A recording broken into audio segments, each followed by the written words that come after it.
we know what comes next. We know folks are going to do everything they can to distort her truth.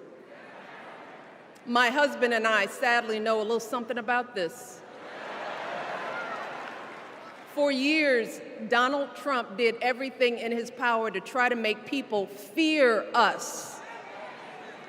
See, his limited, narrow view of the world made him feel threatened by the existence of two hardworking, highly educated, successful people who happen to be black.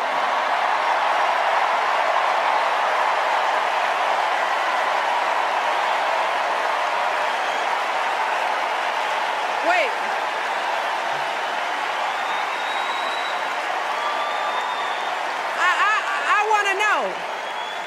I want to know, who's going to tell him that the job he's currently seeking might just be one of those black jobs?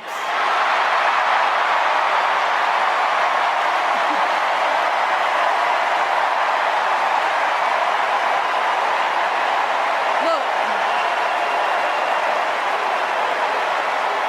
it's his same old con. His same old con.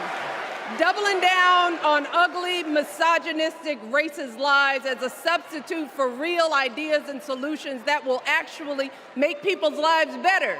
Look, because cutting our health care, taking away our freedom to control our bodies, the freedom to become a mother through IVF like I did, those things are not going to improve the health outcomes of our wives, mothers, and daughters. Shutting down the Department of Education, banning our books, none of that will prepare our kids for the future. Demonizing our children for being who they are and loving who they love, look, that doesn't make anybody's life better.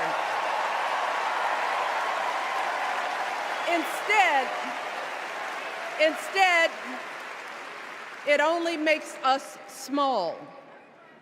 And let me tell you this, going small is never the answer. Going small is the opposite of what we teach our kids.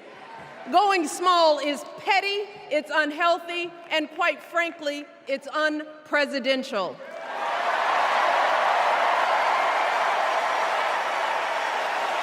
So, why would any of us accept this from anyone seeking our highest office? Why would we normalize that type of backward leadership? Doing so only demeans and cheapens our politics.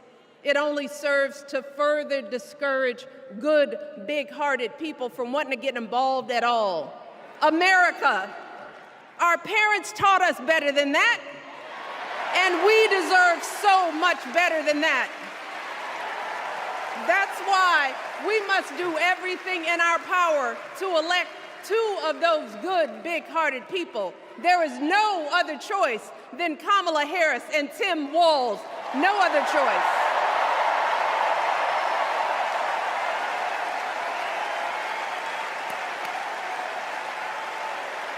But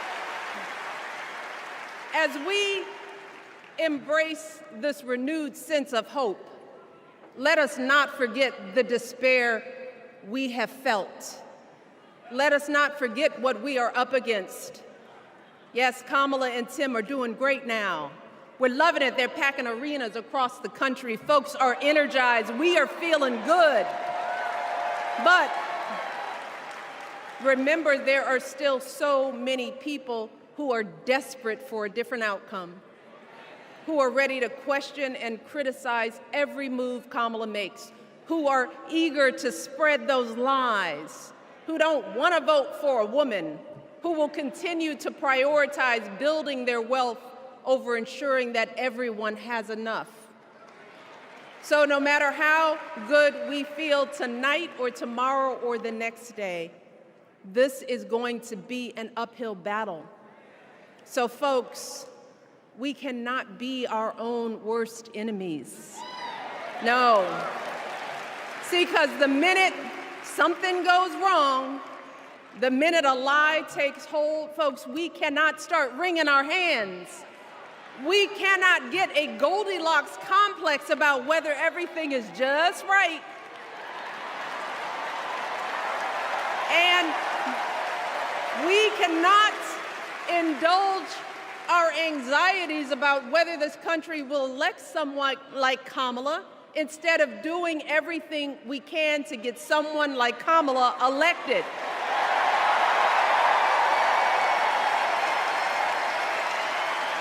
Kamala and Tim, they have lived amazing lives. And I am confident that they will lead with compassion, inclusion, and grace. But they are still only human. They are not perfect.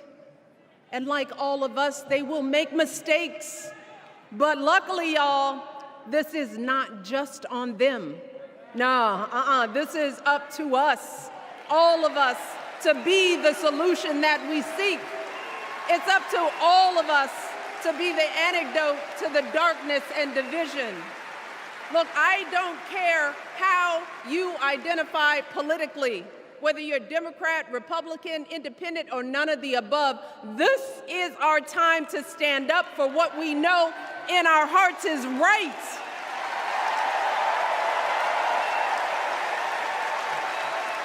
To stand up, not just for our basic freedoms, but for decency and humanity, for basic respect, dignity, and empathy, for the values at the very foundation of this democracy. It's up to us to remember what Kamala's mother told her. Don't just sit around and complain, do something. So, if they lie about her, and they will, we've got to do something. If we see a bad poll, and we will, we got to put down that phone and do something. If we start feeling tired, if we start feeling that dread creeping back in, we got to pick ourselves up, throw water on our face, and what? We only have 2.5 months, y'all, to get this done.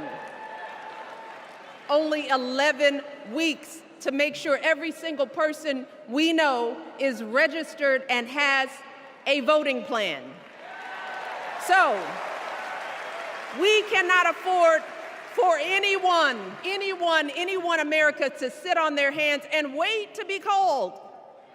Don't complain if no one from the campaign has specifically reached out to you to ask you for your support. There is simply no time for that kind of foolishness. You know what you need to do.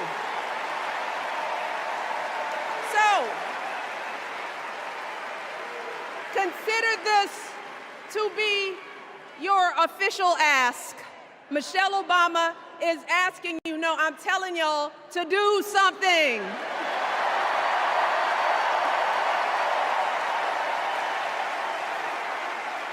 Because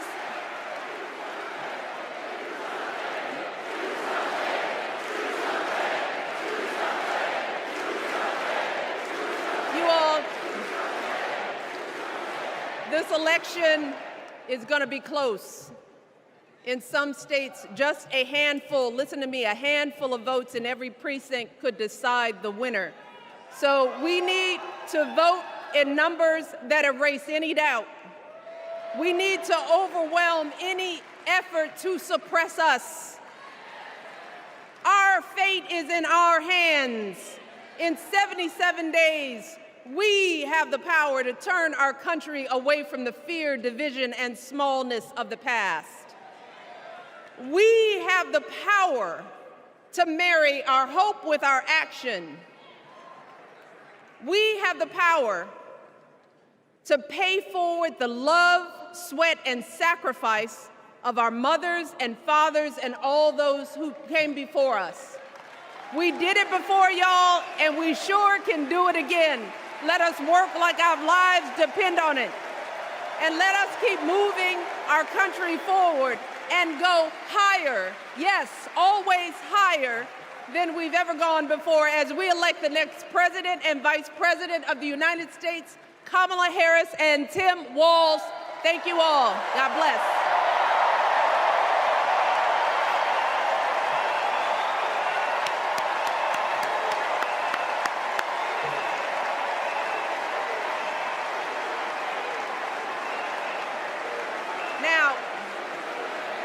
Before I go, I have one more job tonight.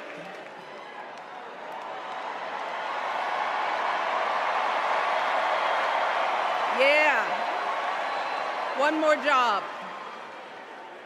You all, thank you for all the love, but it is now my honor to introduce somebody who knows a whole lot about hope. Someone who has spent his life strengthening our democracy, and let me tell you, as someone who lives with him, he wakes up every day, and thinks about what's best for this country. Please welcome America's 44th president and the love of my life, Barack Obama.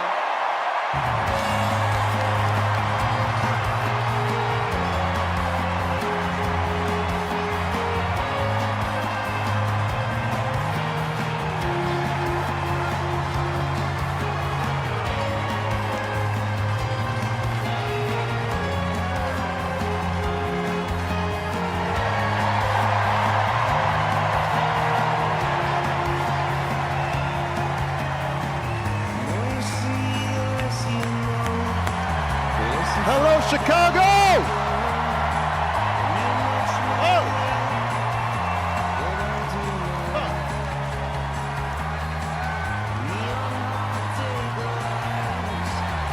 Thank you.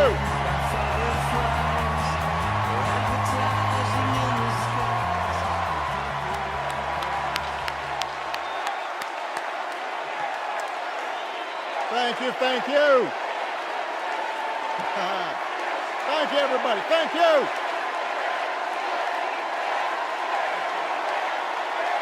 Thank you. Thank you.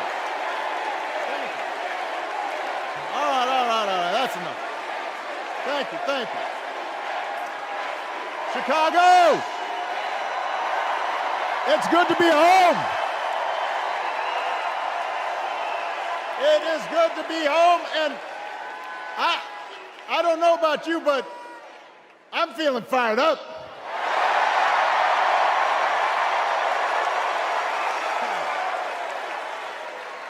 I am feeling ready to go.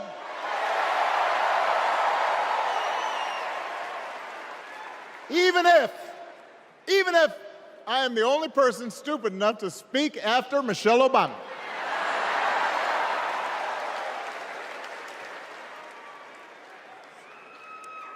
I am feeling hopeful because this convention has always been pretty good to kids with funny names who believe in a country where anything is possible. Because we have a chance to elect someone who has spent her entire life trying to give people the same chances America gave her. Someone who sees you and hears you and will get up every single day and fight for you. The next president of the United States of America, Kamala Harris.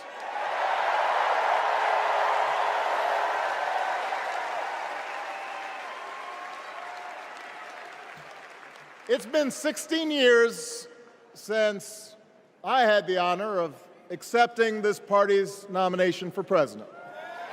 And I know that's hard to believe because I have not aged a bit. But it's true. And looking back, I can say without question that my first big decision as your nominee turned out to be one of my best. And that was asking Joe Biden to serve by my side as vice president.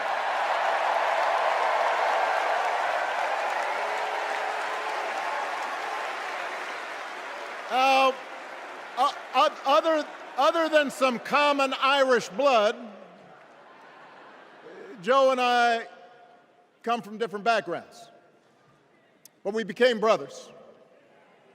And as we worked together for 8, sometimes pretty tough years, What I came to admire most about Joe wasn't just his smarts, his experience. It was his empathy and his decency and his hard-earned resilience, his unshakable belief that everyone in this country deserves a fair shot.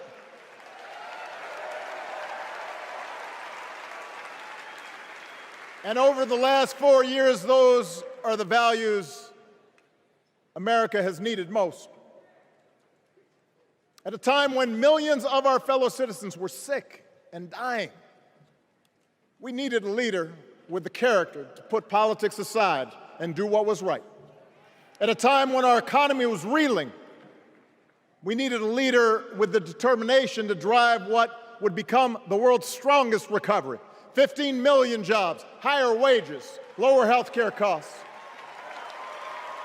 At a time when the other party had turned into a cult of personality, we needed a leader who was steady and brought people together and was selfless enough to do the rarest thing there is in politics, putting his own ambition aside for the sake of the country.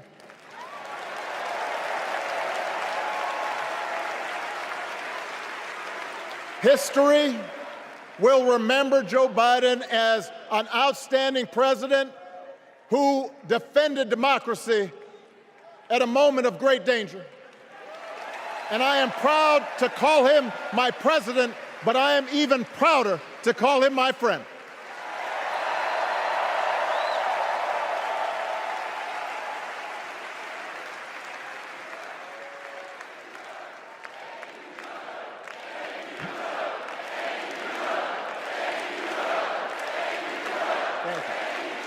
Now, the torch has been passed. Now it is up to all of us to fight for the America we believe in. And make no mistake, it will be a fight. For all the incredible energy we've been able to generate over the last few weeks, for all the rallies and the memes, this will still be a tight race in a closely divided country. A country where too many Americans are still struggling, where a lot of Americans don't believe government can help.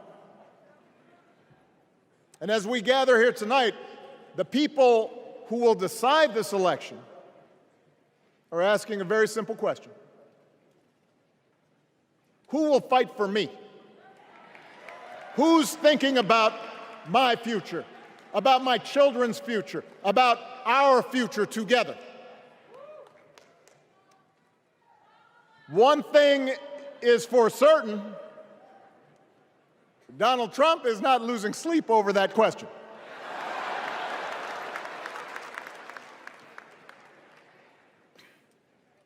Here's a 78-year-old billionaire who has not stopped whining about his problems since he rode down his golden escalator 9 years ago. It has been a constant stream of gripes and grievances that's actually been getting worse now that he's afraid of losing to Kamala. There's the childish nicknames, the crazy conspiracy theories, this weird obsession with crowd sizes.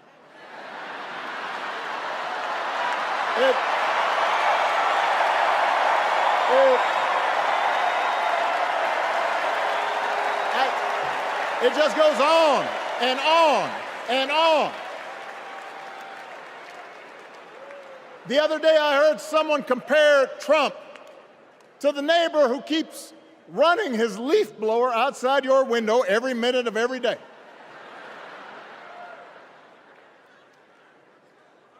Now, from a neighbor, that's exhausting. From a president, it's just dangerous. The truth is, Donald Trump sees power as nothing more than it means to his ends. He wants the middle class to pay the price for another huge tax cut that would mostly help him and his rich friends. He killed a bipartisan immigration deal written in part by one of the most conservative Republicans in Congress that would have helped secure our southern border, because he thought trying to actually solve the problem would hurt his campaign. He doesn't. Do not boo. Vote.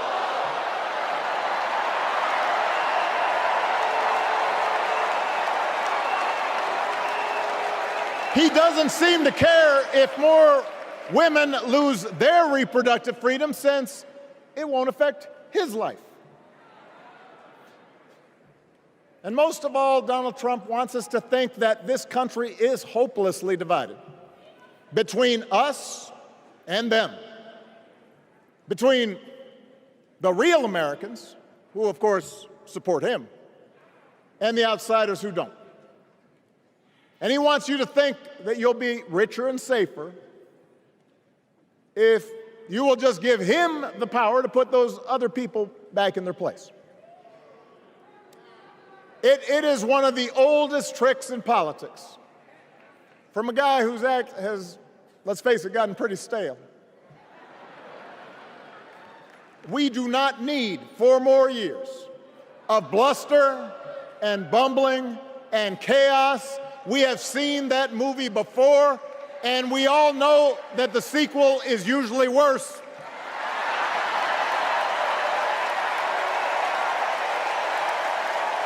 America's ready for a new chapter. America's ready for a better story.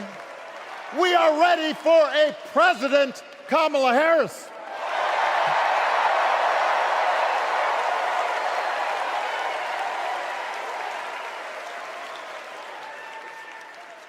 And Kamala Harris is ready for the job. This is a person who has spent her life fighting on behalf of people who need a voice and a champion. As you heard from Michelle, Kamala was not born into privilege. She had to work for what she's got. And she actually cares about what other people are going through.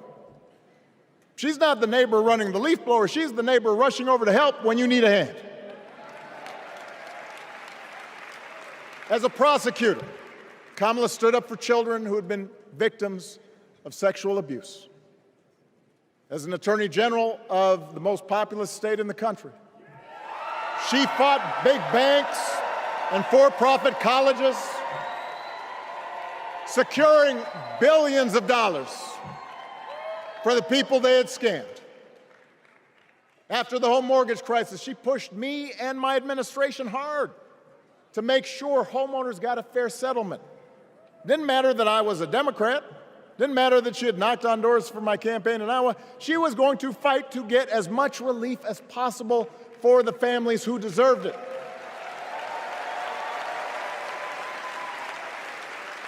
As vice president, she helped take on the drug companies to cap the cost of insulin, lower the cost of health care, give families with kids a tax cut.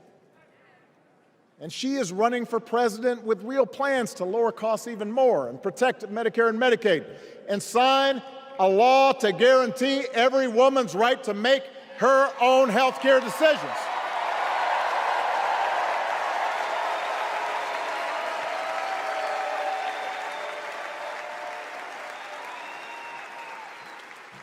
In other words, Kamala Harris won't be focused on her problems.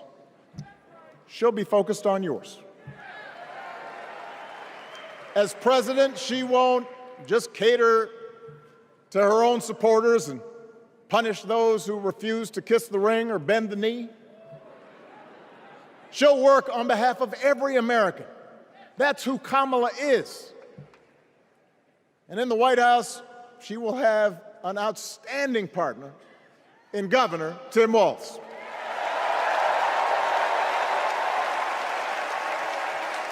Let me tell you something. Let me tell you something. I love this guy. Tim is the kind of person who should be in politics. Born in a small town, served his country, taught kids, coached football, took care of his neighbors. He knows who he is, and he knows what's important. You can tell those flannel shirts he wears don't come from some political consultant. They come from his closet, and they have been through some stuff.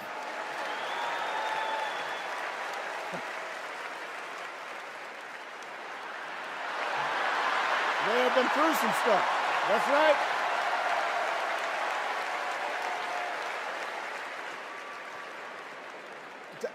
Together, Kamala and Tim have kept faith with America's central story. A story that says we are all created equal. All of us endowed with certain inalienable rights, that everyone deserves a chance, that even when we don't agree with each other, we can find a way to live with each other. That's Kamala's vision.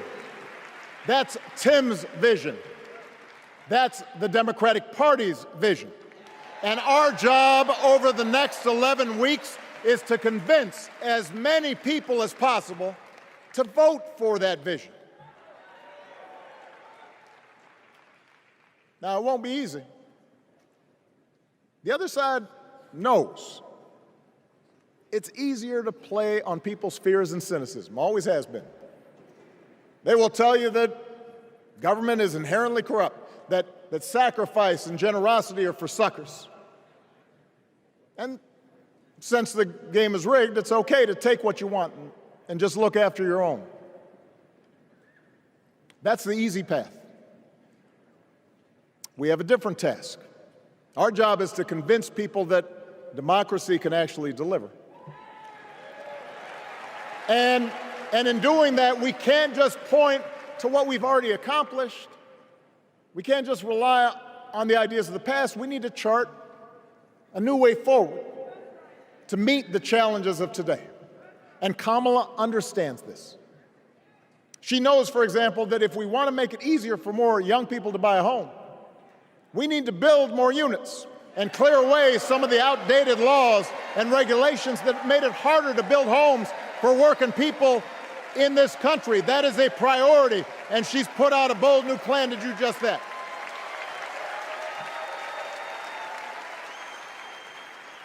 On health care, we should all be proud of the enormous progress that we've made through the Affordable Care Act, providing millions of people access to affordable coverage, protecting millions more from unscrupulous insurance practices. I noticed, by the way, that since it's become popular, they don't call it Obamacare no more.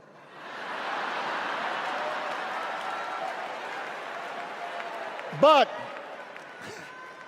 Kamala knows we can't stop there, which is why she'll keep working to limit out-of-pocket costs. Kamala knows that if we want to help people get ahead, we need to put a college degree within reach of more Americans. But she also knows college shouldn't be the only ticket to the middle class.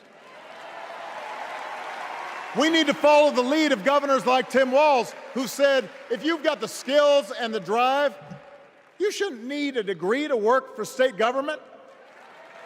And in this new economy, we need a president who actually cares about the millions of people all across this country who wake up every single day to do the essential, often thankless work, to care for our sick, to clean our streets, to deliver our packages. We need a president who will stand up for their right to bargain for better wages and working conditions. And Kamala will be that president.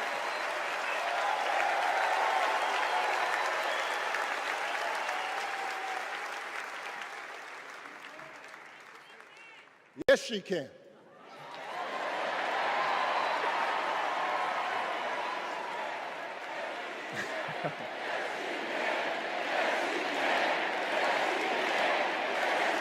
Yes, she can. A Harris-Walz administration can help us move past some of the tired old debates that keep stifling progress, because at their core, Kamala and Tim understand that when everybody gets a fair shot, we are all better off. They understand that when every child gets a good education, the whole economy gets stronger. When women are paid the same as men for doing the same job, all families benefit.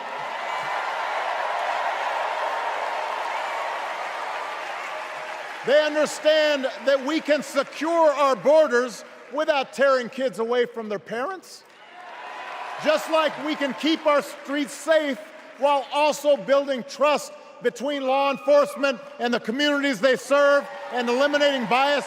That will make it better for everybody.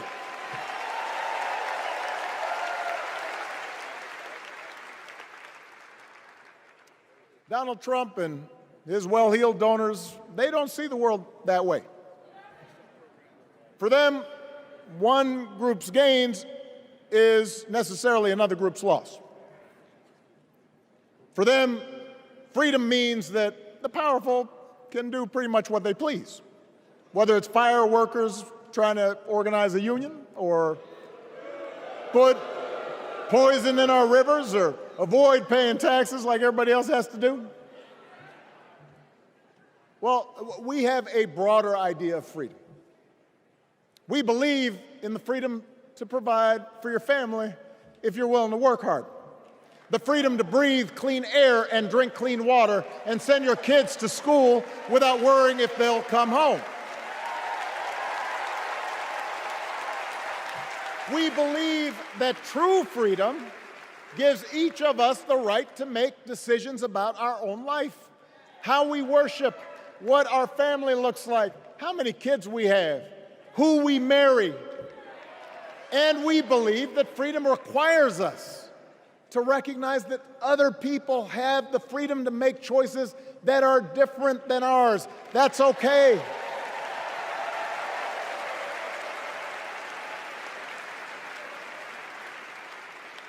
That's the America Kamala Harris and Tim Walz believe in. An America where we, the people, includes everyone.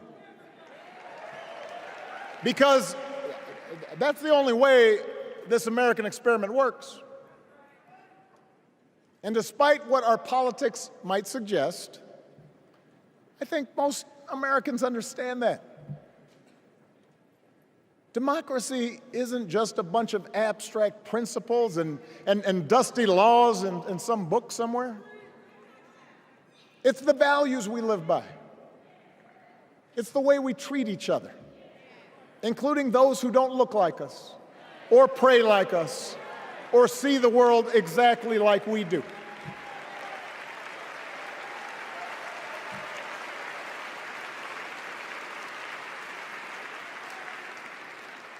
That sense of mutual respect has to be part of our message. Our politics have become so polarized these days that all of us across the political spectrum seem so quick to assume the worst in others, unless they agree with us on every single issue. We start thinking that the only way to win is to scold and shame and out-yell the other side. And after a while, regular folks just tune out, or they don't bother to vote. Now, that approach may work for the politicians who just want attention and thrive on division, but it won't work for us to make progress on the things we care about, the things that really affect people's lives. We need to remember that we've all got our blind spots and contradictions and prejudices, and that if we want to win over those who aren't yet ready to support our candidates, we need to listen to their concerns and maybe learn something in the process. After all, if a parent or grandparent occasionally says something that makes us cringe.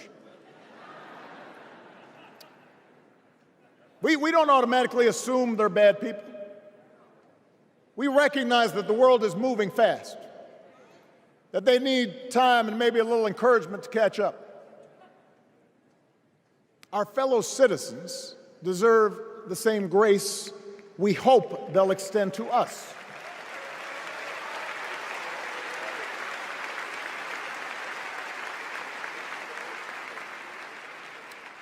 That's how we can build a true democratic majority, one that can get things done. And by the way, that does not just matter to the people in this country. The rest of the world is watching to see if we can actually pull this off.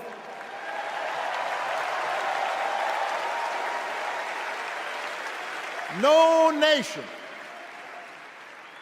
no society has ever tried to build a democracy as big and as diverse as ours before. One that includes people that over decades have come from every corner of the globe. One where our allegiances and our community are defined not by race or blood, but by a common creed. And that's why when we uphold our values, the world's a little brighter. When we don't, the world's a little dimmer. And dictators and autocrats feel emboldened. And over time, we become less safe. We shouldn't be the world's policemen, and we can't eradicate every cruelty and injustice in the world. But America can be and must be a force for good, discouraging conflict, fighting disease, promoting human rights, protecting the planet from climate change, defending freedom, brokering peace. That's what Kamala Harris believes, and so do most Americans.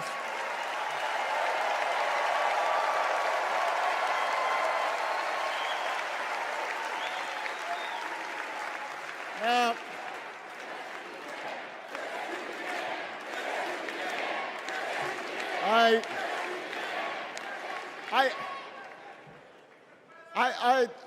I know these ideas can feel pretty naive right now. We live in a time of such confusion and rancor, with a culture that puts a premium on things that don't last.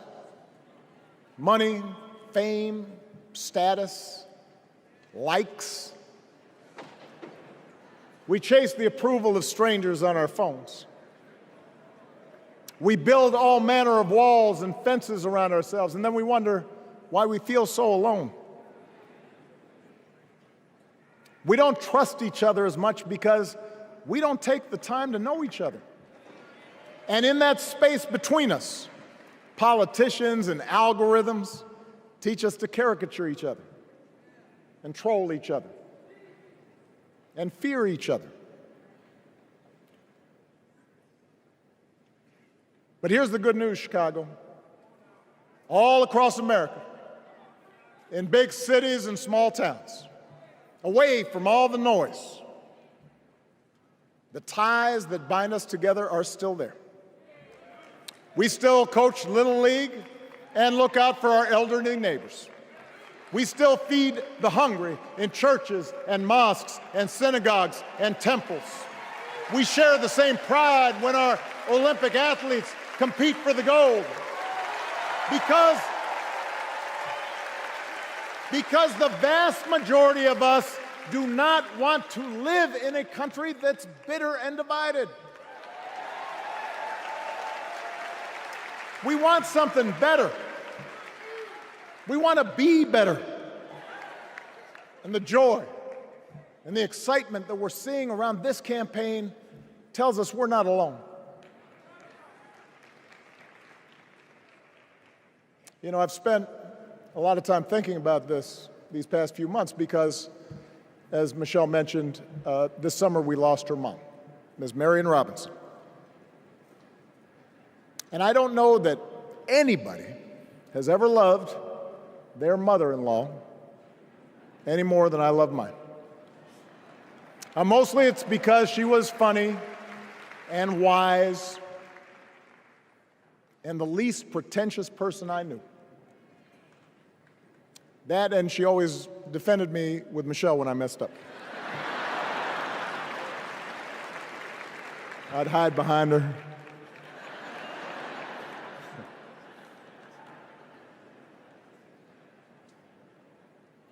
But I also think one of the reasons Mary and I became so close was she reminded me of my grandmother, the woman who helped raise me as a child. And on the surface, the two of them did not have a lot in common. One was a black woman from right here, south side of Chicago, right down the way. Went to Englewood High School. The other was a little old white lady born in a tiny town called Peru, Kansas. Now, I know there aren't that many people from Peru.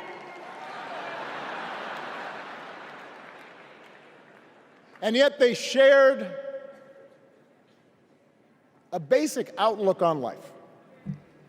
They were strong, smart, resourceful women, full of common sense, who, regardless of the barriers they encountered, and women growing up in the 40s and 50s and 60s, they encountered barriers.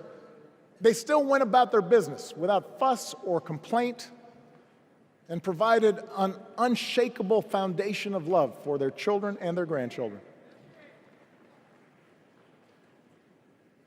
In that sense, they both represented an entire generation of working people who, through war and depression, discrimination and limited opportunity, helped build this country. A lot of them toiled every day at jobs that were often too small for them and didn't pay a lot. They willingly went without just to keep a roof over their families' heads, just to give their children something better. But they knew what was true. They knew what mattered. Things like honesty and integrity, kindness and hard work. They weren't impressed with braggarts or bullies. They didn't think putting other people down lifted you up or made you strong. They didn't spend a lot of time obsessing about what they didn't have. Instead, they appreciated what they did. They found pleasure in simple things: a card game with friends, a good meal, and laughter around the kitchen table, helping others, and most of all, seeing their children do things and go places that they would have never imagined for themselves.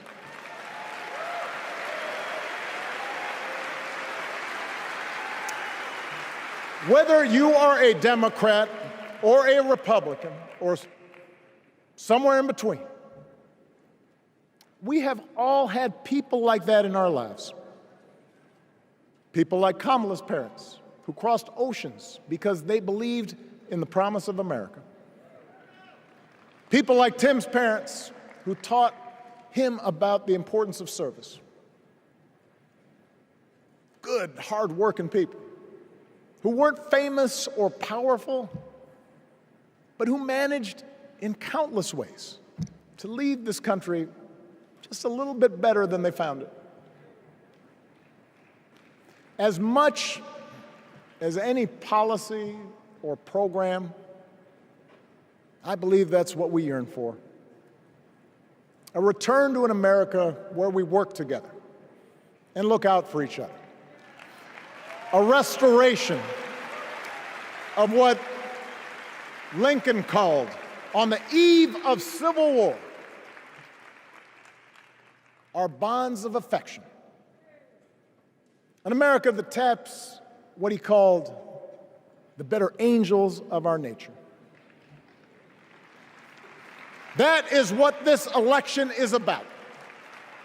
And I believe that's why if we each do our part over the next 77 days, if we knock on doors, if we make phone calls, if we talk to our friends, if we listen to our neighbors,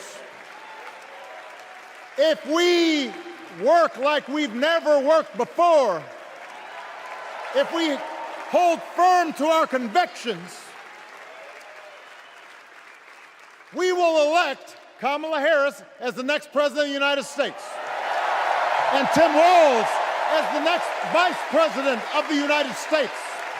We will elect leaders up and down the ballot who will fight for the hopeful, forward-looking America we all believe in, and together we too will build a country that is more secure and more just, more equal, and more free. So let's get to work. God bless you, and God bless the United States of America.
Please stand if you are able for this evening's benediction, offered by Bishop Samuel L. Green Sr. and His Eminence Archbishop Alpidophoros of the Greek Orthodox Archdiocese of America.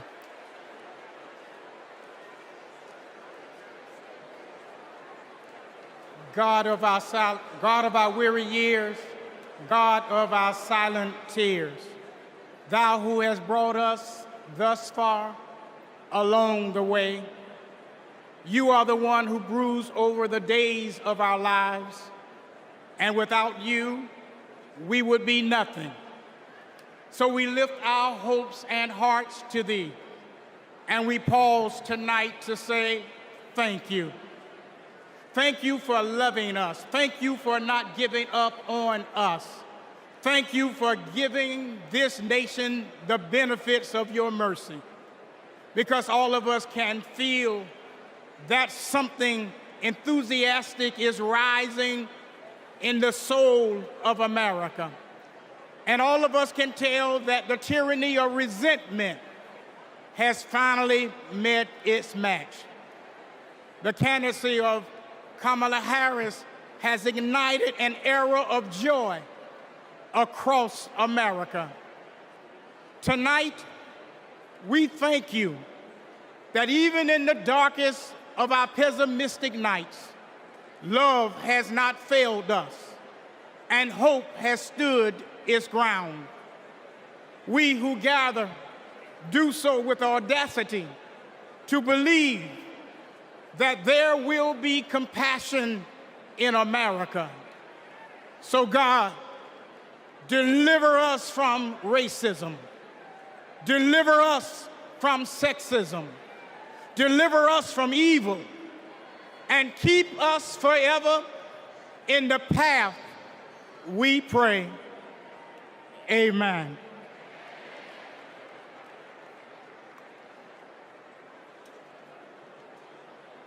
It is now time to pray to the Lord. Let us pray to the Lord. Eternal and ever-living God, source of goodness and grace, we come before You, seeking Your heavenly benediction upon this democratic national convention. Grant unto the nominee for President of these United States, Vice President Kamala Harris, and her running mate, Governor Tim Walz, to pursue the highest offices in the land with love, with hope, and with faith in our nation. Grant unto the delegates to engage with their fellow citizens in a spirit of joy and duty, always seeking the best for our country. We also ask special blessings upon President Joseph Biden, First Lady Jill Biden, and their family, for he has given a lifetime of service and of sacrifice to the American people, and has stood with nobility and integrity upon the international stage to lead in the best traditions of the United States. Finally, we ask that you protect and defend the armed forces who protect and defend us, so that in peace and security we may offer to you, the one true God, the praise that is in your due. Amen.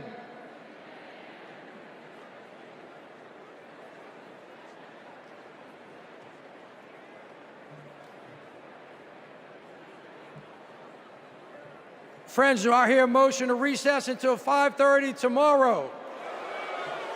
Do I hear a second? All those in favor, please say aye. All those opposed, say nay. That was one hell of a night. I'm bringing this thing to a close. Jamie Harrison.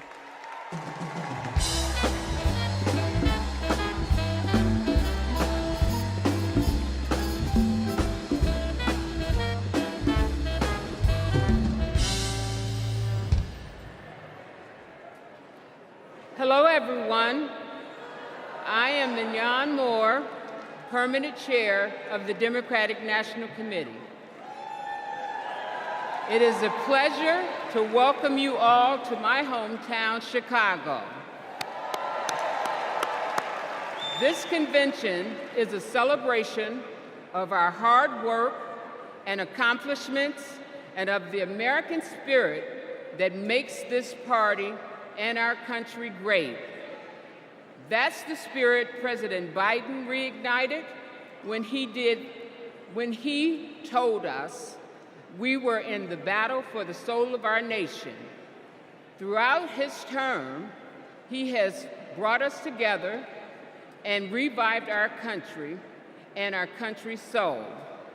And last month, in a true act of patriotism, he passed the torch to the next generation and the next President of the United States, Kamala Harris.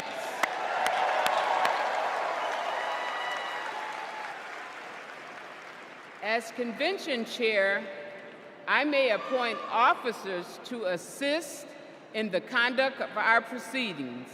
It is my honor to announce the following convention officers. Assisting as co-chairs are Lieutenant Governor Peggy Flanagan, Mayor Mitch Landrieu, Senator Cory Booker, and Congresswoman Veronica Escobar. Our convention parliamentarians will be former House Majority Whip Steny Hoyer, Broderick Johnson, and DNC parliamentary Helen McFadden. Lieutenant Governor Garland Gilchrist, Harris County Judge Lena Hidalgo, and Congressman Ted Lieu will serve as Sergeant at Arms. Louis Terrell will serve as our book doorkeeper, and Congresswoman Barbara Lee will serve as our timekeeper. I'd now like to turn it over to my friend, Chairman Harrison. Thank you, Mignon. Hello, Democrats. The Democratic Party is 196 years old. It's the oldest active political party in the world. Every person here is a part of a movement that brings America closer to our goal of a more perfect union. And every convention is a moment. It's a moment that contributes to our movement. It's moments like 60 years ago, when Fannie Lou Hamer told the shocking story of the racist brutality she suffered simply for registering to vote. Or 52 years ago, when Shirley Chisholm ran a historic race for the presidential nomination. Or 40 years ago, when a round-headed boy from South Carolina, the same before you today, watched Reverend Jesse Jackson challenge America to hope and to dream. Folks, all of these moments led us to this transformational moment, when a black convention chair and a black DNC chair lead us in nominating a black and AAPI woman to be the next president of the United States.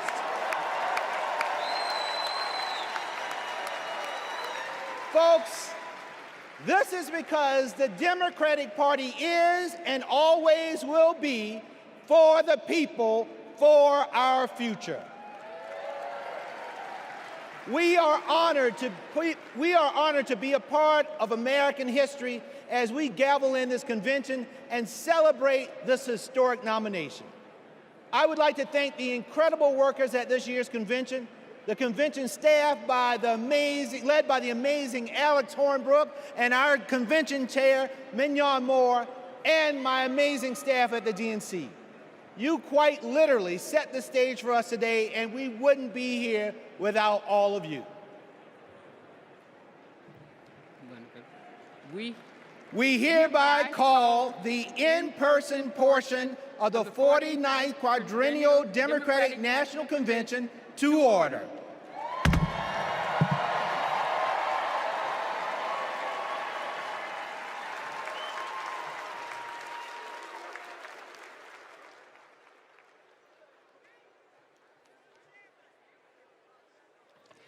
Please stand if you are able for this evening's invocation offered by Cardinal Blaise Joseph Supich, Archbishop of Chicago.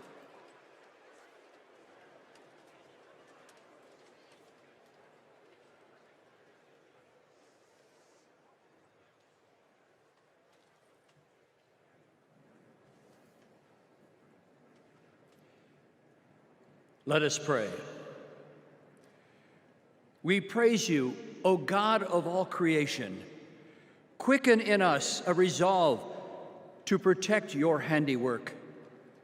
You are the source of every blessing that graces our lives and our nation.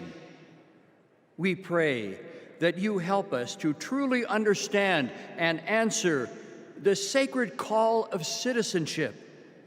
We are a nation composed of every people and culture, united not by ties of blood, but by the profound aspirations of life and freedom, justice and unbound hope. These aspirations are why our forebears saw America as a beacon of hope. And with your steady guidance, Lord, may we remain so today. In every generation, we are called to renew these aspirations, to reweave the fabric of America. We do so when we live out the virtues that dwell in our hearts, but also when we confront our failures to root out ongoing injustices in our national life, especially those created by moral blindness and fear of the other. We pray for peace, especially for people suffering the senselessness of war. But as we pray, we must also act.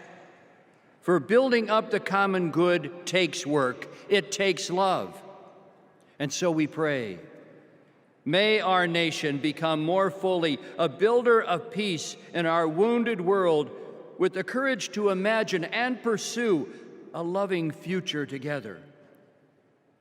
And may we as individual Americans become more fully the instrument of God's peace.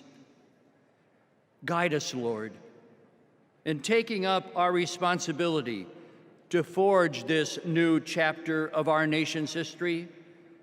Let it be rooted in the recognition that for us, as for every generation, unity triumphing over division is what advances human dignity and liberty. Let it be propelled by the women and men elected to serve in public life who know that service is the mark of true leadership. And let this new chapter of our nation's history be filled with overwhelming hope, a hope that refuses to narrow our national vision, but rather, as Pope Francis has said, to dream dreams and see visions of what, by your grace, our world can become. We ask all of this, trusting in your ever-provident care for us. Amen.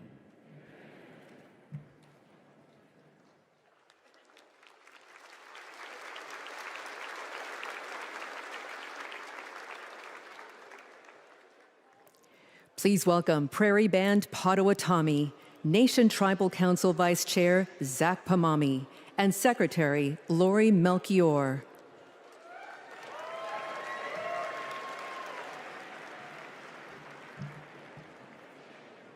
Here we are together on our ancestral homelands of the Prairie Band Potawatomi Nation and our sister Potawatomi nations. We also honor the spirit of the other tribal nations who traveled westward to this beautiful area. Welcome, 2024 Democratic National Convention, to our homelands.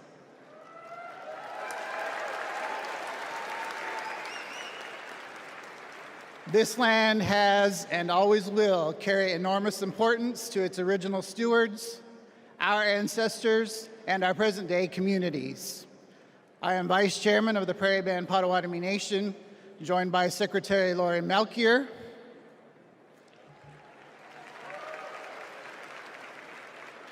and our nation's Tribal Council, who are also with us in the audience. From time immemorial, our ancestors lived in the Great Lakes region.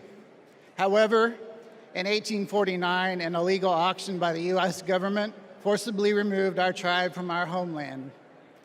Since then, we have been working to reclaim it. Finally, this year, the Department of the Interior placed some of our ancestral lands west of Chicago into a trust.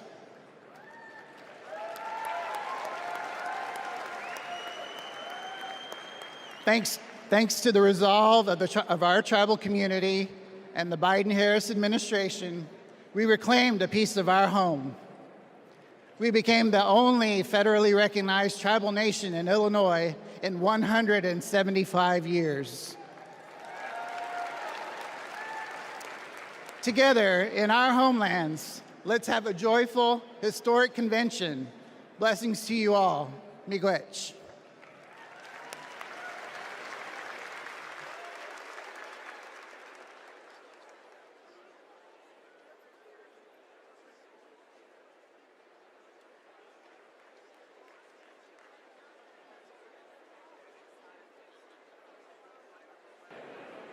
Our first order of business is adopting an up-to-date convention agenda.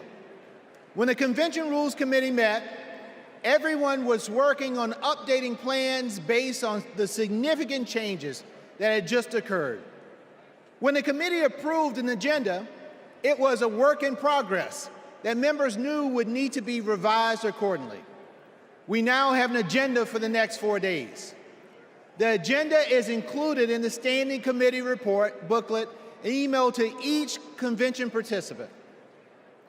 In addition to fantastic speakers and performers, tonight's agenda provides for adopting the up-to-date convention agenda, hearing the Credentials Committee report, hearing the Rules Committee report, and considering a resolution as recommended by the committee, hearing the Platform Committee report, and considering our national platform as recommended by the Platform Committee, and holding a confirmatory and ceremonial vote for our vice presidential nominee.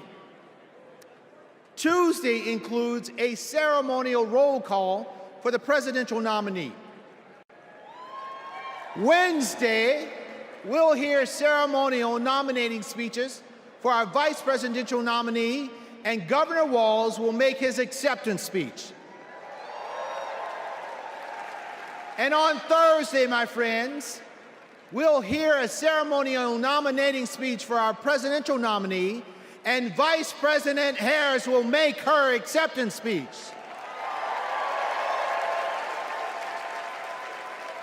So now, delegates, the chair will entertain a motion to approve the up-to-date agenda. Is there a second? All in favor of approving the convention agenda, please say aye.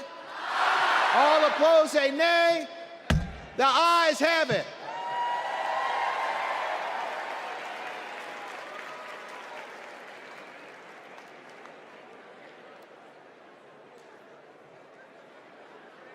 Are we going to the next one? Please welcome Credentials Committee co-chairs, Secretary Marcia Fudge and James Roosevelt Jr.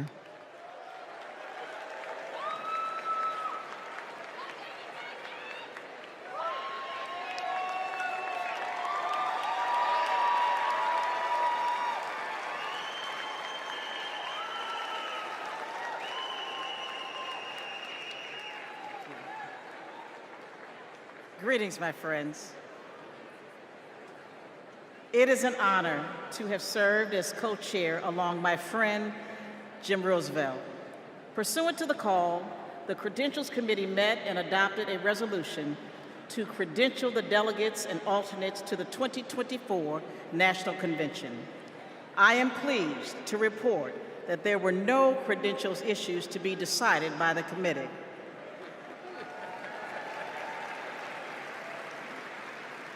Their work allowed us to nominate two champions for democracy and freedom, Vice President Harris and Governor Walz.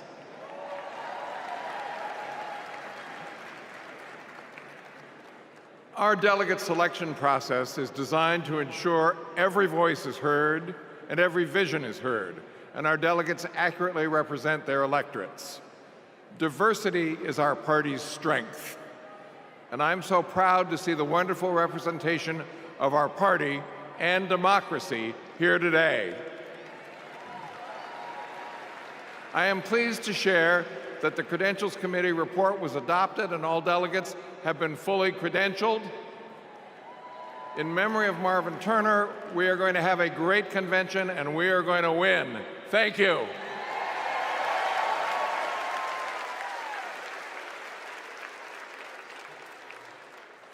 Please welcome Rules Committee co-chair, Bishop Leah Daughtry.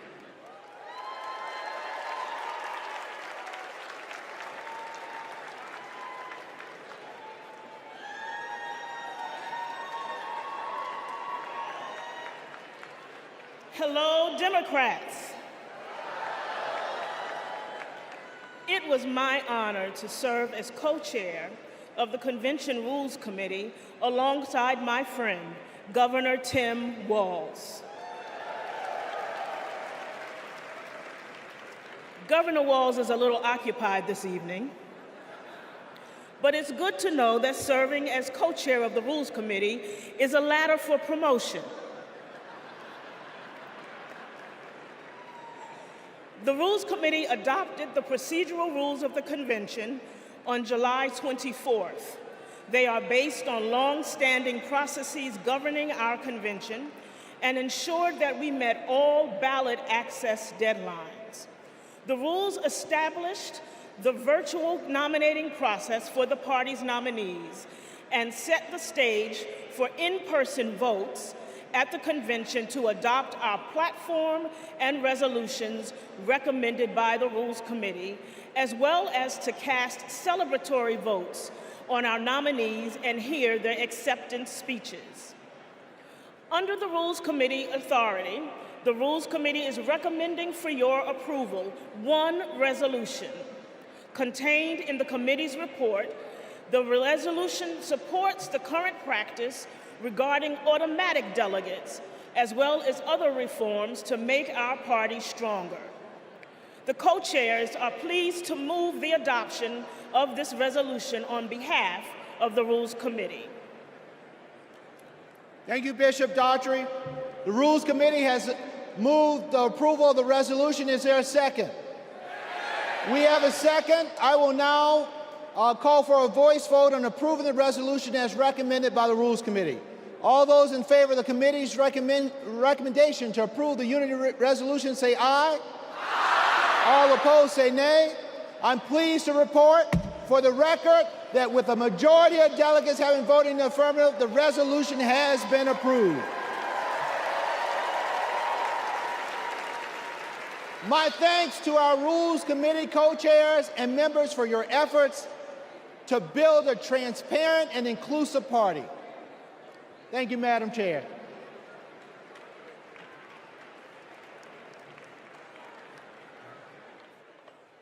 Please welcome Platform Committee co-chairs Mayor Mitch Landrieu and Mayor Regina Romero.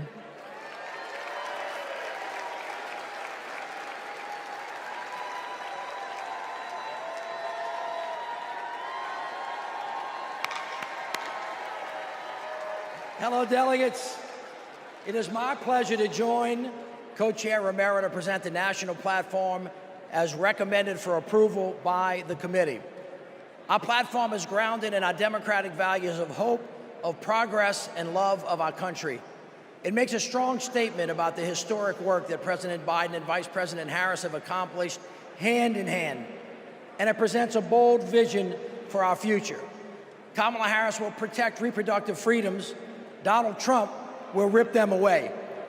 Kamala Harris will lower costs for Americans, expand access to affordable health care, protect and strengthen Social Security and Medicare. Donald Trump will cut taxes for billionaires and big corporations, and he will pay for it by putting health care and Social Security on the chopping block. Kamala Harris is going to defend our democracy. Donald Trump is going to undermine it. The choice before us is clear, and the stakes could not be higher.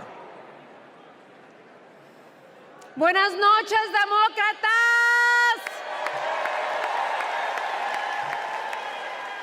Mayor Landrieu, it was a pleasure to serve as your co-chair.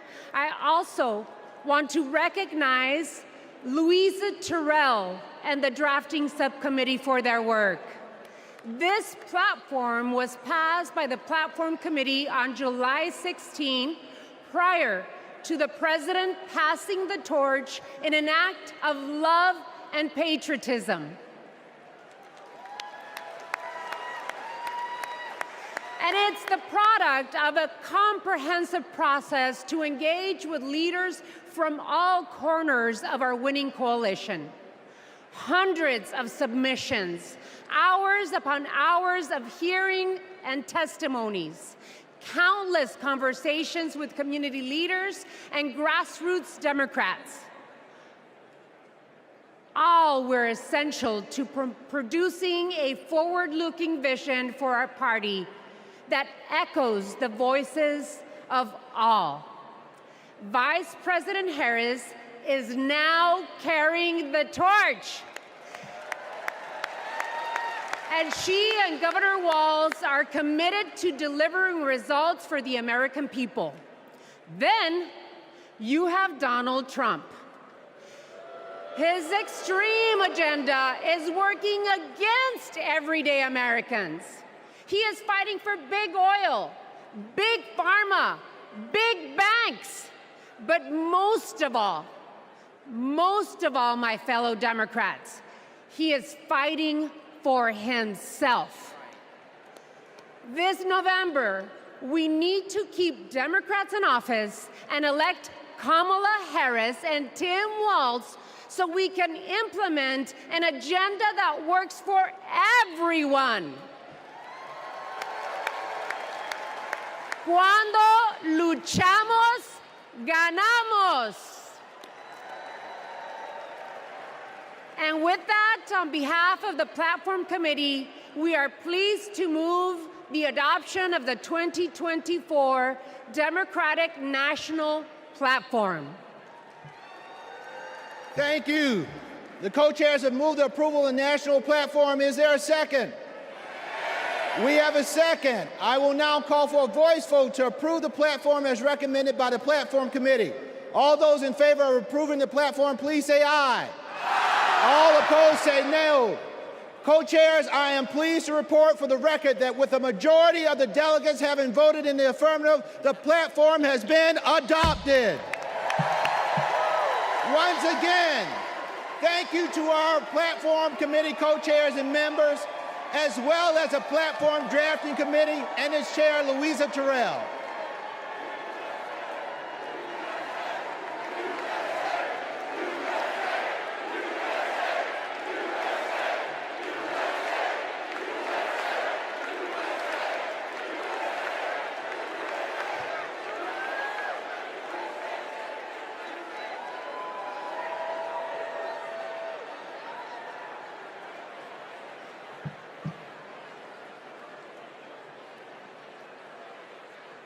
When Kamala Harris set out to find her vice president, just 1 month ago, she was looking for someone who believes in our democracy, who works hard for the American people, and has an endless supply of hope for our future. She found that in Vice President Tim Walz. Come on, give it up for give it up. On August 6th, the Democratic Party officially nominated Governor Walz as our vice presidential candidate. While Governor Walz's nomination has already been certified, we couldn't miss the opportunity to celebrate this future vice president's integrity, commitment, decency, and service to our nation. The chair will entertain a motion to ceremonially confirm Governor Walz's selection as the Democratic Party's vice presidential nominee.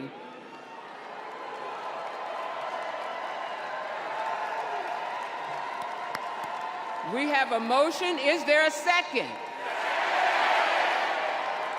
We have a second. We will now have a voice vote on the motion to ceremonially confirm our vice presidential nominee. All in favor of the motion, please proudly say aye. All opposed? The ayes have it. I'm thrilled. I'm thrilled to proudly reaffirm Tim Walz as our Democratic nominee for vice president.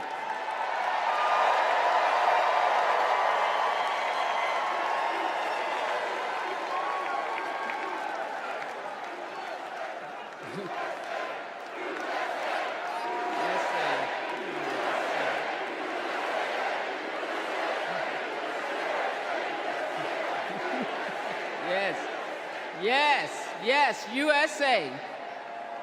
Pursuant to our convention rules, Governor Walz has been invited to make an acceptance speech, which he will deliver on Wednesday, August 21st.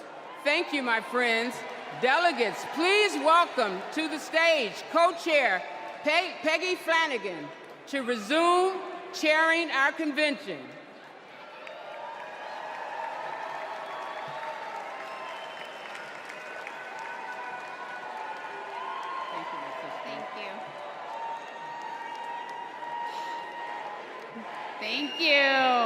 Thank you. Well, good evening, and welcome to the first night of the Democratic National Convention. I'm Peggy Flanagan, Lieutenant Governor of Minnesota, and I am thrilled to be here in Chicago with Democrats from across the country to rally around Kamala Harris and Tim Walz and their vision for America. It's been 8 years since we last came together as a party, and I can feel the excitement in this arena. It's filled with energy and with joy. Our theme tonight is for the people. We'll hear from union leaders, civil rights advocates, and our fellow citizens. And we'll hear from our president, Joe Biden, who has been a champion for the people for his entire life. My name in the Ojibwe language is Gigi Wewedum Ukwe, or in English, speaks with a clear and loud voice woman. I'm a member of the White Earth Nation, and my family is the Wolf Clan. And the role of our clan is to ensure that we never leave anyone behind. That's why I am supporting Kamala Harris and Tim Walz to be the next President and Vice President of the United States.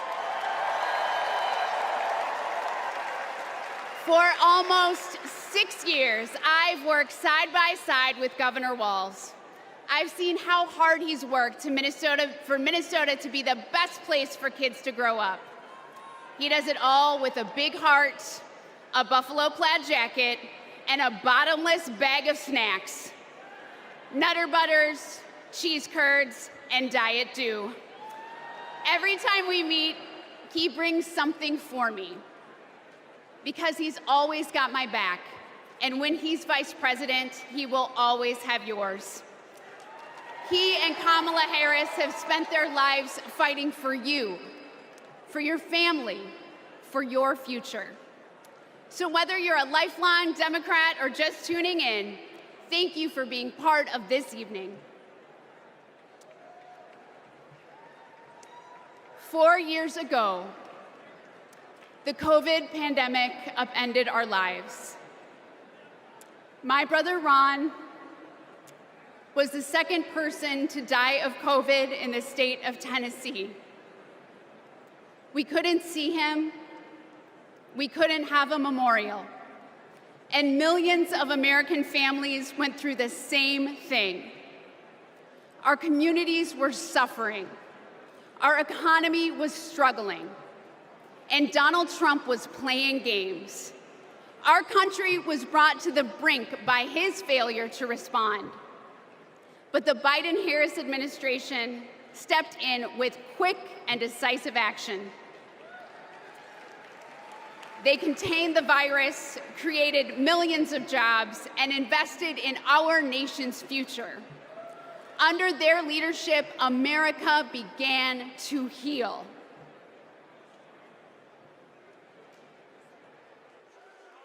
Are there words about a pandemic at this point? No, we're not at all. We have it totally under control. We think we have it very well under control. We pretty much shut it down. A lot of people think that goes away in April. With the heat, we're in very good shape. Because of all we've done, the risk to the American people remains very low. View this the same as the flu. It's going to disappear. One day, it's like a miracle. It will disappear. We all together have done a very good job. We think the death will be at a very low number. I see the disinfectant. Is there a way we can do something like that by injection inside or almost a cleaning? I'm taking it. Hydroxychloroquine. When? Right now, yeah. You can test too much. You do know that. Who says that? Oh, just read the manuals, read the books. Manuals? Read the books. Manual? I think it's under control. I'll tell you what. How? 1,000 Americans are dying a day. They are dying. That's true. It is what it is. Help is on the way, and it is long overdue. The $1.9 trillion COVID relief bill to get stimulus aid directly to struggling Americans. Our plan is about what we need to do around a national strategy for contact tracing, for testing, for administration of the vaccine, and making sure that it will be free for all. Tonight, the U.S. is nearing a major milestone in the fight against the coronavirus. The U.S. is about to deliver the 200th million COVID shots since President Biden took office, beating his target by about a week. Millions of American students returned to school earlier this month after more than a year of remote learning. Sports venues are filling up and concerts are getting scheduled. I'm feeling great. Business is definitely ramped up. I'm so thankful. To be able to serve our customers again after all this, it's a blessing.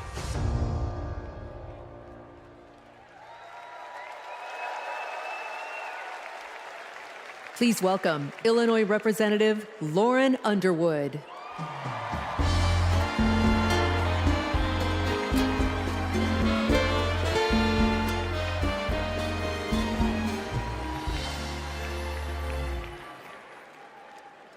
COVID was the worst public health crisis in a century.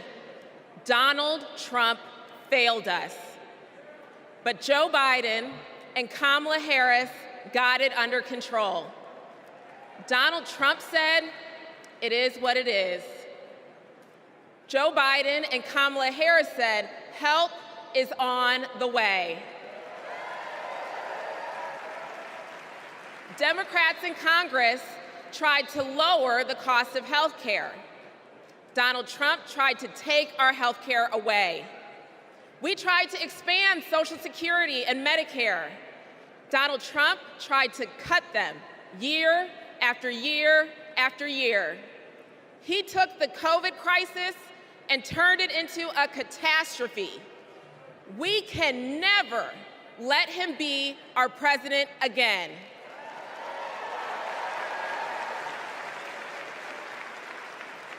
As a registered nurse, I care deeply about making healthcare more affordable. As someone with a pre-existing condition, I am determined to protect the people who are most at risk. And as the youngest Black woman ever elected to Congress, I am painfully aware that Black women, especially pregnant women and new moms, were more likely to die from COVID. I wrote the Momnibus to protect those women and to address the maternal health crisis. And that bill was introduced and championed by Senator Kamala Harris. Because she protects the people who are most vulnerable. She's done it for her whole career. As Vice President, she and President Biden passed my legislation to make healthcare more affordable. And now, 4 out of 5 Americans can get covered through the Affordable Care Act for $10 or less per month. And under the Biden-Harris administration, the number of uninsured Americans hit an all-time low. 4 years ago, it was not safe to hold a convention like this. But tonight, thousands have gathered in this arena in my home state of Illinois to make sure Kamala Harris is the next president of the United States.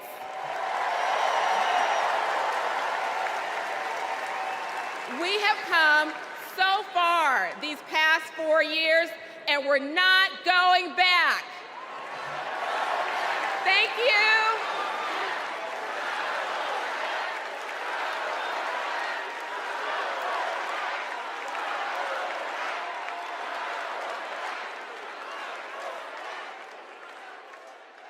My name is Rich Logis. I live in Florida, and until 2 years ago, I was a full-fledged member of MAGA. I believed Trump. I was a MAGA pundit. I had my own podcast. I was in a state of panic, terrified that Democrats were destroying our country. When the pandemic hit, we needed leadership, but we were given almost nothing. It was a major betrayal to the country. So I finally stepped outside the MAGA echo chamber. I stopped listening to what Trump said and looked around with my own eyes. And I realized he had been lying about pretty much everything. Lying is Trump's toxic superpower. He's ripped apart families, communities, our whole country. So this is my message to all the Republicans and independents who are watching. People like me who voted for and believed in Trump. I made a grave mistake, but it's never too late to change your mind. You don't need to agree with everything you hear tonight to do what is right. We need to be able to trust our leaders. That's why I'm all in for Kamala Harris. Please welcome California Representative Robert Garcia.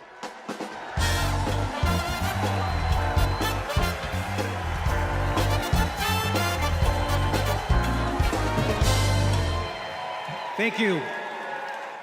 Thank you. We all remember. We all remember the world in 2020. Where we were, and for some of us, who we lost. Now, I was in my second term as mayor of Long Beach, California. And my mom was a healthcare worker. Like many of you, I watched in terror and horror as the COVID pandemic consumed our lives. As mayor, I fought for more hospital beds, for more tests, and to make masks more accessible. What we needed at that moment was national leadership. But instead, we got Donald Trump. While schools closed and dead bodies filled morgues, Donald Trump downplayed the virus. He told us to inject bleach into our bodies. He peddled conspiracy theories across the country. We lost hundreds of thousands of Americans and our economy collapsed. Now that summer of 2020, my mom and my stepfather both died of the COVID pandemic. And I miss them every single day. So when Donald Trump and his MAGA extremists like Marjorie Taylor Greene downplay the horror of the pandemic, it should make us all furious.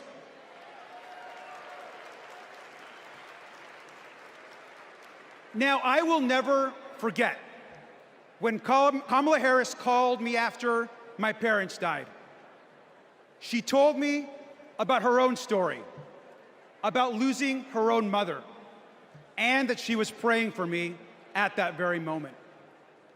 Now, we all know that later that year, Joe Biden and Kamala Harris were elected president and vice president.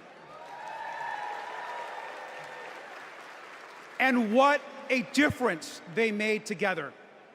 They got people vaccinated. They got the virus under control. They safely reopened our schools. And they passed the American Rescue Plan. A historic economic package that helped small businesses and created jobs all across the country. Thank you, Joe Biden and Kamala Harris.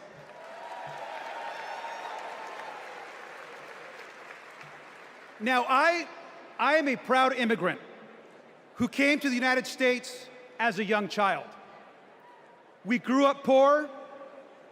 English was our second language, and we often, like many immigrant families, struggled to get by. But my mom, she moved here to the United States because she believed in the American dream. I'll never forget the day that I became a United States citizen. I raised my right hand and I pledged an oath to protect and to love this country. It was the proudest day of my life.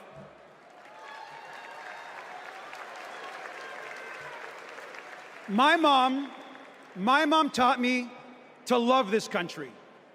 She taught me that real American patriotism is not about screaming and yelling America first. Real American patriotism is loving your country so much that you want to help the people in your country. That is American patriotism. And we all know that Kamala Harris understands and knows this as well. Kamala Harris is ready to lead this country.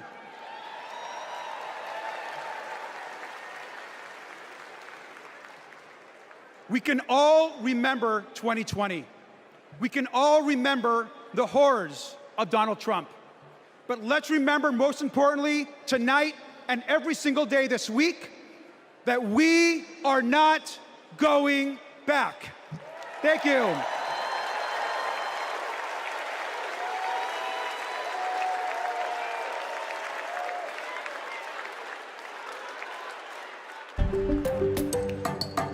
Hey everyone, I'm Ryan from Kamala HQ.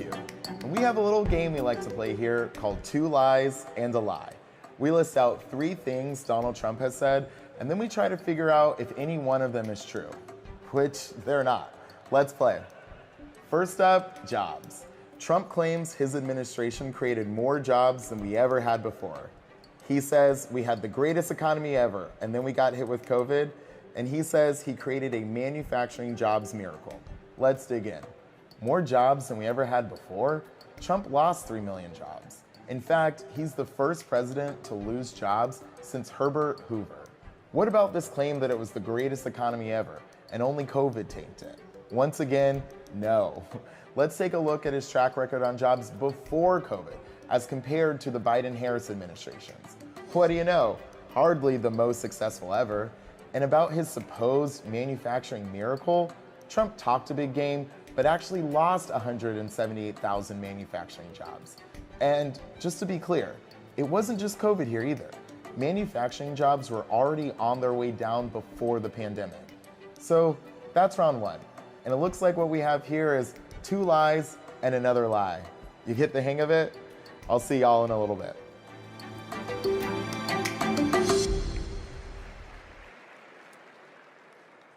Donald Trump downplayed COVID while Americans were living in fear. He lied about creating jobs while our communities were fighting to survive. But the Biden-Harris administration stepped up. They actually took decisive action to create jobs, support small businesses, and rebuild a stronger and more resilient economy.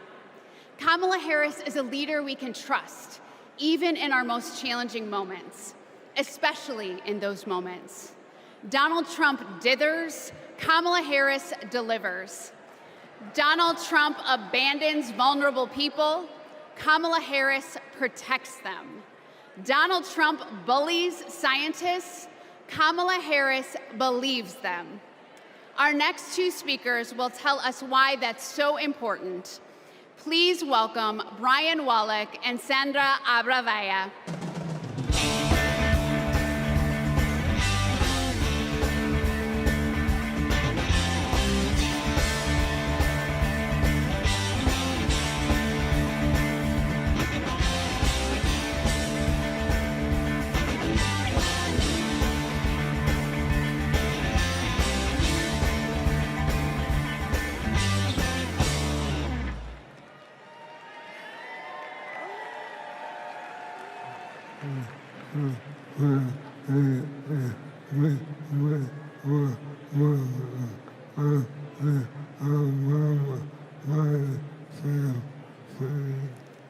In 2008, we met while working on the Obama-Biden campaign.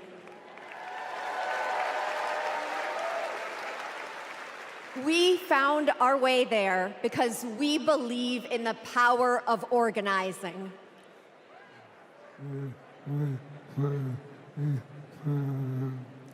Then we found each other.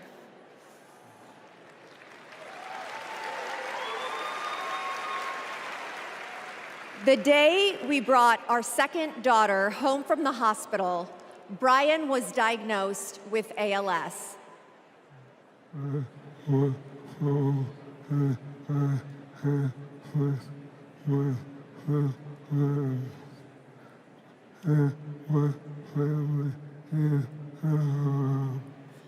I was told I had 6 months to live.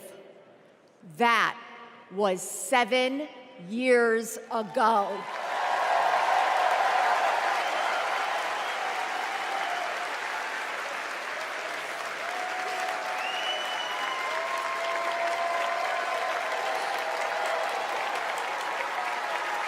We could not change Brian's diagnosis, but we knew how to organize. So we co-founded a nonprofit called I Am ALS, and thousands of terminally ill patients fought for new therapies, $1 billion to fund ALS research, and earlier access to treatments, all of which President Biden signed into law.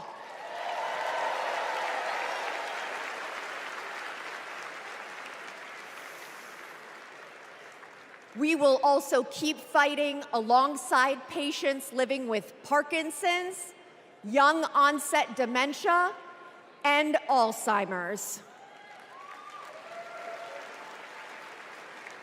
We've seen just how relentless activism can beat the odds, just like what Brian has been doing for 7 years. And that is what we need right now to elect Kamala Harris. She's the daughter of a breast cancer researcher. She knows the promise of science and that patients need to be able to get the care they need wherever they live. We all want to make life better for the next generation and believe that people like Brian can be the first generation of survivors.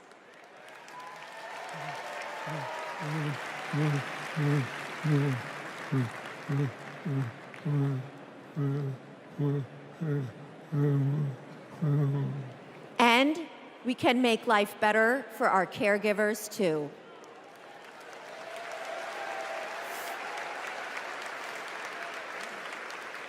Brian and I are still driven by hope and by faith in what we can do collectively, and that includes the power of our vote.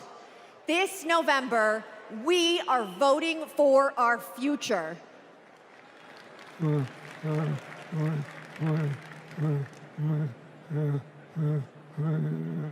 Because we plan to be around for it.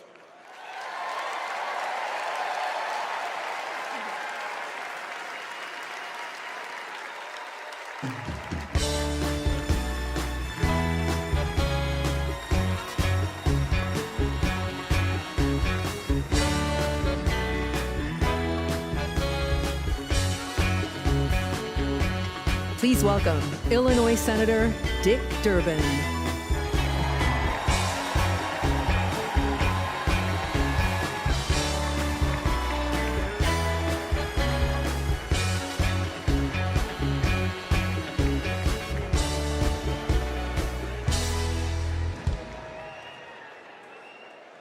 I've known Brian and Sandra for years. In fact, Sandra was my personal press secretary. You will not find a more courageous couple. Let's give Brian and Sandra another round of applause.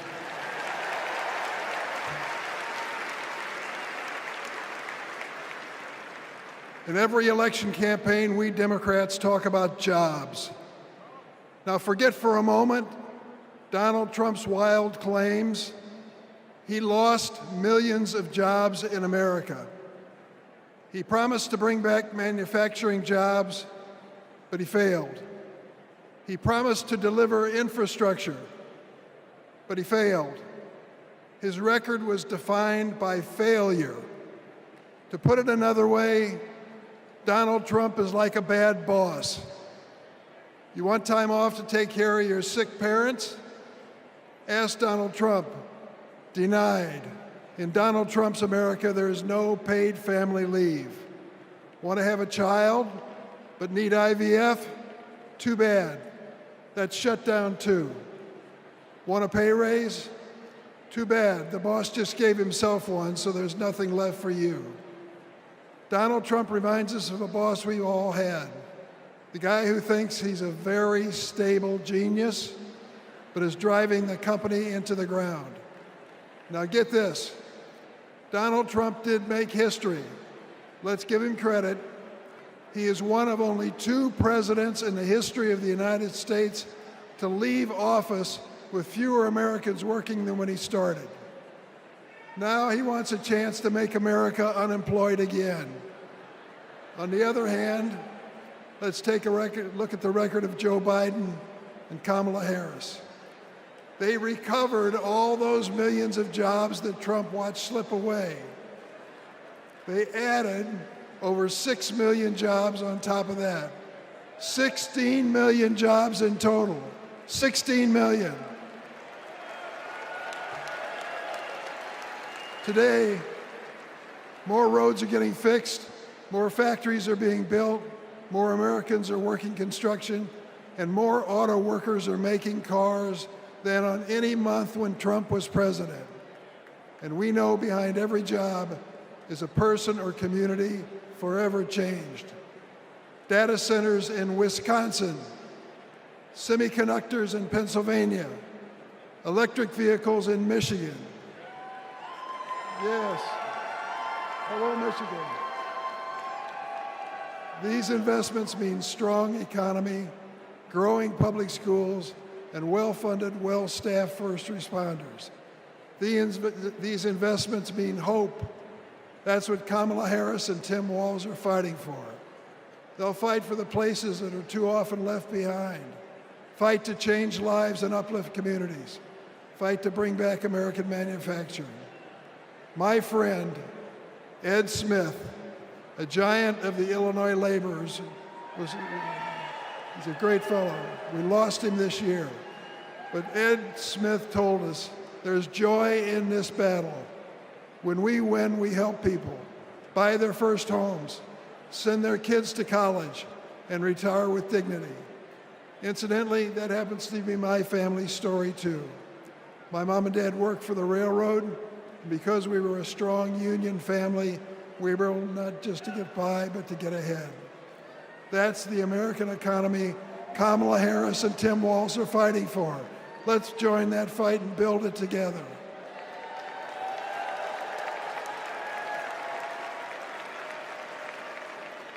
Now let's hear from some union workers on the ground in Arizona, thanks to the Biden-Harris administration investment in America. Welcome to Phoenix. Donald Trump said he'd bring back American manufacturing, but Joe Biden and Kamala Harris actually did it. Thanks to them, plumbers and pipe fitters like us are building the factories, semiconductor plants, and data centers of the future. We are hard at work in Phoenix, Mesa, Goodyear, Chandler, and more. Our neighborhoods, schools, and local businesses are growing. Sometimes we have so many projects that we send fabrication out to other states. Our local union is now up to 4,800 trades members. That's up from 2,800 in 2020, thanks to Joe and Kamala. And it's an exciting time for us in the next generation. Our apprenticeship program now trains over 1,100 people a year. Every year at local high schools, when they announce what graduated seniors are doing next, more and more of these kids are joining the trades. My son is a senior in high school this year, and he plans to join us. Not just for the great career and the financial security that all us parents want for our kids, but it's because he's excited to work on the cutting edge of innovation. Kamala Harris will keep investing in American manufacturing. With her commitment, there's nothing that us American workers can't build. Please welcome Ohio Representative Joyce Beatty.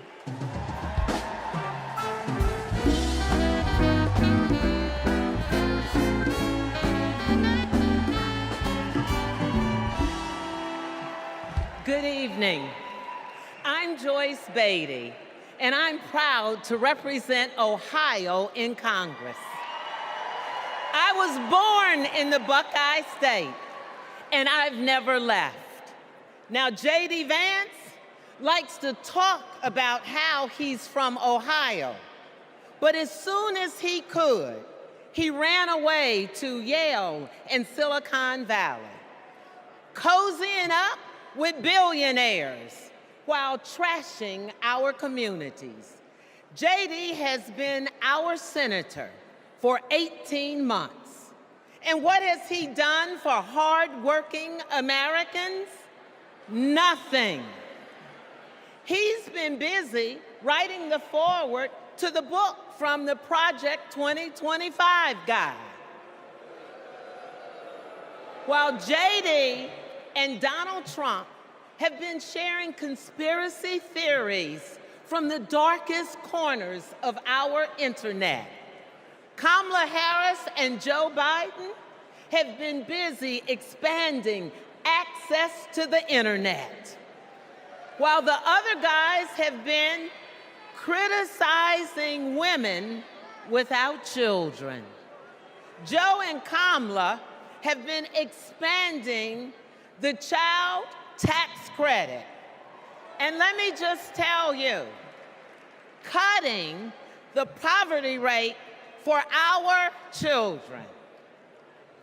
Kamala and Joe Biden have been also at the same time reducing the price of health care for our seniors.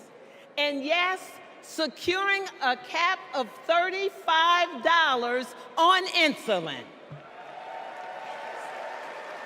And as JD and Trump, they want to take us back to the past.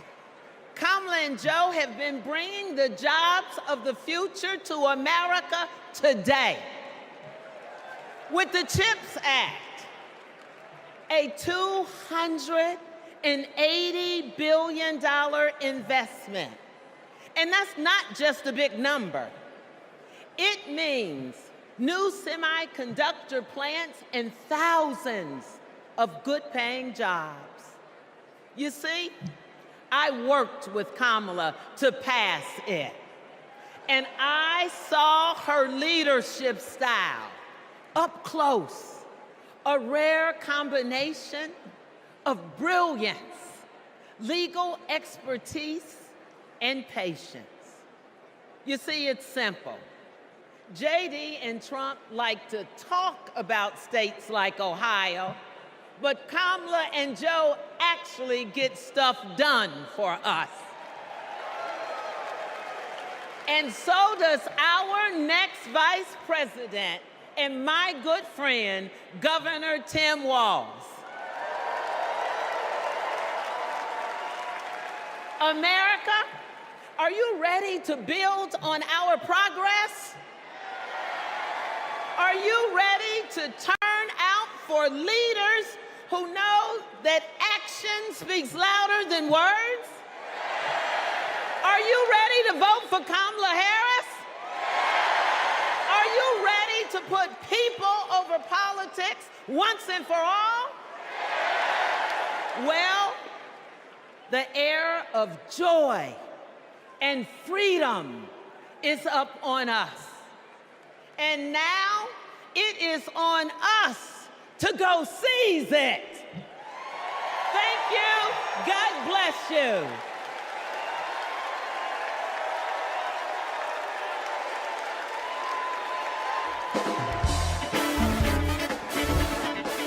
Please welcome AFSCME President Lee Saunders, SEIU President April Barrett, LIUNA General President Brent Booker, IBEW International President Ken Cooper, CWA President Claude Cumming.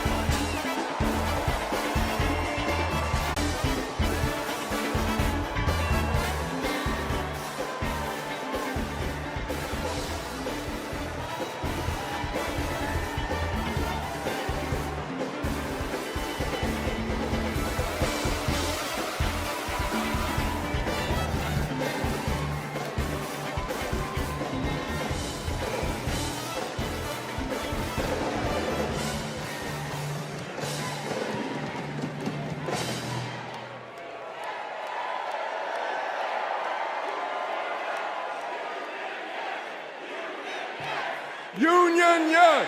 Union, yes! Union, yes! Union, yes!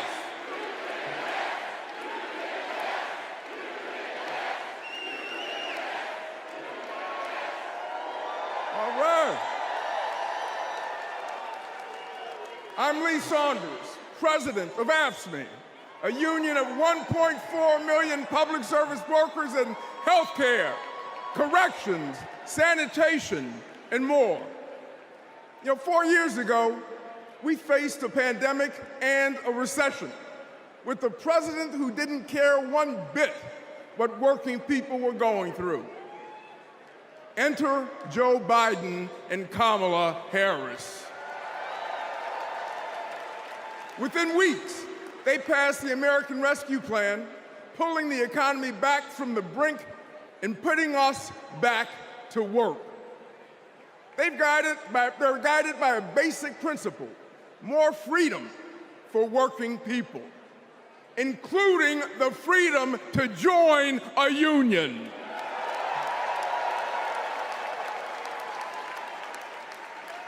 So this November, we're moving forward with Kamala Harris as our president.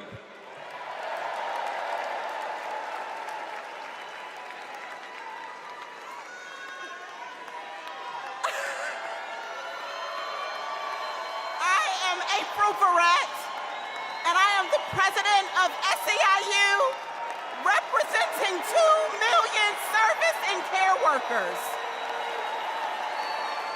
We're all in for Kamala Harris because Kamala Harris has always been all in for us. Vice President Harris joined fast food workers on the picket line, and she walked a day in the shoes of a home care worker. She shares our vision for a modern-day labor movement, a movement that meets the needs of workers in the 21st century, and an economy that is ready for the future. It is going to be together that we write new rules to make it easier for all workers to join a union. And we are going to build a younger, darker, hipper, fresher, sneaker-wearing labor movement. A movement that is going to be more inclusive and built for the middle class. And we are going to end poverty wage work for once and for all. So let's do the work. Let's elect Kamala Harris so that together we will usher in a new era of worker power, and together we will win the future. Let's go get it.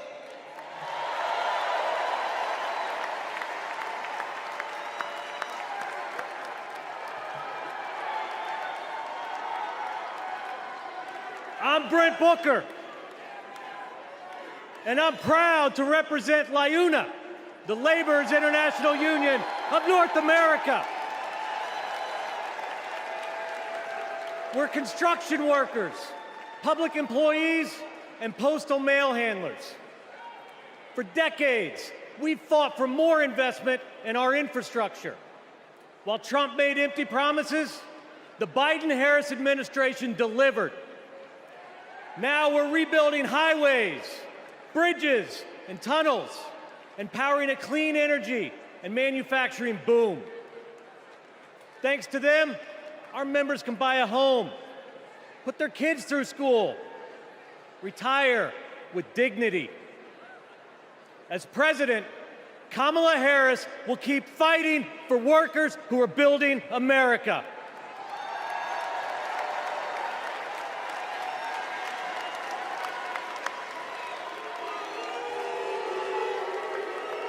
Hello, I'm Kenny Cooper, representing 840,000 IBW members, the International Brotherhood of Electrical Workers.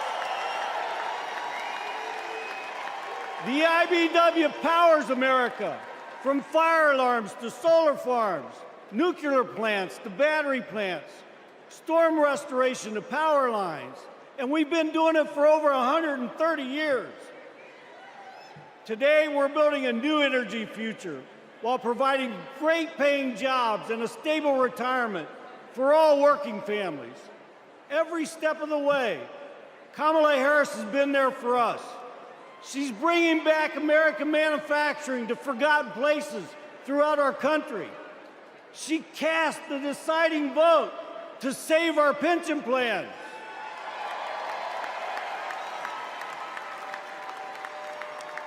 She's lifted our apprentices up all over the nation. And guess what? She's not afraid to use the word union.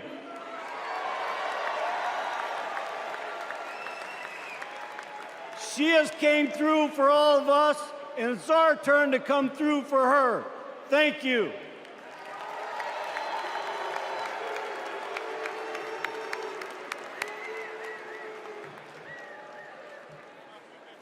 Hi, I'm Claude Cummings, Jr., President of CWA, the Communication Workers of America. We all saw the digital divide during the pandemic. Millions of American families didn't have access to high-speed internet at home. Too many kids were forced to go online class in McDonald's parking lots. But as Vice President, Kamala Harris helped pass the largest investment in broadband ever. She gave CWA members a seat at the table so we could work to connect every household to the internet while creating good union jobs. Listen, we don't play at CWA, and we're fired up. Are you fired up tonight? Are you fired up? Are you fired up? We're fired up to work with our next president, Kamala Harris.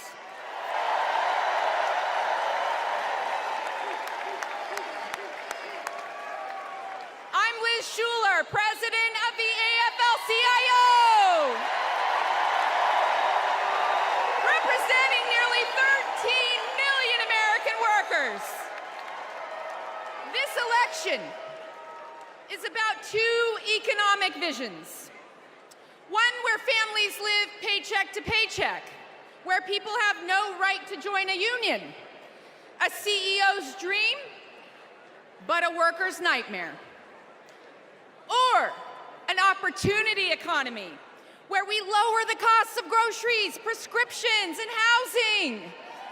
Where we go after big pharma, corporate landlords, and price gougers. Where there's no such thing as a man's job or a woman's job, or like Donald Trump would say, a black job. Just a good union job. That's the future our President Joe Biden has fought for. And that's the future Kamala Harris and Tim Walz will keep fighting for. Let's build it together.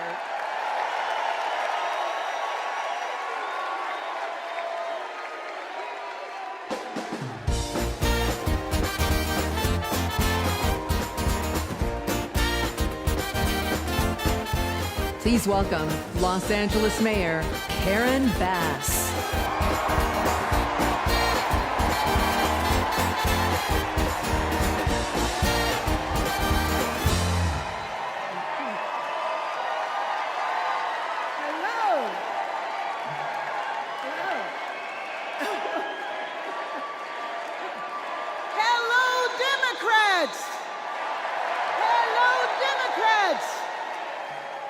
Are you as excited as I am?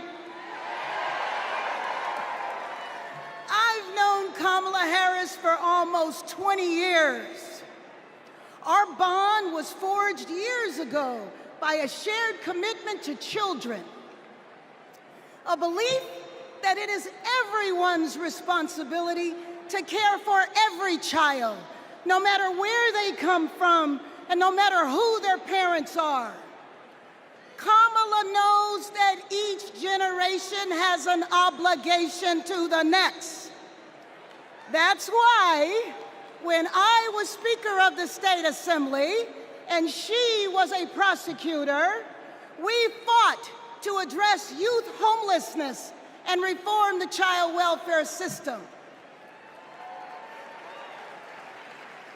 We wanted to make sure that California's foster youth aren't cut off and left on their own the day they turn 18. As Attorney General, Kamala created our state's Bureau of Children's Justice and worked to give children in the juvenile justice system the support they needed. And when I asked her to swear me in, the first woman vice president, swearing in the first woman mayor of Los Angeles,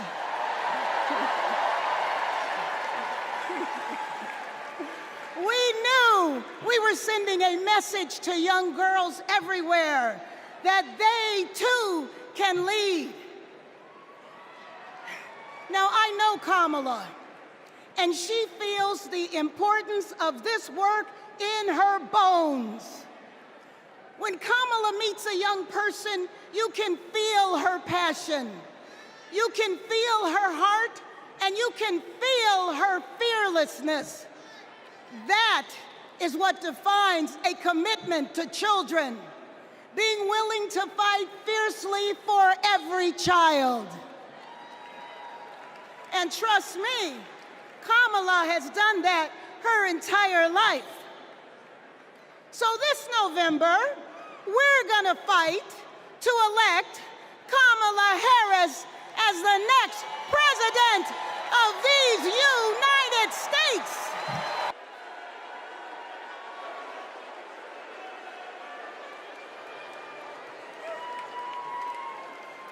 As we look ahead to our collective future, it's important to reflect on all the incredible progress that we've made in the last 4 years.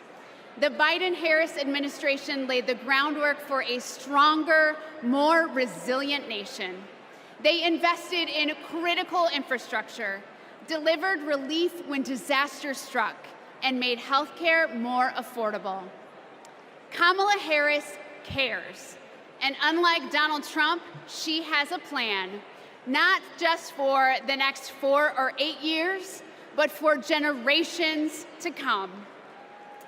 Now, let's hear from some of my fellow state executives about how Kamala Harris and Tim Walz are investing in the long-term future for our nation. Okay, go.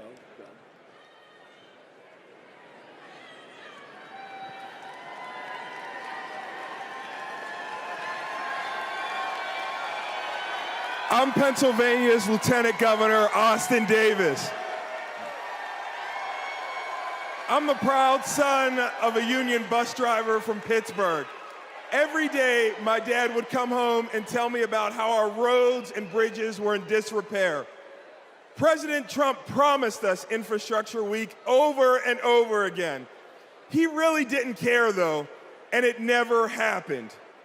But President Biden and Vice President Harris are on our side. They brought together Democrats and Republicans to get it done. We got I-95 in Philly fixed in less than 2 weeks. We repaired the Fern Hollow Bridge in Pittsburgh in record time. Right now, we're repairing roads and bridges across Pennsylvania, including in Pittsburgh, the city of bridges.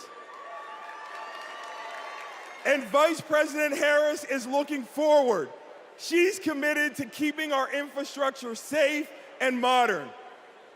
When I think about the future for generations to come, that's the legacy that President Biden is leaving our children. Let's keep building bridges to the future with Kamala Harris and Tim Walz. Let's work.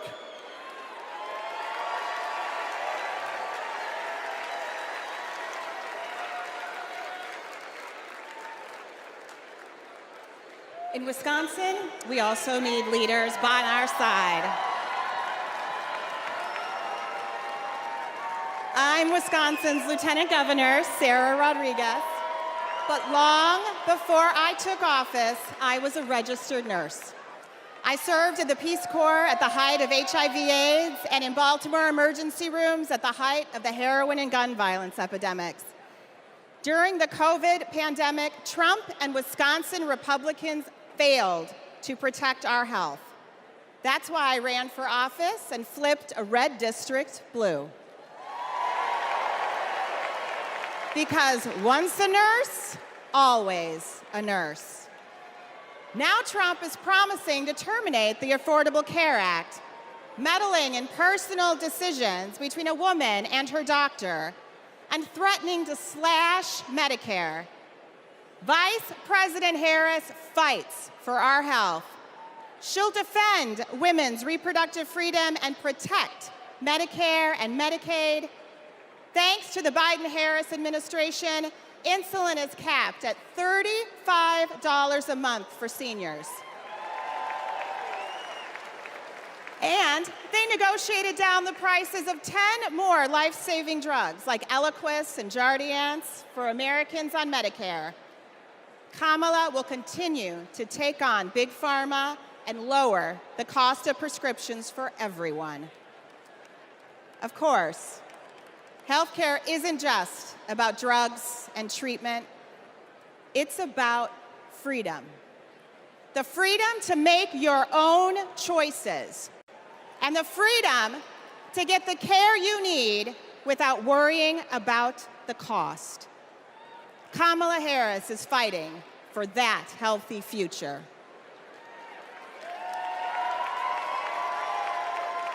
Let me tell y'all about Texas leadership.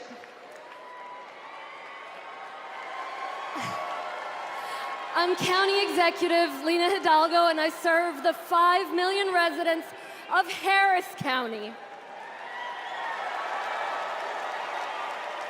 Harris County includes Houston. Texas Governor Ann Richards said, "I've been tested by fire, and the fire lost." In the years I've been in office, we've dealt with chemical fires. We've dealt with 10 floods, 7 hurricanes, a deadly winter freeze, and of course the pandemic. When that last disaster struck, Donald Trump abandoned us. He spread misinformation that cost lives. Compare that to 2021, when the Texas power grid went dark. Kamala Harris didn't just put out a tweet, she called me to make sure we had what we needed.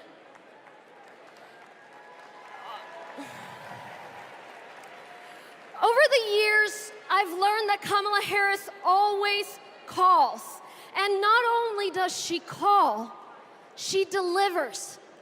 The very week she launched her campaign, she was down in Texas with vital FEMA assistance right after Hurricane Beryl. Kamala Harris cares. She will never risk lives for the sake of politics. And she's leading the charge to protect our communities from extreme weather. The Biden-Harris administration have announced at least $1 billion to help us with just that, and Houston is thriving. We deserve leaders who acknowledge the threats, heck, the existence of climate change. We deserve tough leaders who have our backs. We deserve compassionate leaders ready to help. That's Kamala Harris and Tim Walz. I can personally attest that Kamala is a leader who has our back. I'm California's Lieutenant Governor Eleni Kounalakis, but I hold another title just as dear to me, Kamala Harris's friend. I met her when we were both young women trying to navigate the halls of power. I worked in housing. She had just been elected district attorney. We got frequent lunches together, and she was funny and fun. She was also a great mentor. Once, I told her about a professional experience of being minimized because I was a woman. She put her fork down and said, "Eleni, never let anybody make you feel small." I saw her put that creed into action. When Wall Street foreclosed on millions of homes, Washington wisdom was that $4 billion was the best you could do. Other attorneys general agreed. But because Kamala Harris grew up in a middle-class home, she knew that wasn't enough for all the working families who got screwed over. So she put her foot down and refused to settle for less. Kamala Harris won $20 billion from the big banks for California homeowners. And that's because she cares. She cares so much that if you're lucky enough to be her friend, she calls you on her birthday, and sometimes she sings to you. She called me on mine right when I had decided to run for lieutenant governor. She asked tough questions. I promised I'd follow her lead and invest in the future. Together, we shattered that glass ceiling, California, and got to work. I am so glad the country is getting to see the Kamala that I've known for decades. For Californians and Pennsylvanians, for Texans and Wisconsinites, for states red and blue and everything in between, President Biden and Vice President Harris have been investing in our future and are on our side, and we are not going back.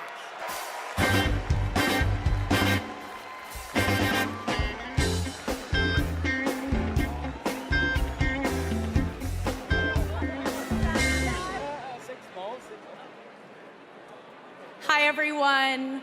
I'm Deja Fox, and I'm so excited to be here today from Arizona. That's right. That's where I was born and raised by a single mom. I was a free lunch kid, raised in public housing, and I got my health care at Planned Parenthood. Because of policies that lift people up, I walked through the gates of my dream school as a first-generation college student. People my age are making big decisions about our lives, and we deserve a president who has our back. Not some power-hungry millionaire reality TV personality who only cares about himself. We need Kamala Harris. She'll deliver a future where we can decide if and when to start a family. A future where we can afford rent and groceries. A future where we're not crushed under student debt. A future where any free lunch kid can walk through the gates of their dream college. For young people, this is a fight for our future. We have a responsibility to do this, and we have a responsibility to do it right, and that's why we're gonna show up for Kamala Harris and Tim Walz. And here now, with a musical performance. Good evening. Hello, Democrats. Hello, Chicago. It's a great honor for me to be here this evening. You know, long before I was the governor of Rhode Island, I was a little girl growing up there in a middle-class family. My dad found his American dream in a watch factory in Providence. And that job gave him a way to provide for our family, a community for him to belong to, and so much pride. But like so many Americans in the 80s, after 25 years of his hard work, his job and the job of all of his friends was shipped overseas. You know, years later, my dad said to me, "Gina, this happened because our leaders let us down." And my father was right. The Republicans in power who pushed failed economic strategy. Let's just cut taxes for the wealthy and leave everybody else behind. Well, not only did my father lose his job, but frankly, manufacturing left my state. Manufacturing withered in Rhode Island and all across this nation. In communities all across America, factories shuttered, communities got hollowed out, and people were left without their job, without hope, without the dignity that comes with a decent job. And you know, Republican economic policy failed Rhode Island. How do I know that? Because when I took office, first Democrat elected governor in a couple of decades, I inherited one of the worst economies in the country. It was a mess. But we got to work and we turned it around. We turned it around with a pro-business, pro-worker agenda. Kamala Harris has that same agenda. She knows we need an economy where the costs are low and opportunities abound. An economy where people can show up to their jobs with dignity and pride. She has a new economic vision for America. You know how she knows that? She knows it because just like me, Kamala Harris grew up in a middle-class home. Her mom worked to cure breast cancer by day and feed her family at night. And as an adult, Kamala worked to lock up sex offenders and violent criminals by day. And she took care of her sick mother at night. Kamala Harris gets it. She gets that so many Americans work so hard every day and they're barely getting by. And that is not right. It is a fundamental economic principle. Hard work ought to pay off. We believe in that. And that's why the Vice President is committed to building the opportunity economy, an economy that rewards ambition, an economy that rewards hard work. She believes in an America where everyone, regardless of who you are, what you have, where you started, you got a chance to get ahead in this country. Kamala Harris will give more than 100 middle-class Americans a tax cut. She'll build 3 million new homes for the middle class. And she's going to forge an economy with fair competition, free from monopolies. Monopolies that crush workers and small businesses and startups. Kamala Harris will make building up the middle class a defining goal of her presidency. Meanwhile, Donald Trump, he's going to double down on his worst economic ideas. The same ideas that shipped my dad's job overseas. Ideas that don't work. We know they don't work because they never have. He wants another huge tax cut for the wealthy. He wants to put his corrupt buddies in charge of the economy. And he wants a sales tax that's going to supercharge inflation. We cannot afford Donald Trump's failed economic ideas. But here's the thing, the most important thing. Kamala Harris works for the people. Kamala Harris works for you. And Donald Trump is in it for himself. As our president, Kamala Harris will build an economy where everyone, and she means everyone, can find and live their American dream. So let's put her in the Oval Office. Thank you.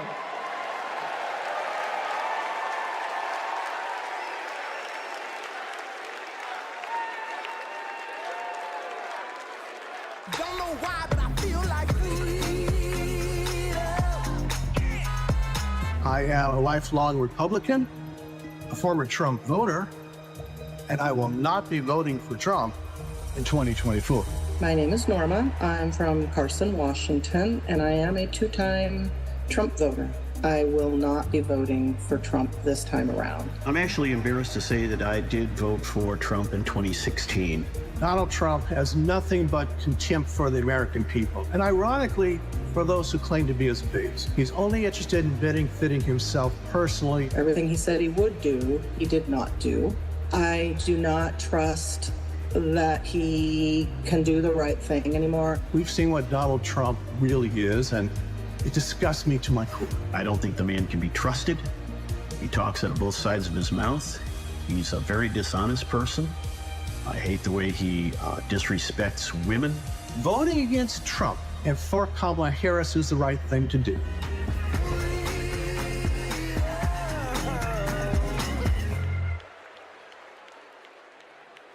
Please welcome New York Governor Kathy Hochul.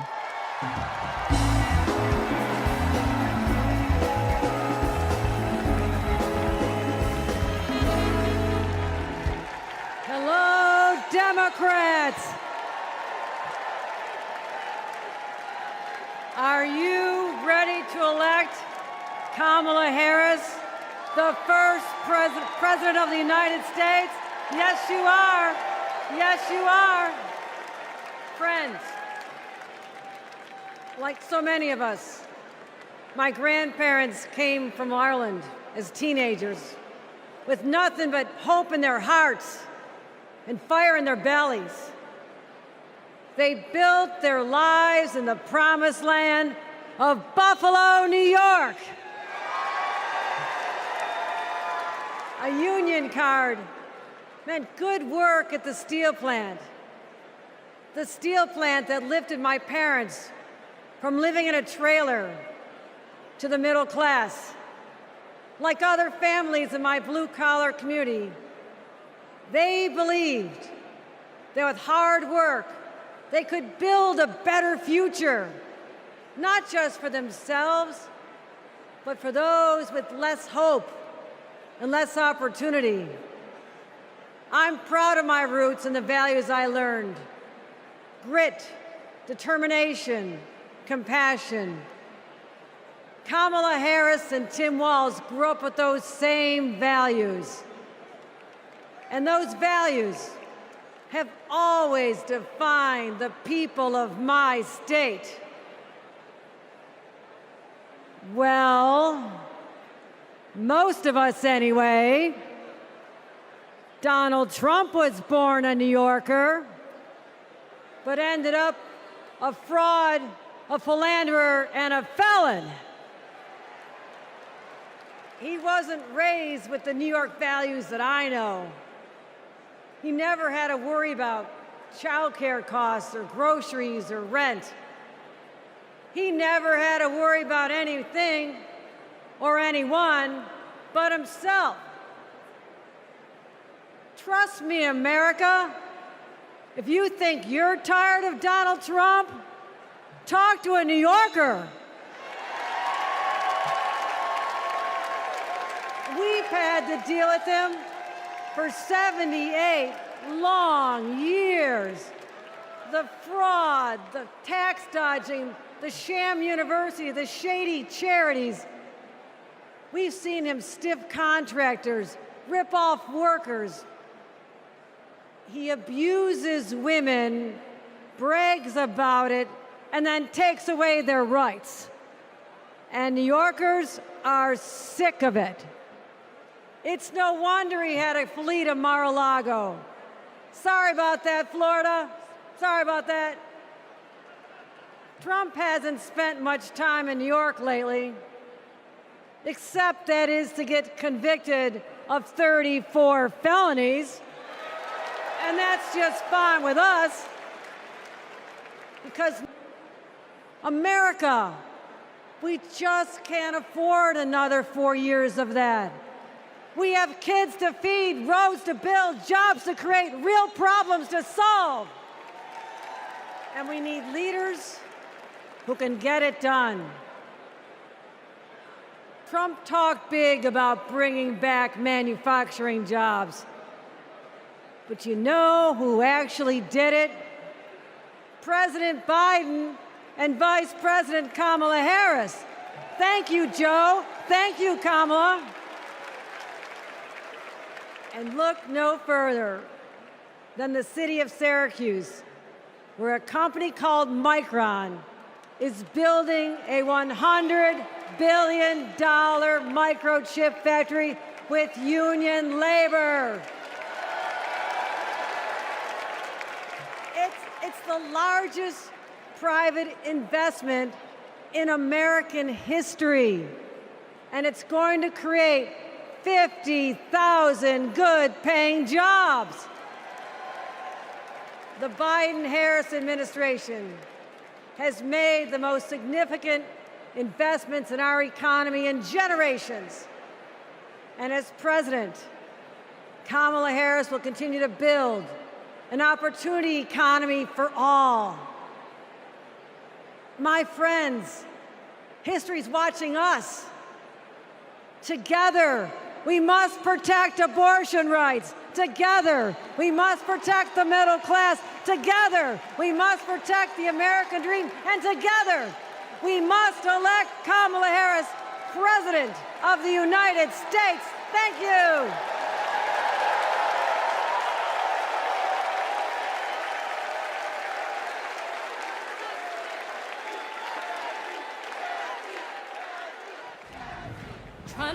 Trying to rain on the thunder.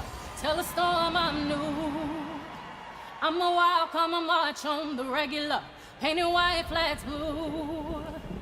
What kind of America do we want? One where we're divided, angry, depressed? Come on, we're Americans. Fascism, we conquered it. The moon, landed on it. The future, building it. Freedom, nobody loves it more. And we fight for it.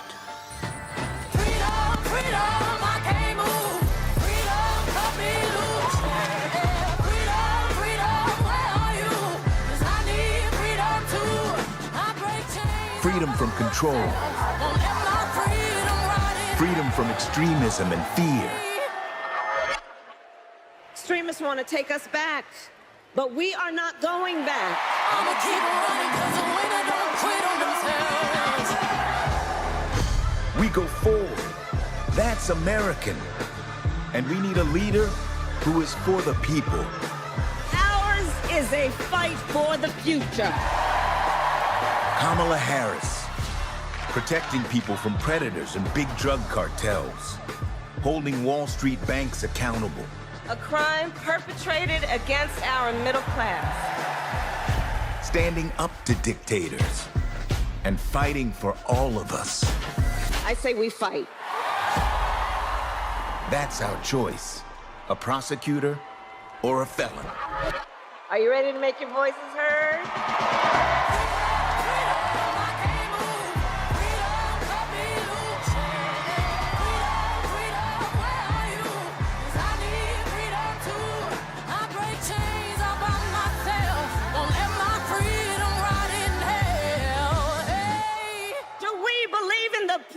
Of America. And are we ready to fight for it? I'ma keep running 'cause the winner don't quit on themselves.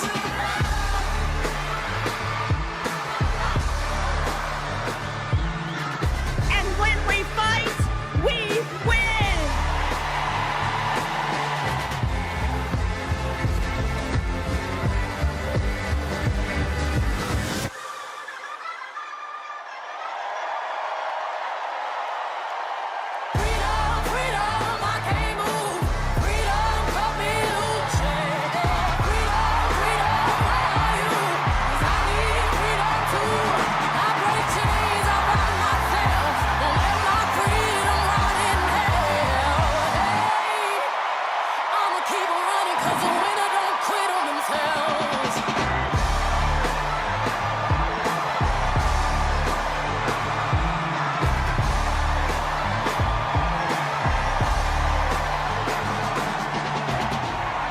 Good evening, everyone.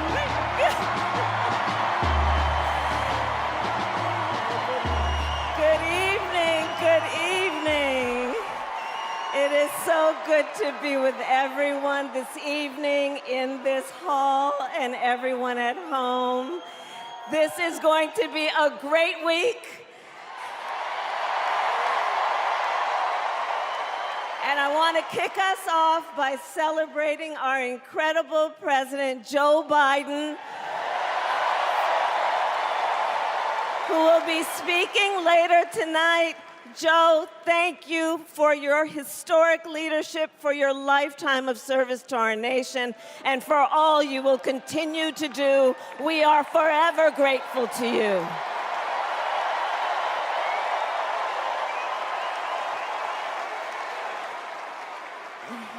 Thank you, Joe. And looking out at everyone tonight, I see the beauty of our great nation. People from every corner of our country and every walk of life are here, united by our shared vision for the future of our country. And this November, we will come together and declare with one voice, as one people, we are moving forward. With optimism, hope, and faith, so guided by our love of country, knowing we all have so much more in common than what separates us, let us fight for the ideals we hold dear, and let us always remember, when we fight, we win. God bless you. God bless the United States of America. Good night, everyone.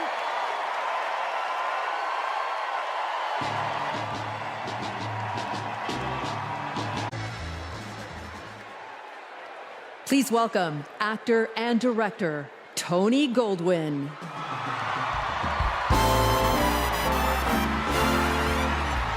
Hello, Chicago. And hello to everyone tuning in from all across America.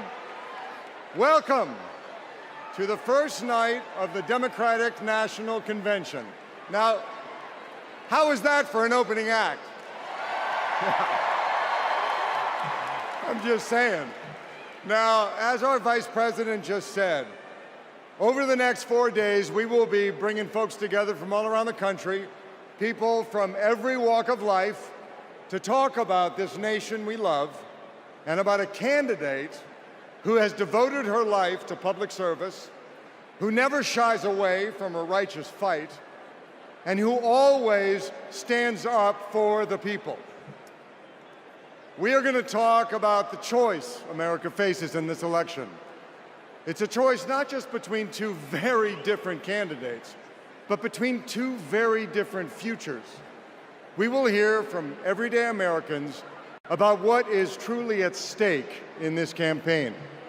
The future of our middle class, the future of reproductive rights, the future of our climate, our security, our schools, the future of our freedom, the future of our very democracy. We will see the vision of our nominee.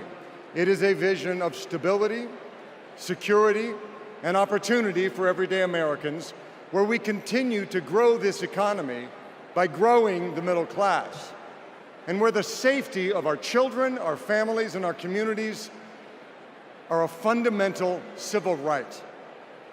It is a future where, instead of scoffing at allies and fawning over dictators, our president stands up for our friends, faces down our adversaries, and American democracy remains a beacon of hope and inspires the world to take on our biggest challenges together. We'll learn the story of a leader who has dedicated her life to doing the work of making good on the promise of America. A leader who understands the middle class because she grew up in the middle class. A leader who has taken on powerful interests at every step of her career and fought for the rights and freedoms of all of us. And then, of course, we will hear again from the Democratic nominee herself, the next President of the United States of America, Kamala Harris. Because she has a message for us. It is a message that's joyful, not mean-spirited. A message of public service, not self-service. A message of optimism and opportunity, not chaos and division. A message that has woken us up to who we are, to who we've always been. Because Americans are not a cynical people. We are not small-minded. And whether we realize it right now or not, we are currently already writing a new chapter of the American story.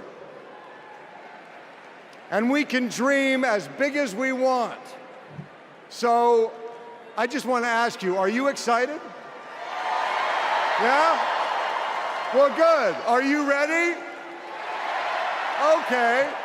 Well, then I challenge you to make this the moment you get off the sidelines and into the game.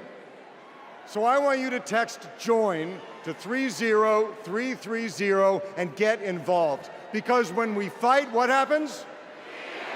We win. And we are going to win this thing together. And while we're doing it, we are going to have a whole lot of fun. So let's get started.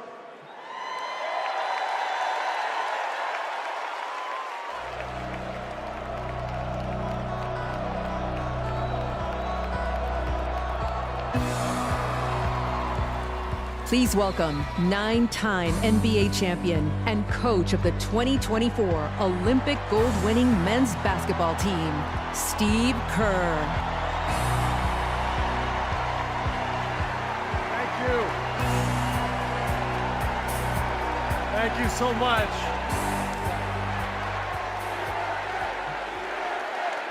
Thank you. It is so fun to be back here in the United Center. And as you guys know, a lot of good stuff has happened in this building, especially in the 90s. You young people, Google Michael Jordan and you can read all about it, okay? So there was an amazing vibe in this building back in those days, and I feel that same winning spirit here tonight. So the last time I was in a packed basketball arena was in Paris, France. 9 days ago, some of the best players on earth, 12 incredible American men, came together to win Olympic gold. And the next night, I was back in that same building watching 12 more of the best players on earth. Our incredible American women do the same thing.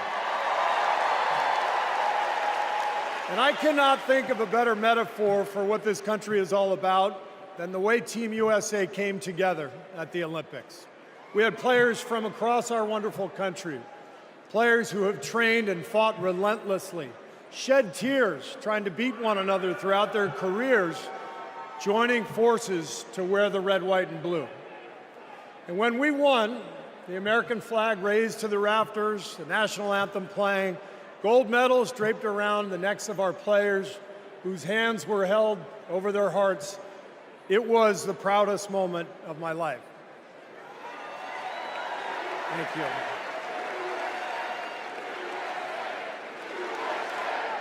Thank you. Now, I could never have imagined that a few days later I would receive an invitation to step into a different kind of arena. And so here I am. I know very well that speaking out about politics these days comes with risks. I can see the shut up and whistle tweets being fired off as we speak. But I also knew as soon as I was asked that it was too important as an American citizen not to speak up in an election of this magnitude. The reason I said yes to speaking here tonight is that as a coach and former player, as a husband, a son, a father, even a grandfather, and as an American, I believe in a certain kind of leadership. I believe that leaders must display dignity.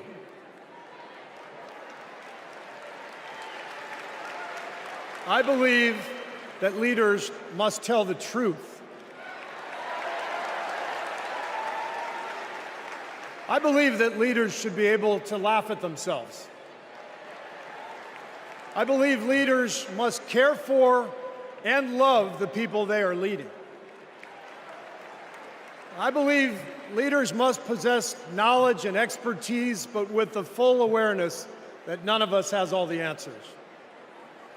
And in fact, some of the best answers often come from members of the team.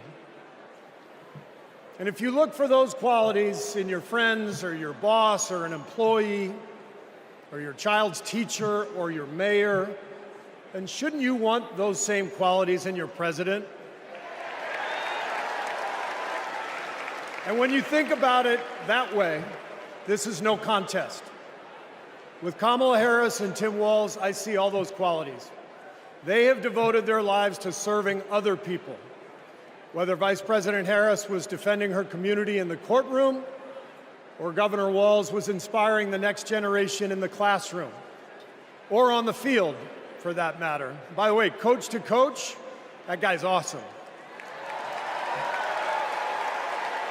Although, I have to say, Coach Walz, way too much reliance on the blitz in '99 against Mankato East.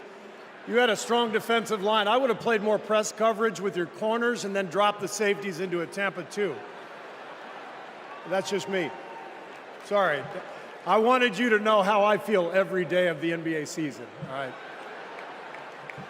But listen, the joy, the compassion, the commitment to our country that we saw at the Olympics, that is what Kamala Harris and Tim Walz have.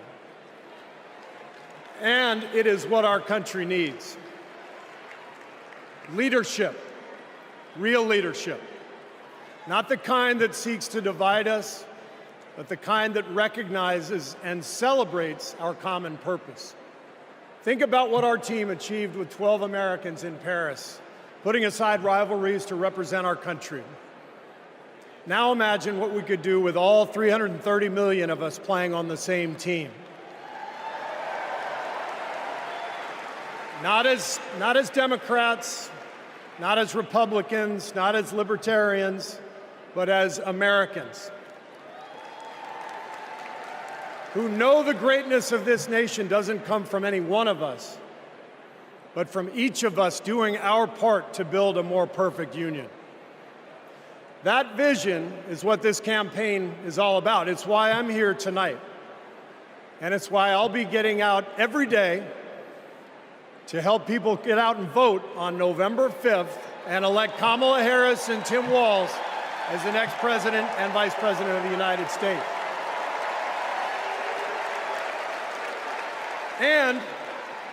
And after the results are tallied that night, we can, in the words of the great Steph Curry, we can tell Donald Trump, night, night. Thank you.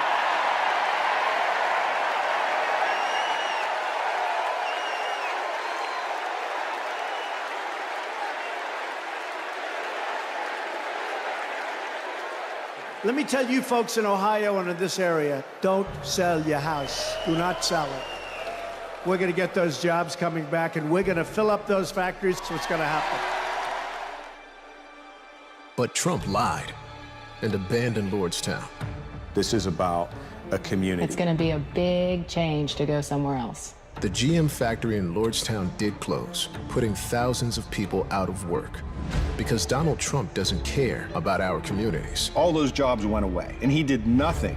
He did not do one thing for those workers there. He didn't come and make promises. He came and made false promises. Kind of lost hope in everything. I don't really want to leave. But then something changed. Instead of lies and broken promises, Joe Biden and Kamala Harris got to work and brought U.S. manufacturing jobs back, including to Lordstown. Kamala will continue to have workers' backs and get the job done. American workers deserve a fighter, and that's exactly what Kamala Harris is. Do we believe in opportunity?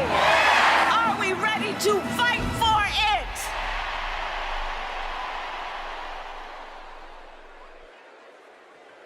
Please welcome United Auto Workers President Shawn Fain.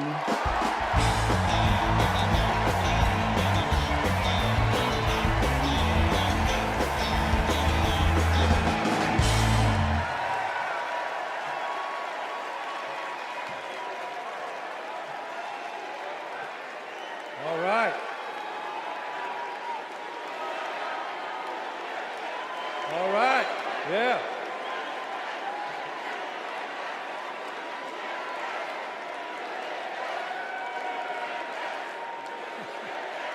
Thank you. Good evening, America, and good evening to the people that make this world move, the working class.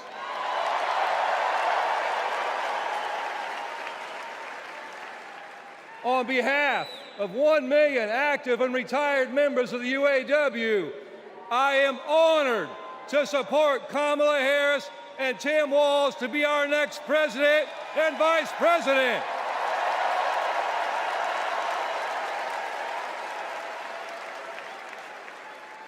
And I want to say thank you to Joe Biden for making history by walking the picket line with the UAW.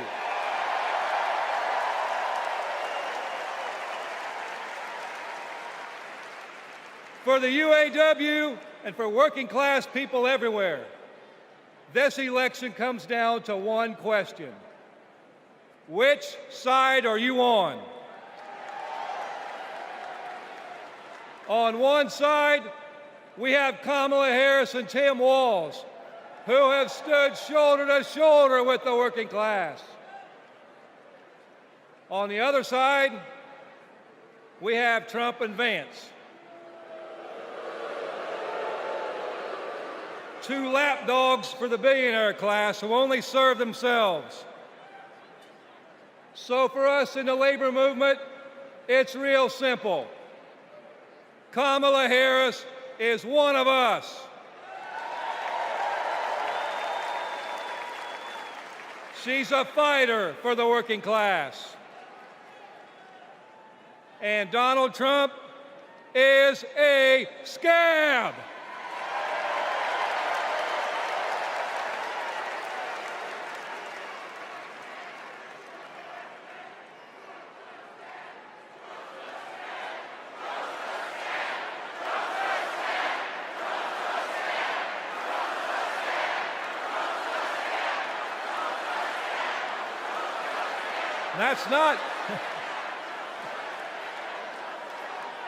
That's not just my opinion, that's a fact. All we have to do is look at the track record. When Donald Trump was president, corporate America ran wild. Donald Trump did not bring back the auto industry. When Donald Trump was president, auto plants closed. Trump did nothing. Trump told workers in Lordstown, Ohio, that he would be bringing all the auto jobs back. And Trump did nothing. In 2019, General Motor workers went on strike for 40 days for good jobs and a better life. And Trump did nothing. Talk is cheap. But in 2019, you know who was on the picket line standing shoulder to shoulder with auto workers? I'll give you a clue. Her initials are Kamala Harris. In 2023, who helped bring jobs back to Lordstown, Ohio? Kamala Harris. And in 2024, who will stand with the working class in our fight for justice? Kamala Harris. And that's the difference. Donald Trump is all talk, and Kamala Harris walks the walk.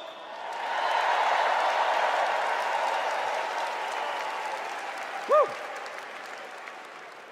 In the words of the great American poet, Nellie, it's getting hot in here.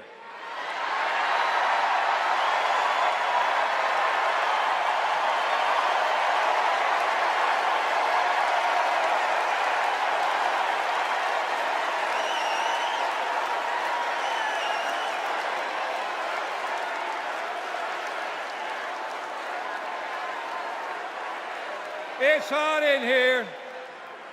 It's hot in here because you're fired up and you're fed up, and the American working class is fired up and fed up. The American working class is in a fight for our lives. And if you don't believe me, just last night, blue-collar workers, the UAW members at Cornell University had to walk out on strike for a better life because they're fighting corporate greed. And our only hope is to attack corporate greed head on. Corporate greed turns blue-collar blood, sweat, and tears into Wall Street stock buybacks and CEO jackpots. It causes inflation. It hurts workers. It hurts consumers, and it hurts America. And corporate greed is alive and well in the auto industry. You know, last fall, we achieved life-changing gains in our strike at the Big Three. We even won a commitment to reopen a closed plant not too far from here. We were able to do that thanks to the support of Kamala Harris and Joe Biden and the thousands of auto workers that went on strike.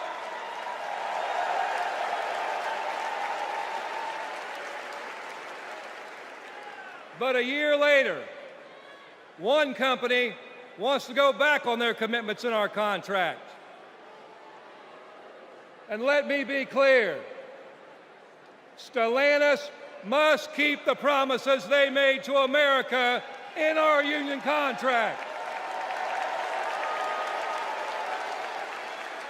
And the UAW will take whatever action necessary at Stellantis or any other corporation to stand up and hold corporate America accountable.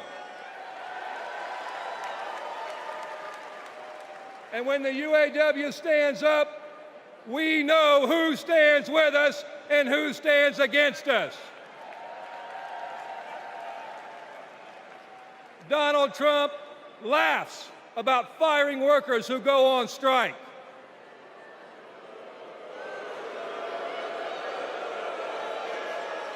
And Kamala Harris stands shoulder to shoulder with workers when they're on strike. And that's the difference between Kamala Harris and Donald Trump the scab. Trump is pushing divide and conquer tactics of the rich. It's the oldest trick in the book. They want to blame the frustrations of working class people. They want to take those frustrations, they want to blame it on race. They want to blame it on LGBTQ plus people. They want to blame it on some destitute and desperate person at the border. They do that because they want working class people to be divided and to focus and keep the focus off the one true enemy, corporate greed.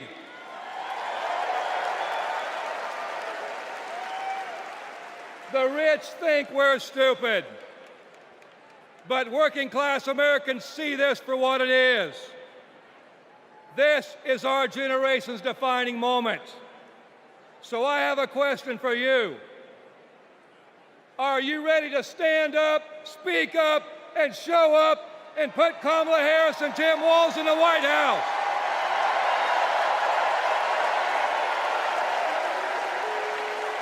We We need a defender of the working class in the White House, someone who is one of us and someone who knows how to fight. And that fighter is the next President of the United States, Kamala Harris. Thank you.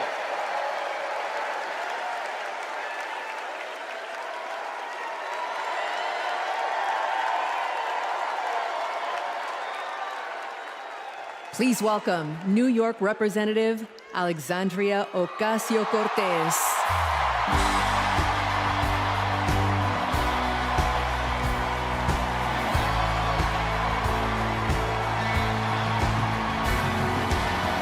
Thank you, Chicago! Thank you, Chicago, for your energy. Thank you, Kamala Harris and Tim Walz, for your vision.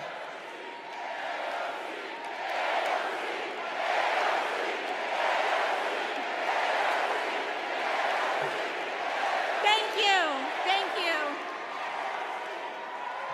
Thank you. Thank you, Chicago, for your energy. Thank you, Kamala Harris and Tim Walz, for your vision. And thank you, Joe Biden, for your leadership.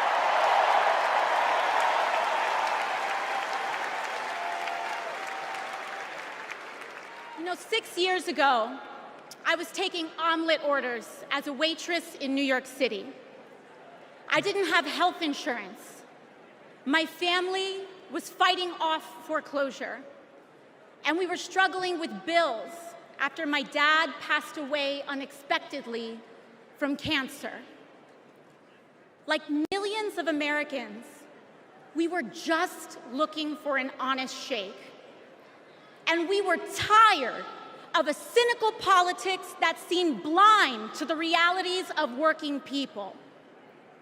It was then, only through the miracles of democracy and community, that the good people of the Bronx and Queens chose someone like me to elect them in Congress.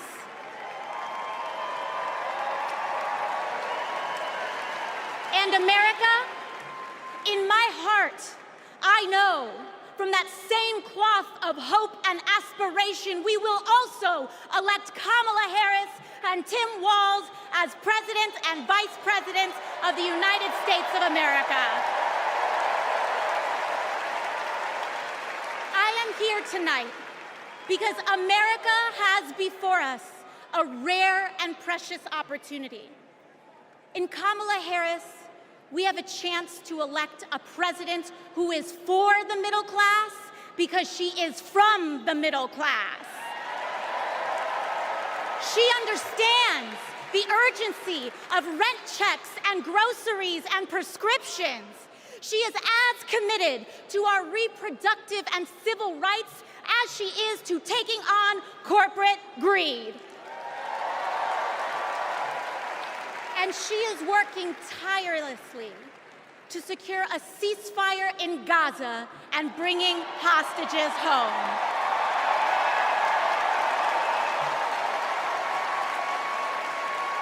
In Kamala Harris, I see a leader who understands.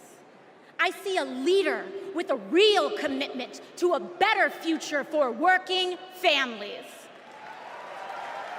And Chicago, we have to help her win. Because we know that Donald Trump would sell this country for $1 if it meant lining his own pockets and greasing the palms of his Wall Street friends. And I, for one, am tired of hearing about how a two-bit union buster thinks of himself as more of a patriot than the woman who fights every single day to lift working people out from under the boots of greed, trampling on our way of life. The truth is, Don, you cannot love this country if you only fight for the wealthy and big business. To love this country is to fight for its people, all people, working people, everyday Americans like bartenders and factory workers and fast food cashiers who punch a clock and are on their feet all day in some of the toughest jobs out there. You know, ever since I got elected, Republicans have attacked me by saying that I should go back to bartending. But let me tell you, I'm happy to any day of the week because there is nothing wrong with working for a living.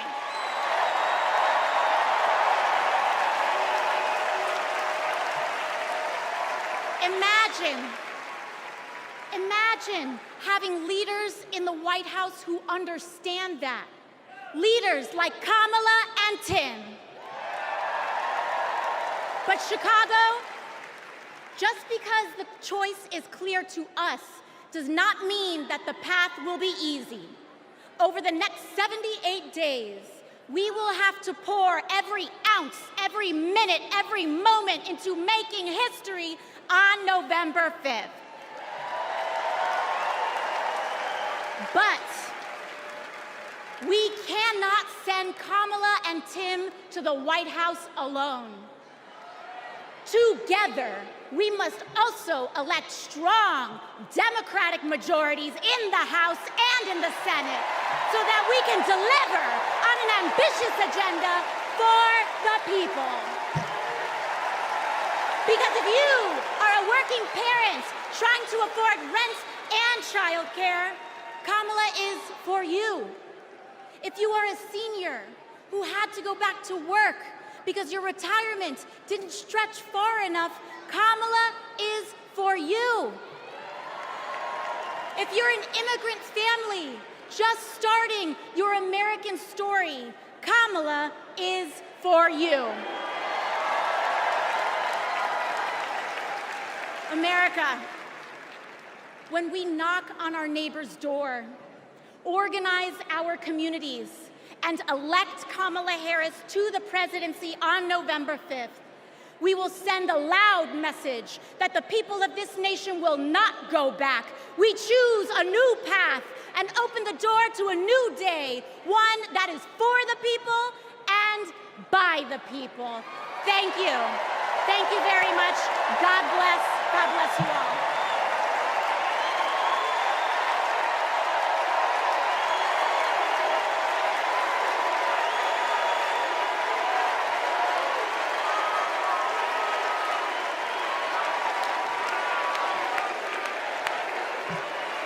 Wow. How about that AOC? Good Lord. So Kamala Harris's story begins in a middle-class neighborhood in the East Bay. Yeah, in a modest apartment above a nursery school, in a close-knit community where people looked out for one another, with a mother who instilled in Kamala Harris the core principles that have defined her life in public service. These are the experiences that made her the leader she is today.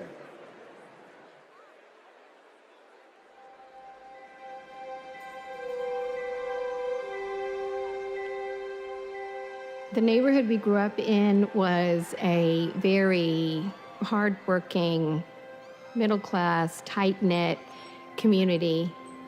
Families going to church on Sunday, kids playing in the front yard. Mommy got us these bright blue matching bikes with banana seats, and we were surrounded by caring adults. This neighborhood on Bancroft Way, we've spent so much time here. Behind me is where it all began. Her mom, Shamala, rented the apartment that was above the Shelton's nursery. So in the beginning, Mrs. Shelton used to babysit the girls. Shama was a single mom. Life was not easy for them, but she loved her daughters fiercely.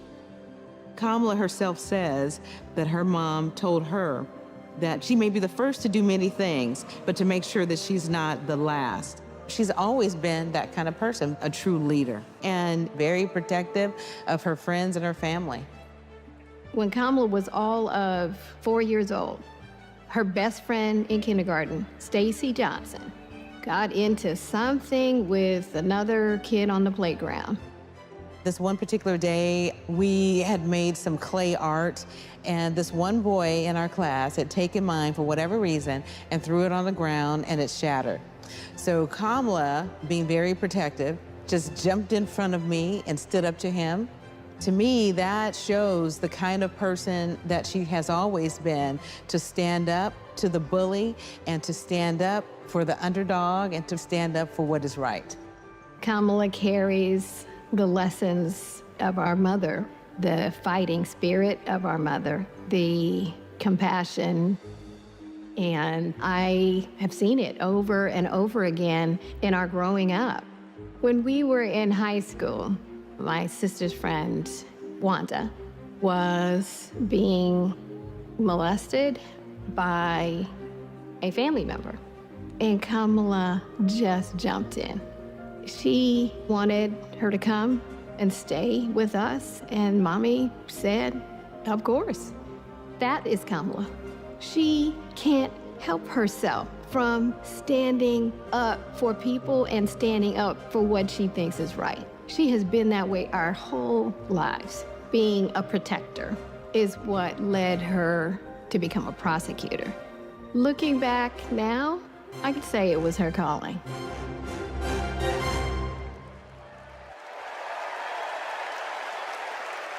Please welcome Stacey Johnson Batiste and Doris Johnson.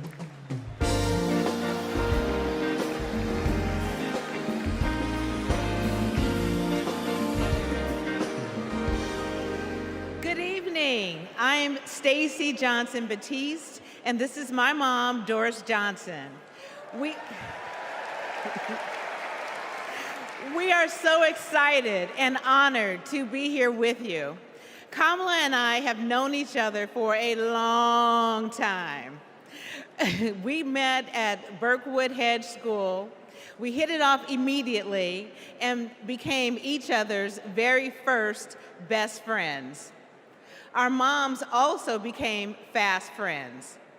And on weekends, we would pile into my 1966 Mustang, and Kamala's mom, Shamala, would sit in the front with me, and Kamala and Maya and Stacy would sit in the back, and off we would go to a movie or some adventure.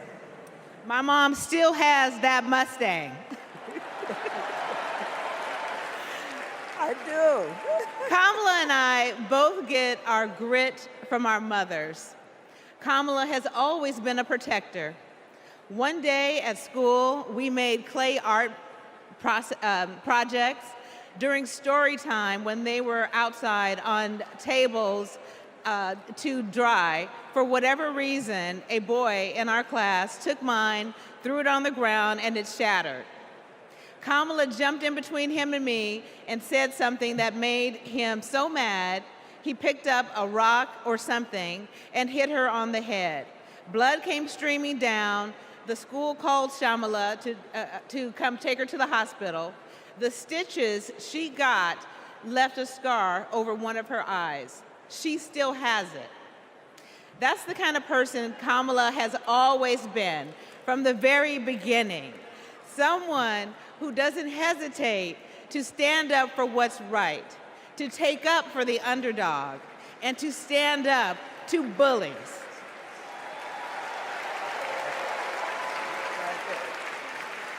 I have seen it time and again, whether the bully is an individual, a gang, or a corporation. She fights for all of us. Before we go, I know my mom has one more thing to say. Kamala, your mom would be so proud of you.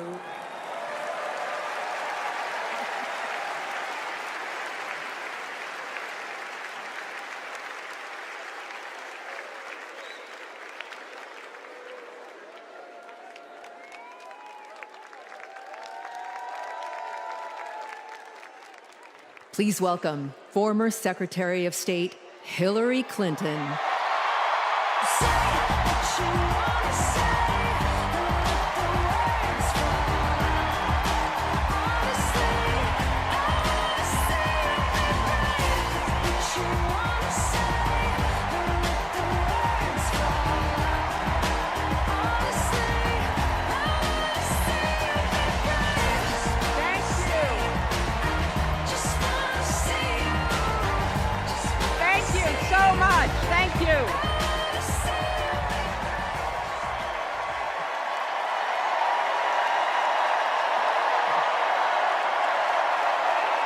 Thank you.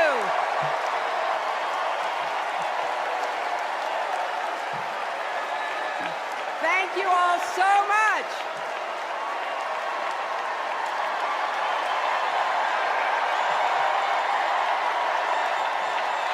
Thank you.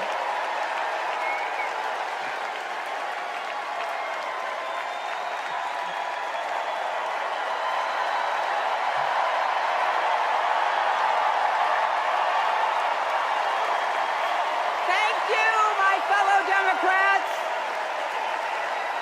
Thank you, my fellow Americans.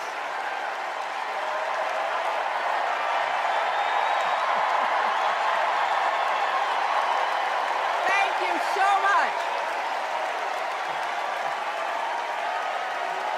No.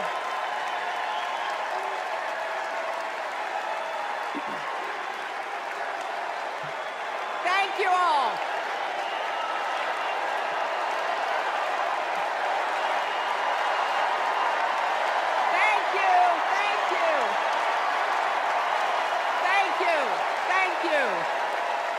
Thank you so much. Wow. There's a lot of energy in this room, just like there is across the country.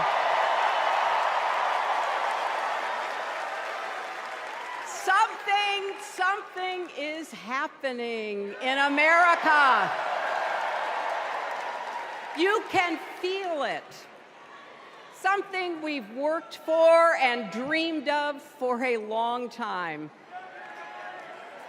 First, though, let's salute President Biden.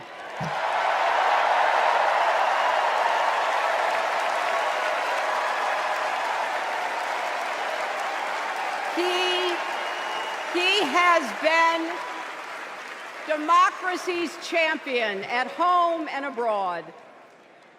He brought dignity, decency, and competence back to the White House. And he showed what it means to be a true patriot. Thank you, Joe Biden, for your lifetime of service and leadership.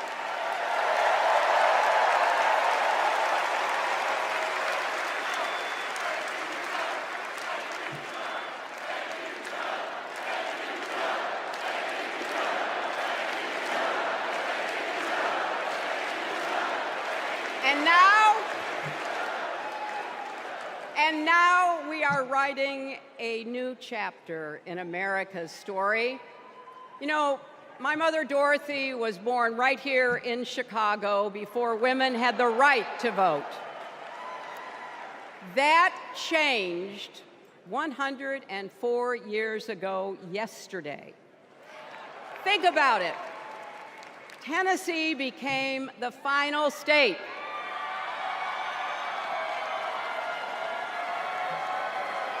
to ratify the 19th Amendment to the Constitution.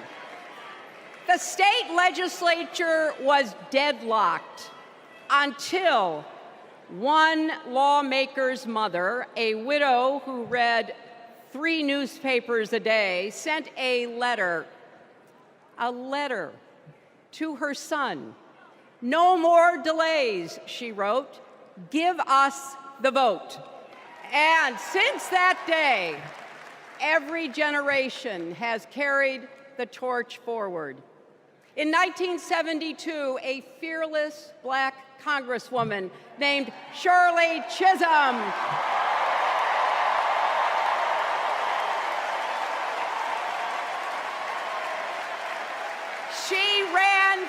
president. And her determination let me and millions of others dream bigger, not just because of who she was, but because of who she fought for.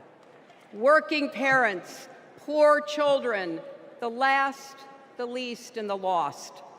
In 1984, I brought my daughter to see Geraldine Ferraro, the first woman nominated for vice president. If we can do this, Jerry said, we can do anything. And then there was 2016, when it was the honor of my life to accept our party's nomination for president.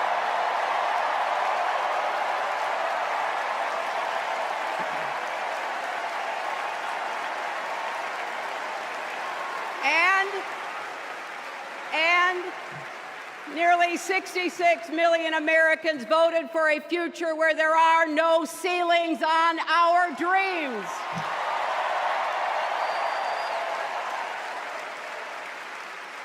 And afterwards, we refused to give up on America. Millions marched, many ran for office. We kept our eyes on the future. Well, my friends, the future is here.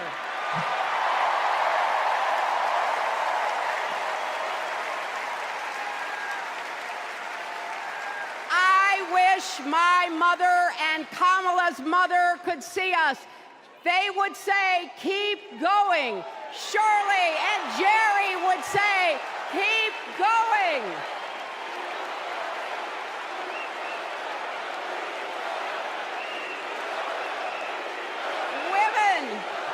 Women fighting for reproductive health care are saying, keep going.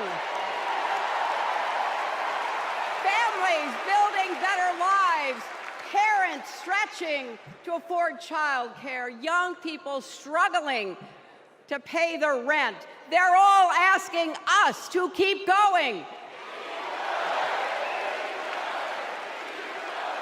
So, with faith in each other and joy in our hearts, let's send Kamala Harris and Tim Walz to the White House.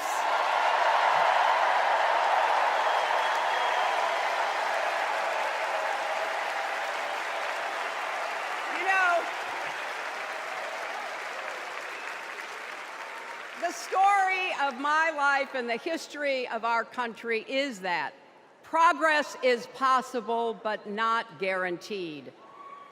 We have to fight for it and never, ever give up. There is always a choice.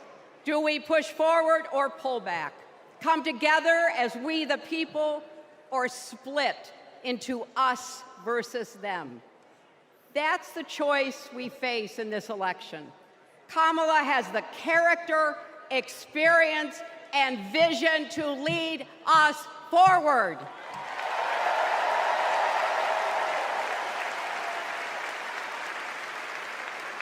I know her heart and her integrity. We both got our start as young lawyers, helping children who were abused and neglected. That kind of work changes a person. Those kids stay with you. Kamala carries with her the hopes of every child she protected, every family she helped, every community she served. So as president, she will always have our backs, and she will be a fighter for us. She will fight to lower costs for hardworking families, open the doors wide for good-paying jobs, and yes, she will restore abortion rights nationwide.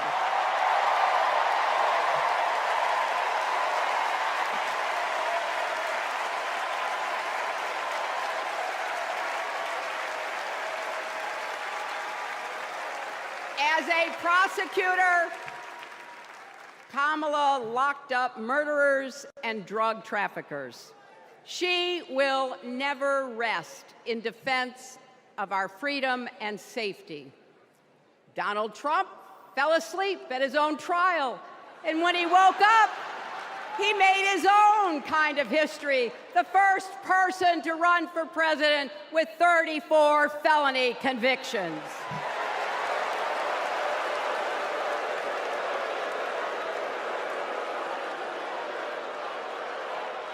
As Vice President, Kamala sat in the Situation Room.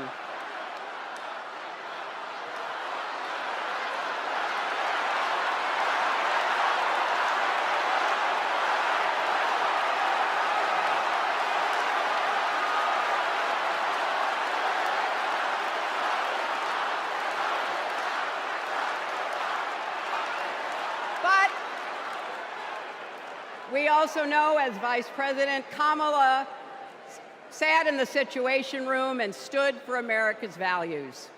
I know what it takes, and I can tell you, as Commander-in-Chief, Kamala won't disrespect our military and our veterans.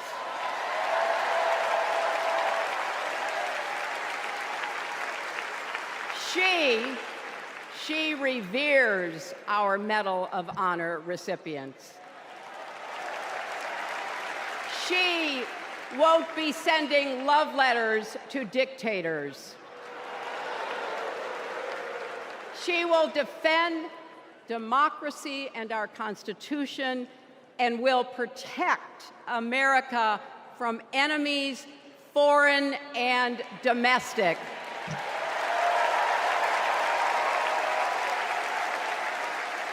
Think about it. The Constitution says the president's job is to take care that the laws be faithfully executed. Those are the words of our founders. Take care. Just look at the candidates. Kamala cares about kids and families, cares about America. Donald only cares about himself. On her first day in court, Kamala said 5 words that still guide her. Kamala Harris, for the people. That is something that Donald Trump will never understand. So it is no surprise, is it, that he is lying about Kamala's record. He's mocking her name and her laugh. Sounds familiar. But we have him on the run now.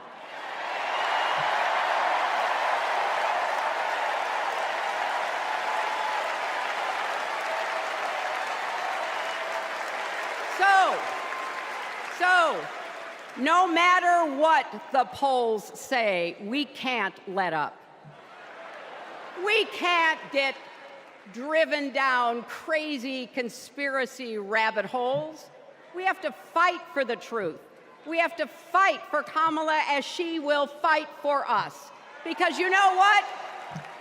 It still takes a village to raise a family, heal a country, and win a campaign.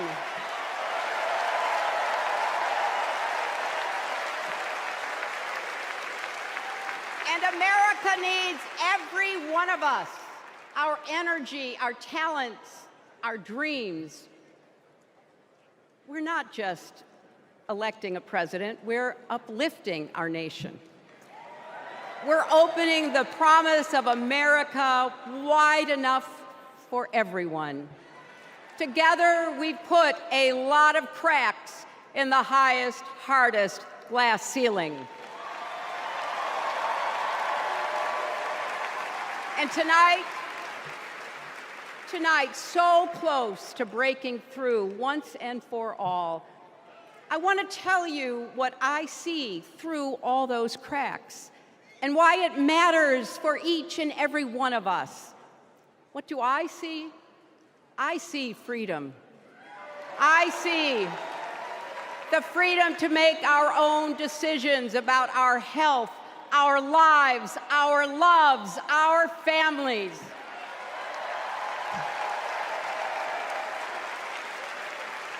the freedom to work with dignity and prosper, to worship as we choose or not, to speak our minds freely and honestly. I see freedom from fear and intimidation, from violence and injustice, from chaos and corruption. I see the freedom to look our children in the eye and say, in America, you can go as far as your hard work and talent will take you, and mean it. And you know what? On the other side of that glass ceiling is Kamala Harris raising her hand and taking the oath of office as our 47th President of the United States.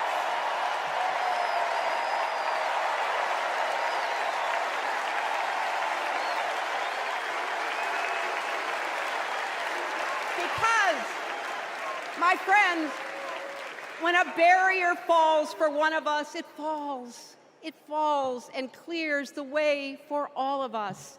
So for the next 78 days, we need to work harder than we ever have. We need to beat back the dangers that Trump and his allies pose to the rule of law and our way of life.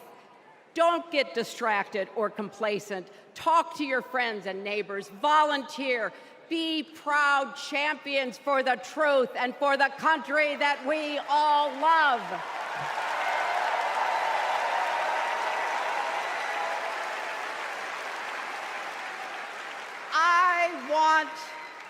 I want my grandchildren and their grandchildren to know I was here at this moment, that we were here, and that we were with Kamala Harris every step of the way.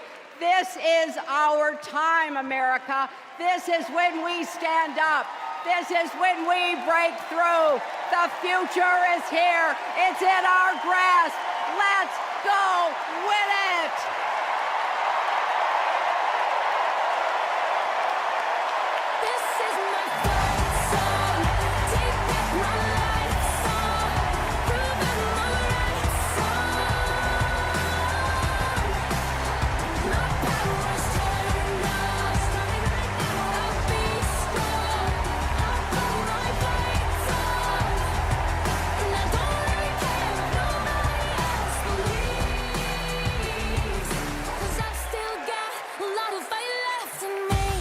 I think it's fair to say that we all stand on the shoulders of Hillary Clinton. So, I'm just checking. Are you ready to join this fight yet? Okay, that's the answer I was looking for. So I want you to text JOIN to 30330 and get involved. Now, what does fighting for the people exactly look like? Let's go back to 2011 when Kamala Harris was Attorney General of California.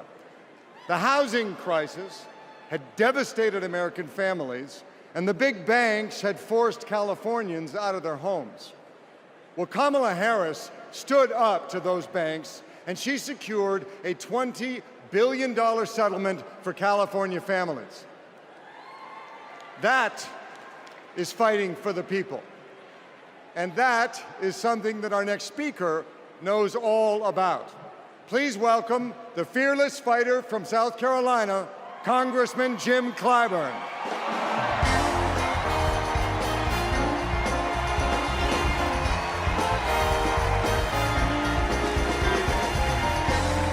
Thank you. Thank you, thank you, thank you. Thank you. Thank you. Thank you. Thank you, and good evening.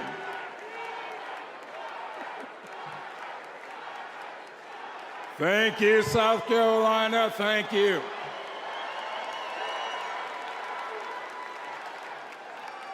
Four years ago, Americans were experiencing high anxieties and great uncertainties.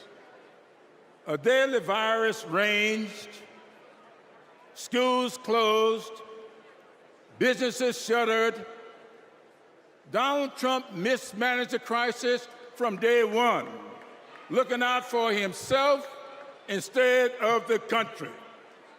The American people responded to the crisis in leadership by electing new leaders.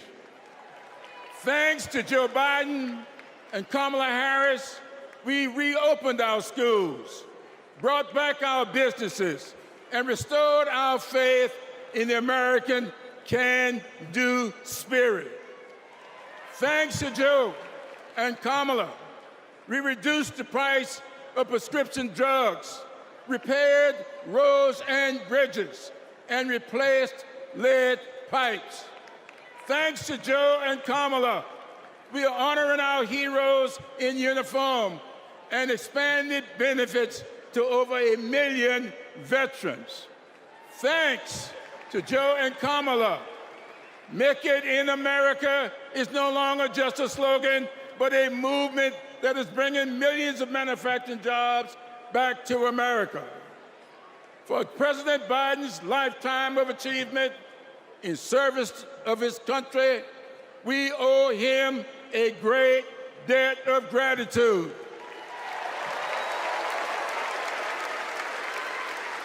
And we're all grateful for one of the best decisions he made, selecting Kamala Harris as his vice president and endorsing her to succeed him.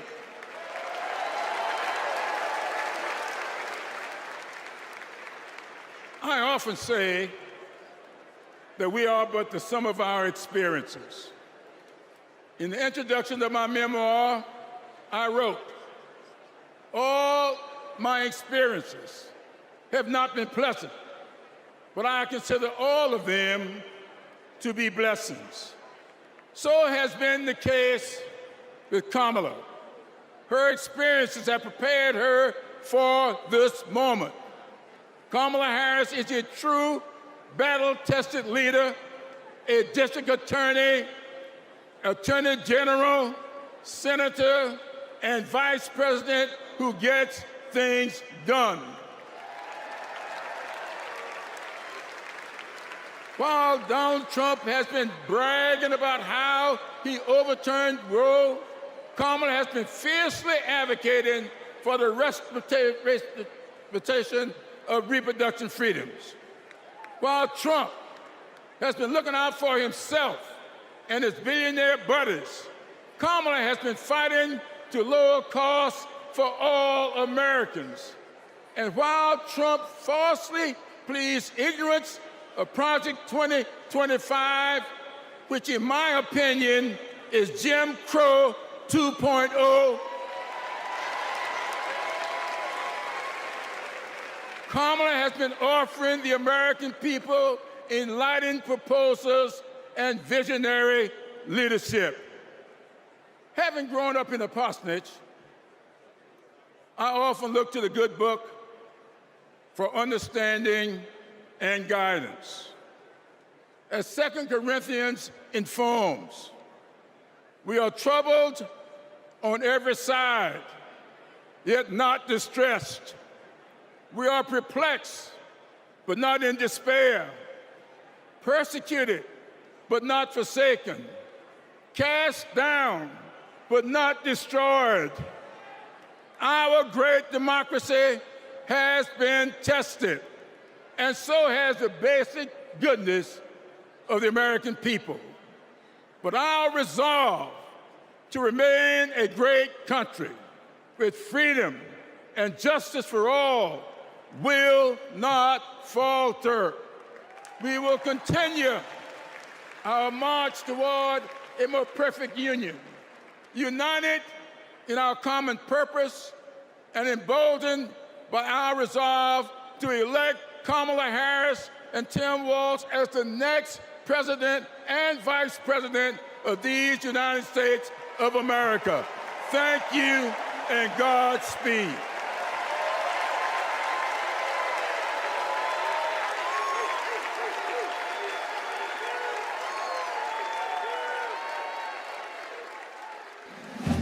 In the criminal justice system, the people are represented by two separate yet equally important groups: the police who investigate crime and the district attorneys who prosecute the offenders. This is the story of Donald Trump.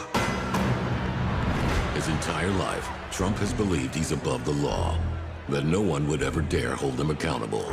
He lies, he rips off workers, he sexually abuses women. And when you're a star, they let you do it. You can do anything. He cheats in business. He cheated on his wife with a porn star and paid her off so the American people wouldn't find out during an election. But in the criminal justice system, ordinary Americans have had the courage to find him accountable, time and time again. Guilty. Guilty. Guilty. Donald Trump, guilty on all 34 felony counts. For the first time in history, we have a convicted felon running for president. And to take on this case, we need a president who has spent her life prosecuting perpetrators like Donald Trump.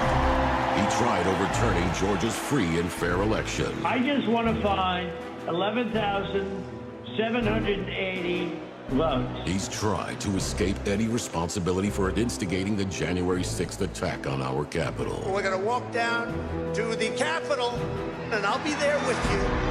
And if elected, Trump has promised to overturn laws that would keep him accountable and exact retribution on anyone he considers an enemy, even warning of a bloodbath if he doesn't get his way. So we, the people, have a chance to render our own verdict on Donald Trump. We are the jury he most fears. When we vote this November, we vote for justice, accountability, and the rule of law that keeps America free.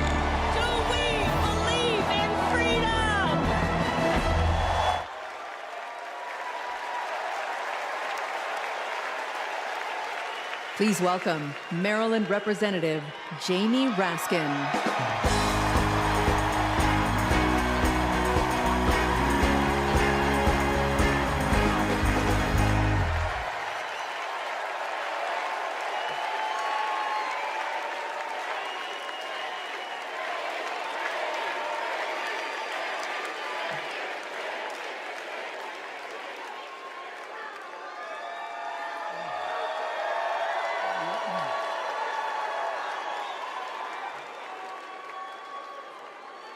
Hello, America. And welcome to the Democracy Convention.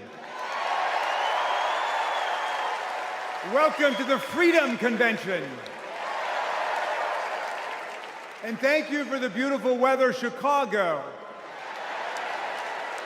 It's been a little rough on Capitol Hill, where it's not just the heat, it's the stupidity.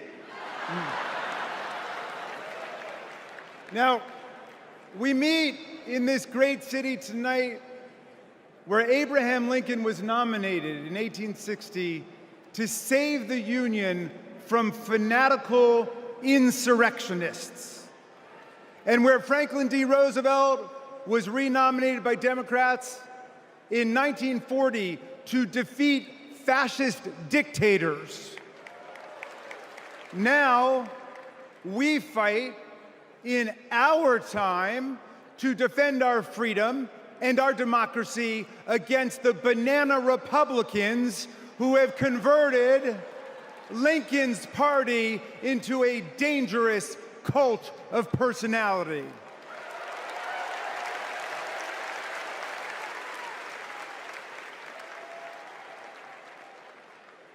You know, I'll never forget the pounding on the doors of the House chamber on January 6th, or the screams to follow. Hundreds of our police officers taunted and attacked, 140 of them wounded by extremists wielding baseball bats, steel pipes, even American flags. 5 people died that day, and 4 more of our officers took their own lives in the days and weeks to come. All of this after Trump was defeated by more than 7 million votes by the great Joe Biden.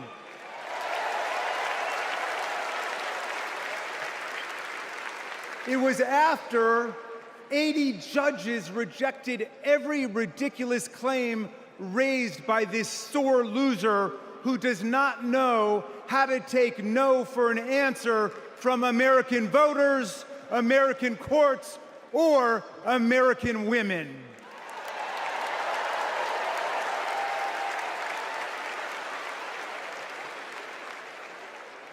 Remember what the mob chanted as they stormed the Capitol and injured our officers? Hang Mike Pence. Someone should have told Donald Trump that the president's job under Article 2 of the Constitution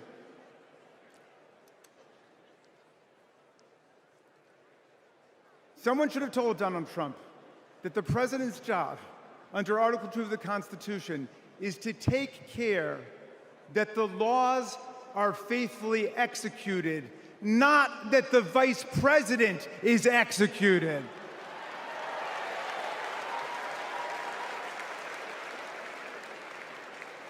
Pence has now joined more than 24 officials from Donald Trump's own administration in denouncing him, an historical record. And Pence is the first vice president in more than 2 centuries not to support the president he served with in a general election. And by the way, J.D. Vance, do you understand why there was a sudden job opening for running mate on the GOP ticket? They tried to kill your predecessor.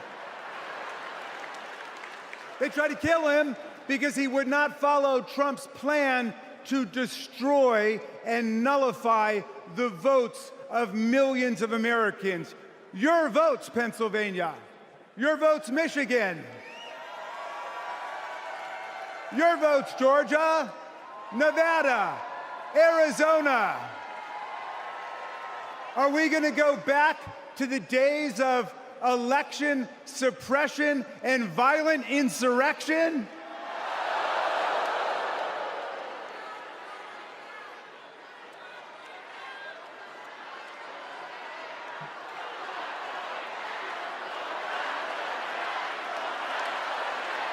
We're not going back.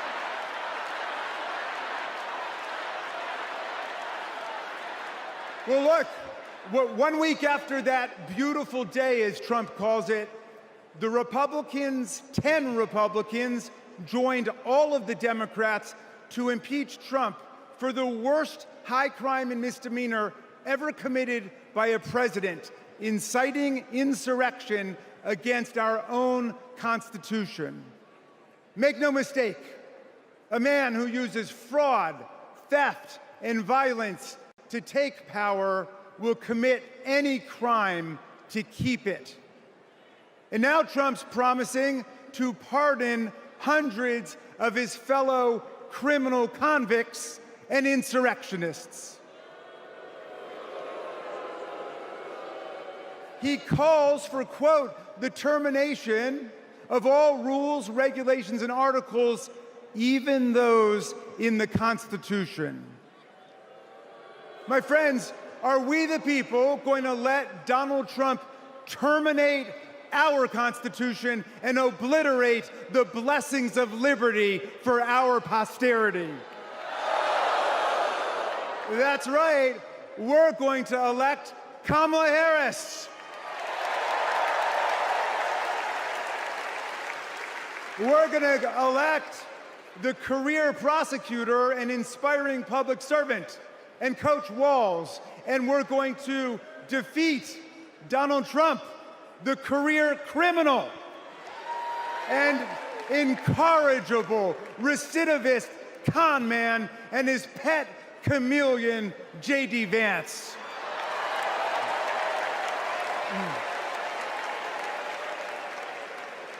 And America, let's make it a landslide so big that Donald Trump and his kangaroo court Supreme Court justices cannot even try to steal it.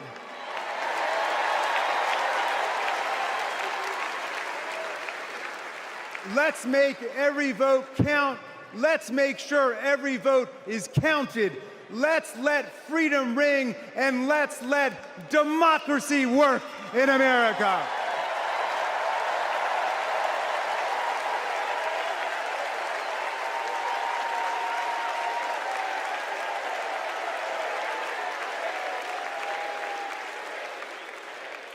Please welcome Texas Representative Jasmine Crockett.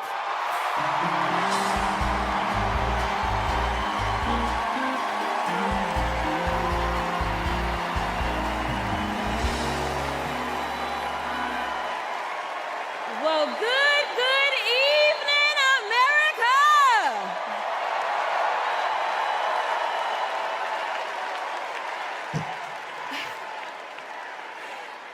On November 5th, our nation will hire a president, a commander-in-chief, and leader of the free world.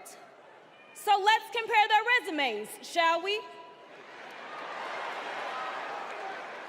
One candidate worked at McDonald's while she was in college at an HBCU. HU.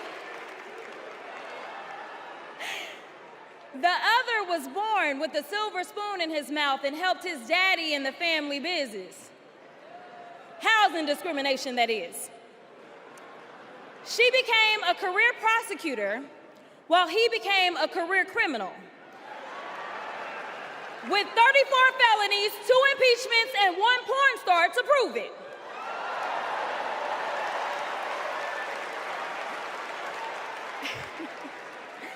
Her entire career as an elected district attorney, attorney general, and senator, she's always worked for one client, the people. Meanwhile, he's a 78-year-old, lifelong predator, fraudster, and cheat, known for inciting violent mobs. Listen, y'all, he's only looked out for one person, himself. As women are dying, he is bragging about overturning Roe. And y'all know I come from Texas. And right now in Texas, come on, Texas. But right now in Texas, they want to institute the death penalty. That is a problem. While Kamala Harris is fighting for our reproductive rights to be restored. She is also the leader we need on the global stage. She helped secure the release of Americans wrongfully detained in Russia. At the same time, he cozies up to his role model, Vladimir Putin, and MAGA holds legislation hostage here at home, critical resources to secure the border, military aid to Ukraine, and even the Farm Bill. She's lived the American dream while he's been America's nightmare.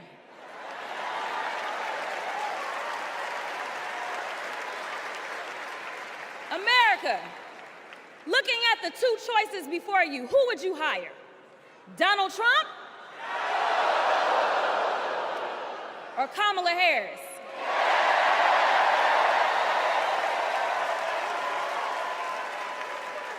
Kamala Harris has a resume. Donald Trump has a rap sheet.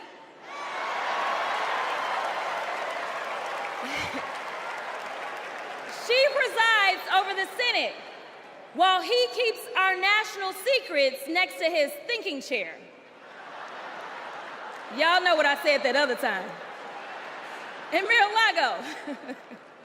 Well, Donald Trump wants to put our 1787 Constitution through his Project 2025 paper shredder and make every day January 6th. Kamala Harris is fighting to fulfill the promise of America. In the real world, this wouldn't even be close. But this election is. Don't make a mistake. We are the underdogs in this fight, even though there is only one person qualified, only one person who's done the work, and who has delivered the results. And she needs you. She needs your one vote this November. Can we count on you?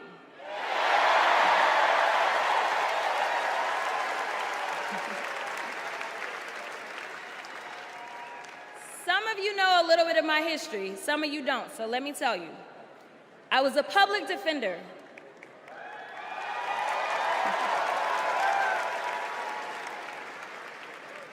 I did criminal defense as well as practiced civil rights law for almost 2 decades.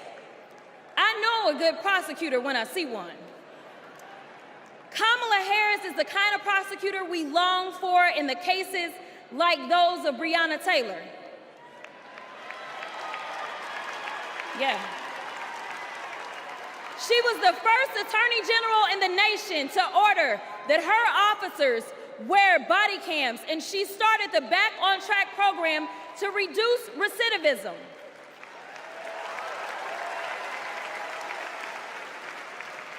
Listen, y'all, she did all these things because she genuinely cares about people.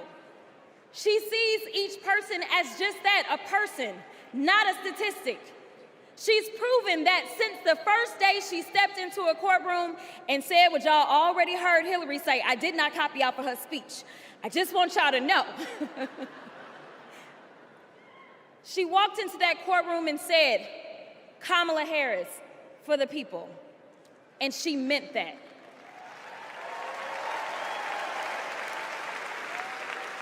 Many of you know her credentials, but what I love about Kamala Harris goes beyond her resume, is that she sees the humanity in everyone. She's the only candidate in this race who is capable of empathy.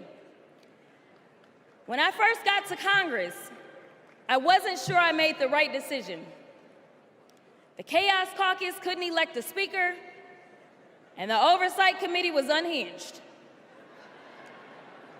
I was going through all of this when I visited the Vice President's residence for the first time.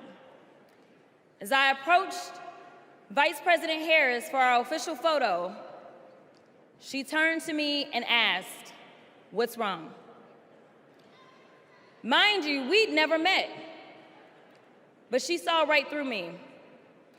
She saw the distress.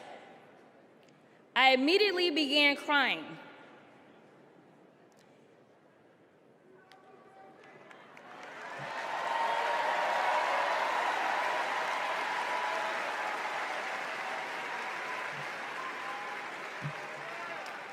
And the most powerful woman in the world wiped my tears and listened.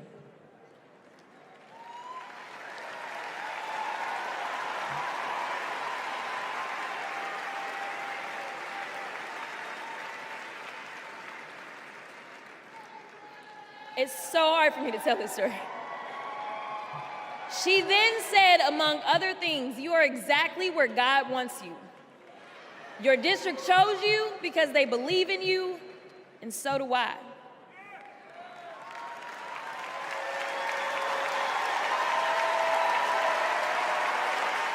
Okay, I'm gonna stop. Okay. The next month, I went viral for the first of many times to come for hitting Republicans with a dose of their own medicine. That brief but impactful interaction gave me my legislative legs, and I've been running ever since.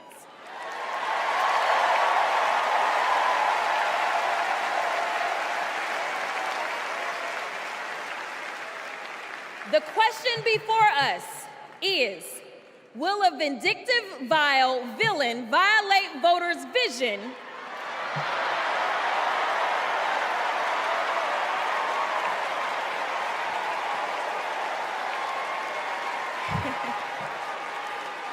for a better America or not?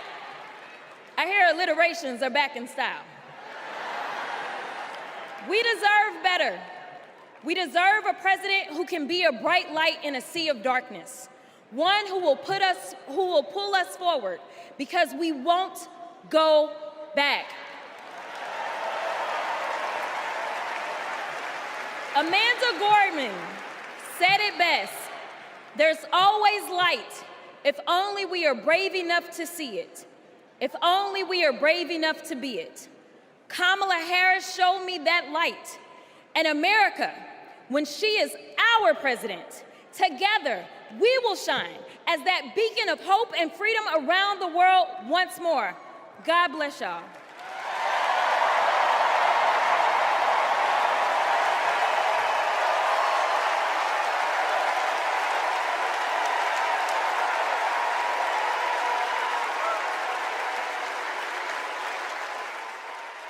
This is one of our Willow boxes. This was the outfit that she was gonna maybe wear home from the hospital. There's her little... the blanket that she was in. It's okay. No. For 54 years, they were trying to get Roe v. Wade terminated, and I did it. And I'm proud to have done it. I was punished for 3 days having to wait for either my baby to die or me to die, or both. I was stuck in this horrific hell of both wanting to hear her heartbeat and also hoping I wouldn't. There has to be some form of punishment. For the woman? Yeah, there has to be some form. I almost died because doctors were forced to follow Trump's abortion ban. Kamala will protect a woman's right to choose. We trust women to make decisions about their own body and not have their government tell them what to do. I have so much faith in her. And when Congress passes a law to restore reproductive freedoms as President of the United States, I will sign it into law. We have to fight for Kamala Harris, our rights, our freedoms, and frankly, our lives. Everything is on the line.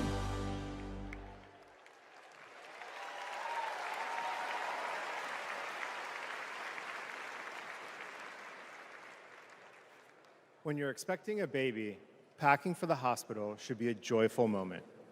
For us, it was different. We were told with 100% certainty we would lose our baby girl, Willow, and we were sent home. For 3 days, we waited until Amanda was sick enough to receive standard abortion care. Eventually, Amanda's temperature spiked. She was shaking, disoriented, and crashing. I don't remember what I threw into our bag that day, only that instead of welcoming Willow, I was hoping Amanda's life could be saved. I'm here tonight because the fight for reproductive rights isn't just a woman's fight. This is about fighting. This is about fighting for our families. And as Kamala Harris says, our future.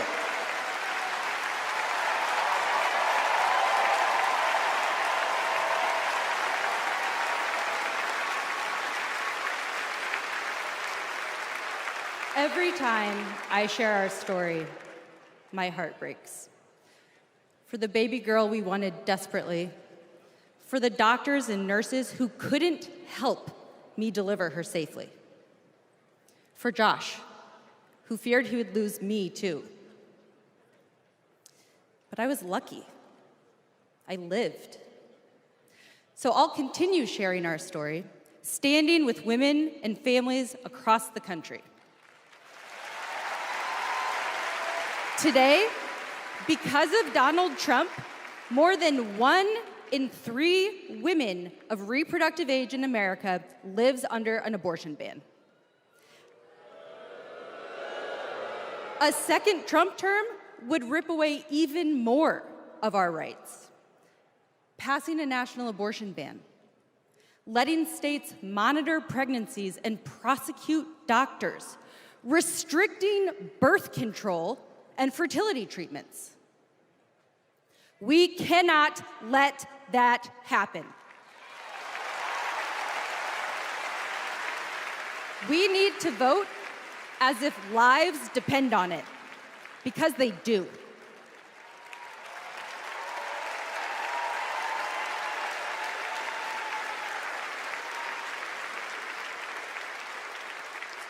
2 years ago, my husband and I were expecting our second child. Our daughter, Lauren, couldn't wait to be a big sister. I was getting ready for her 4th birthday party when something didn't feel right. 2 emergency rooms sent me away. Because of Louisiana's abortion ban, no one would confirm that I was miscarrying. I was in pain, bleeding so much my husband feared for my life. No woman should experience what I endured, but too many have. They write to me saying, "What happened to you happened to me." Sometimes they're miscarrying, scared to tell anyone, even their doctors. Our daughters deserve better. America deserves better.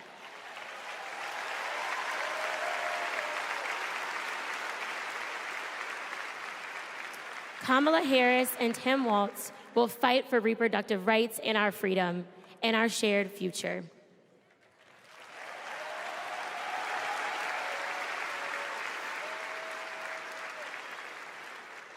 Growing up, I was an all-American girl. Varsity soccer captain, cheerleading captain, homecoming queen, and survivor.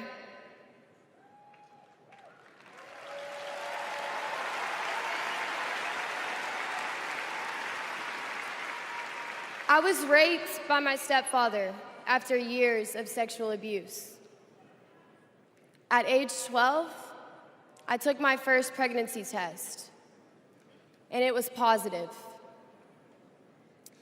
That was the first time I was ever told, "You have options." I can't imagine not having a choice. But today, that's the reality for many women and girls across the country because of Donald Trump's abortion bans. He calls it a beautiful thing. What is so beautiful about a child having to carry her parent's child? There are other survivors out there who have no options. And I want you to know that we see you. We hear you.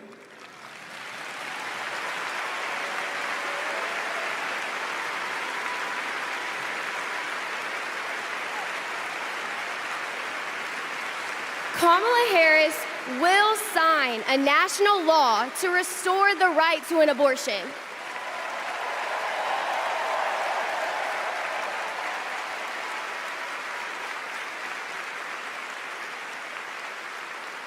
She will fight for every woman and every girl, even those who are not fighting for her.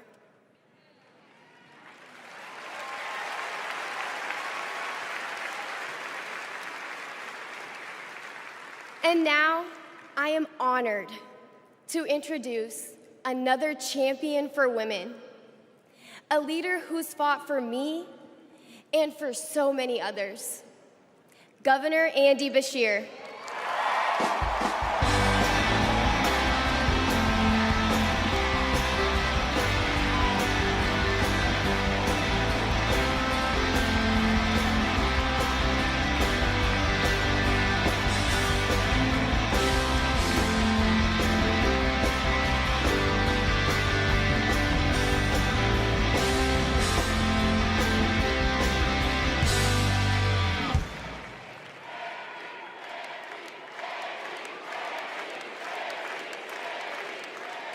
Hadley Duvall is one of the bravest people I've ever met.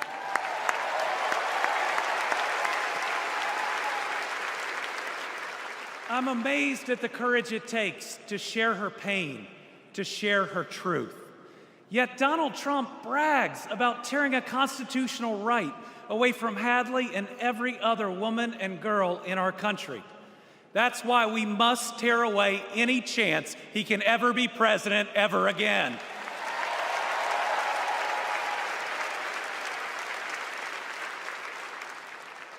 In 21 states, Trump's actions have resulted in extreme bans on abortion in my state, even in cases of rape. incest, and non-viable pregnancies. That leaves 12-year-old girls like Hadley with no options. That fails any test of humanity, any test of basic decency, any test of whether you have any underlying empathy. Thankfully, this extremism is being soundly rejected all over our country.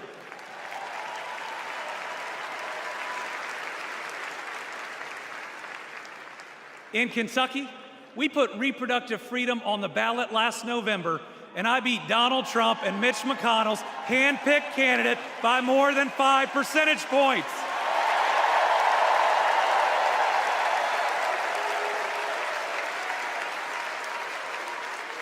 This November, we're going to beat them again. Elect Kamala Harris and Tim Walz and protect reproductive freedom. Folks, Donald Trump appointed the Supreme Court justices who got us into this mess. His Project 2025 goes even further. Here's the thing. Trump and Vance simply don't believe in your freedom. Trump says people are absolutely thrilled that women had their basic rights eliminated. J.D. Vance says women should stay in violent marriages and that pregnancies resulting from rape are simply inconvenient. Their policies give rapists more rights than their victims. That's not inconvenient, it's just plain wrong.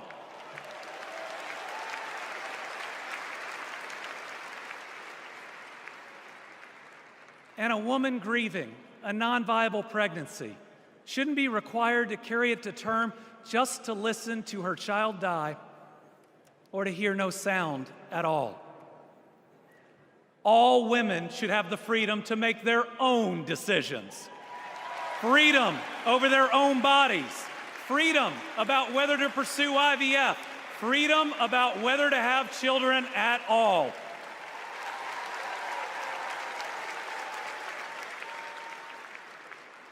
How we treat people transcends party lines. It goes right to the heart of who we are. My faith teaches me the golden rule that I am to love my neighbor as myself. And the parable of the Good Samaritan says we are all each other's neighbors. So I want anyone watching tonight, Republican, Independent, Democrat, to know that you are welcome here.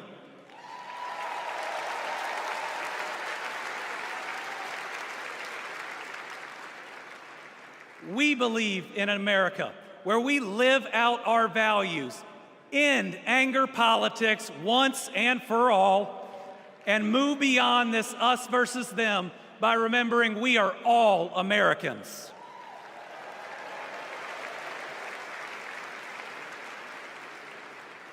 That's how Joe Biden and Kamala Harris lead. They both called to ask how they could help Kentucky in recovering from natural disasters. They helped us improve our roads, our bridges, and invested in our people. They didn't ask me who Kentuckians voted for. They asked me what Kentuckians needed, and folks, they delivered.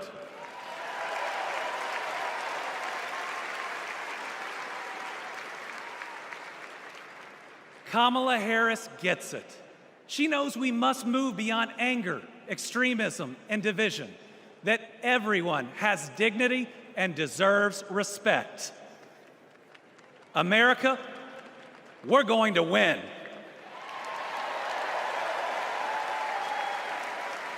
And we're going to win by staying true to our values of compassion, empathy, and doing right by our neighbors. I'm so proud to be all in for the next President of the United States, Kamala Harris. Thank you.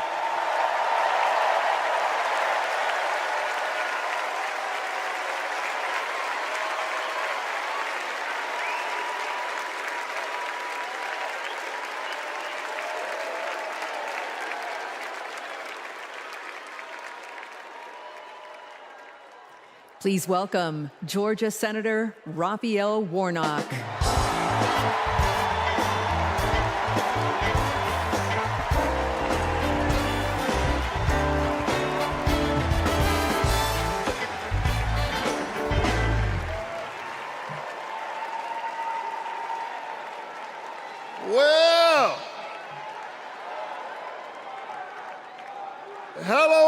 America.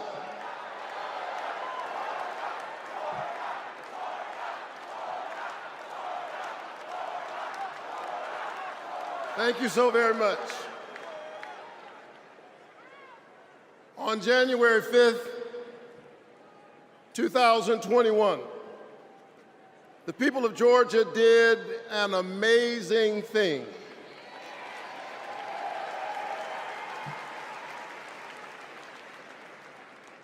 They sent a black kid who grew up in public housing and the Jewish son of an immigrant to the United States Senate in one fell swoop.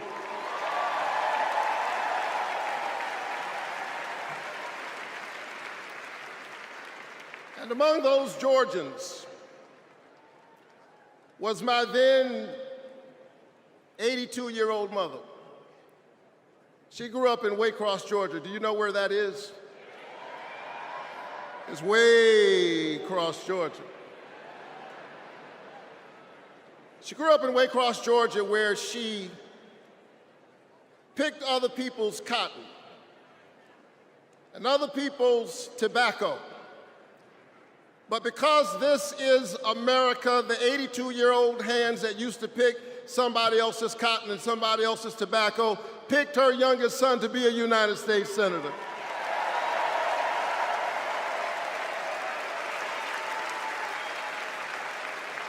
This is my America.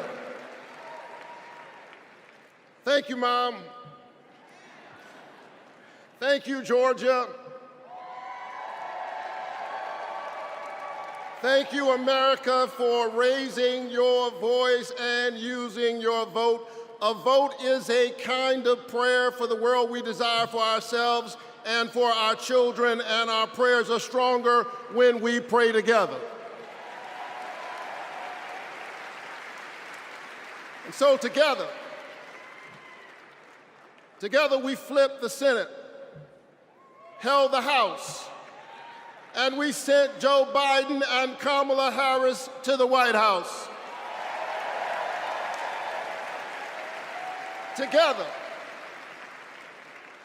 Together we vaccinated our citizens, we fortified our cities and our towns, and we stood by our small businesses. Together we set out to heal the land. A nation besieged by a deadly pandemic and beset by the awful and divisive rhetoric of a man too small for the office entrusted him or the task set before him.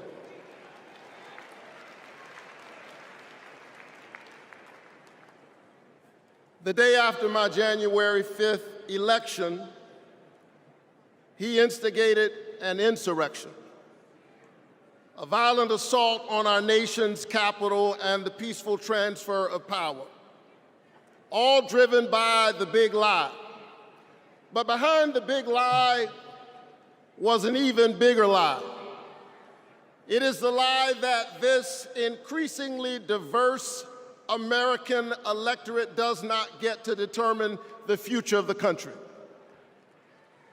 The lie and the logic of January 6th is a sickness. It is a kind of cancer that then metastasized into dozens of voter suppression laws all across our country. And we must be vigilant tonight because these anti-democratic forces are at work right now in Georgia and all across our country. And the question is, who will heal the land? And so here we are, America. Are you ready? Are you ready to stand up in this moral moment? Stand up for the best in the American covenant.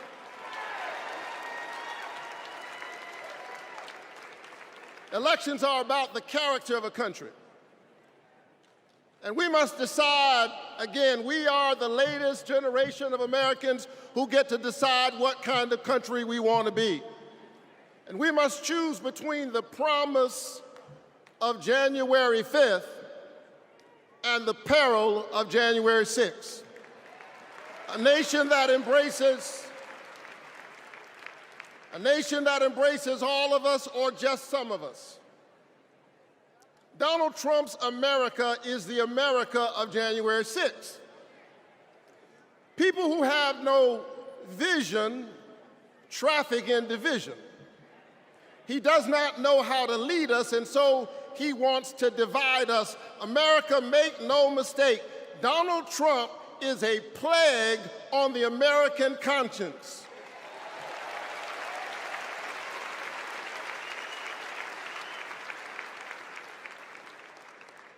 He is a clear and present threat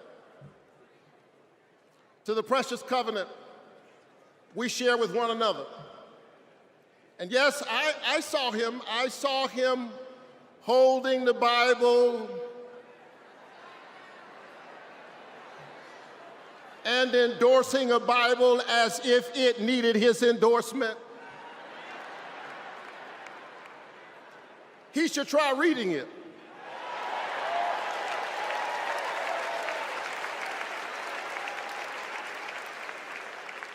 It says, do justice, love kindness, and walk humbly with your God. He should try reading it. It says, love your neighbor as yourself. It says, inasmuch as you've done it unto the least of these, you have done it also unto me.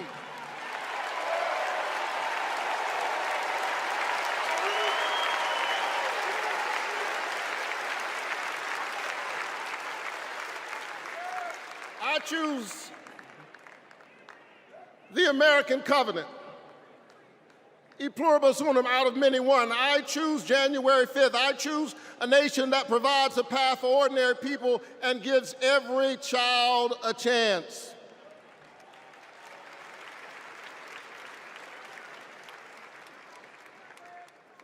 And that's Joe Biden's America. And he's been fighting for it for more than a half century. President Biden, America is so much better because of you, a true patriot who has always put the people first. Thank you, Joe.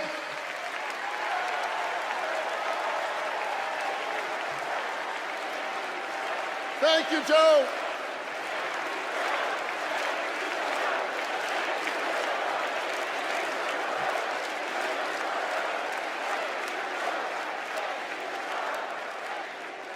But I'll tell you something else. Not only is that Joe Biden's America, that's Kamala Harris's America.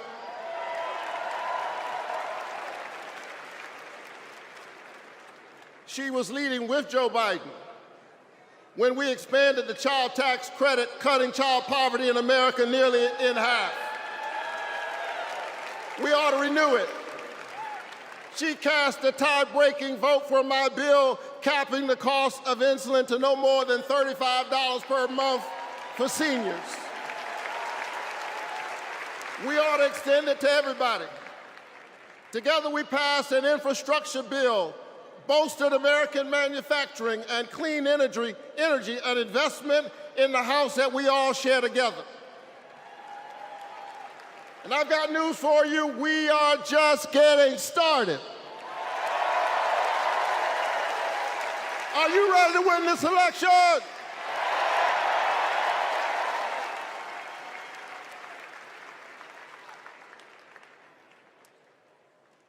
Kamala Harris and Tim Walz represent the new way forward.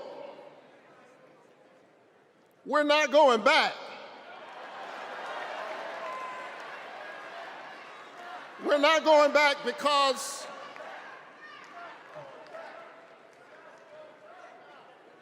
we are the United States of America. We always dream about the future. And so forward on women's reproductive rights, because we believe that a patient's room is too small and cramped a space for a woman, her doctor, and the United States government. That's too many people in the room.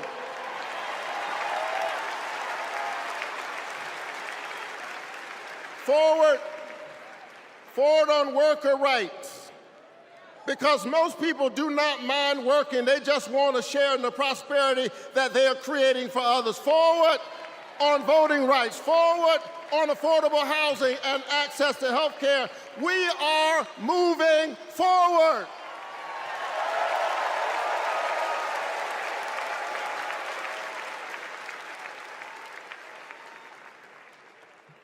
And so I'm inspired tonight.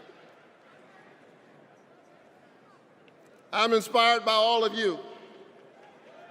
I'm inspired by the resilience of an American spirit that has rebounded from the pandemic and is holding at bay the forces that are trying to divide us. And I'm inspired tonight by the memory of my late father, a preacher and a junk man.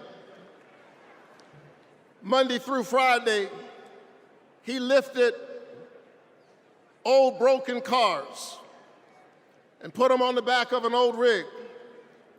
But on Sunday morning, the man who lifted broken cars lifted broken people whom other people had discarded and told them that they were God's somebody.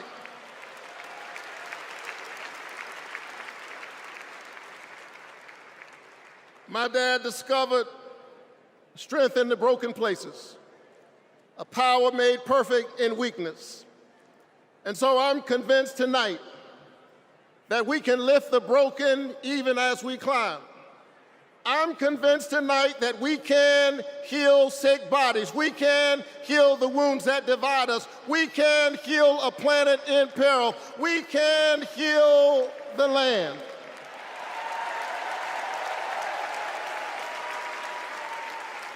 And in a strange way,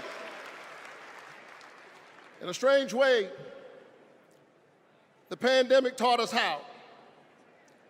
A contagious airborne disease means that I have a personal stake in the health of my neighbor. If she's sick, I may get sick also. Her health care is good for my health.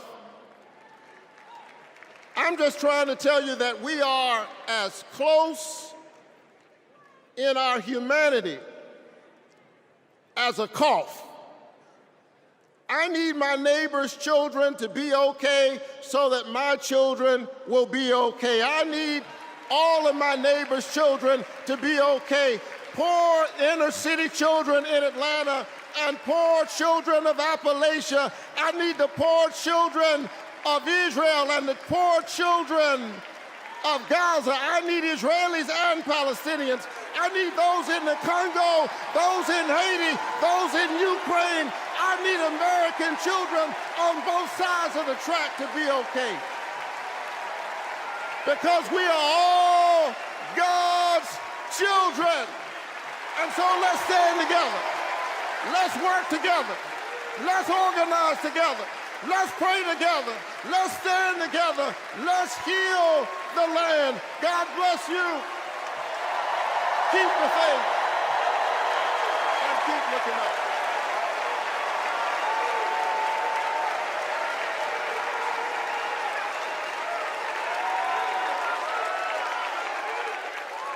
Please welcome Delaware Senator Chris Coons.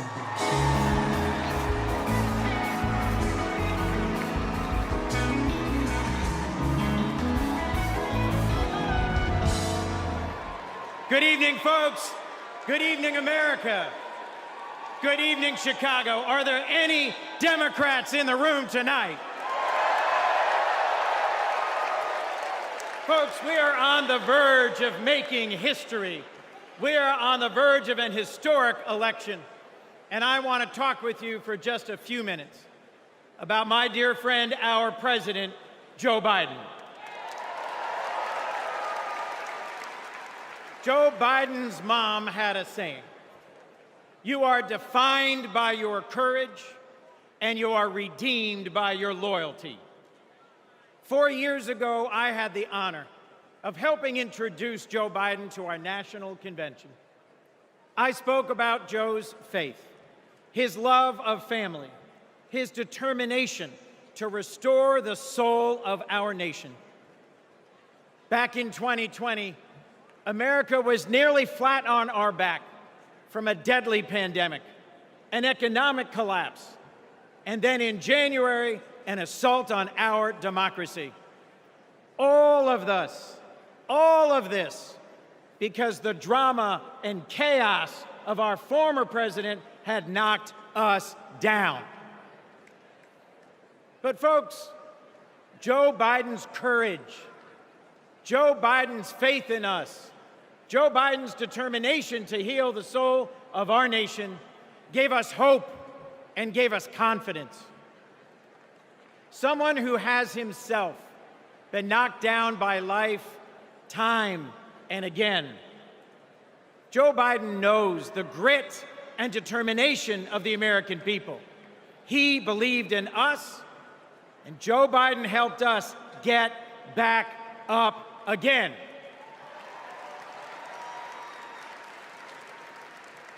Using the incredible skills he developed in many years in the U.S. Senate, Joe got passed and signed into law the most consequential legislation of any president in 60 years, helping our veterans, advancing gun safety, cutting prescription drug prices, fighting climate change, rebuilding bridges and broadband, bringing manufacturing back to America.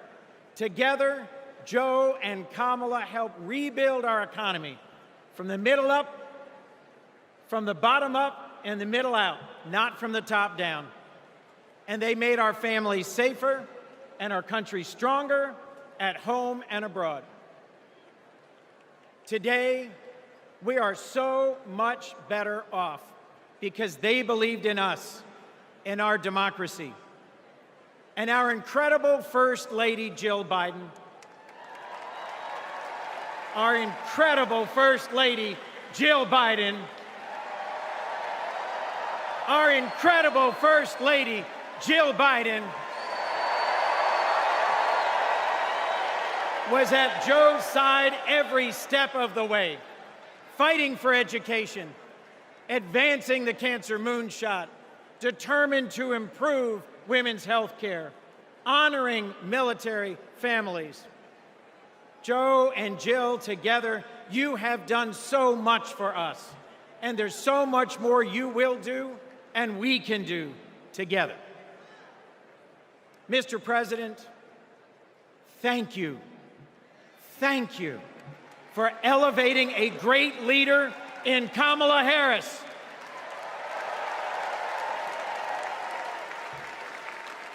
Vice President Harris, thank you for choosing a great running mate with a heart for the middle class like yours in Sergeant, Congressman, Coach, Governor Tim Walz.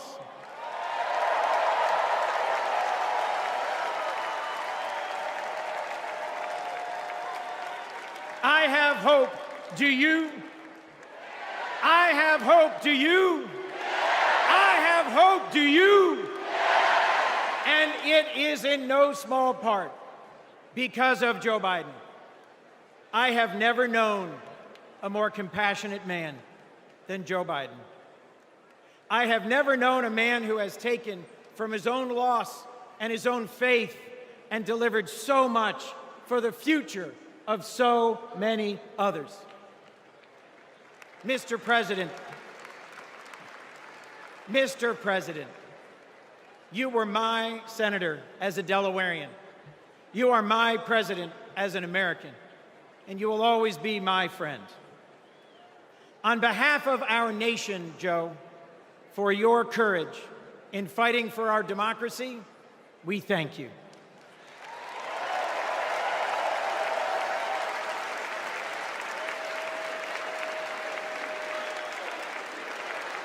On behalf of our Democratic Party, for your loyalty in fighting for our democratic values, we thank you.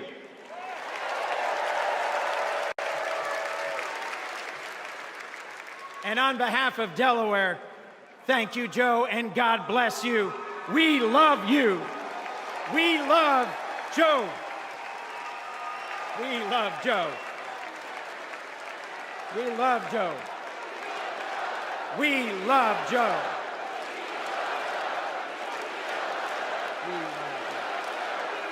Thank you all. We love Joe. God bless you, and thank you very much.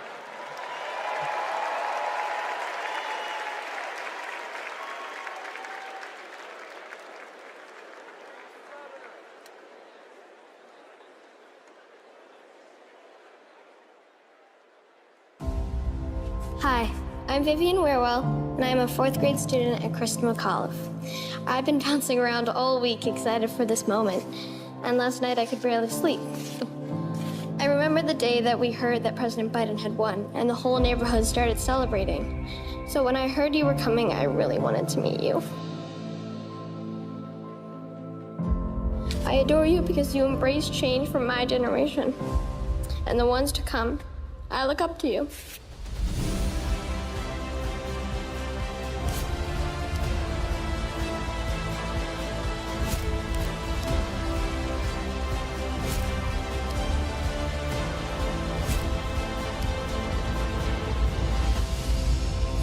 Now it is my honor to introduce our First Lady, Dr. Jill Biden.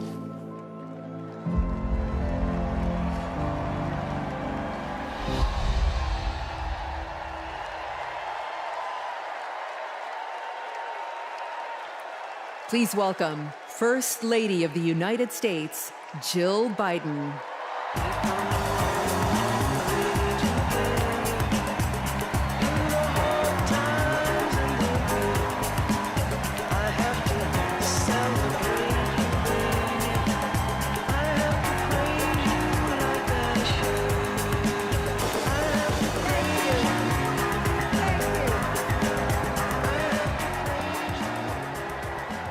Thank you.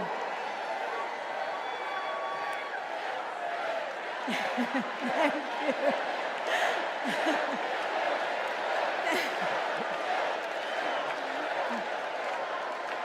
Thank you. Thank you so much. Love you too.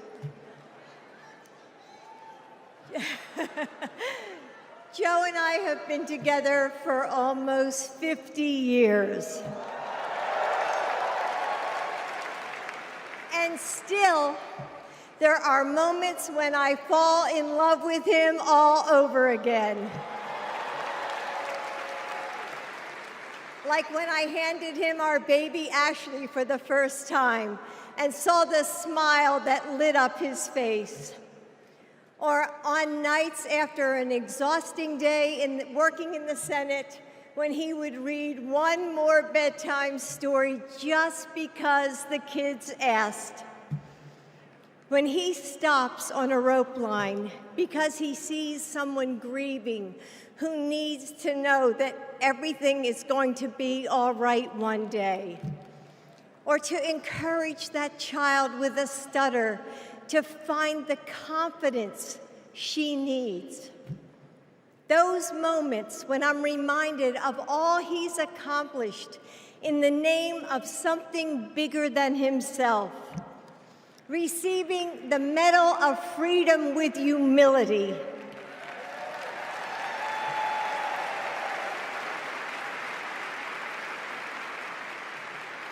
Placing his hand on our family Bible to take his oath of office. And weeks ago, when I saw him dig deep into his soul and decide to no longer seek re-election and endorse Kamala Harris.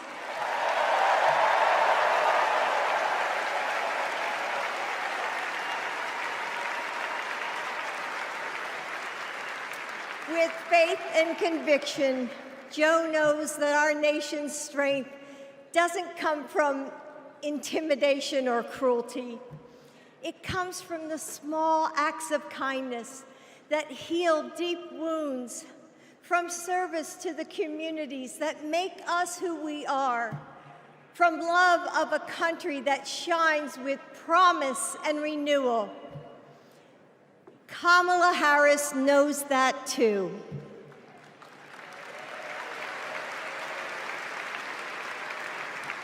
Our son, Beau, first worked with Kamala when he was Attorney General of Delaware. He told me at the dinner table one night, "Mom, she's special, someone to keep your eye on." And he was right. Joe and I know Kamala. We have seen her courage, her determination, and her leadership up close.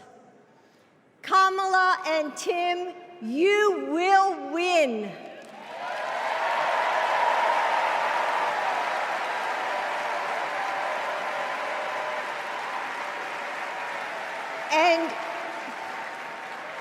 And you are inspiring a new generation. We are all a part of something bigger than ourselves, and we are stronger than we know. The future of our country is in the hands of those in this room and all of you watching at home. It's going to take all of us, and we can't afford to lose. With faith in each other, hope for a brighter future, and love for our country, we will fight and we will win together. Thank you. Thank you.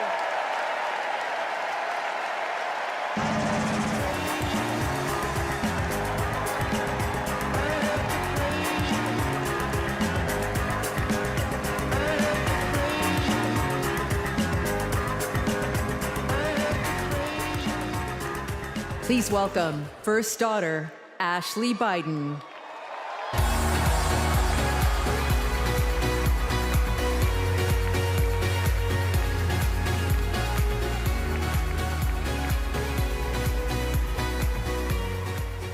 Good evening. I have this memory. It's the eve of my 8th birthday. Dad is still in DC, tending to urgent matters in the Senate. That night, as a surprise, Mom told me, Bo, and Hunter to get in the car. I remember pulling up to the Wilmington Amtrak station, riding up the escalator to the platform. The train stops, doors open, and Dad steps out. As soon as I saw him, I run down that platform and jump into his arms. Like magic, Mom brought out a cake, they sang happy birthday, and I blew out the candles. Dad hugged me, and he said that he had to get back to work. He crossed to the southbound train, and off he went to DC. That was a snapshot of one moment, of one day, on this extraordinary journey of being Joe Biden's daughter.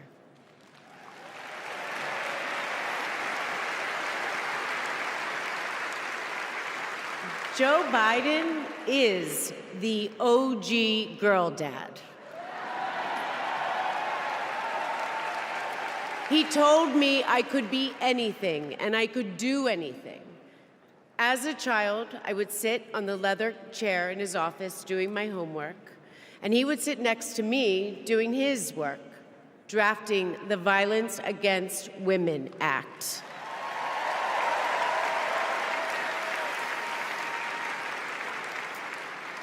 And he wasn't just a girl dad. I could see that he valued and trusted women. How he listened to his mother, how he believed in his sister, and most of all, how he respected my mother's career. Dad was always there, doing everything he could to be a true partner to her. Dad, you always tell us, but we don't tell you enough, that you are the love of our lives and the life of our love.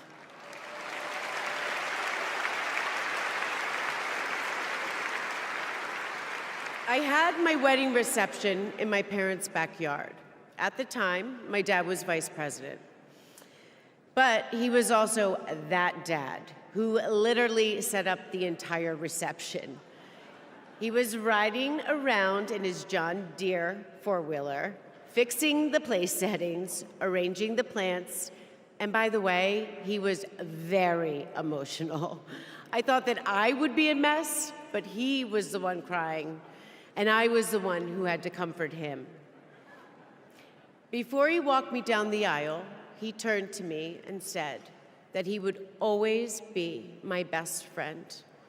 All these years later, Dad, you are still my best friend. His example in service inspired my career. I'm a social worker in Philadelphia.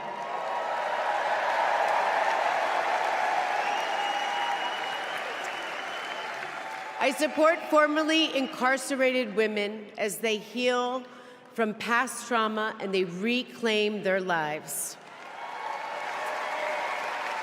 Dad always told me that I was no better than anybody else and nobody was better than me.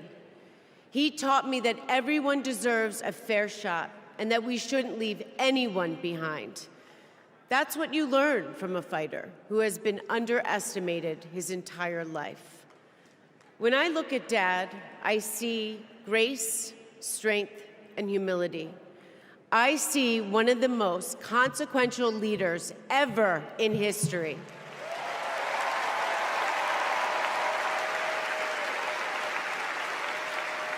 And I also know that he never stops thinking about you, about your dreams, about your dignity, about your opportunities, about your family. Dad knows that family is everything. When Hunter and I lost our brother Bo to cancer in 2015, the grief and the pain felt like it might never end. Dad had the capacity to step out of his own pain and absorb ours.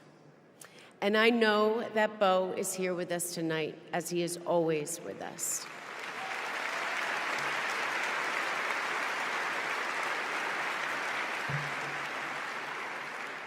After Bo passed, I got this tattoo on my wrist. It says, "Courage, dear heart."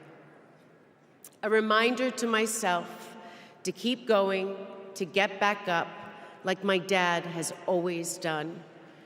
He has taught me that a courageous heart is a miraculous thing. A courageous heart can heal a family. A courageous heart can heal a nation, and maybe even the world. And now, this election requires the courageous hearts of all of us. In 2020, my dad selected Kamala Harris to beat Donald Trump.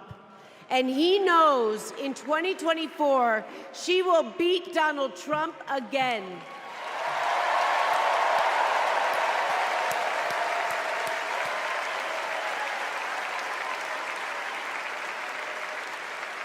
So tonight, I am asking you, if you stood with us in 2020, call upon your courageous heart. Stand with us today. Work harder than you have ever worked before in your life. This is the fight of our lifetime. Our freedom, our democracy, our reproductive rights. All of this, all of it is on the ballot. And I know together we can do this because my dad helped show us the way. And now, I would like to introduce my father, your 46th President of the United States, Joe Biden.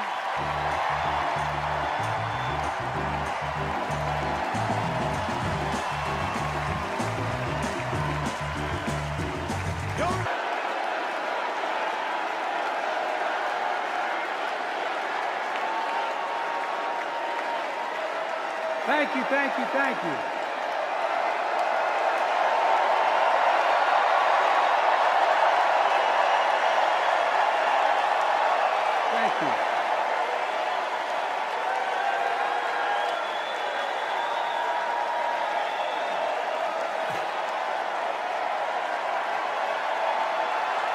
Thank you.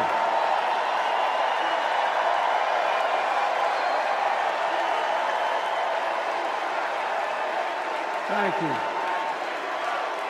I love you. Thank you.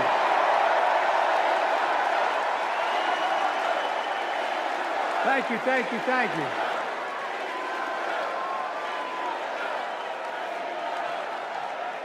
That was my daughter.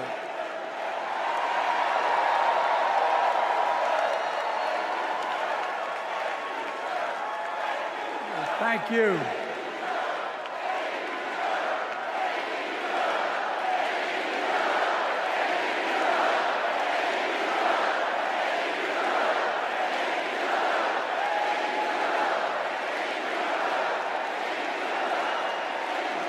Thank you, thank you, thank you.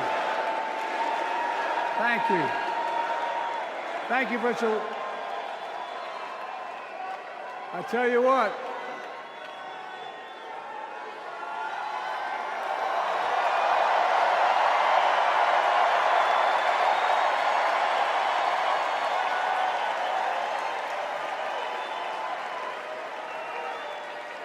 To my dearest daughter Ashley, God love you, you're incredible.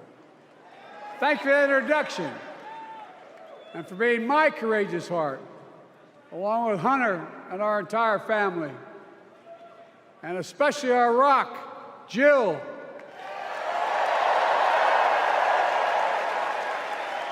Who, as those of you who know us, she still leaves me both breathless and speechless. Everybody knows her. I love her more than she loves me. She walks down the stairs and I still get that going boom, boom, boom. You all will know me. No, I'm kidding. Let's give a special round of applause to our First Lady, Jill Biden.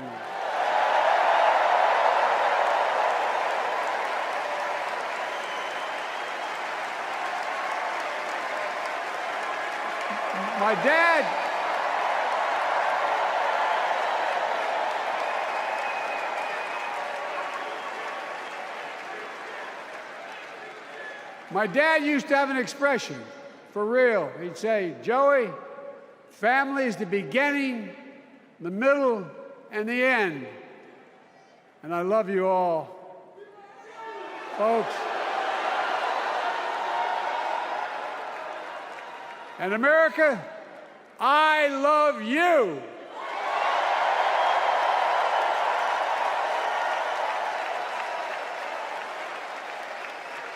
Folks, let me ask you.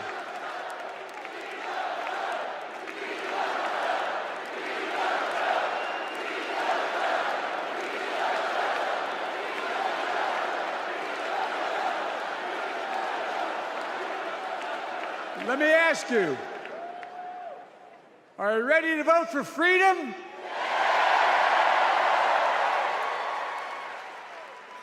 Are you ready to vote for democracy and for America? Let me ask you, are you ready to elect Kamala Harris and Tim Walz, President and Vice President of the United States?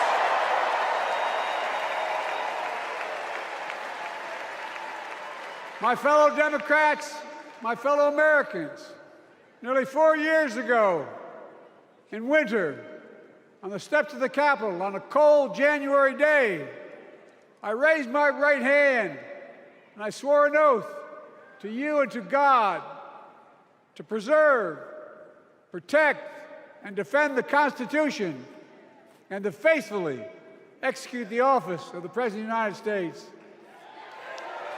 In front of me was a city surrounded by the National Guard.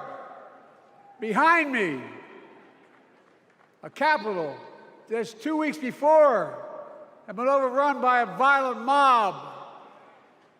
But I knew then, from the bottom of my heart, that I knew now, there is no place in America for political violence. None. You cannot say you love your country only when you win.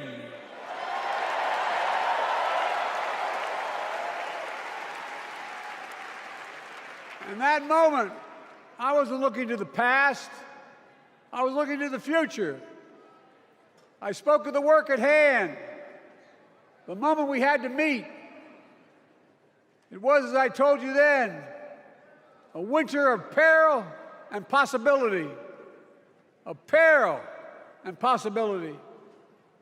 We're in the grip of a once-in-a-century pandemic, historic joblessness, a call for racial justice long overdue, clear and present threats to our very democracy. Thank you.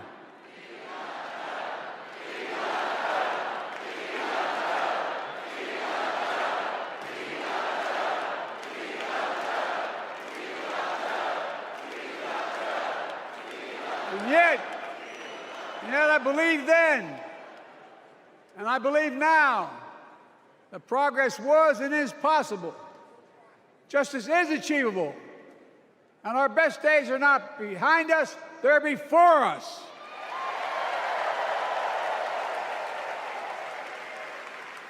Now it's summer.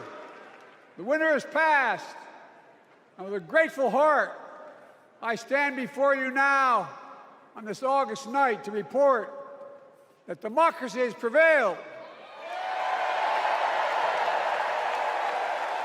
Democracy has delivered. And now democracy must be preserved.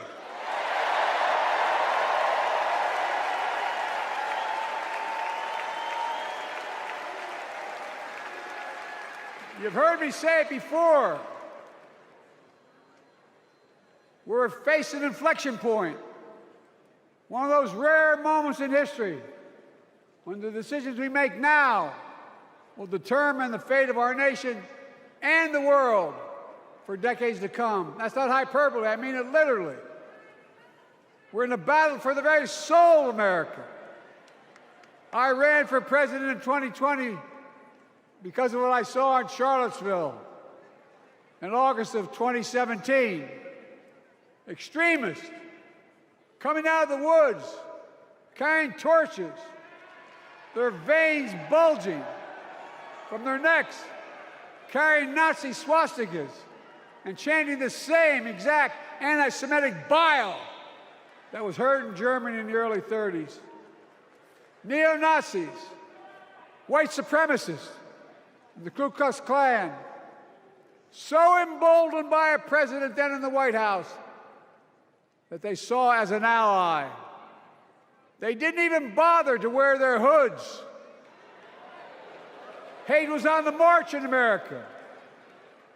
Old ghosts in new garments, stirring up the oldest divisions, stoking the oldest fears, giving oxygen to the oldest forces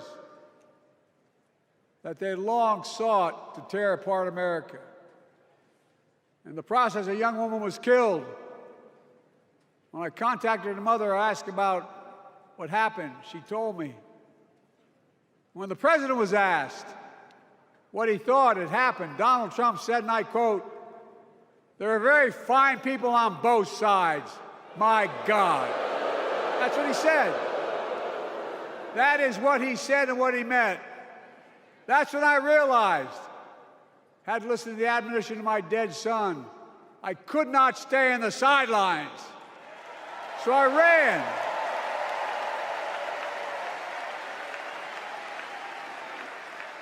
Because I had no intention of running again. I just lost part of my soul. But I ran with a deep conviction. In America, I know and believe in an America where honesty, dignity, decency still matter. An America where everyone has a fair shot and hate has no safe harbor.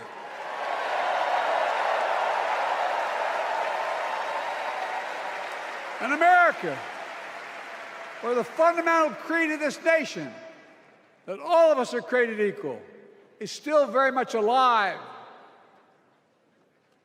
And a broad coalition of Americans joined with me. 81 million voters voted for us. More than any time in all of history. Because of all of you in this room and others, we came together in 2020 to save democracy.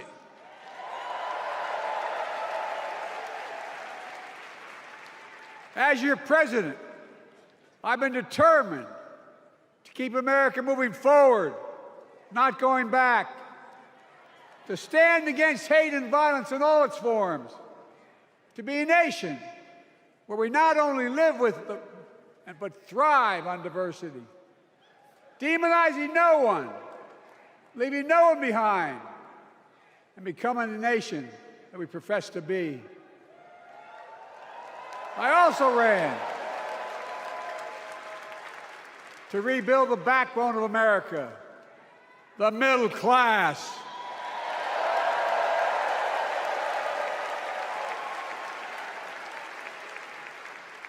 I made a commitment to you that I'd be a president for all Americans, whether you voted for me or not. We have done that. Studies show the major bills we have passed actually delivered more to red states than blue, because the job of the president is to deliver to all of America.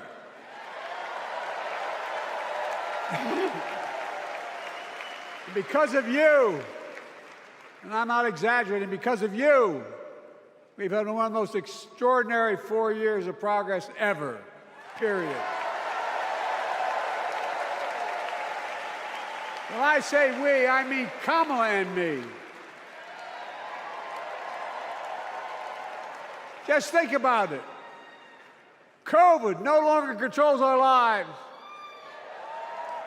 We've gone from economic crisis to the strongest economy in the entire world. Record 16 million new jobs. Record small business growth. Record high stock market. Record high 401ks. Wages up and inflation down, way down, and continuing to go down.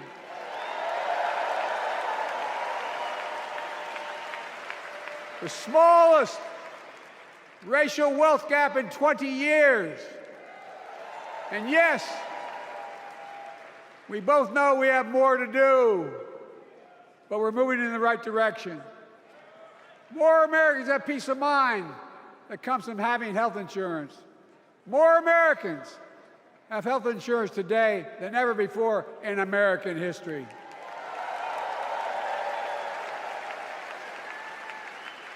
And after, as a young senator beginning to fight for 50 years to give Medicare the power to negotiate lower prescription drug prices, we finally beat Big Pharma.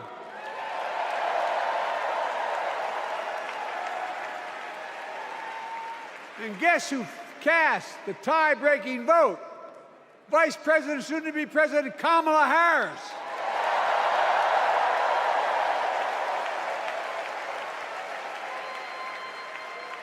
And now it's the law of the land. Instead of paying $400 a month for insulin, seniors with diabetes will pay $35 a month. The law we passed already includes, starting in January, every senior's total prescription cost can be capped at $2,000 no matter how expensive the drugs they have. And what we don't focus on, and our Republican friends don't seem to understand, our reforms don't just save seniors money, they save the American taxpayers money. You know what we just passed saves? It saved $160 billion over the next decade. That's not hyperbole. It's because Medicare no longer has to pay those exorbitant prices to the big pharma. But look, well, thank you, Kamala, too.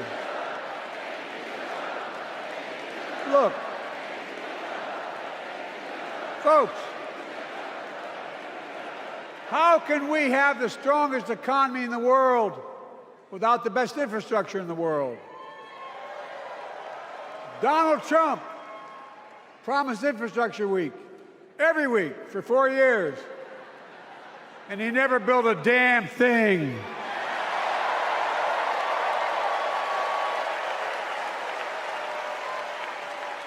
But now, because of what Kamala and I have done, remember we were told we couldn't get it done. Remember when we came into office, we couldn't get anything passed? But right now, we're giving America an infrastructure decade, not week. We're modernizing our roads, our bridges, our ports, our airports, our trains, our buses. We're removing every lead pipe from schools and homes so every child can drink clean water. We're providing affordable high-speed internet for every American, no matter where they live, not unlike what Roosevelt did with electricity. And so much more. We are uniting the country. We're growing our economy. We're improving our quality of life. And we're building a better America.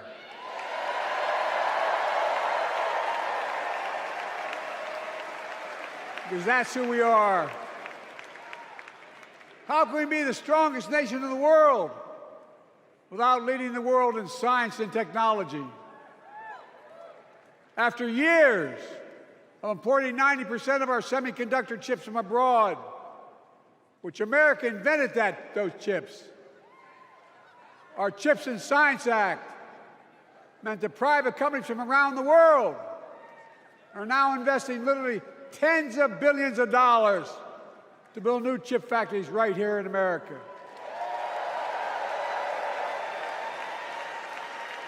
And over that period, they'll create tens of thousands of jobs. And many of those jobs in the so-called fabs, the buildings that make the chips, that's being constructed now. And guess what? The average salary in those fabs, size of a football field, will be over $100,000 a year, and you don't need a college degree.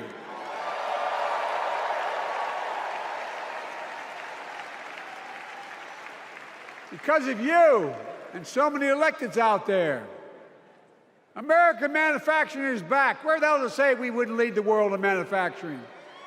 800,000 new manufacturing jobs.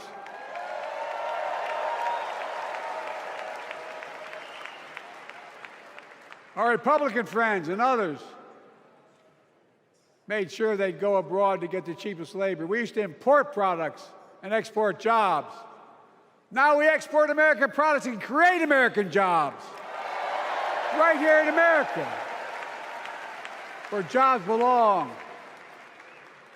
With every new job, with every new factory, pride and hope is being brought back to communities throughout the country that were left behind. You know you're from them, many of you. You know what it's like when that factory closed, where your mother, your father, your grandmother, grandfather worked. And now you're back, providing once again, proving that Wall Street didn't build America, the middle class built America, and unions built the middle class.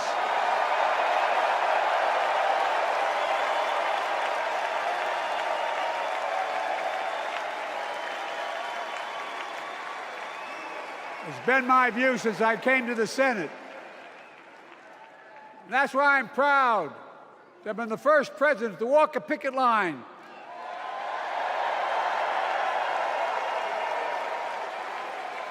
and be labeled the most pro-union president in history, and I accept it. It's a fact.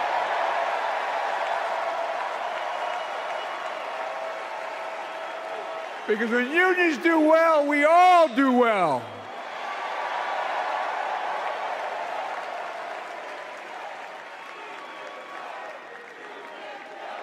You got it, man. You got it.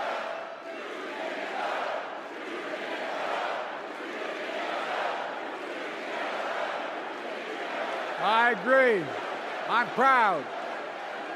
Look, remember we told we couldn't get anything done because we couldn't get anything done in the Congress? Well, with your support, we passed the most significant climate law in the history of mankind.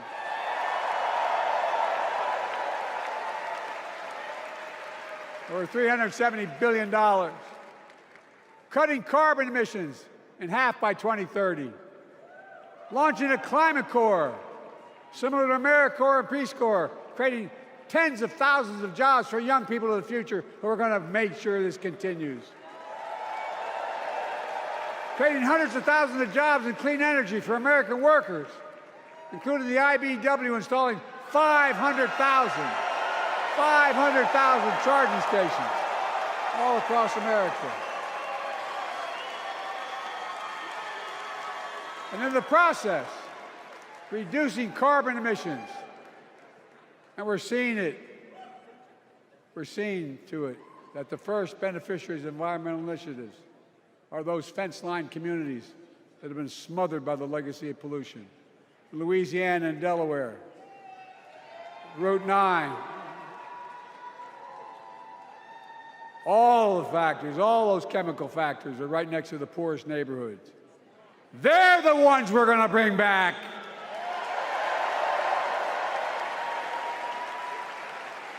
And how?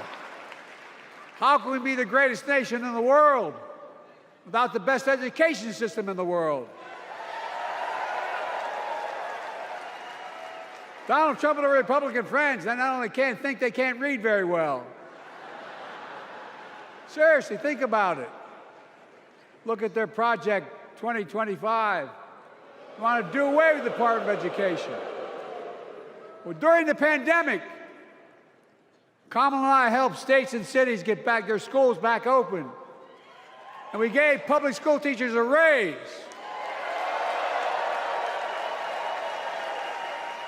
We created apprenticeships with businesses and communities, putting students on a path to a good paying job, whether or not they go to college. And by the way, we're making college a hell of a lot more affordable. Increasing Pell Grants by $900. Over $15 billion for HBCUs.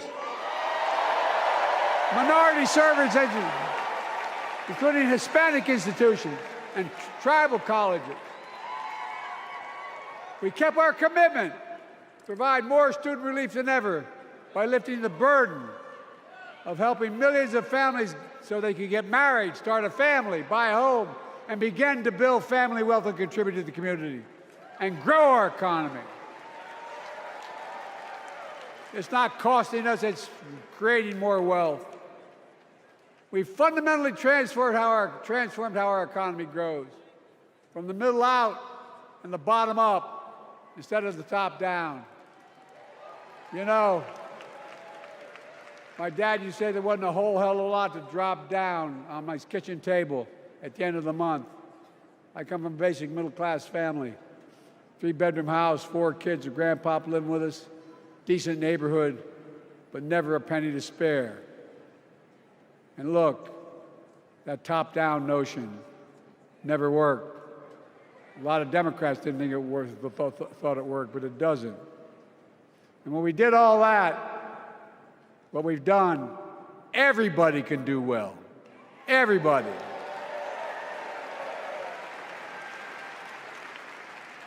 Donald Trump calls America a failing nation. No, I'm serious. But think about this. Think about this. He publicly says to the whole world, I'm going to say something outrageous. I know more foreign leaders by their first names and know them well than anybody alive. Just because I'm so damn old. But I'm not joking. Think of the message he sends around the world when he talks about America being a failing nation. He says we're losing. He's the loser. He's dead wrong.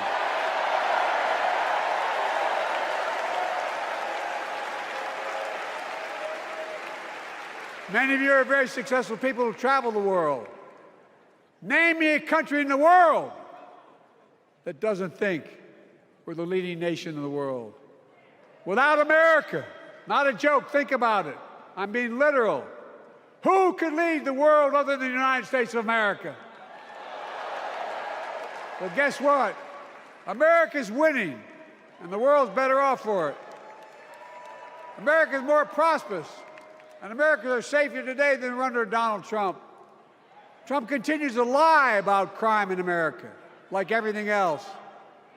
Guess what? On his watch, the murder rate went up 30%, the biggest increase in history. Meanwhile, we made the largest investment, Kamala and I, in public safety ever. Now, the murder rate is falling faster than any time in history.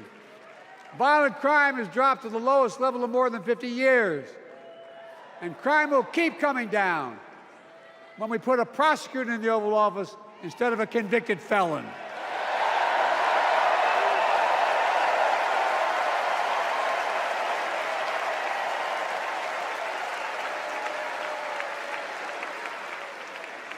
And folks, the distinguished senator from the C Senate from California and I passed the first ban on assault weapons. And guess what? It worked. If we care about public safety, we need to prevent gun violence. And what makes me ashamed when I travel the world, which I do, more children in America are killed by a gunshot than any other cause in the United States. More die from a bullet than cancer, accidents, or anything else in the United States of America. My God. That's why Kamala and I are proud. We beat the NRA when we passed the first major bipartisan gun safety law in 30 years.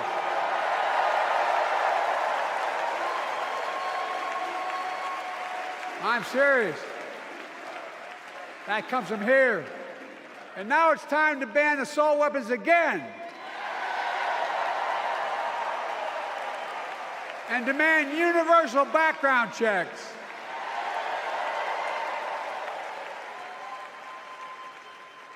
It's hard. I never thought I'd stand before a crowd of Democrats and refer to a president as a liar so many times. No, I'm not trying to be funny. It's sad. Trump continues to lie about the border. Here's what he won't tell you. Trump killed the strongest bipartisan border deal in the history of the United States that we negotiated with the Senate Republicans. It took 4 weeks. Once it passed, and never acknowledged the most expansive border change in American history. He called senators to say, don't support the bipartisan bill, because he said it would help me politically and hurt him politically. My God. No, I'm serious. Think about it. Not a joke. Ask even the press who doesn't like me. They'll tell you that's true. Typically, Trump, once again, putting himself first and America last. Then I had to take executive action. The result of the executive action I took, border encounters have dropped over 50%. In fact, there are fewer border crossings today than when Donald Trump left office. And unlike Trump, we will not demonize immigrants, saying they're the poison of blood of America. Poison the blood of our country. Kamala and I are committed to strengthening legal immigration, including protecting dreamers and more.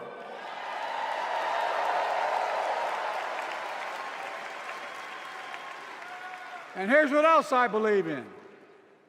Protecting your freedom to vote, your freedom to love who you love.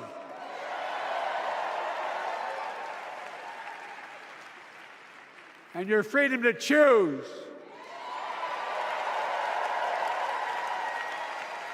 In its decision overturning Roe v. Wade, as you heard earlier tonight, the United States Supreme Court majority wrote the following, quote, women are not without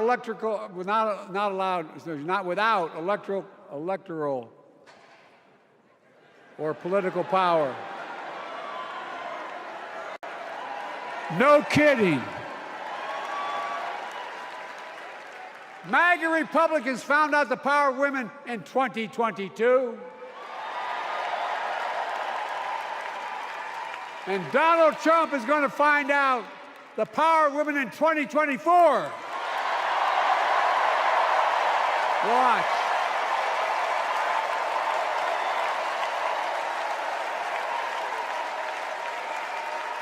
And where Trump and his mega Republican right-wingers seek to erase history, we Democrats continue to write history and make more history. I'm proud to have kept my commitment to appoint the first black woman to the United States Supreme Court.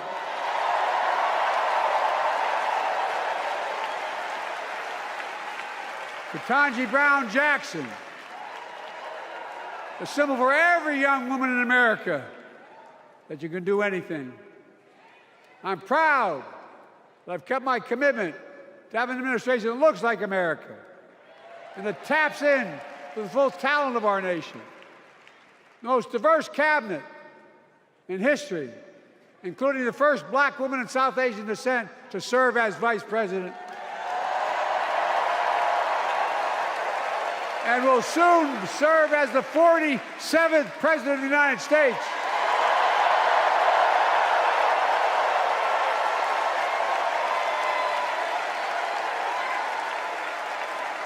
She is good. Look. Thank you, Kamala.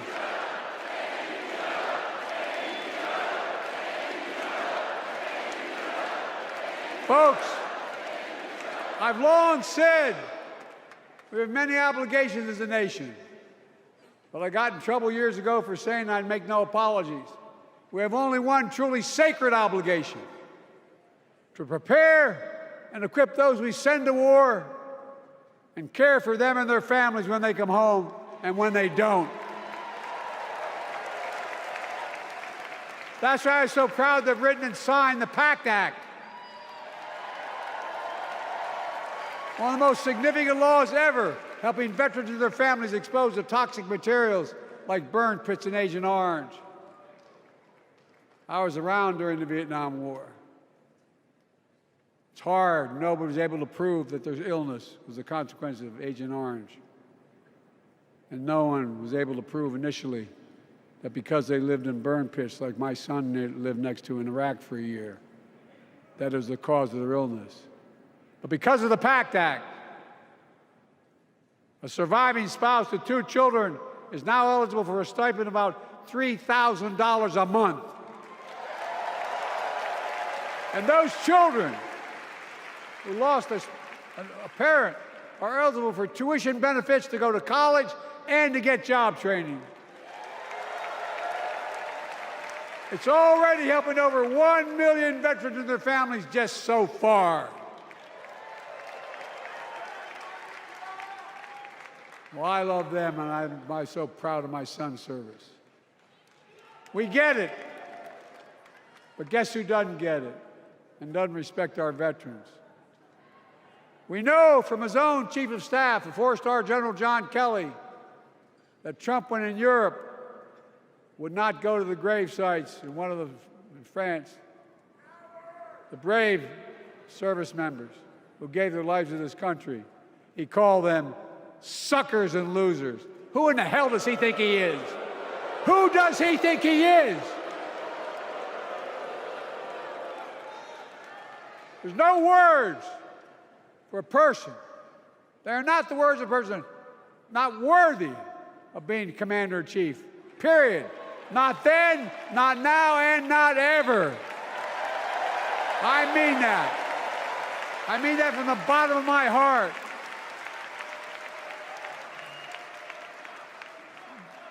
Just as no commander-in-chief should ever bow down to a dictator, the way Trump bows down to Putin. I never have, and I promise you, Kamala Harris will never do it. Will never bow down. When Trump left office, Europe and NATO was in tatters. Not a joke. America First doctrine changed our whole image in the world. Well, they gave the hours, about 190 hours sum total, even my counterparts or heads of state in Europe, to strengthen NATO. We did.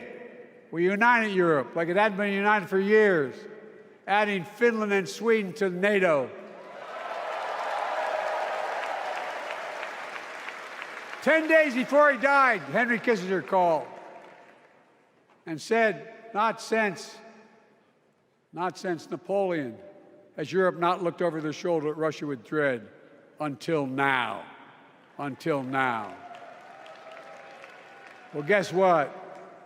Putin thought he'd take Kyiv in 3 days. 3 years later, Ukraine is still free.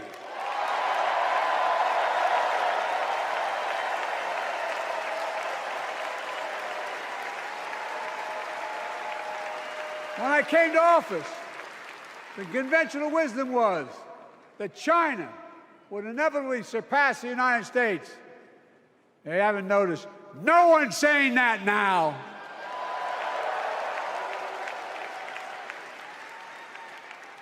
And we'll keep working to bring hostages home and end the war in Gaza and bring peace and security to the Middle East.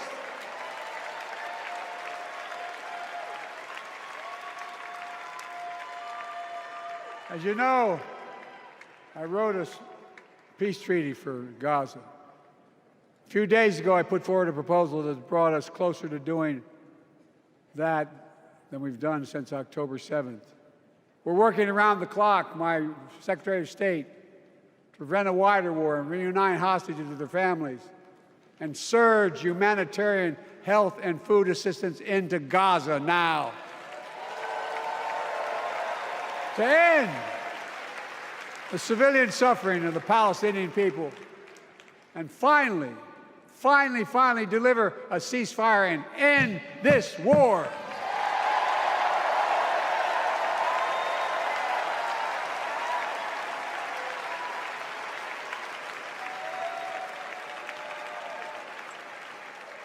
Those protesters out in the street, they have a point. A lot of innocent people are being killed on both sides. Just as we worked around the clock to bring home wrongfully detained Americans and others from Russia in one of the most complicated swaps in history, but they're home. Kamala and I are going to keep working to bring all Americans wrongfully detained around the world home. I mean it. Folks, I've got 5 months left in my presidency. I've got a lot to do. I intend to get it done.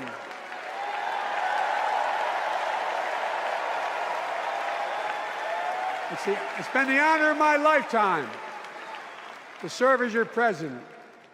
I love the job, but I love my country more. I love my country more. And all this talk about how I'm angry at all those people who said I should step down, that's not true.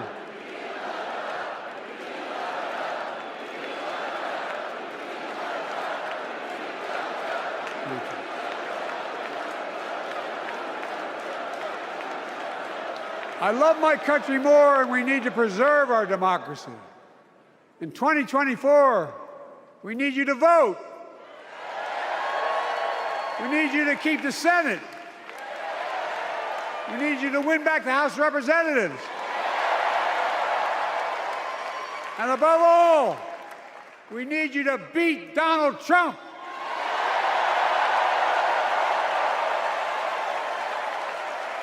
And elect Kamala and Tim President and Vice President of the United States of America. Look, they'll continue to lead America forward, creating more jobs, standing up for workers, growing the economy, lower the cost to American families so they just have a little more breathing room. We've made incredible progress, but we have more work to do.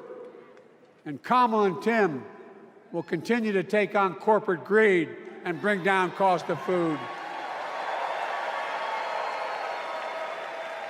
They'll keep taking on Big Pharma, making insulin $35 a month, not just for seniors, but for everyone in America.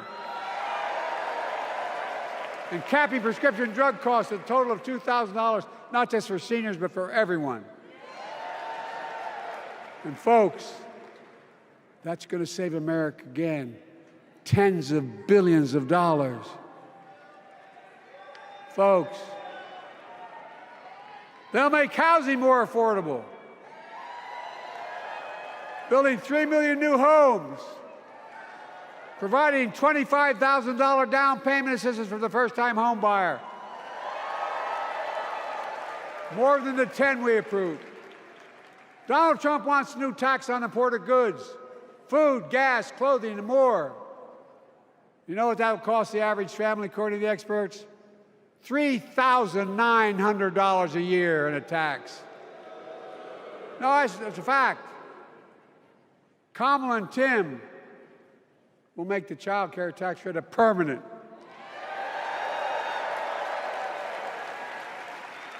Lifting millions of children out of poverty and helping millions of families get ahead. But you know what Trump has? He created the largest debt any president had in 4 years with his $2 trillion tax cut for the wealthy. Well, Trump has a new plan. He wants to provide a $5 billion tax cut for corporations and the very wealthy. Read it. Put us further in debt. And folks, you know we have 1,000 billionaires in America. You know what their average tax rate they pay? 8.2%. If we just increased their taxes we proposed to 25%, which isn't the highest tax rate even, it would raise $500 billion new dollars over 10 years. They'd still be very wealthy. Look,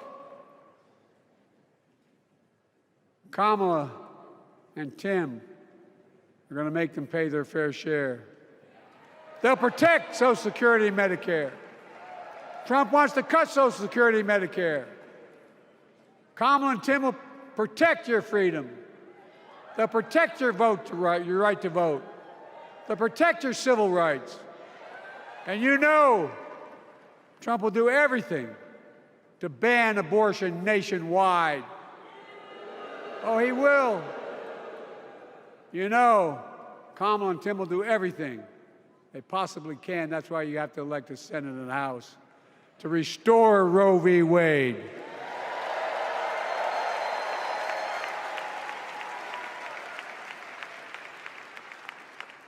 The ancient Greeks taught us that character is destiny.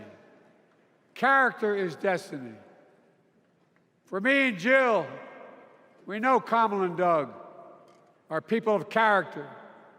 It's been our honor to serve alongside them. And we know that Tim and Gwen Waltz are also people of great character. Selecting Kamala was the very first decision I made when I became our nominee. And it was the best decision I made my whole career.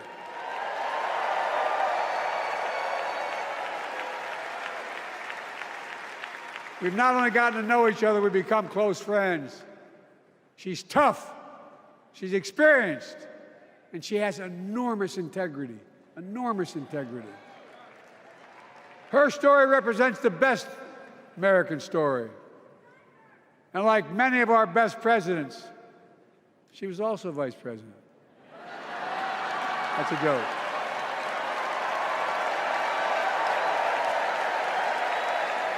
But she'll be a president our children can look up to. She'll be a president respected by world leaders because she already is. She'll be a president we can all be proud of. And she will be a historic president who puts her stamp on America's future.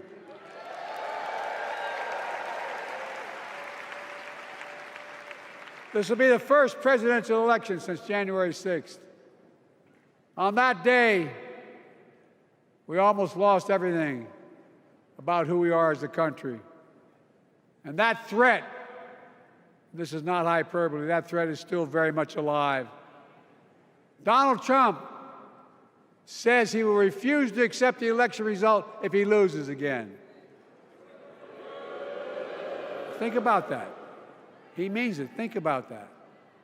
He's promising a bloodbath if he loses, in his words. And that he'll be a dictator on day one, in his own words. By the way, this sucker means it. No, I'm not joking. Think about it. Anybody else said that in the past, you'd think he was crazy. He is crazy, but you'd think it was an exaggeration, but he means it.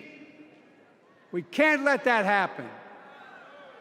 Folks, all of us carry a special obligation.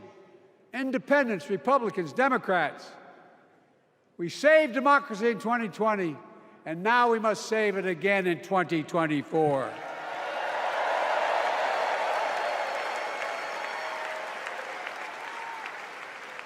The vote of each of us cast this year will determine whether democracy and freedom will prevail.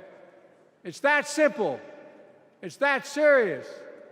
And the power is literally in your hands. History is in your hands. Not hyperbole. It's in your hands. America's future is in your hands. Let me close with this. Nowhere else in the world could a kid with a stutter and modest beginnings in Scranton, Pennsylvania, and Claymont, Delaware, grow up to sit behind the resolute desk in the Oval Office.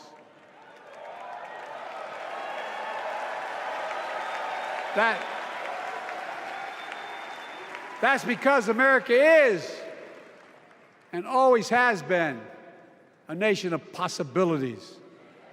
Possibilities. We must never lose that. Never. Kamala and Tim understand that this nation must continue to be a place of possibilities, not just for the few of us, but for all of us. So join me in promising your whole heart to this effort, and where my heart will be. I promise I'll be the best volunteer Harrison Waltz has Cam ever seen.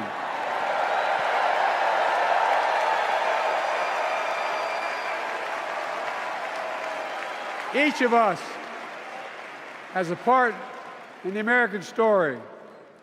For me and my family, there's a song that means a lot to us, that captures the best of who we are as a nation. The song is called American Anthem. There's one verse that stands out, and I can't sing worth a damn, so I'm not going to try. I'll just quote it. The work and prayers of centuries have brought us to this day. What shall our legacy be? What will our children say? Let me know in my heart, when my days are through, America, America, I gave my best to you.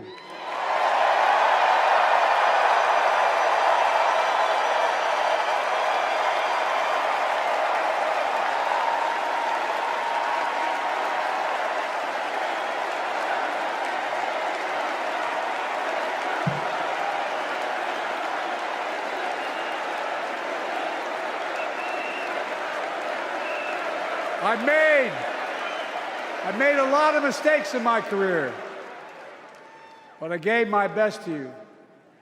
For 50 years, like many of you, I've given my heart and soul to our nation. And I've been blessed a million times in return with the support of the American people. I've either been too young to be in the Senate because I wasn't 30 yet, and too old to stay as president. But I hope you know how grateful I am to all of you. I can honestly say, and I mean this from the bottom, give you my word as a Biden, I can honestly say I'm more optimistic about the future than I was when I was elected as a 29-year-old United States Senator. I mean it. Folks, we just have to remember who we are. We're the United States of America.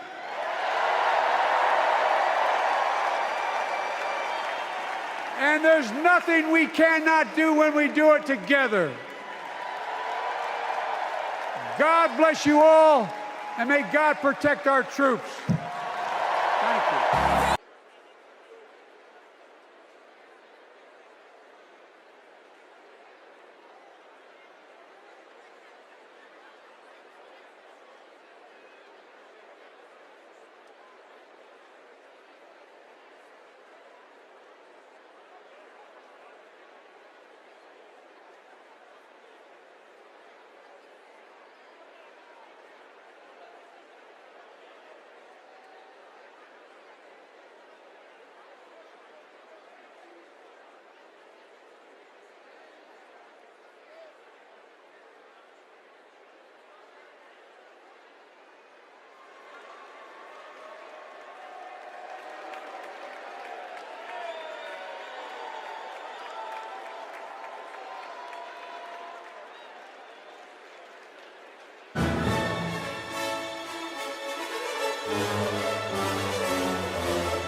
Please welcome Democratic National Committee Chair Jamie Harrison and Democratic National Convention Co-Chair Mayor Mitch Landrieu.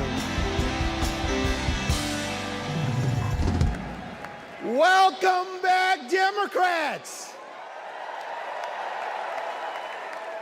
To chair today's session, I'm proud to pass the gavel to co-chair Mayor Mitch Landrieu.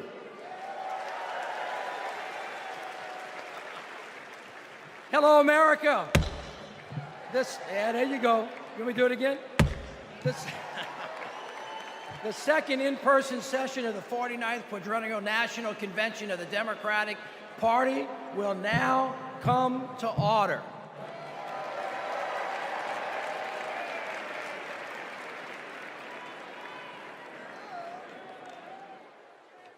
Please stand if you are able for this evening's invocation, offered by Rabbi Sharon Browse and Imam Dr. Talib Sharif.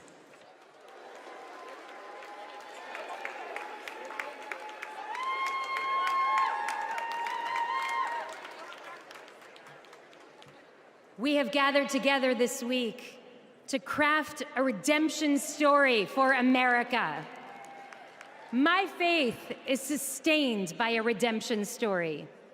A people beleaguered and bereft, traversing the desert on a journey from degradation to dignity, from darkness to light. Holy One, help us write America's redemption story, a story of ceaseless striving toward a true multiracial democracy, rooted in equal justice, where every person is treated as unique, mighty, and worthy of love.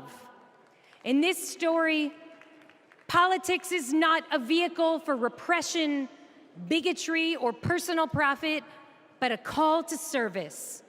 This story counters extremism with capaciousness and compassion. It rejects the inevitability of war, affirming that every one of us, Muslim and Jew, Christian, Black, White, Latino, AAPI, queer and straight, Israeli and Palestinian, deserves to live in dignity and in peace.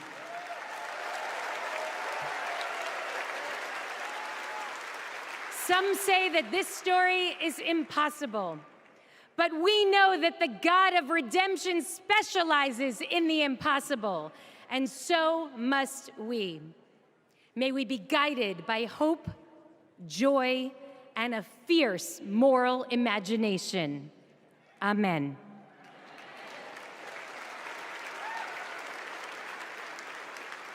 Greetings of peace. We pray that Almighty God, Allah, will bless this historic convention.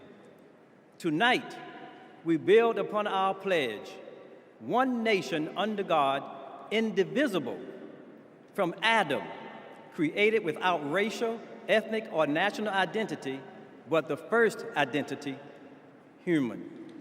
Bless us to embrace our shared identity and diverse expressions of life that contribute to the beauty and strength of our nation of nations, made up of people coming together from every land. e pluribus unum. In moving forward with a bold vision for the future, we pray it will reflect our nation's diversity and intrinsic nature to live together intelligently. Bless our leaders with wisdom to do the right thing consistent with God's ways, to stand firm against inhumane acts, to treat all humans as the sacred creation of the Almighty. And may we remember the inalienable rights service members sacrifice to protect. That is the America we vote for. Amen.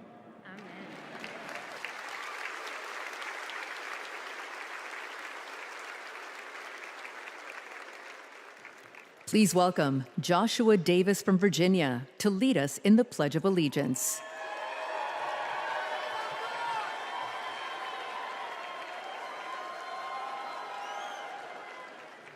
I pledge allegiance to the flag of the United States of America and to the republic for which it stands, one nation, under God, indivisible, with liberty and justice for all.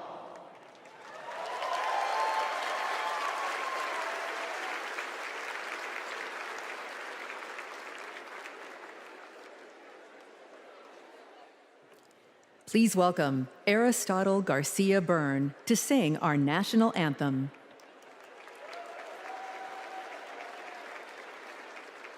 Oh, say, can you see by the dawn's early light what so proudly we hailed at the twilight's last gleaming, whose broad stripes and bright stars through the perilous fight o'er the ramparts we watched were so gallantly streaming, and the rocket's red glare, the bombs bursting in air, gave proof through the night that our flag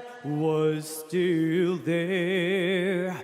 Oh, say, does that star-spangled banner yet wave o'er the land of the free and the home of the brave?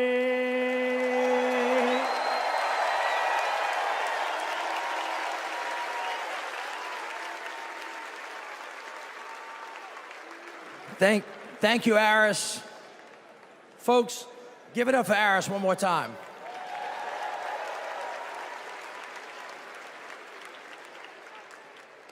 I'd like you to pause with me for a minute. 2 years ago, my dad died, the late Moon Landrieu. He was a great leader. He was a great mayor, secretary of HUD. He lived his life for others. We have lost so many patriots since the last convention. So before we go any further tonight, let's take a moment and join with me and let's remember them all.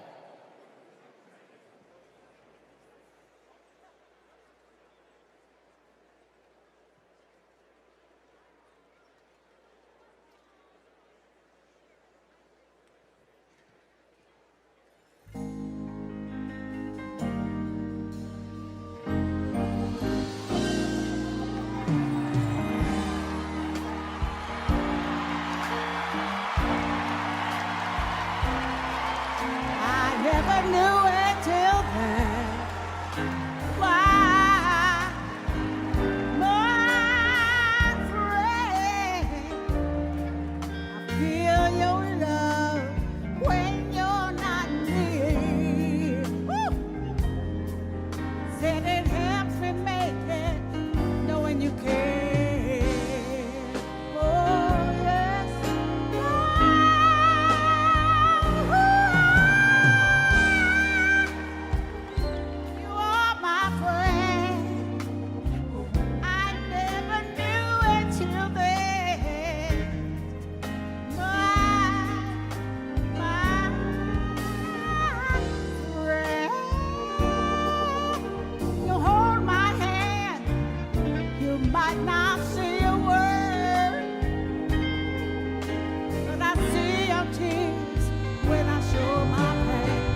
feel all hope is gone. See the world with brand new eyes. Your love has made me realize my future looks so bright to me.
Please welcome the chair of the Carter Center and grandson of President Jimmy Carter, Jason Carter.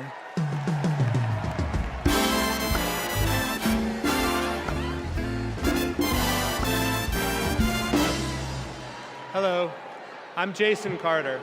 My grandfather, President Carter, will have his 100th birthday in October. I call him Pawpaw, and I can tell you that he wishes he could be here tonight. He and my grandmother led their lives with an unwavering faith in God, a respect for human dignity, honesty, and a commitment to loving their neighbors as themselves. Those principles guided them throughout their lives, including during their 4 years in the White House and the 4 decades since. For my grandfather, it was never about fame, recognition, accolades, or awards. His legacy is measured by the lives he has touched and the good he has done. Kamala Harris carries my grandfather's legacy. She knows what is right, and she fights for it. She understands that leadership is about service, not selfishness, that you can show strength and demonstrate decency, and that you can get a whole lot more done with a smile than with a scowl. Pawpaw's holding on. He's hopeful. And though his body may be weak tonight, his spirit is as strong as ever. My grandfather can't wait to vote for Kamala Harris. She reminds us all that the promise of America remains unchanged. We are one nation, indivisible, with liberty and justice for all. And my grandfather knows that with her as our next president, we will keep that promise. Thank you.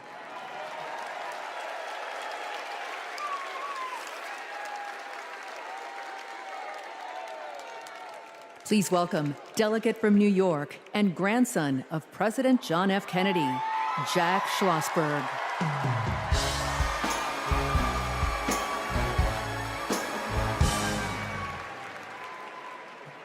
Hi, I'm Jack Schlossberg.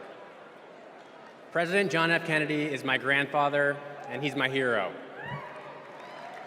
JFK was the youngest person ever elected president and the first Catholic.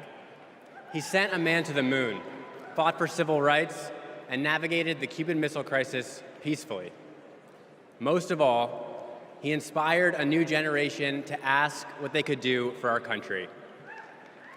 Tonight, JFK's call to action is now ours to answer, because once again, the torch has been passed to a new generation, to a leader who shares my grandfather's energy, vision, and optimism for our future. That leader is Vice President Kamala Harris.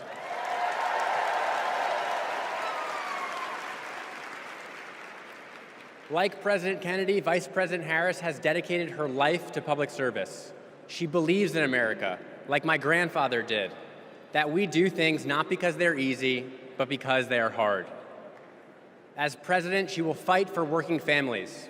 She will expand investments in clean energy so that my generation will have clean air and good jobs. She will defend our freedoms, the freedom for women anywhere in America to make their own healthcare choices, the freedom to be safe from gun violence, the freedom to vote easily and without fear. The choice is ours to make, and history is watching to see what we will do. Now, let's elect Kamala Harris the next President of the United States. Thank you.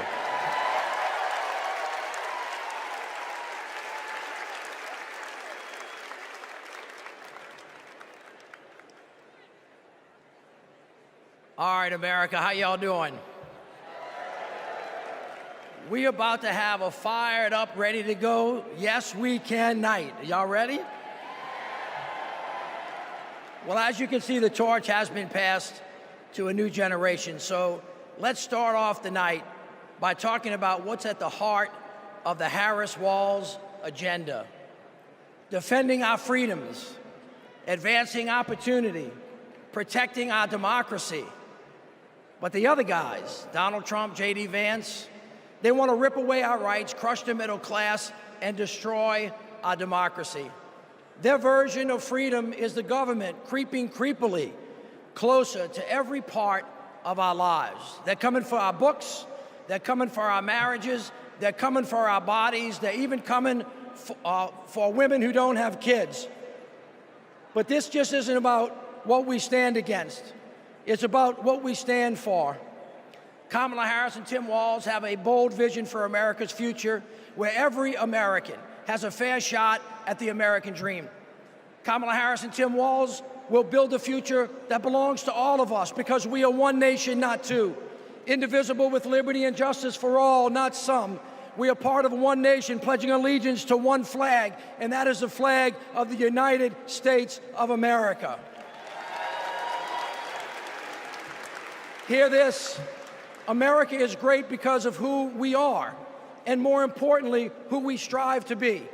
My friends, our best days are ahead if we stick together. My friends, say it with me, let them hear it to the rooftops. We are not going back. So now please help me welcome. Please help me welcome from the great state of Pennsylvania, the great Representative Malcolm Kenyatta.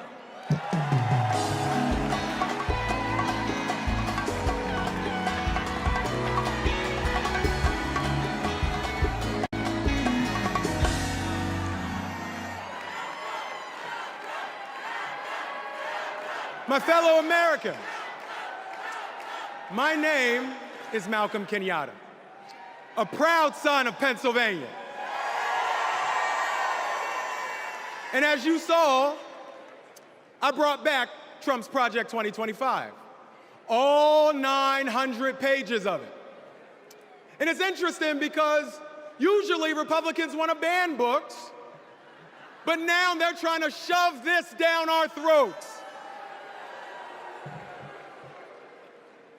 It is a radical plan to drag us backwards, bankrupt the middle class, and raise prices on working families like yours and mine. Under Project 2025, a family making just $75,000 a year with just 2 kids, would pay $1,800 more in federal taxes. No, but there's more. Because on page 465, Project 2025 would stop Medicare from negotiating to lower the price of prescription drugs and capping out-of-pocket costs. And on page 587, Project 2025 would cut overtime pay for hardworking Americans. But my friend, these bad ideas aren't new. As long as we have been fighting to make America work for working families, there have been greedy corporate interests trying to take us back. In 2019, my grandma, a civil rights warrior, called me, her voice cracking, and she said, "I'm so sorry, baby. I'm so sorry. I thought my generation had fixed this.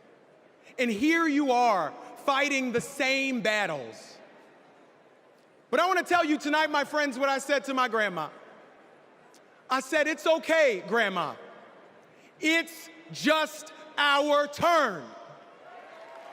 It's just our turn to stand up for working people and to stand up for our nation's promise. It's just our turn to defend our rights and to ensure that democracy doesn't die on our watch. It's our turn to make history, my friends, by electing Kamala Harris as the next President of the United States of America. God bless you. May God protect our troops.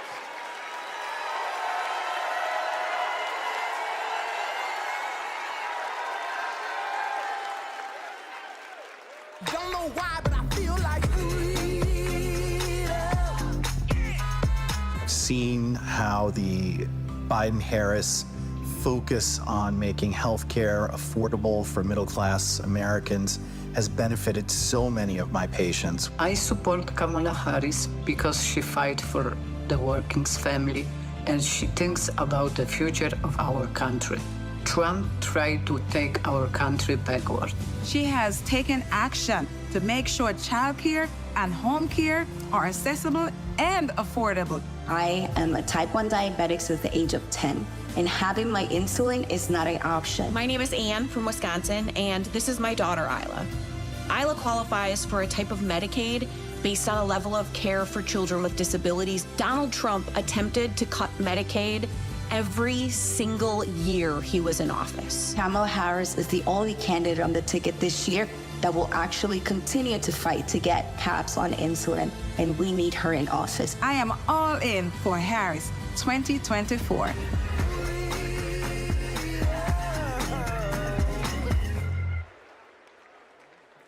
Hailing from the South Side of Chicago, please welcome Oscar and Grammy Award-winning artist, author, and longtime activist, Common, featuring Grammy Award-winning gospel singer, Jonathan McReynolds.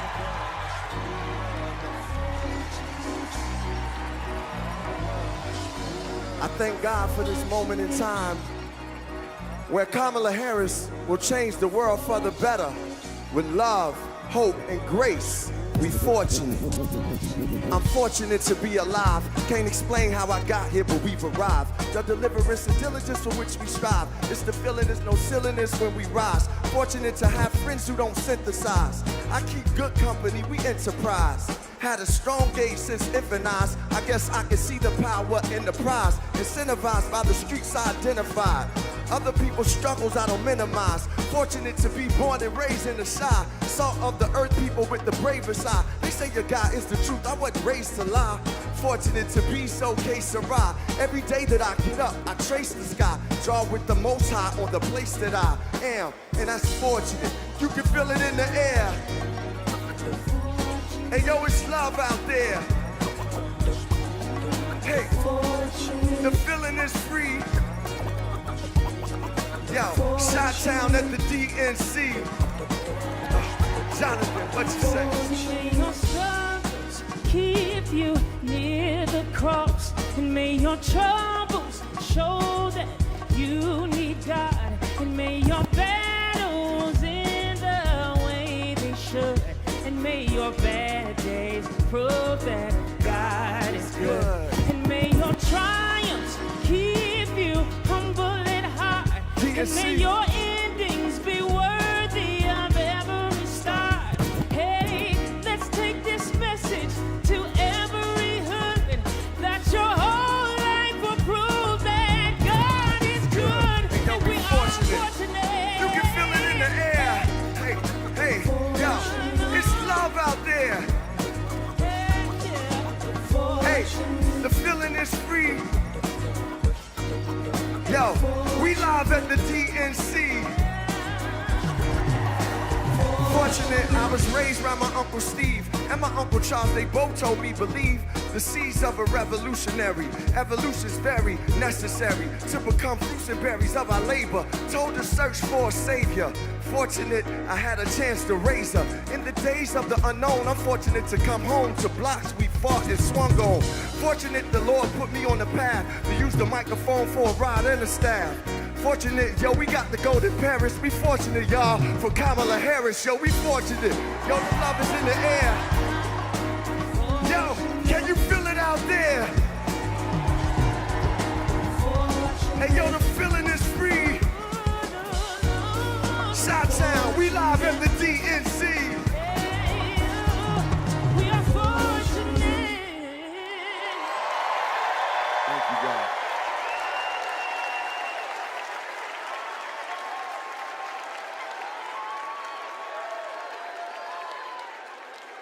Don't know why, but I feel like freedom. My name is Chuck. I voted for Trump in 2016. My name is Tom. I'm from Michigan, and I'm a former Trump voter. I'm Joanna. I live in Florida. I'm a former Trump voter. I just cannot vote for the man, and it can go from just being dishonest, from a criminal, and an insurrectionist. He has no respect for Americans. He has no respect for the Constitution. I believe if Trump gets a second term, he's not leaving, he's staying. He broke the law. He doesn't believe they apply to him. The President of the United States exists to serve the people of the United States. In 2024, I'm voting for Kamala Harris.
Please welcome Kyle Sweetser from Alabama.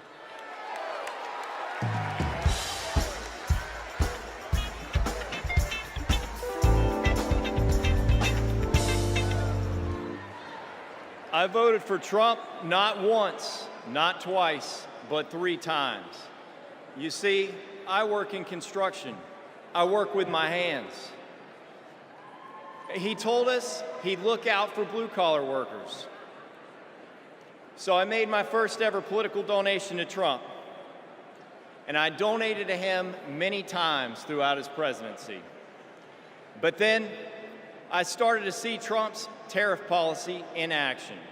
Costs for construction workers like me were starting to soar. I realized Trump wasn't for me. He was for lining his own pockets. Now, I'm not left-wing, period. But I believe our leaders should bring out the best in us, not the worst. That's why I'm voting for Kamala Harris. She's tough. She's going to tackle inflation.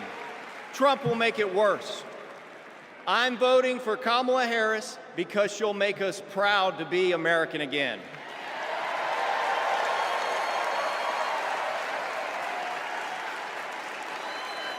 Nobody's ever called me weird. I'm a lot of things, but weird I'm not. The late, great Hannibal Lecter is a wonderful man. You know what I'd do if there was a shark or you get electrocuted? I'll take electrocution every single time. Bing, bing, bing, bing, bing. She said Kamala has one big advantage. She's a very beautiful woman. I'm a better looking person than Kamala. He says, you're not going to be a dictator, are you? I said, no, no, no. Other than day one. I'd like to congratulate Vladimir Putin for having made yet another great deal. Kim Jong-un I had a good relationship with. He's a tough, smart guy. Now, if I don't get elected, it's going to be a bloodbath. Well, they're the weird ones. JD is not at all. The people who are most deranged and most psychotic are people who don't have kids at home. Let's give votes to all children in this country, but let's give control over those votes to the parents of those children. In 4 years, you don't have to vote again. We'll have it fixed so good you're not going to have to vote.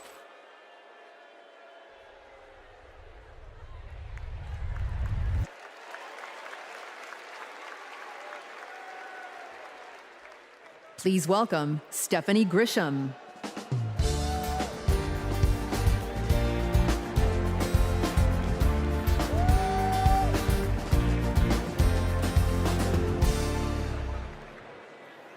I wasn't just a Trump supporter. I was a true believer. I was one of his closest advisors. The Trump family became my family.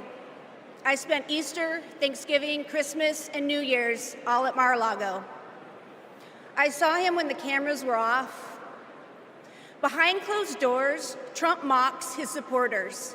He calls them basement dwellers. On a hospital visit one time when people were dying in the ICU, he was mad that the cameras were not watching him. He has no empathy, no morals, and no fidelity to the truth. He used to tell me, it doesn't matter what you say, Stephanie. Say it enough and people will believe you.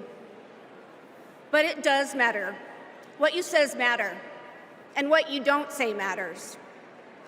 On January 6th, I asked Melania if we could at least tweet that while peaceful protest is the right of every American, there's no place for lawlessness or violence. She replied with one word, no. I became the first senior staffer to resign that day. I couldn't be part of the insanity any longer. When I was press secretary, I got skewered for never holding a White House briefing. It's because, unlike my boss, I never wanted to stand at that podium and lie. Now here I am, behind a podium, advocating for a Democrat. And that's because I love my country more than my party. Kamala Harris tells the truth. She respects the American people, and she has my vote. Thank you.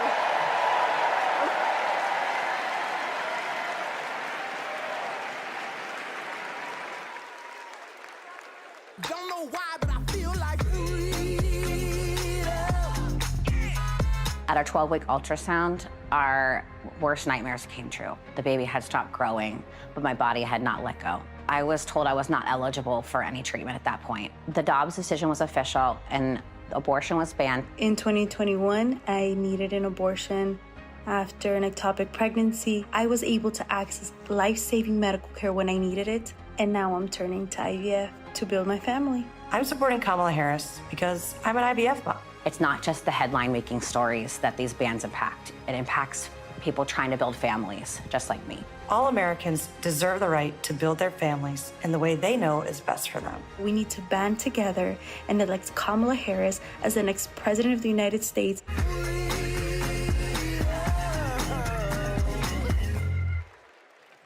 Please welcome Nabella Noor.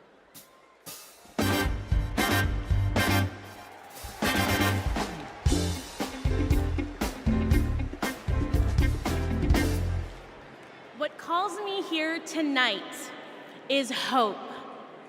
As a woman who has struggled with fertility, I have not always been hopeful, but today I am.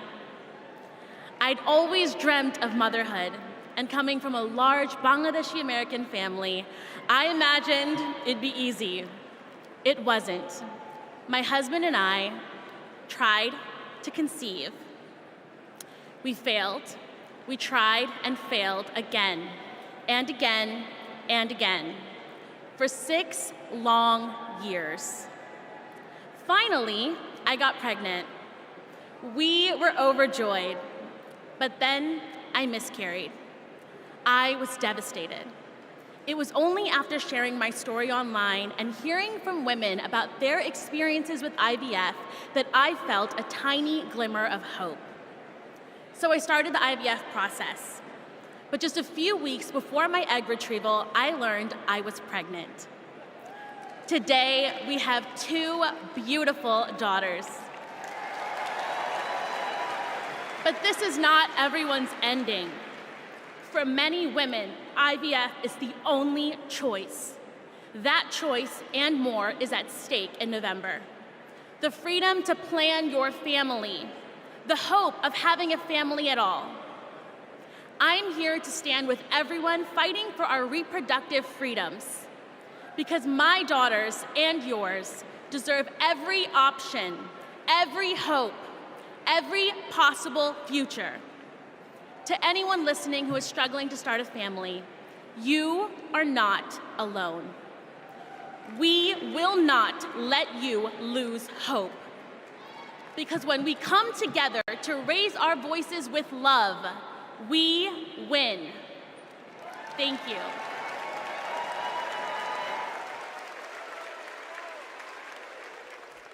Please welcome Michigan Senator Gary Peters.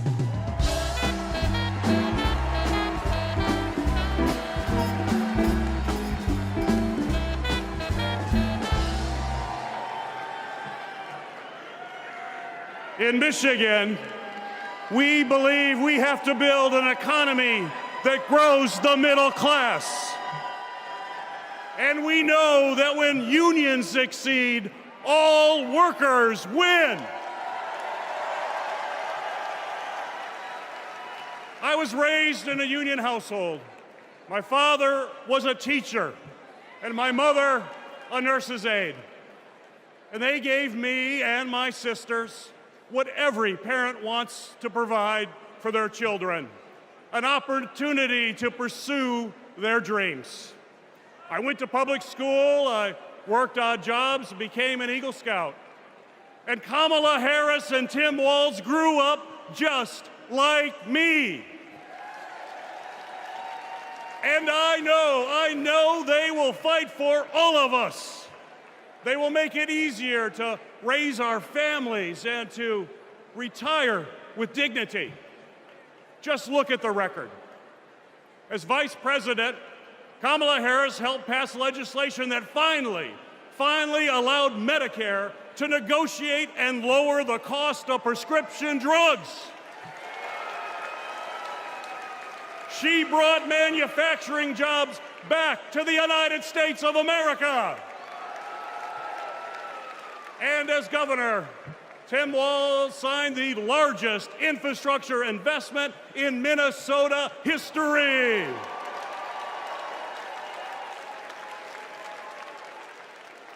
And on the other hand, we have Donald Trump and J.D. Vance. And let's be clear, if they win, working people like my friends here from the Teamsters will pay the price.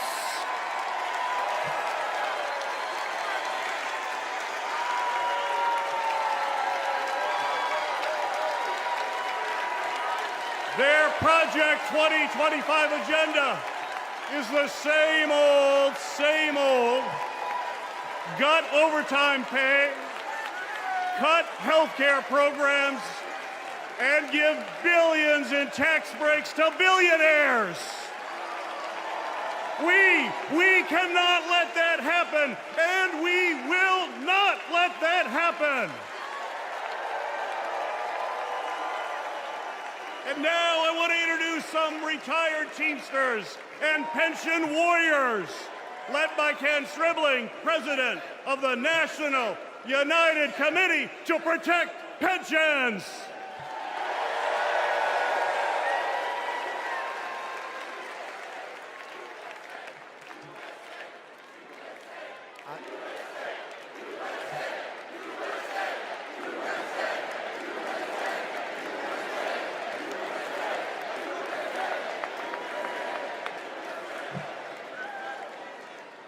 I am Kenneth Stribling, a proud retired Teamster from Local 200 in Milwaukee, Wisconsin. I hope you don't mind, but I brought some friends. Pension warriors from the NUCPP.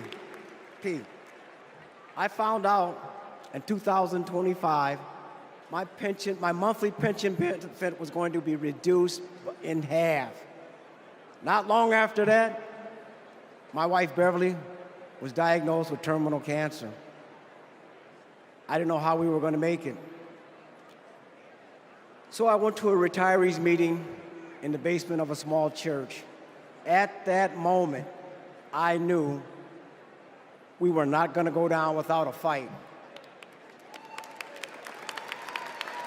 Beverly made me promise never to quit until we made this right. So we organized a nationwide grassroots movement. For 6 years, we fought hard. And finally, we had a breakthrough. After 50 days in office, the Biden-Harris administration passed the American Rescue Plan, including the Butch-Lewis Act, to save our pensions and secure our retirement. They got it done without one single Republican vote in Congress. They saved over 1 million pensions, including 33,000 from my state, Wisconsin, 52,000 from Pennsylvania, 61,000 from Michigan. As president, I know Kamala Harris will have our backs. She will fight for our retirement, Social Security, and Medicare. Beverly passed away in 2019, but I kept my promise, because a promise is a promise is a promise. Thank you.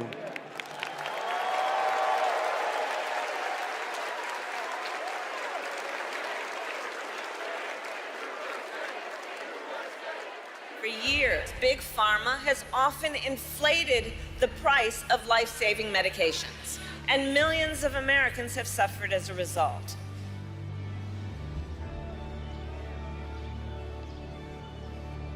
Those costs got passed on to our seniors, but not anymore.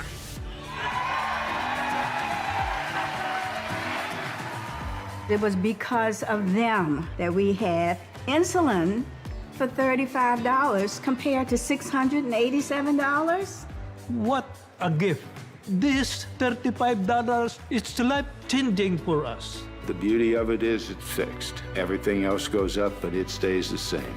I have more discretionary income, 20, 30 bucks a month more. His wife and I can go to the pub and have a burger and fries.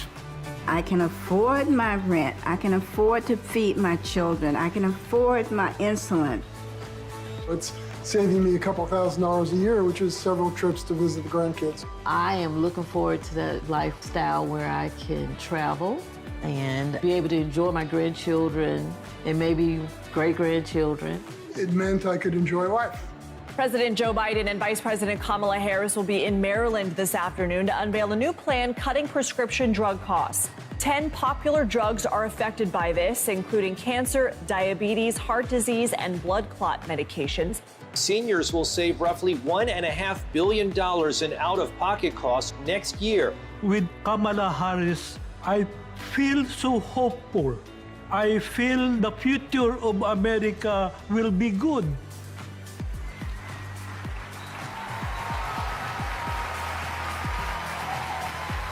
As president, I'll lower the cost of insulin and prescription drugs for everyone. I am so excited. I can't hardly stand it. We're going to only go forward. We can't go back.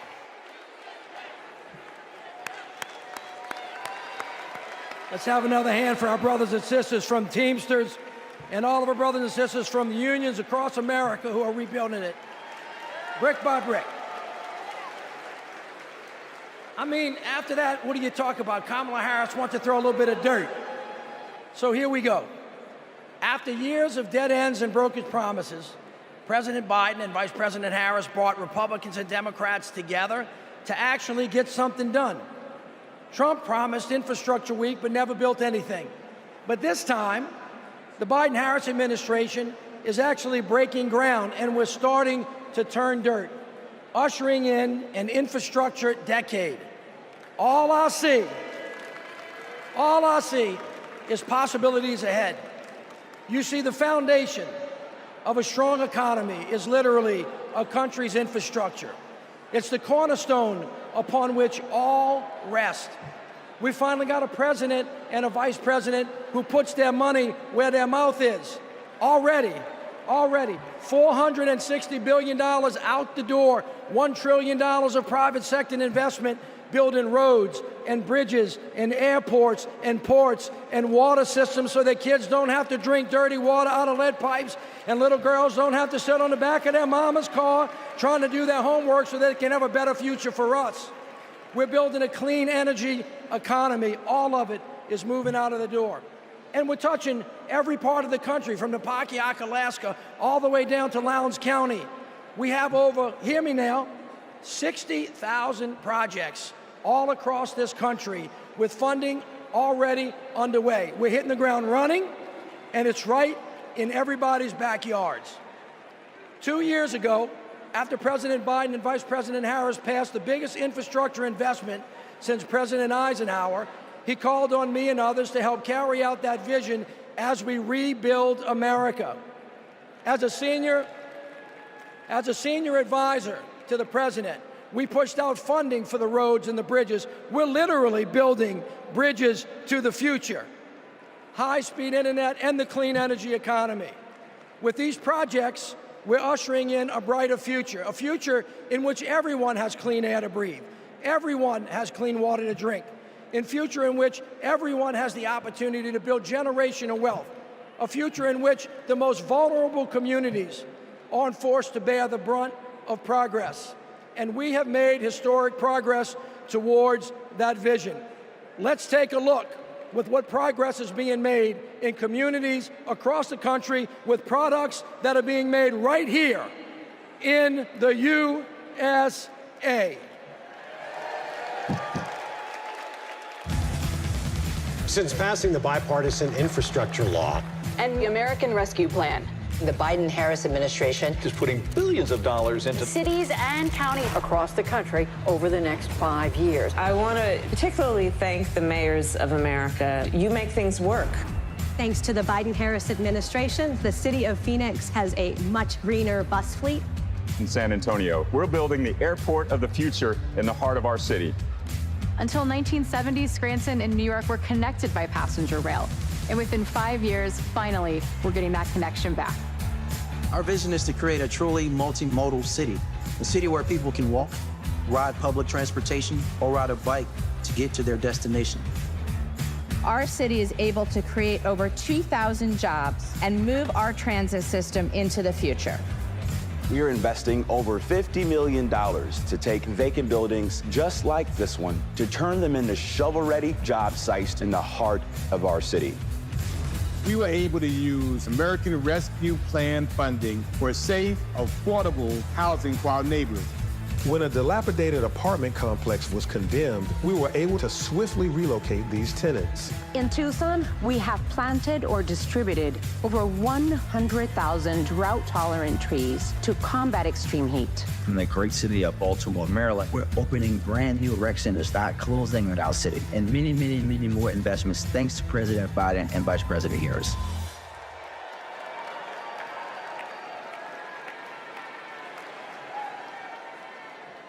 All right, everybody, what a way to start. But you ain't seen nothing yet.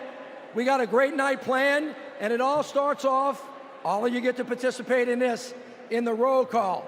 It starts off with something unlike anything you've ever seen. So look, stick around. We're gonna be right back at you.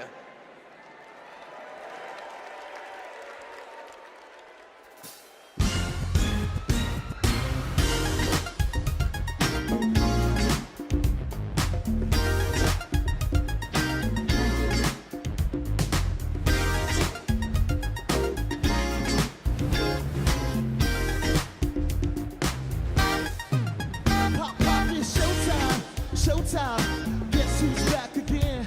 Oh, they don't know, I bet they know as soon as we walk in. I'm wearing Cuban links, designer minks, Inglewood's finest shoes. Don't look too hard, might hurt yourself. Don't get to feel the red, the blue. Woo! I'm a dangerous man with some money in my pocket, keep up. So many pretty girls around me and they're waking up the rocket, keep up. Don't be mad, fix your face, and I thought they all be talking, keep up. Players only. Put your pinky, put your finger. Girls, what y'all trying to do? 24-karat magic in the air. It tastes so good. Sing your face for the hustlers, gangsters, and your little friends. Can I preach? I gotta show them how I'm built, get it in first. Do your dip, spend your money like money ain't. Woo, woo. Gotta blame it on Jesus. Hashtag praise y'all ready for me. I'm a dangerous man with some money in my pocket. Keep up. So many pretty girls around me and they're waking up the rocket. Keep up. Don't be mad, fix your face. If I thought they all be trying to keep up. Players only, come on. Put your pinky, put your finger.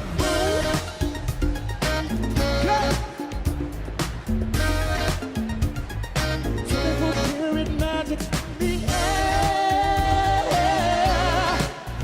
So bad. Everywhere I go, they be like. Everywhere I go, they be like. Everywhere I go, they be like. Don't fight the feel and invite the feel and just put your pinky up to the. What's that sound? Come on now. The feeling, the feeling. Put your pinky up to the. Girls, what y'all trying to do? 24-karat magic in the air. It's all so bad.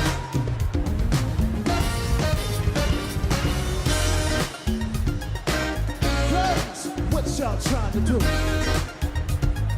24-karat magic in the air. It's all so bad.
Ladies and gentlemen, we are about to take the official 2024 National Committee panoramic photograph.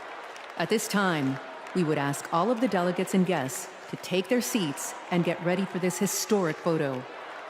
During the photo, there should not be any movement in the hall. If anyone moves, anyone behind them will be blurred. There will be one digital rotation. There will be one photo taken with a 110-year-old film camera by Abbas Shir Mohammadi, fourth-generation photographer who has captured all of the past Democratic and past 10 swearing ceremonies. The camera is ready. Please listen to Abbas, who is located in the center blue press stand in the center of the hall.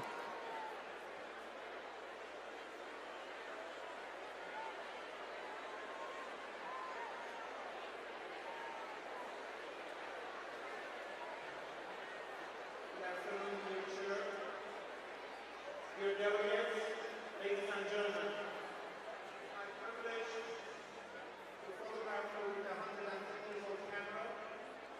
I have a request, please.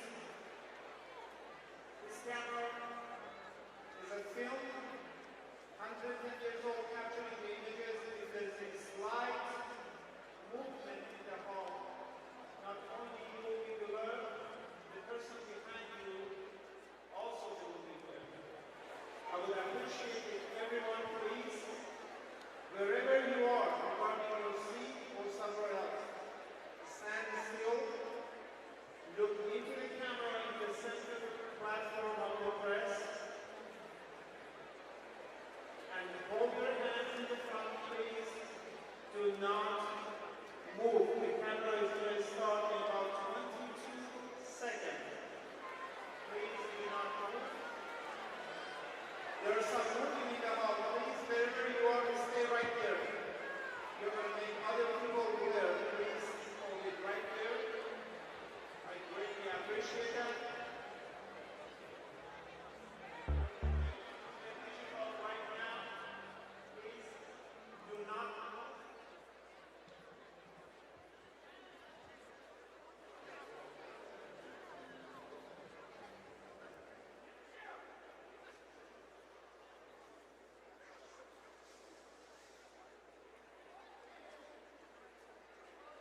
There's some movement, please. Please just stay right where you are.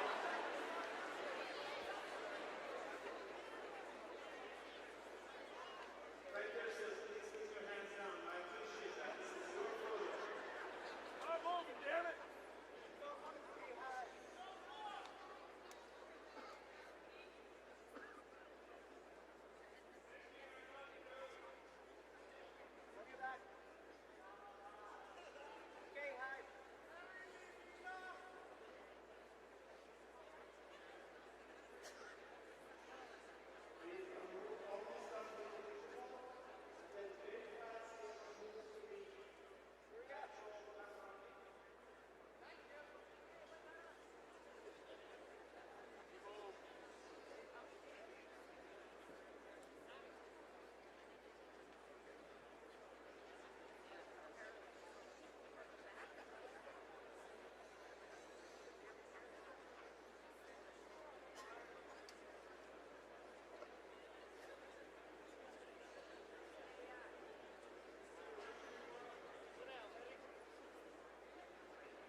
congratulate all of you. Thank you for your patience.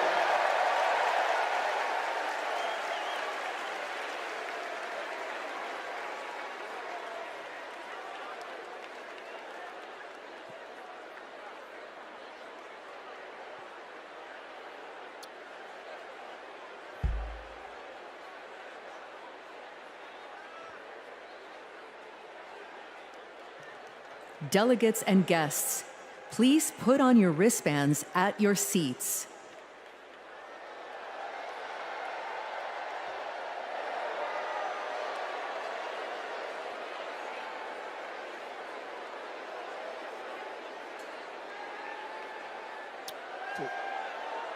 I'm gonna just count y'all off.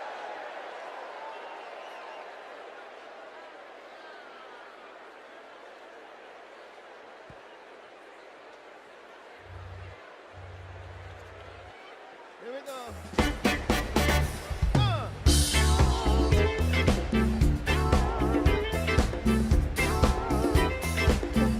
Knock me out.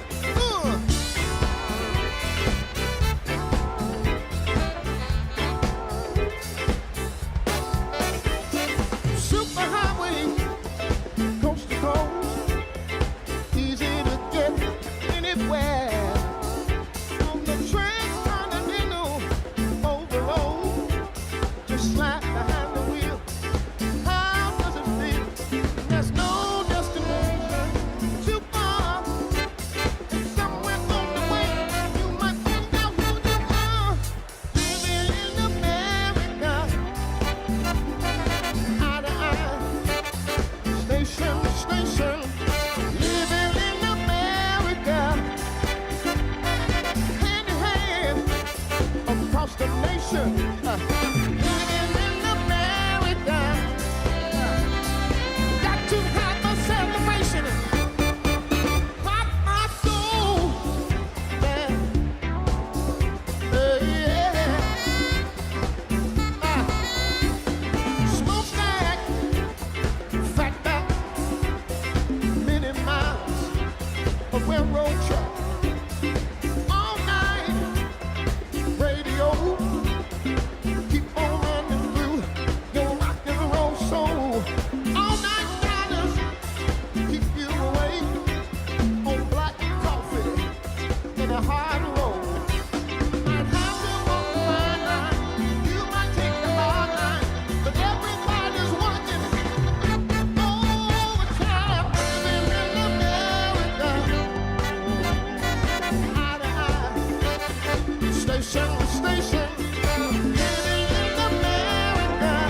Don't you worry, son. I know who wants to live forever, baby.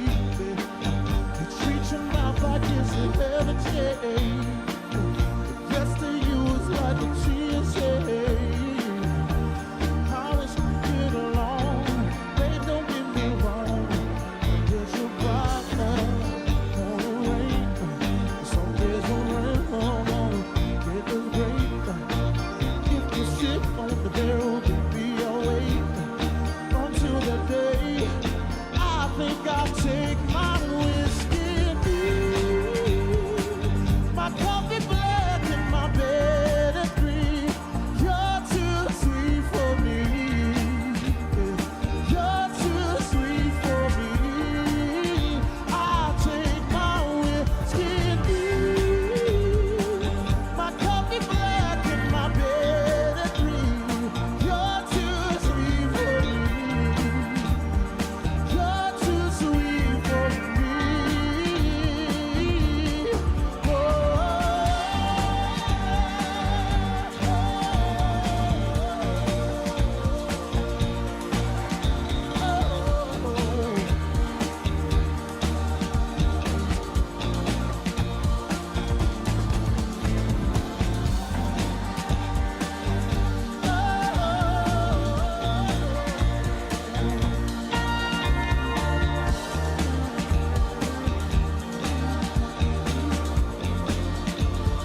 Take my whiskey,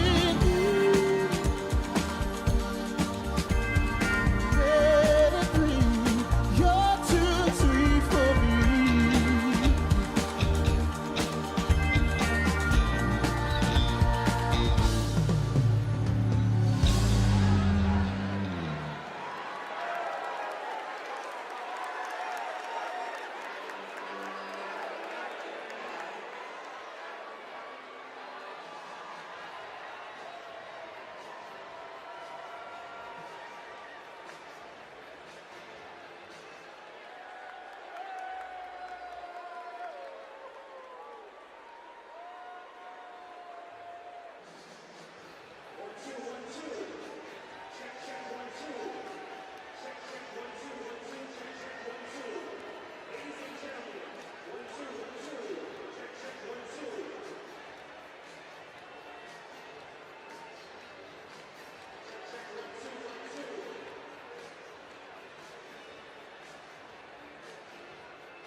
Please welcome Democratic National Convention Secretary Jason Ray.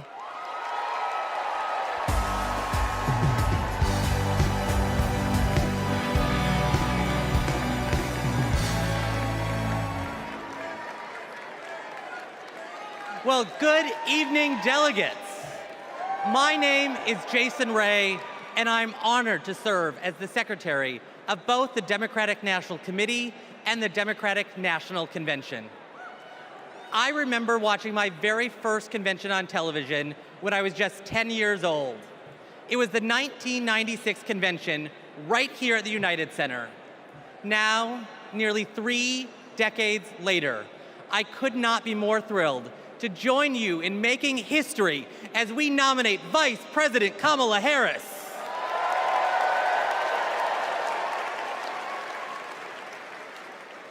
Pursuant to our convention rules, we will now proceed with a celebratory roll call vote for the Democratic Party's candidate for the 47th President of the United States of America.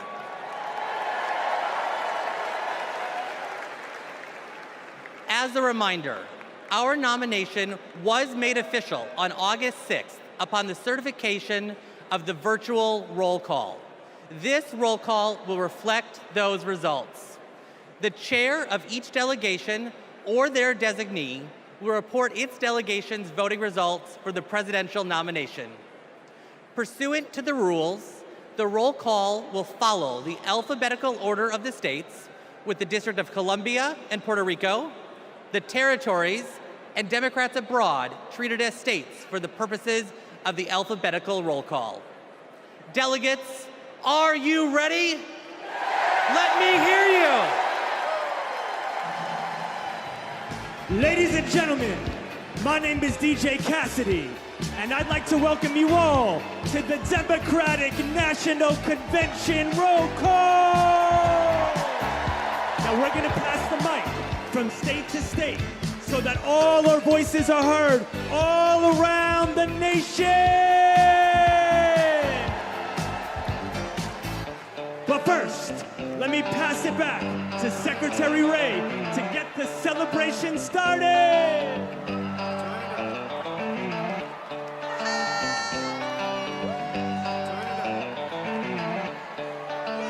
Alabama, how do you cast your votes?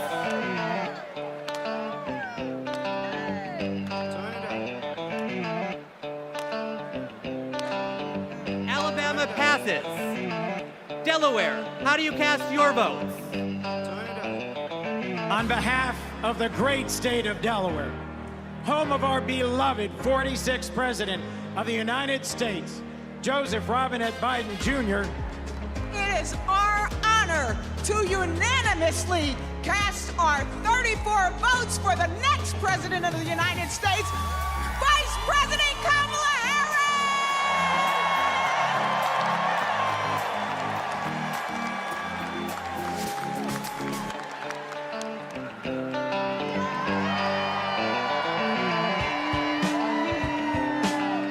Thank you, Delaware. Alabama, how do you cast your vote? In a letter from the Birmingham jail, Dr. King wrote that progress is not inevitable. We have to fight for it. We have to win it. Kamala Harris will protect the legacy and the progress that we've made by our forefathers and our foremothers, and she will advance it. She will safeguard our freedom to vote by passing the John Robert Lewis Voting Rights Advancement Act. She will fight for freedom and opportunity and build an economy that works for everyone. So, from Huntsville to Mobile, from the Black Belt to the Wiregrass, from the historic civil rights cities of Birmingham, Montgomery, and my hometown of Selma, from the people who brought us the Voting Rights Act and the Civil Rights Act, the proud, great state of Alabama proudly cast 56 votes for the first Black woman President of the United States of America, Kamala Harris, and the next Vice President, Tim Walz.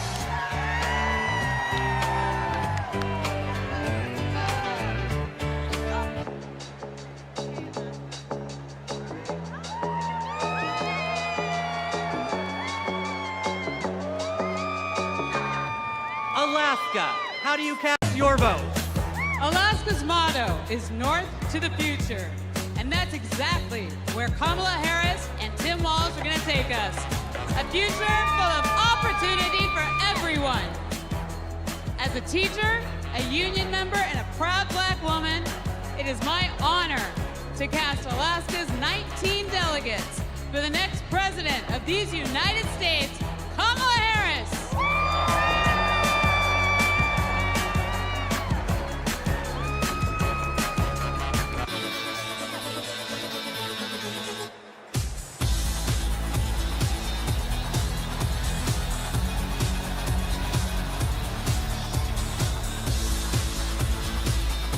American Samoa, how do you cast your vote?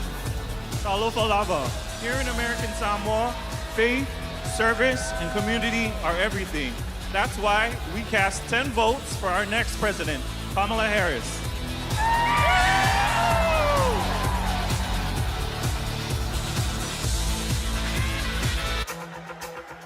Now, once again, My name is DJ Cassidy, and this is the DNC roll call. So let's pass the mic around the nation.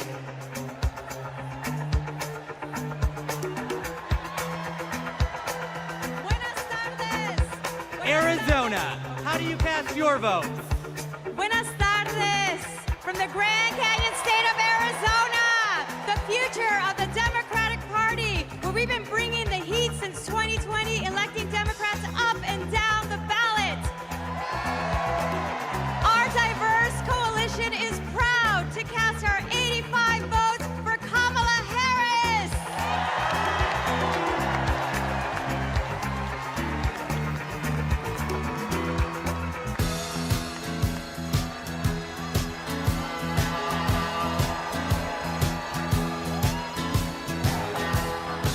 Arkansas, how do you cast your vote? On behalf of the great state of Arkansas, home of American legends Johnny Cash and Sister Rosetta Tharpe, home of the trailblazing civil rights leaders Daisy Bates and the Little Rock Nine, and home of the birthplace of President William Jefferson Clinton, who inspired all of us in a place called Hope. Arkansas casts our votes for Vice President Kamala Harris and Governor Tim Walz.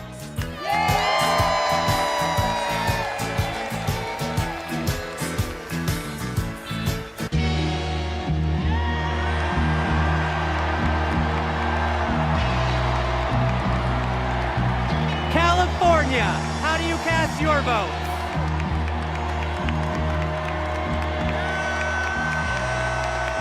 Mr. Secretary, the great state of California passes at this time. California passes.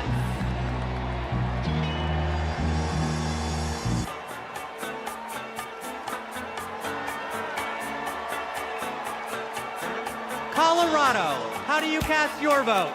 Mr. Secretary, in Colorado, we know how to climb mountains, and we're going to make sure Kamala Harris and Tim Walz reach the summit and win this election. Colorado proudly casts its votes for Kamala Harris. Giddy up!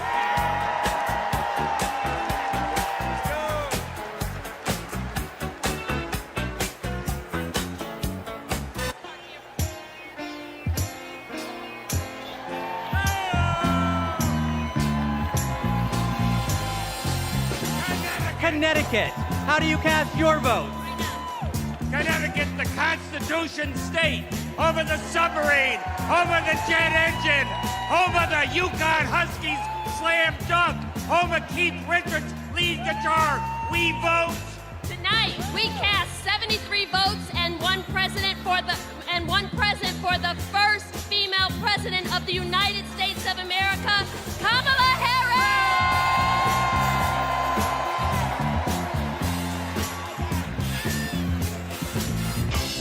Now we're passing the mic all around the world tonight. So let's join together. Here we go, here we go, here we go, let's go!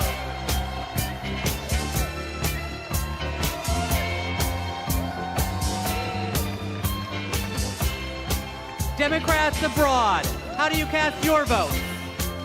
Mr. Secretary, Democrats Abroad represents millions of Americans who live abroad and vote back home in all 50 states and in D.C. U.S. citizens can go to votefromabroad.org to register and request a ballot. On behalf of our large, diverse community, we joyfully cast 21 votes for Kamala Harris!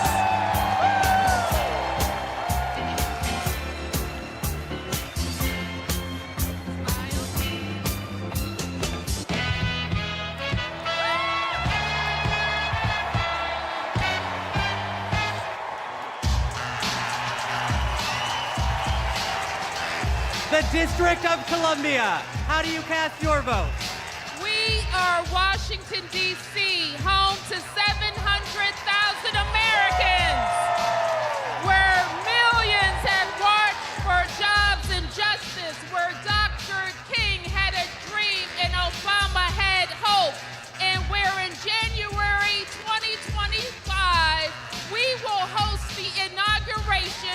President Kamala Harris.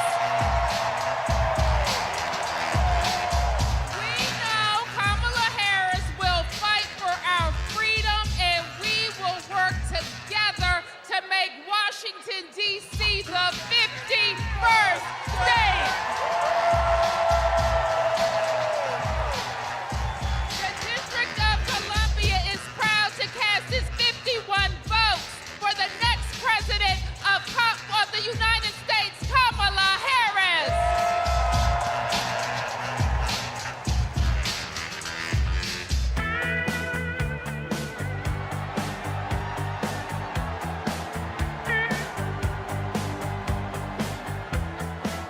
Florida, how do you cast your vote?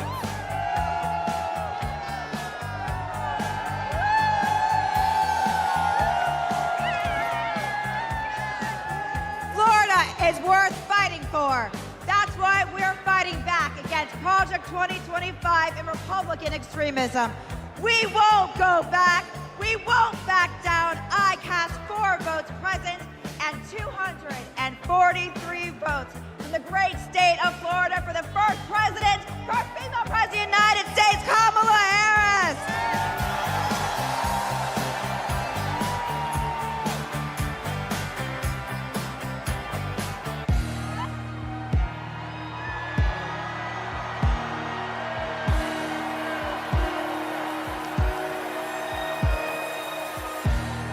Georgia, how do you cast your votes?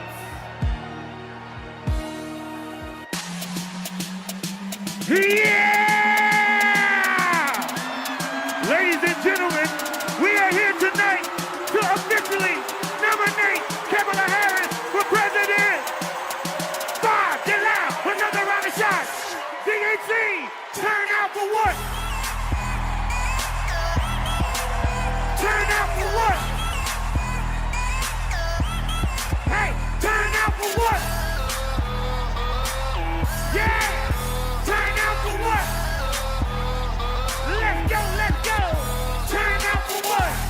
Hey, everybody get your hands up! Hey, everybody get your hands up! Hey, everybody get your hands up! Now, say, we're not going back! We're not going back! We're not going back! We're not going back! VP Harris! Come to the wall! VP Harris! Give it a wall! Hey!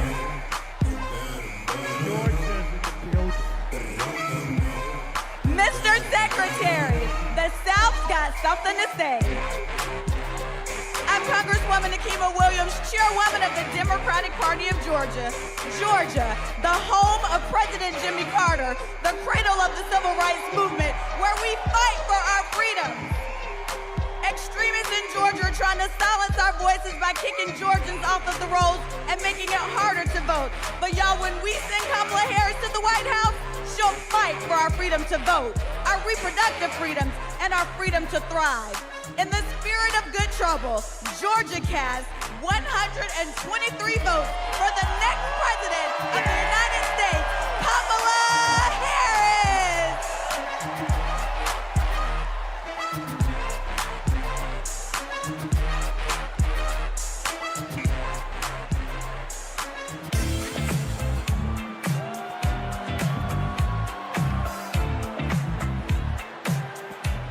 Guam, how do you cast your vote? Hafide Todo Centro. I am Governor Noon Young Guerrero, the first female governor of our beautiful island of Guam. The home of the indigenous Chamorro people. And where America's Day begins. And we proudly cast our 12 votes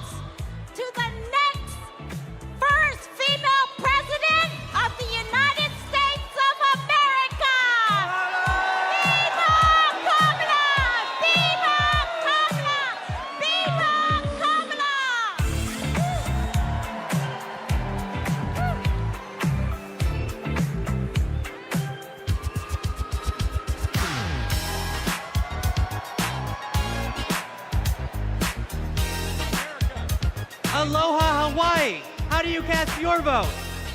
America, thank you all for loving Hawaii. The spirit of aloha means acting with love and kindness. Our Hawaii was the first state to legalize abortion.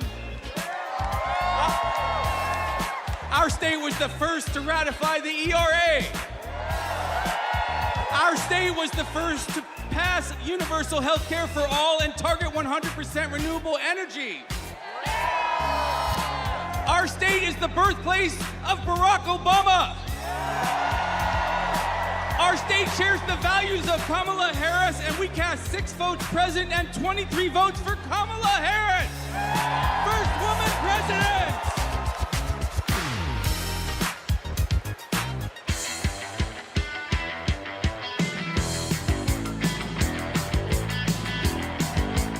Idaho, how do you cast your vote? Republicans ripped away our reproductive freedoms. The Idaho Democrats are mounting our comeback.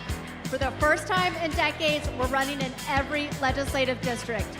We are not going back. Idaho cast 27 votes for Kamala Harris.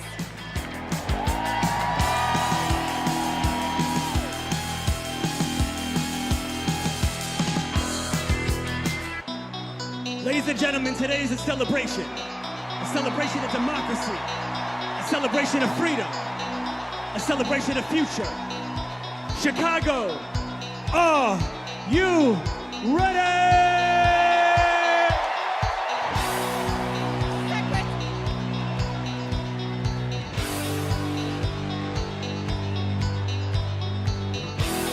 Our convention host, Illinois, how do you cast your vote? Secretary, Illinois Democrats are doing the work to win in November, and I am proud to introduce my partner in the fight, my governor, J.B. Pritzker!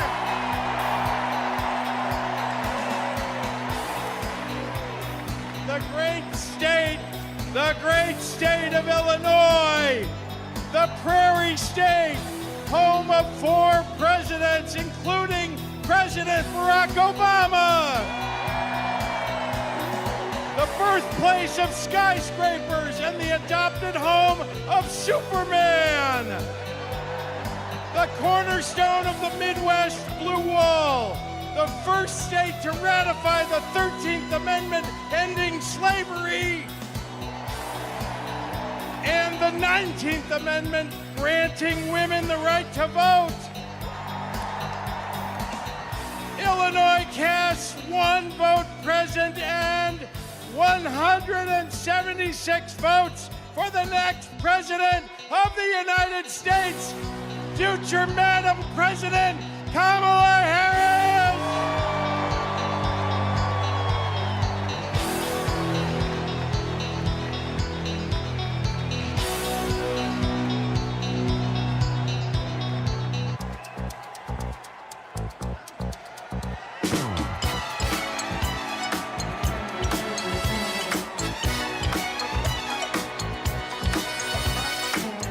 Indiana, how do you cast your vote?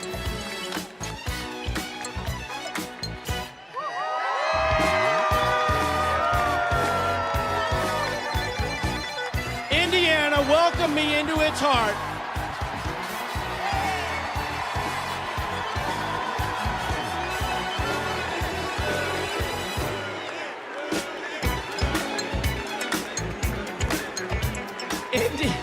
Indiana welcomed me into its heart as soon as I married Christine Harrell from Rolling Prairie.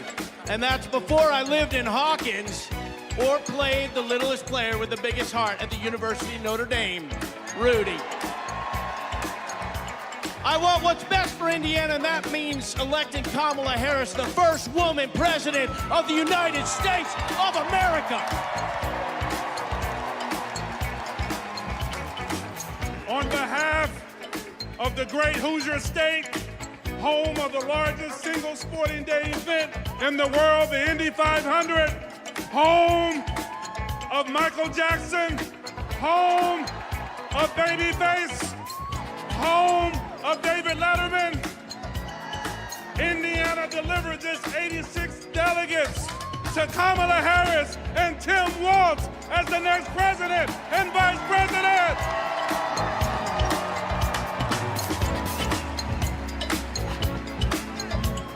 On its state quarter, and the state that feeds and fuels the world casts one vote absent and 45 votes for the next president of the United States of America, Kamala Harris.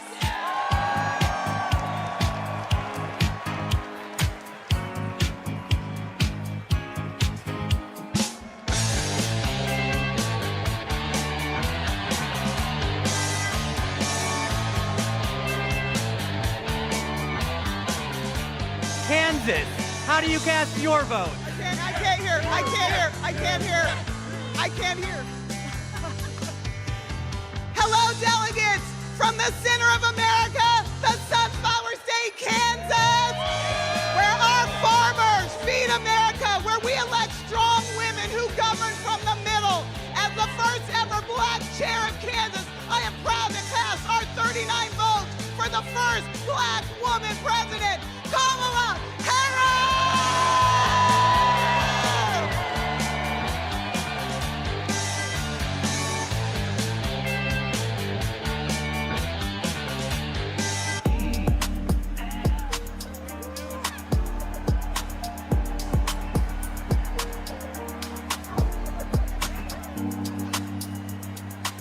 The Commonwealth of Kentucky, how do you cast your vote?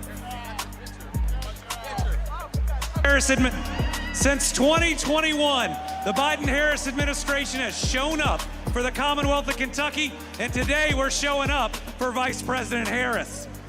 With this administration, we've broken every record for private sector investment, exports, tourism, wages, and new jobs. Together, we're building the 2 largest battery plants on planet Earth, and we open the cleanest, greenest recycled paper mill the world has ever seen.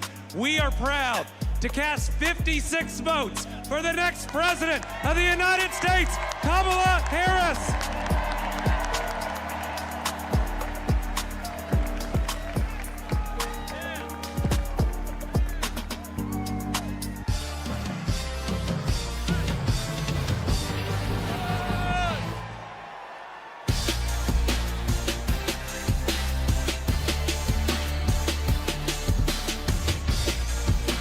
Louisiana, how do you cast your votes? Greetings from Louisiana.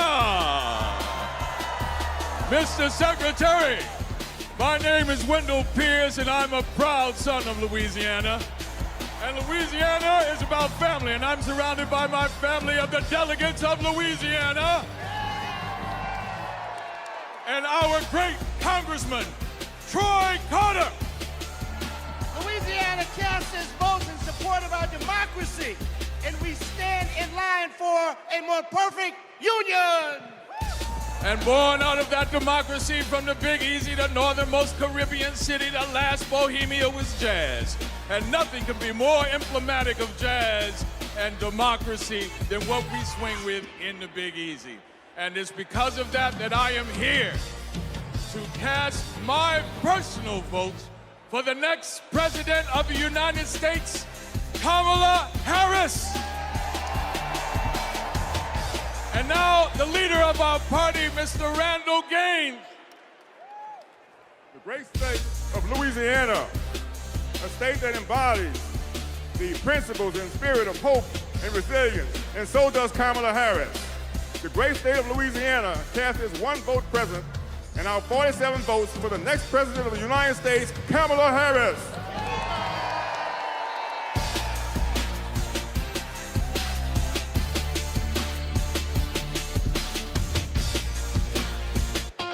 Ladies and gentlemen, we're halfway there.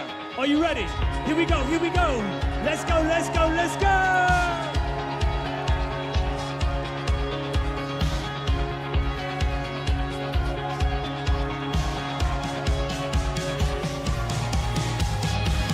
Next up is Maine. Maine, how do you cast your vote? Mr. Chair, great state of Maine, home of environmental climate activists and champions like Edmund S. Muskie and George Mitchell. Happy birthday today, George. The state where the sun rises first on the nation over our bold and rocky coast, bringing with it today a new day for the brave and open-hearted people of this country. We have improved lives, restored rights, and preserved our environment in Maine for future generations. Maine leads, and as Maine goes, so will go the nation.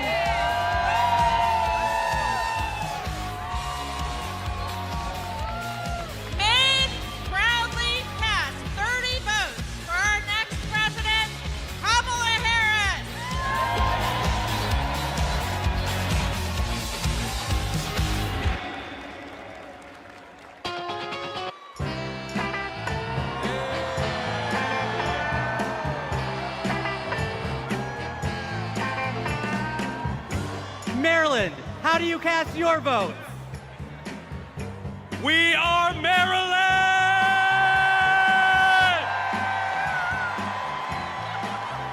And we represent Marylanders past and present who have contributed to America's greatness. We are the birthplace of Harriet Tubman. We are the birthplace of Thurgood Marshall. We are the birthplace of Frederick Douglass. We are the place where soldiers defended our freedoms in Baltimore and also in Antietam, and the home of thousands of veterans who call Maryland home. And this community of patriots is proud to cast our votes for the next President of the United States, Kamala Harris!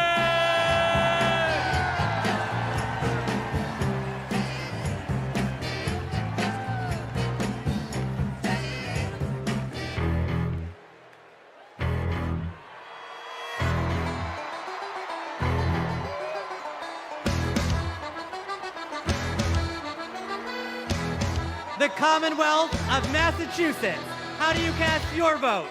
Mr. Secretary, the people of Massachusetts know something about making history.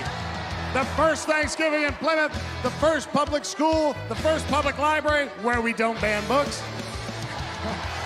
Health care for all, and the first shots fired in our revolution. And we are proud, as the Commonwealth of Massachusetts, to make history once again. Mr. Secretary, Massachusetts counts 116 votes, all of our votes, for Kamala D. Harris for the office of President of the United States.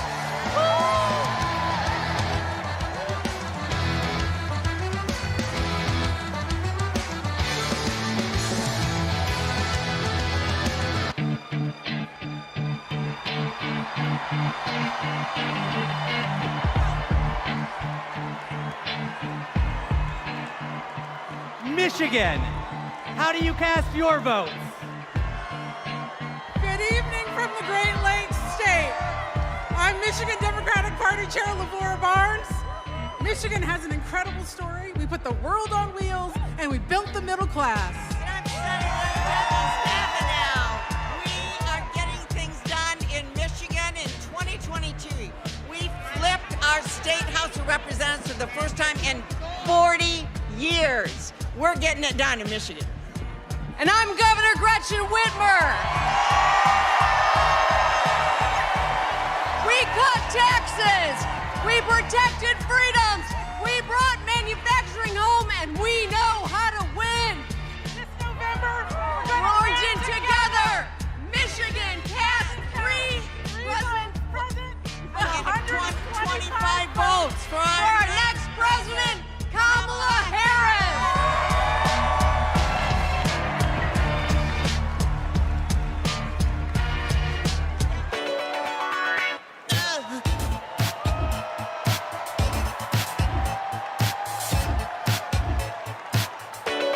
Minnesota, how do you cast your votes? Mr. Secretary, the great state of Minnesota, home of Vice President Hubert Humphrey, Vice President Walter Mondale, and the next Vice President of the United States, Tim Walz. We pass. Minnesota passes.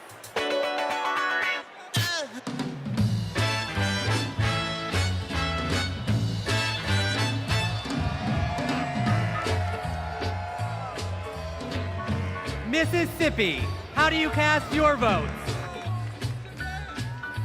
Mr. Secretary, I'm State Chair Shaq Taylor from the home of magnolias and mockingbirds, from the great state of Mississippi, from the Red Clay Hills to the Mississippi River.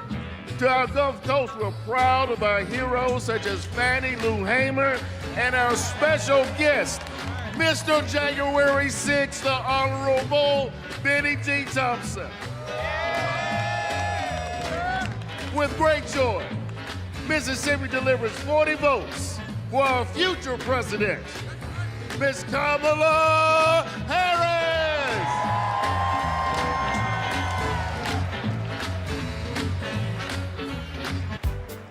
Now tonight is a celebration of love, a celebration of life. So let the celebration continue.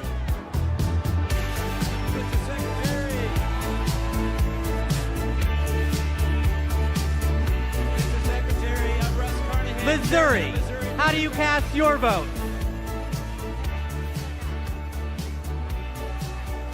Mr. Secretary, I'm Russ Carnahan, Chairman of Missouri Democrats. We're home to Super Bowl champion Kansas City Chiefs. We are home to common sense leaders like President Truman, Senators Eagleton, Carnahan, McCaskill, and we will fire Josh Hawley and hire Marine veteran Lucas Coons. Our voters will reclaim reproductive freedom. Kamala Harris has sent a lightning bolt of energy and hope across this country, and we proudly cast 2 votes, President, and 68 votes for Kamala Harris and our Midwestern friend, Tim Walz.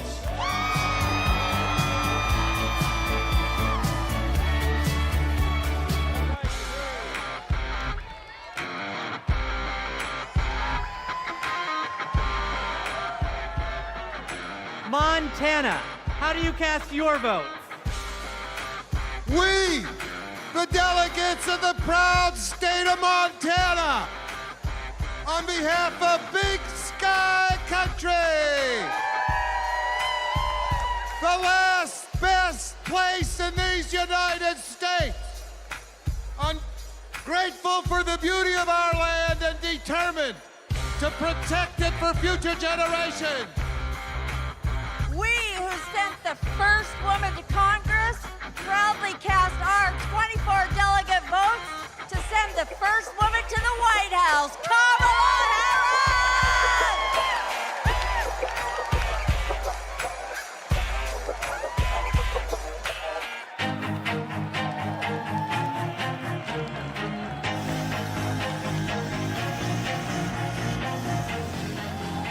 Nebraska, how do you cast your vote?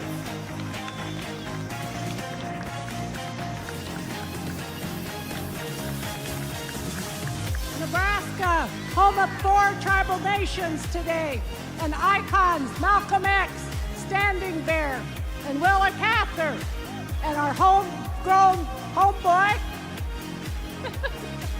Tim Walz. And the quality of life capital of the country, Lincoln, capital of Husker Nation, where the Biden-Harris team and unions are rebuilding the heartland. In Omaha, now affectionately known as Kamaha, but we will protect the blue dot. We are ready for it. Nebraska proudly casts our 34 votes for Kamala Harris and Coach Tim Walz.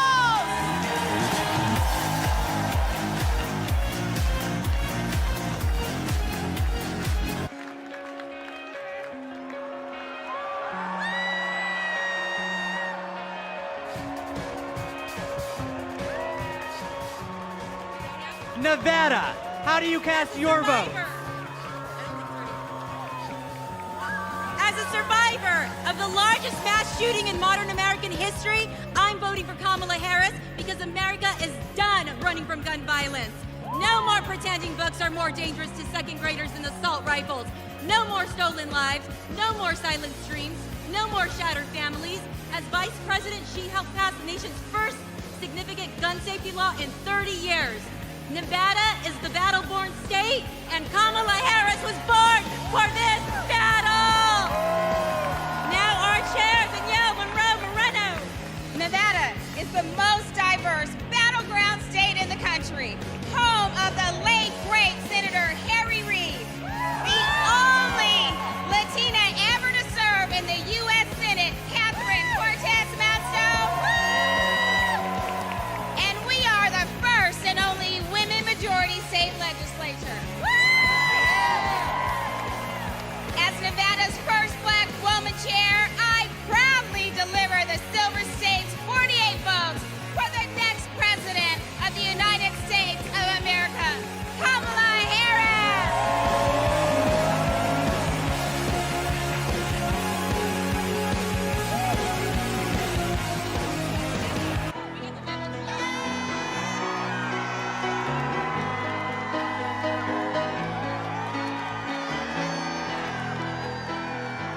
New Hampshire, how do you cast your votes? Good evening. My name is Joanne Dowdell from the great state home of the nation's first primary, New Hampshire, where we stand granite strong. We are so proud of the many women throughout our state committed to building a future of opportunity and trailblazing the way for all of us. And now it is my pleasure to introduce our youngest delegate, Aliana Hope Manzour.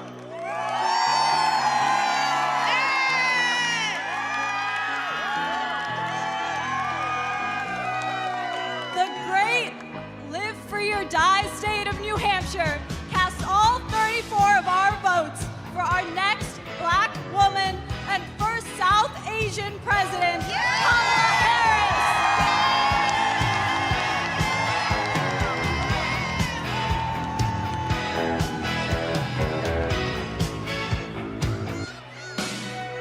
Today we come together as one nation, under one groove. Nothing can stop us now. So no matter who you are, no matter where you are, represent your state with pride as we unite for the future.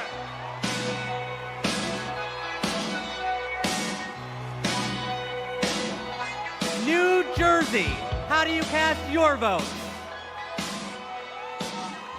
Everybody, I'm Governor Phil Murphy.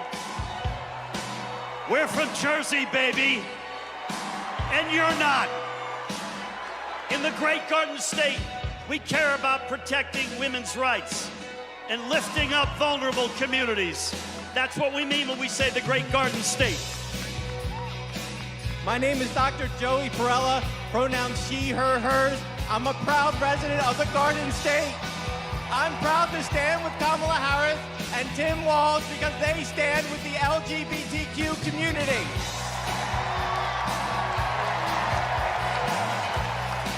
It's time to turn the page on Trump.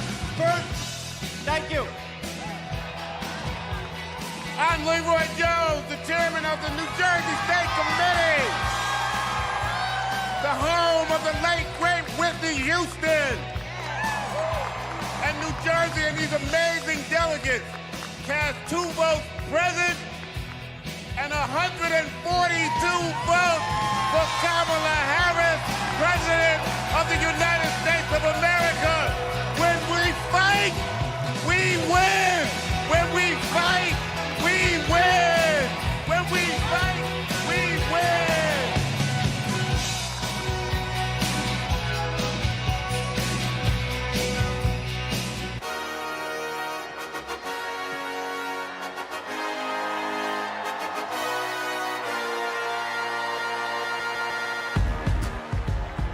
New Mexico, how do you cast your votes?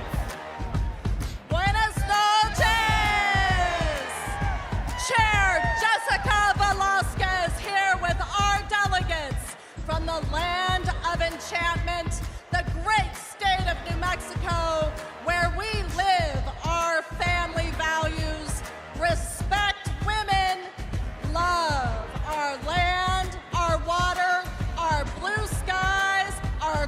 chili, and our sunsets.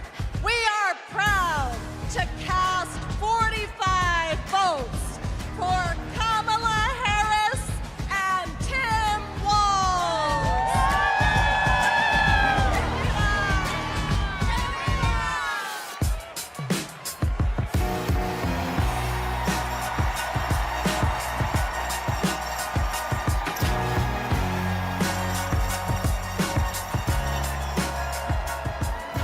New York, how do you cast your vote?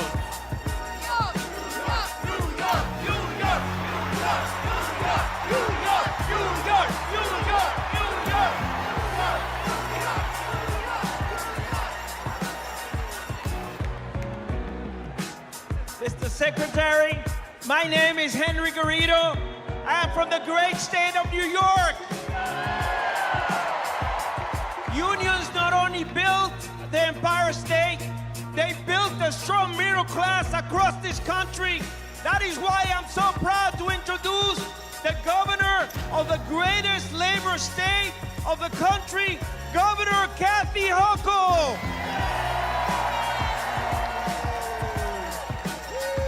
As governor of the greatest state that ever existed. Hey, for New Yorkers, get used to it. From Seneca Falls, the birthplace of the women's rights movement, to Stonewall, the birthplace of the LGBTQ movement, to Stone King Mountain, the birthplace of the environmental justice movement, and the birthplace of the labor movement. We are also not just the birthplace of great progressive movements, we are the birthplace of Shirley Chisholm. We are the birthplace of Geraldine Ferraro. And we are the home of Hillary Clinton. And that's why, as the first woman governor of New York, I am so proud to cast 298 votes to make Kamala Harris the first female president of the United States of America.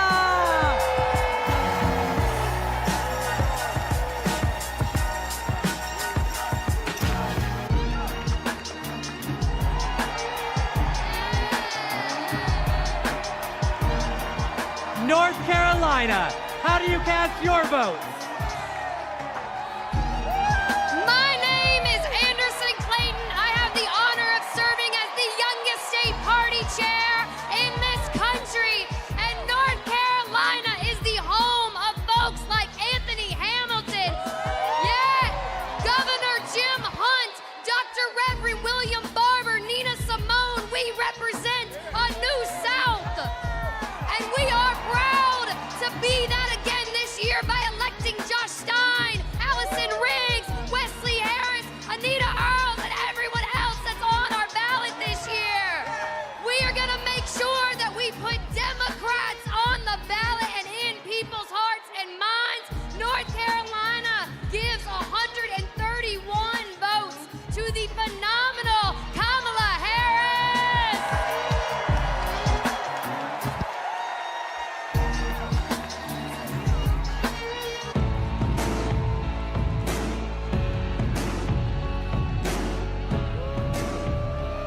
North Dakota, how do you cast your vote?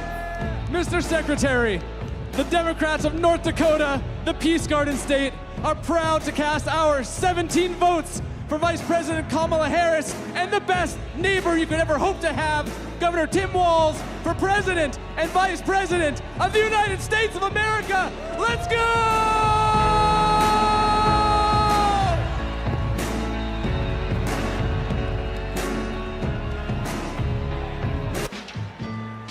So now, ladies and gentlemen, my name is DJ Cassidy. This is the DNC Roll Call, and tonight, your voice is the future.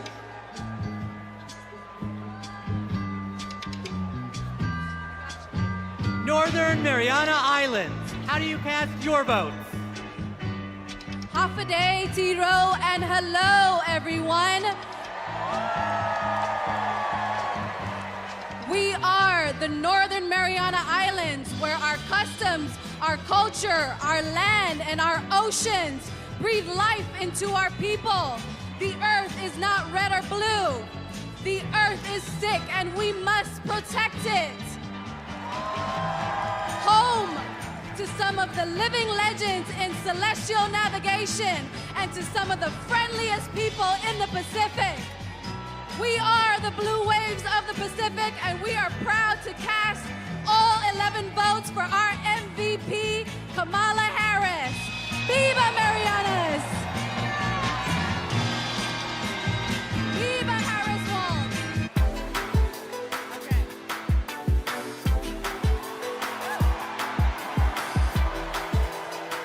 Ohio, how do you cast your vote?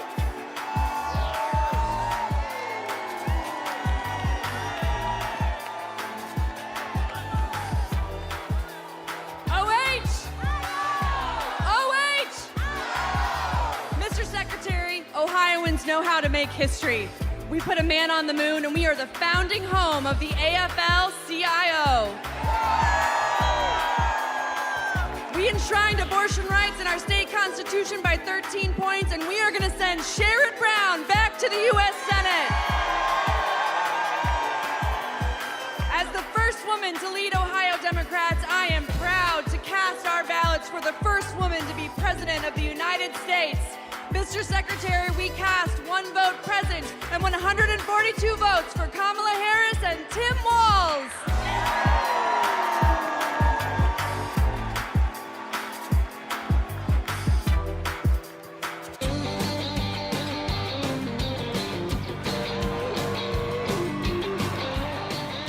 Oklahoma, how do you cast your vote? Hello from Oklahoma, where we fight for the future for all Oklahomans can be proud of. The future where working families thrive, our diversity is our strength, and our values like freedom, equality, and opportunity puts us ahead and makes Oklahoma proud. We cast our 36 votes for Kamala Harris and Tim Walz.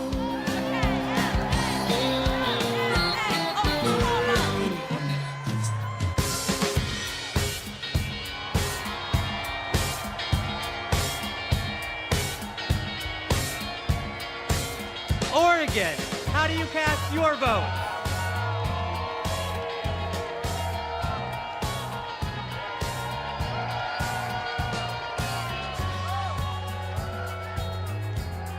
From the first state in the nation to hold a presidential election with all mail-in voting, Oregon is proud to protect voting rights in America.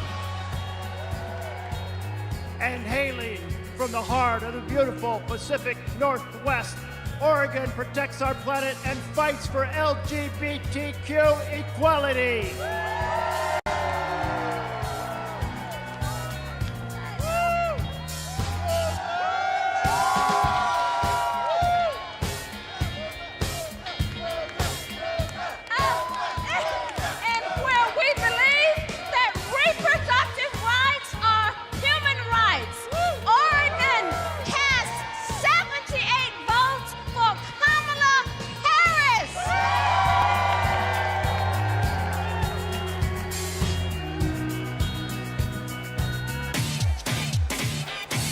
Party people in the place to be. We're now passing the mic at the DNC. It goes 1, 2, 3, let's go!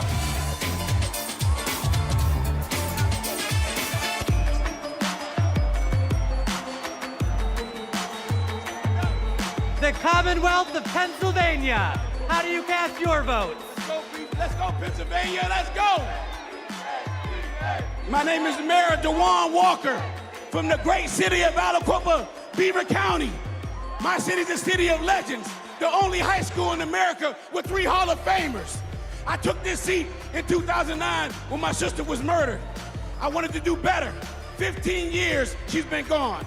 12 years this city has been under my watch. I'm grateful for the opportunity to lead my city. I'm grateful for the state of Pennsylvania. God bless everyone in this room. I love this state, thank you. I'm Governor Josh Shapiro.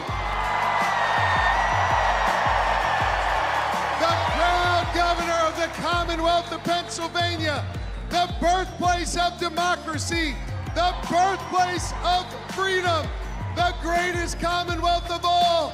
And together, Pennsylvania cast 178 votes for the next Madam President of the United States, Kamala Harris, and Vice President Tim Walz.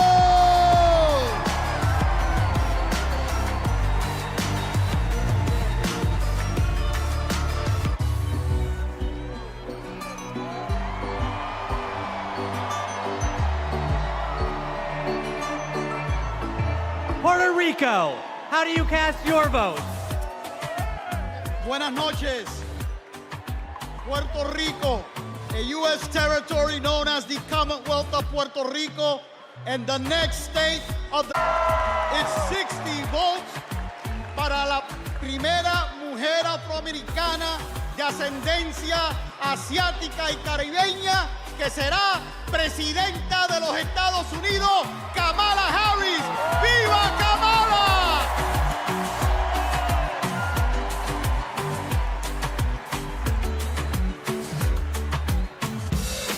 DNC, let's go! Roll call, keep it coming now. Roll call, keep it coming now. Roll call, keep it coming now. 1, 2, 1, 2, 3, let's go!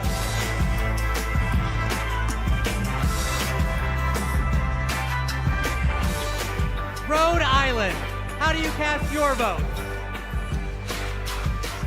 I am Joe Shikachi, Speaker of the Rhode Island House. We are the smallest state, but we have the biggest ideas.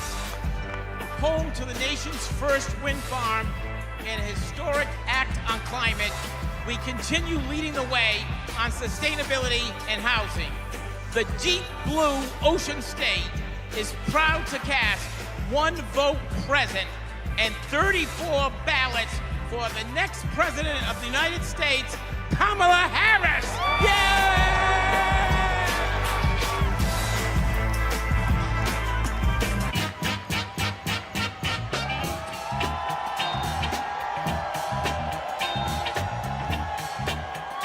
South Carolina, how do you cast your vote?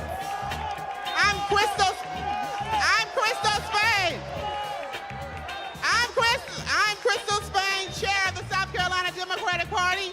Hello from the great state of South Carolina, where we pick presidents. The home of the DNC chair, Jamie Harrison. The home of the first Black Panther, Chadwick Boseman. The home of the national basketball champions, the mighty Lady Gamecocks. I'm Senator Margie Bright Matthews, one of the sister senators, and John F. Kennedy Profiles in Courage Award winner. We stopped the total abortion ban in South Carolina. Like us, Kamala has proven that she has the courage to fight and will fight for all Americans. South Carolina is not going back.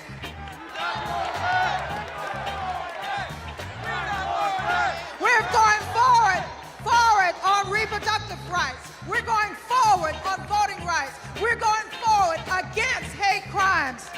Forward with a prosecutor and not a crook. That's why we are proud to cast our 65 delegates for Kamala Harris.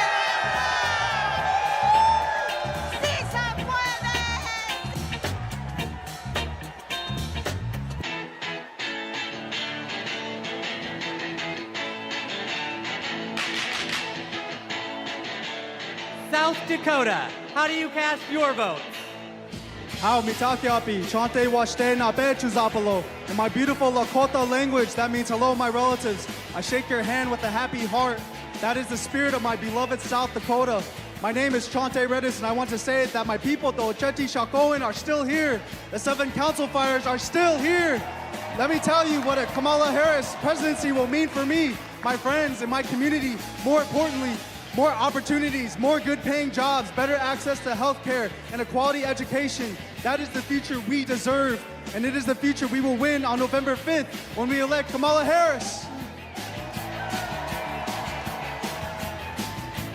Thank you, Mr. Secretary. The state of South Dakota is proud to be part of such a historic moment in our country's history. We are a land that is proud of our hardworking farmers and ranchers, that celebrates 9 tribal nations and their incredible cultures, where natural beauty can be seen from the Big Sioux River to Mount Rushmore. South Dakota is honored to cast all 20 of our votes for Vice President Kamala Harris, who will soon be known as Madam President.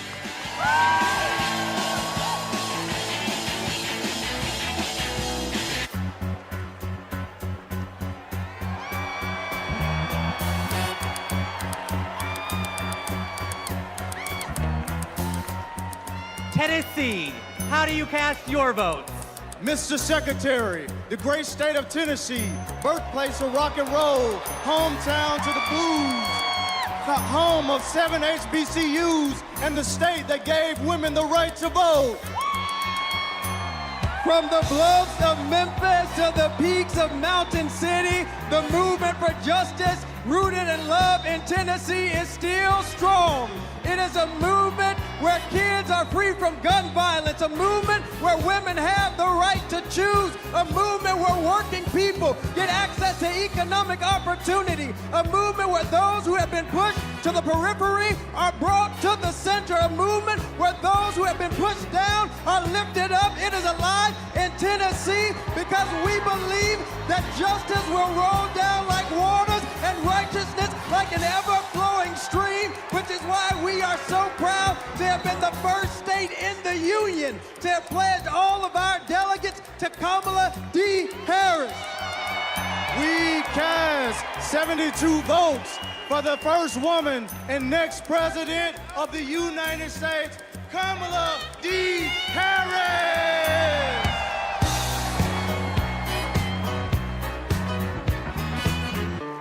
Party people, come on. DNC, party people, come on. Roll call, party people, come on.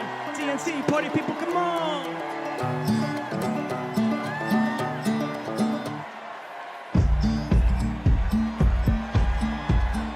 Texas, how do you cast your votes?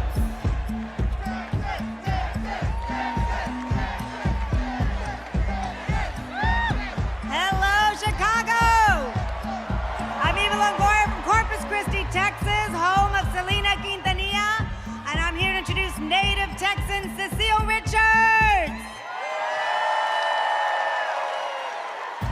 I'm proud to be here tonight representing a tradition in Texas of progressivism and my late mother, Ann Richards, the governor of Texas, and passing it on to another great Texas heroine, Kate Cox. I'm Kate Cox, and I love being a mom. I have 2 beautiful children, and my husband and I have always wanted a third. But when I got pregnant, doctors told us our baby would never survive. And if I didn't get an abortion, it would put a future pregnancy at risk. But Trump didn't care. And because of his abortion bans, I had to flee my home. There's nothing pro-family about abortion bans. There's nothing pro-life about letting women suffer and even die. Today, because I found a way to access abortion care, I am pregnant again. Thank you. And my baby is due in January, just in time to see Kamala Harris sworn in as President of the United States. Mr. Secretary, my name is Gilberto Hinojosa, chair of the Texas Democratic Party, and as the nation's biggest battleground state with 40 electoral votes on behalf of 30 million Americans. Texas cast 3 votes present and 263 votes for freedom, for the future, for the first woman to serve as the next president of the United States, Kamala Harris.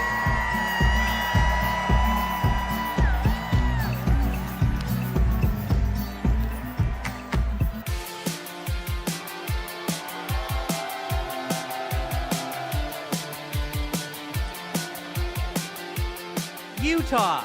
How do you cast your vote? Utah, home of 8 tribal nations, the crossroads of the West, the Beehive State, the host of the 2034 Winter Olympics, the youngest and fastest growing state in the nation, and the next battleground state. Mr. Secretary, we proudly cast 34 votes for Vice President Kamala Harris!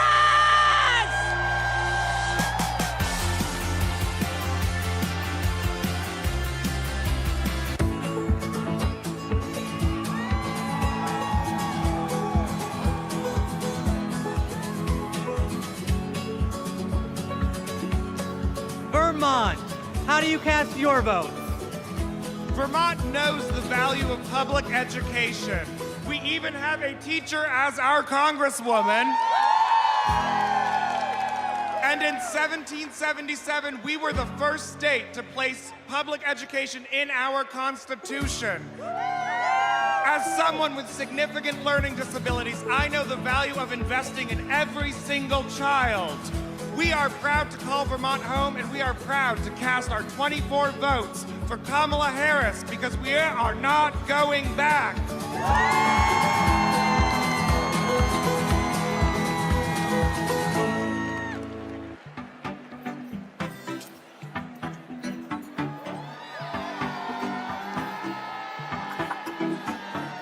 The U.S. Virgin Islands.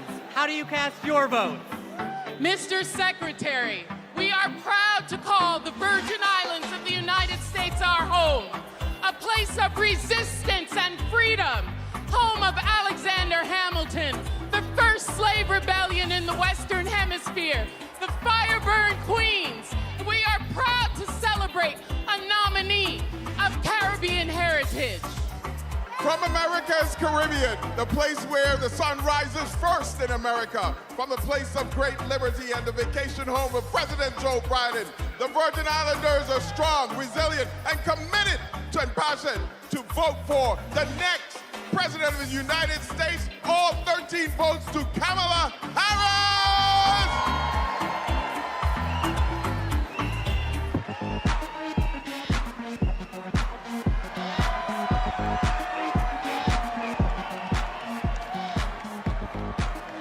The Commonwealth of Virginia. How do you cast your votes? Mr. Secretary, the Commonwealth of Virginia is proudly represented by Senator Mark Warner and Senator Tim Kaine, majorities in the House of Representatives with 6 hardworking Congress members and majorities in the General Assembly. We also are proud to be represented by 25,000 hardworking, mostly union workers who build freedom by building aircraft carriers and submarines. Senator Warner. Virginia, where this year we're going to return Tim Kaine to the United States Senate. Our Commonwealth of Virginia is proud to cast all 119 votes for the next President, Kamala Harris.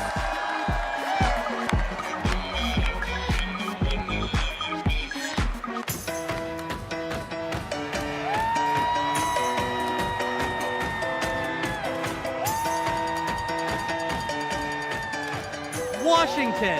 How do you cast your vote?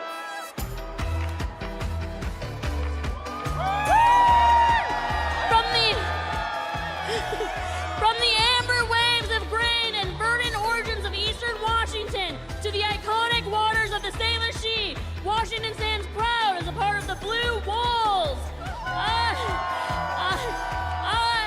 I, the first South Asian woman leading a state party, am honored to pledge 9 votes present and a lucky 101 votes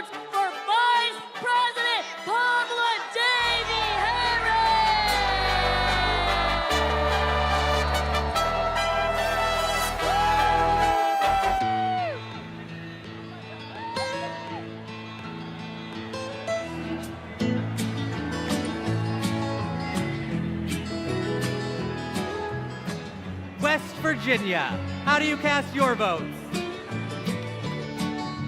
My name is Jean Evansmore, and I'm 83 years old. And as such, I am the oldest of the delegates in West Virginia. Most 83-year-olds that I know are spending time with their grandchildren or traveling. But I'm here, suited up and ready to battle. Because I will not, I repeat, I will not let everything I've fought for be taken away by Donald Trump.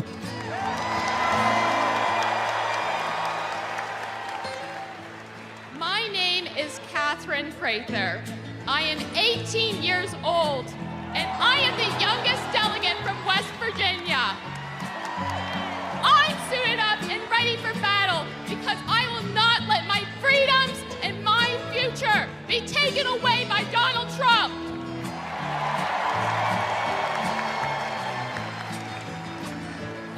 That's why we're proud to cast West Virginia's 24 delegates for the next President of the United States, Kamala Harris!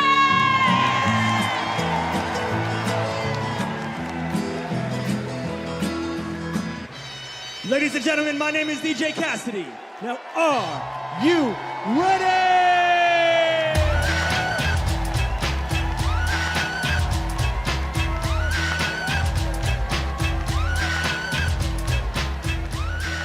My home state of Wisconsin. How do you cast your vote? Thank you, Badger Jason Ray, for all your good work. As a proud governor of the great state of Wisconsin, we're home of the Green Bay Packers. We're home of the Wisconsin Badgers. We're home of the Milwaukee Brewers. And the Milwaukee Bucks, as well as U.S. Senator, our best U.S. Senator, Tammy Baldwin. And our great congressional folks, Gwen Moore and Mark Pocan. I'm here because I'm jazzed as hell to announce that Wisconsin cast one vote present and 94 votes who are we? Got me going here. Former Wisconsinite, former state, oh my God. We love you, Jody! We love you, Jody! 94 votes for.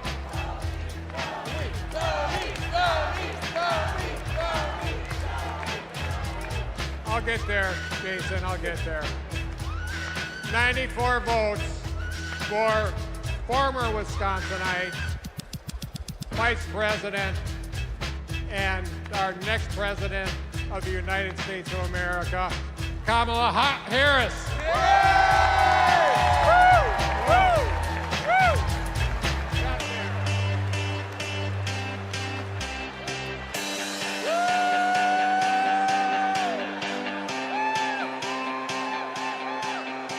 Wyoming. How do you cast your vote? Mr. Secretary, delegates, my name's Joe Barbudo, and these folks around me, we are honored to be representing the great state of Wyoming.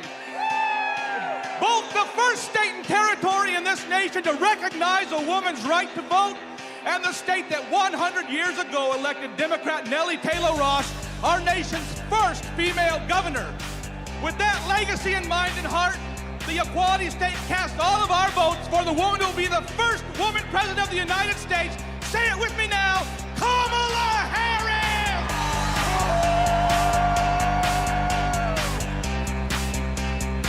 All right.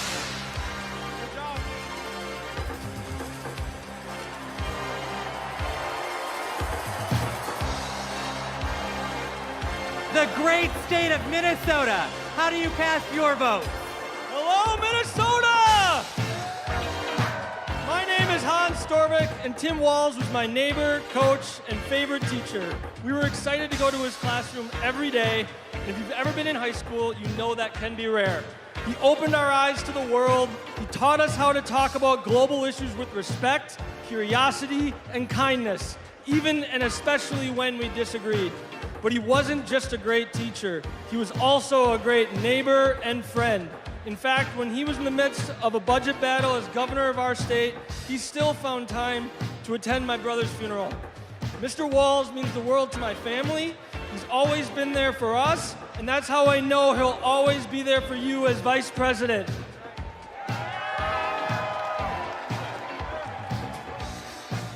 Thank you, Hans. Minnesota, let me hear you. There you go. 14 years in the National Football League taught me a lot about leadership. A good leader cannot be selfish. He has to look out for his team. Coach Walsh is as unselfish as they come. He has led Minnesota with honesty and integrity. And in November, Minnesota is going to send Tim Walz and Kamala Harris to the White House. Let's go! I'm Amy Klobuchar, the senator from the great state of Minnesota, where nearly everyone votes and purple reigns. And I'm Tina Smith from the great state of Minnesota, the home of the next Vice President of the United States, Tim Walz. Minnesota, we cast 10 votes present, and we deliver 81 votes for Kamala Harris and Tim Walz.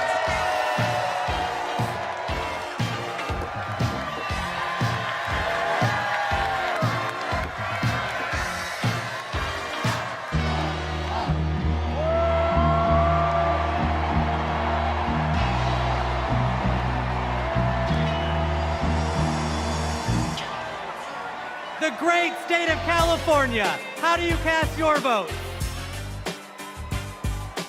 My name's Governor Gavin Newsom. From the great state of Nancy Pelosi. I come from a state, like our nation, of dreamers, of doers, of entrepreneurs, of innovators, that prides itself on being on the leading and cutting edge of new ideas. California is the most diverse state in the world's most diverse democracy.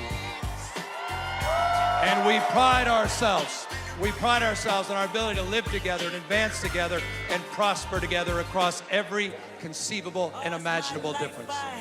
But the thing we pride ourselves most on is that we believe the future happens in California first.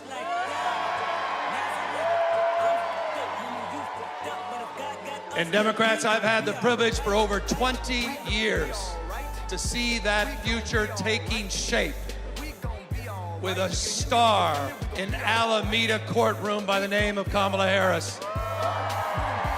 I saw that star fighting for criminal justice, racial justice, economic justice, social justice. I saw that star get even brighter as Attorney General of California, as a United States Senator, and as Vice President of the United States of America. Kamala Harris has always done the right thing. A champion for voting rights, civil rights, LGBTQ rights, the rights for women and girls.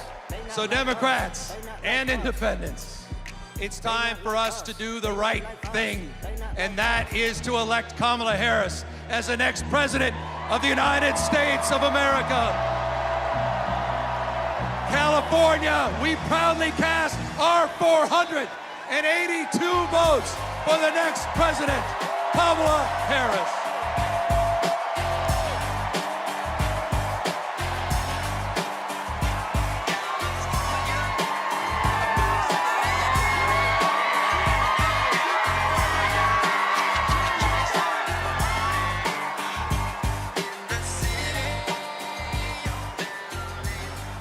you to everyone who participated in our celebratory roll call.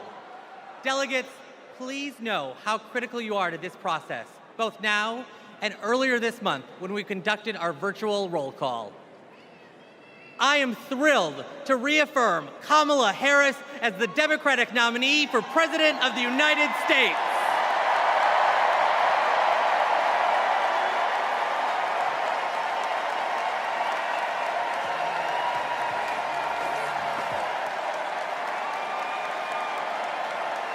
Pursuant to the convention rules of procedure, Vice President Kamala Harris has been invited to make an acceptance speech, which she will give on Thursday, August 22nd. But now, a special surprise. It's my pleasure to introduce our party's official nominee for President of the United States, live from my home state of Wisconsin, Vice President Kamala Harris.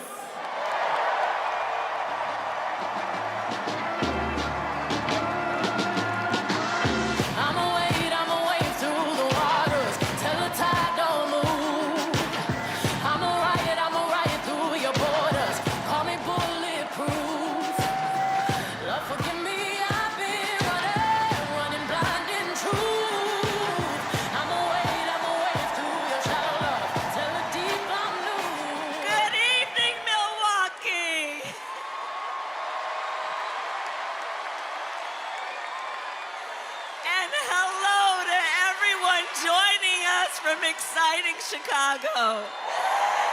The delegates at the Democratic National Convention, well, they just completed their roll call. And they have nominated Coach Walz and me to be the next Vice President and President.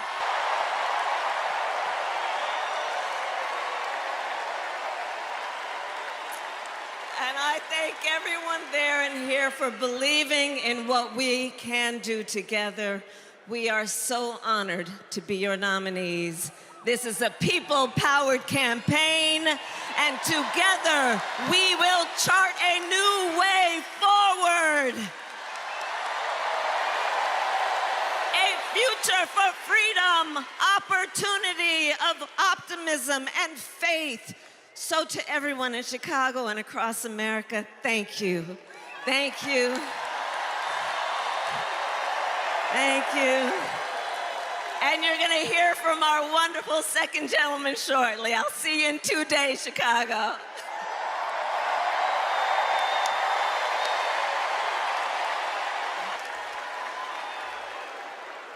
Please welcome TV personality, Laura Navarro.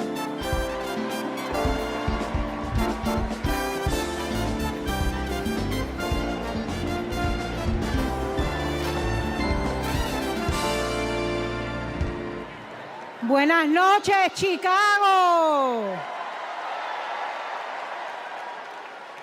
So tell me, are you excited?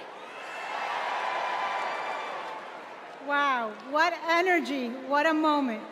I have to tell you, I will never stop being the little refugee girl who came to this country at the age of 8. Thank you for inviting me to be here. Welcome to the second night of the Democratic National Convention. Let me tell you about the Kamala Harris I know. She is legitimately a joyful, optimistic leader. She cares about policy, yes, about people, and how that policy affects real people, not just the members of Mar-a-Lago. And you know what else? Kamala Harris, she likes dogs. And my dog, Cha-Cha, likes her. Dogs are good. We cannot elect a president who does not like dogs or hangs around with people who shoot them. Now, let's be serious. Donald Trump and his minions call Kamala a communist. I know communism. I fled communism from Nicaragua when I was 8 years old. I don't take it lightly. And let me tell you, what communist dictators do. And it's never just for one day. They call them the enemy of the people, like Ortega does in Nicaragua. They put their unqualified relatives in cushy government jobs so they can get rich of their positions, like the Castros do in Cuba. And they refuse to accept legitimate elections when they lose and call for violence to stay in power, like Maduro is doing right now in Venezuela. Now, you tell me something. Do any of those things sound familiar? Is there anybody running for president who reminds you of that? And I know one thing, it's not Kamala Harris. That is not the America we love. It's not the land of freedom we treasure. Last night, we heard President Biden say that he loves his job, but he loves his country more. Every American needs to love our country more. It has the duty to put our country first. Country first before party. Country first before political ambition. Country first before habit. And in this election, putting country first means one thing and one thing only: voting for Kamala Harris. And that is what this night is about. That is what we're going to talk about tonight. So you know what? Let's get it started. Let's get this fiesta going.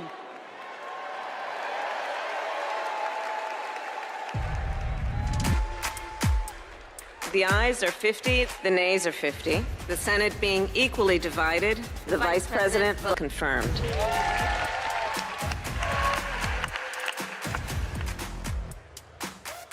And the concurrent resolution as amended is adopted.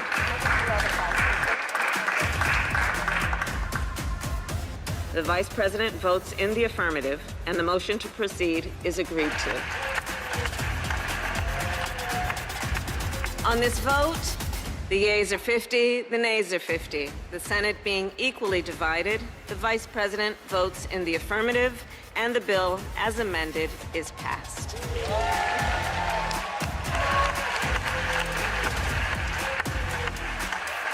It is my honor to present the Golden Gavel to Vice President Harris, 32 tie-breaking votes. Please welcome Senate Majority Leader and New York Senator Chuck Schumer.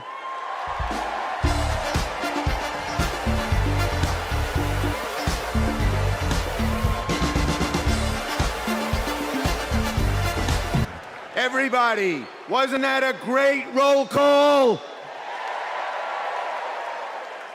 Now just let me hear you if you're ready for President Kamala Harris. Friends, we're here to talk about one thing: tomorrow, and building a better tomorrow for all Americans. This November, we can choose a brighter, a fairer, a freer future, or we can relive the dark night of Trump's American carnage. Only one candidate will move America forward. Vice President Harris has been the best partner Senate Democrats could ever have asked for. Under her and President Biden's leadership, Senate Democrats lowered prescription drug prices and created millions of good-paying American jobs. I worked with Kamala Harris when she was Senator Harris. I saw a leader who was fearless, who stood up for middle-class families like the one she was raised in, who focused on things that really mattered. Helping parents raise their kids, safe neighborhoods, safe schools, and building an opportunity economy that gives everyone a shot at the American dream. She will lead America forward into a brighter future, but she can't do it alone. She needs a Democratic majority in the Senate of the United States. Now, my friends, 2 years ago, the naysayers said Senate Democrats stood no chance in the midterms. I told them, just you wait. We're going to keep the Senate and maybe pick up a seat or two, and that's exactly what happened. Well, ladies and gentlemen, my good friends at this convention, I am telling all of you now, we're going to hold the Senate again, and we're poised to pick up seats.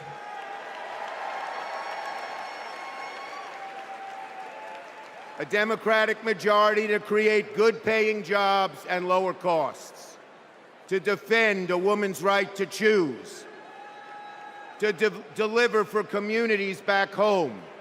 Our senators are doing it, like Jackie Rosen, delivering high-speed rail for Nevada, John Tester, bringing high-tech jobs to Montana, Stacey and Sherrod Brown and Tammy Baldwin and Martin Heinrich fixing bridges in Pennsylvania and Ohio and Wisconsin and New Mexico. We also have amazing candidates.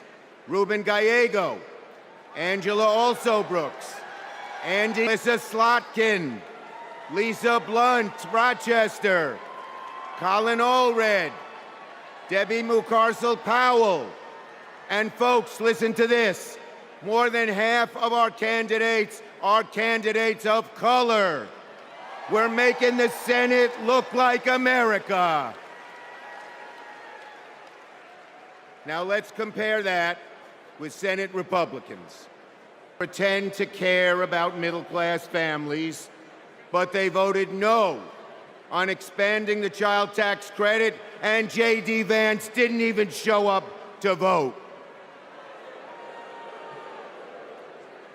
Senate Republicans pretend to care about the border, but they voted no on the strongest border bill in a decade.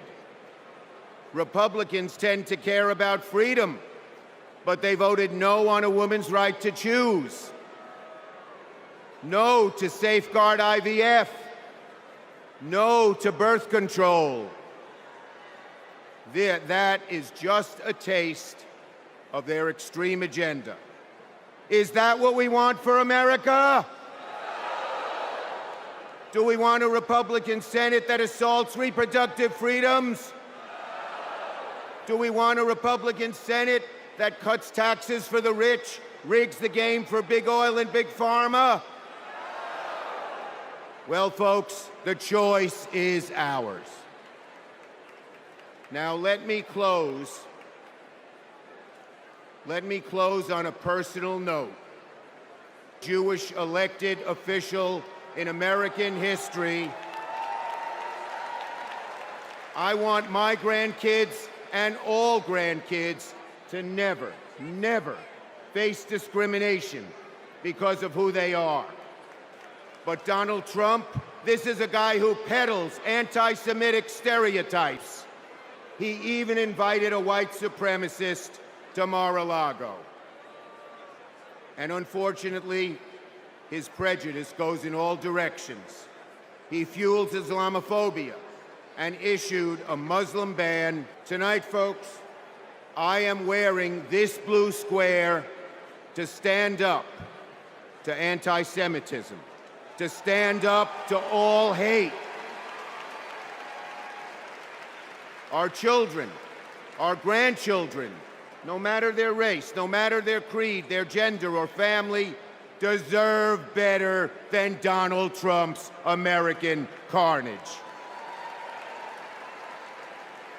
So, are you ready to make sure Donald Trump never, ever gets near the White House again? Let's elect Kamala Harris, Tim Walz, and a Democratic majority in the Senate and keep the torch of freedom burning bright for generations to come. On to victory in November.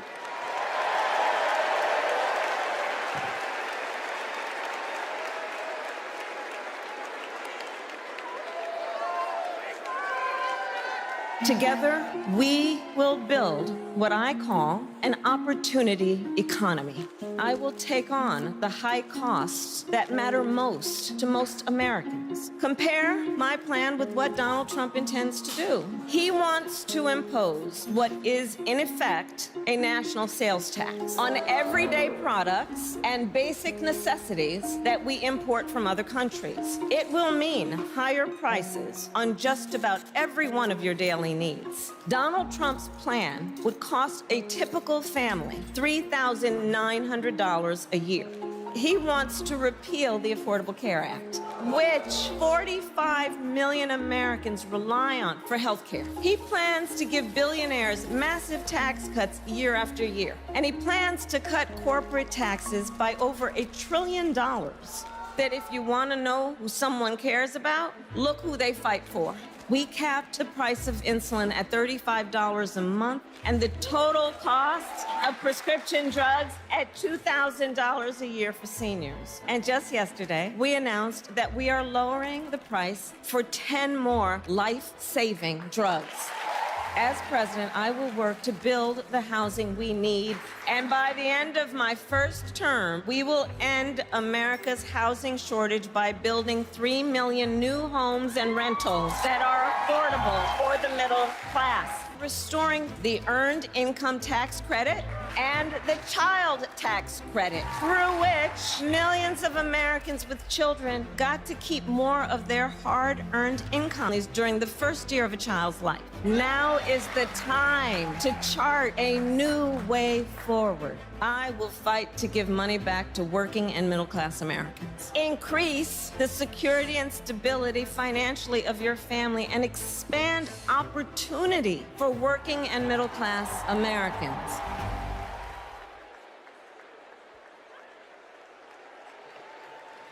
Please welcome Vermont Senator Bernie Sanders.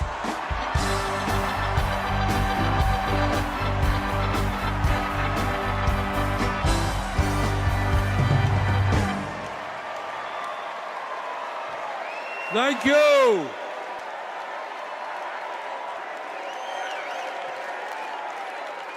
My fellow Americans, it is an honor to be with you tonight because we're laying the groundwork for Kamala Harris to become our next president. And let me tell you why that is so important. I want you all to remember where we were 3.5 years ago. 3.5 years ago.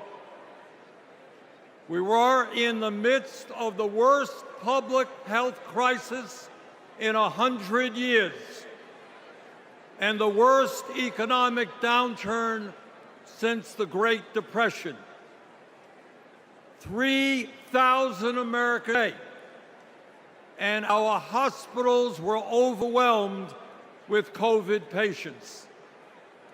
All across the country, businesses were shutting down. Unemployment was soaring. Workers were losing their health insurance. Schools were closing. State and city administration faced as they entered the Oval Office. A nation suffering, a nation frightened, and people looking to their government for support.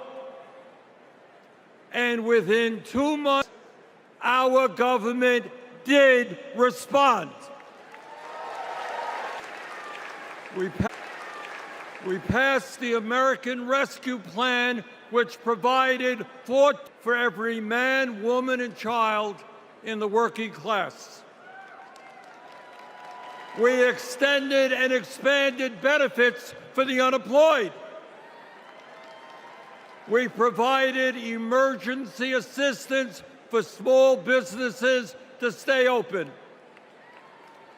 We guaranteed health care coverage to tens of millions of Americans We provided rent relief and mortgage assistance, which prevented tenants and homeowners from being evicted. We established emergency food programs for hungry children and the elderly, and protected the pensions of millions of union workers and retirees from being slashed by up to 65%.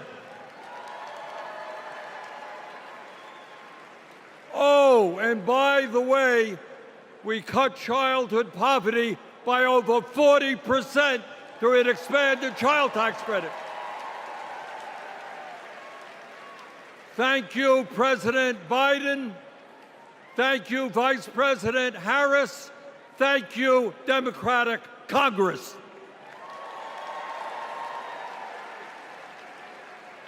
Now, I say all of this difficult moment, but to make one simple point. When the political will is there, government can effectively deliver for the people of our country. And now we need to summon that will again, because too many of our fellow Americans are struggling every day to just get by, to put food on the table, to pay the rent, and to get the health care they need. Brothers and sisters, bottom line, we need an economy that works for all of us, not just the billionaire class.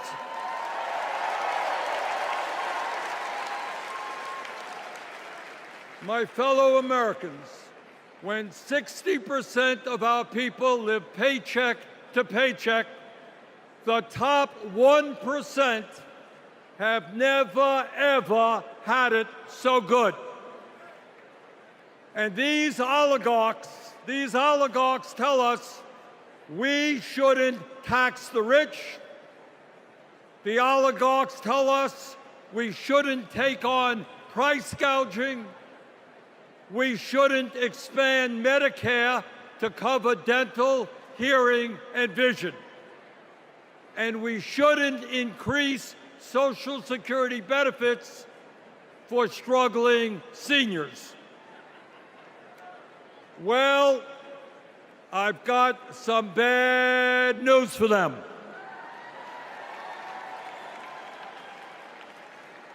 That is precisely what we are going to do.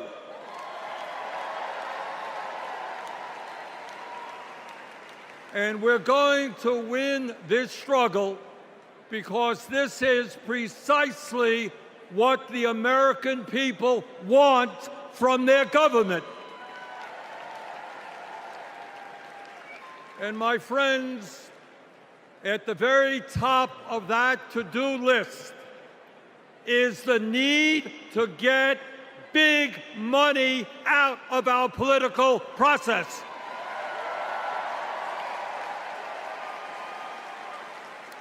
Billionaires in both parties should not be able to buy elections, including primary elections.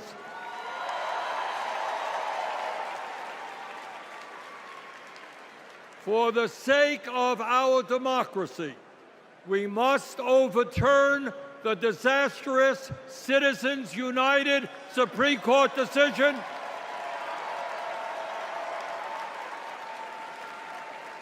and move toward public funding of elections. And let me tell you what else we must do. We need to join the rest of the industrialized world and guarantee health care to all people as a human right, not a privilege.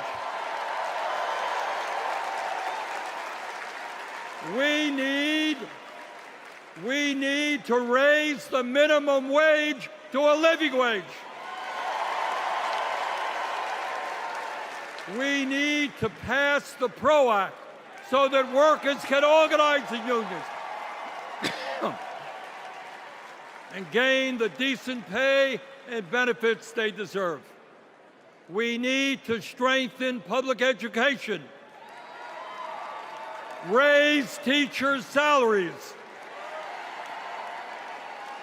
and make sure that every American, regardless of income, receives the higher education he or she needs.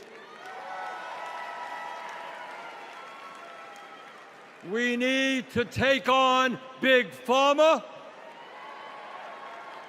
and cut our prescription drug costs in half so that we no longer pay any more than other countries. Joe and Kamala made sure that no senior in America pays over $35 a month for insulin.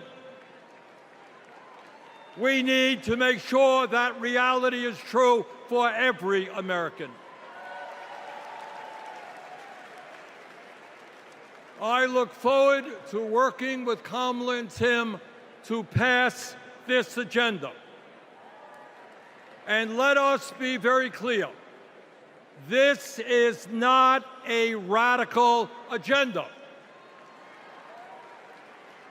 But let me tell you what a radical agenda is. And that is Trump's Project 2025. At a time of massive income and wealth inequality, giving more tax breaks to billionaires is radical. Putting forth budgets to cut Social Security, Medicare, and Medicaid is radical. Letting polluters destroy our planet is radical. And my friends, we won't let that happen.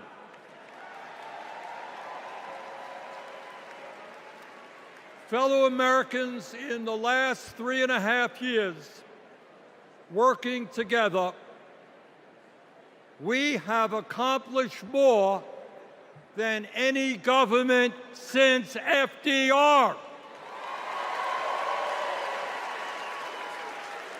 But much, much more remains to be done.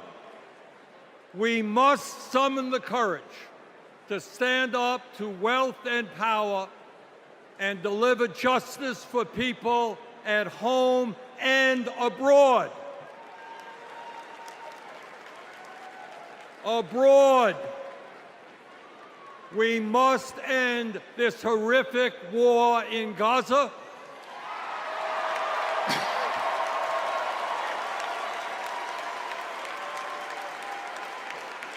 Bring home the hostages and demand an immediate ceasefire.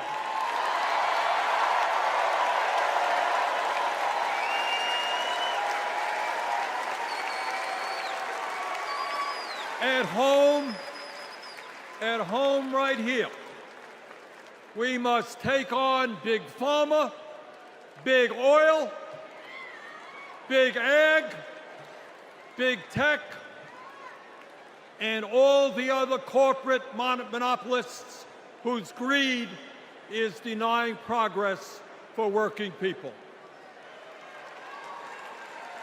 On November 5th, let us elect Kamala Harris as our president, and let us go forward to create the nation we know we can become. Thank you all very much.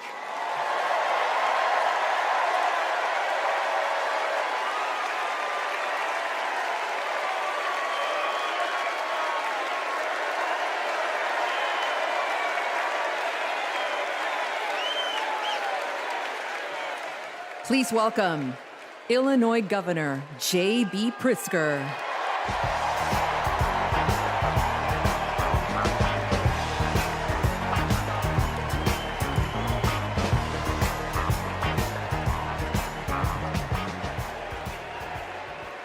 Fellow Democrats, welcome to Chicago.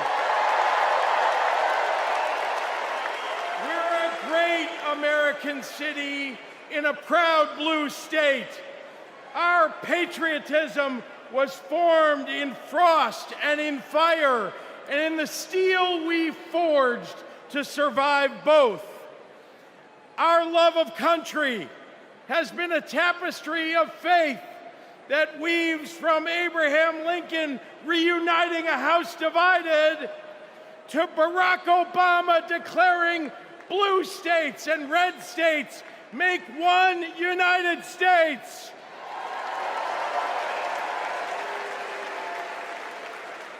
Now, Illinois' presidential pedigree is unmatched.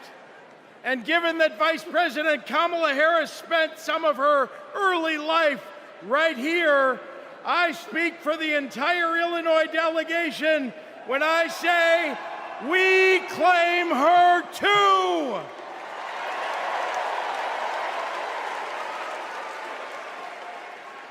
Now, one president we will never claim is the con artist the Republicans nominated in Milwaukee last month. Donald Trump once called Chicago embarrassing. To quote a great Chicagoan who won 6 world championships on these very grounds, we take that personally.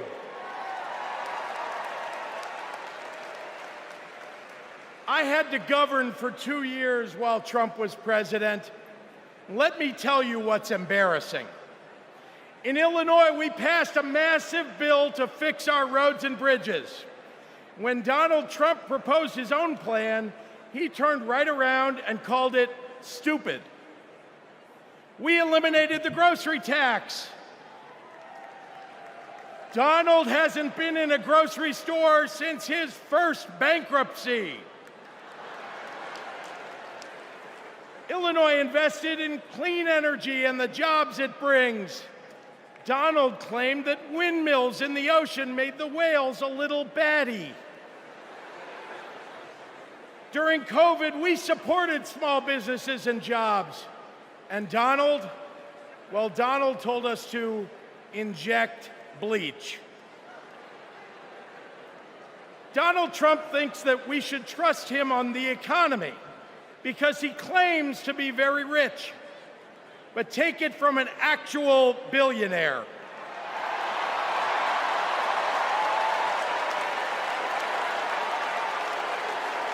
Trump is rich in only one thing: stupidity.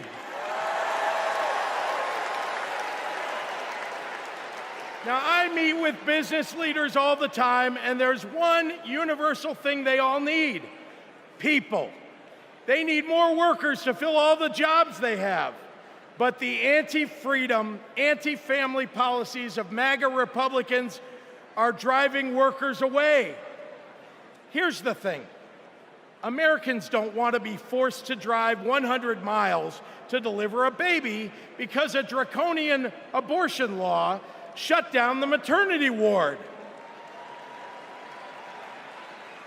Americans want the hope of giving birth through IVF, not the fear that it might be taken away. Americans with LGBTQ kids don't want them facing discrimination at school because the state sanctioned it. Americans want to go to their neighborhood grocery store and not have to worry about some random guy open carrying an AR-15.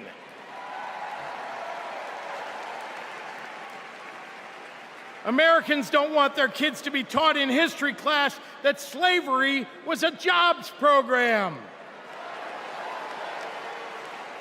And if Americans are black or brown, they want to get promoted at work without being derided as a DEI hire for the sin of being successful while not white.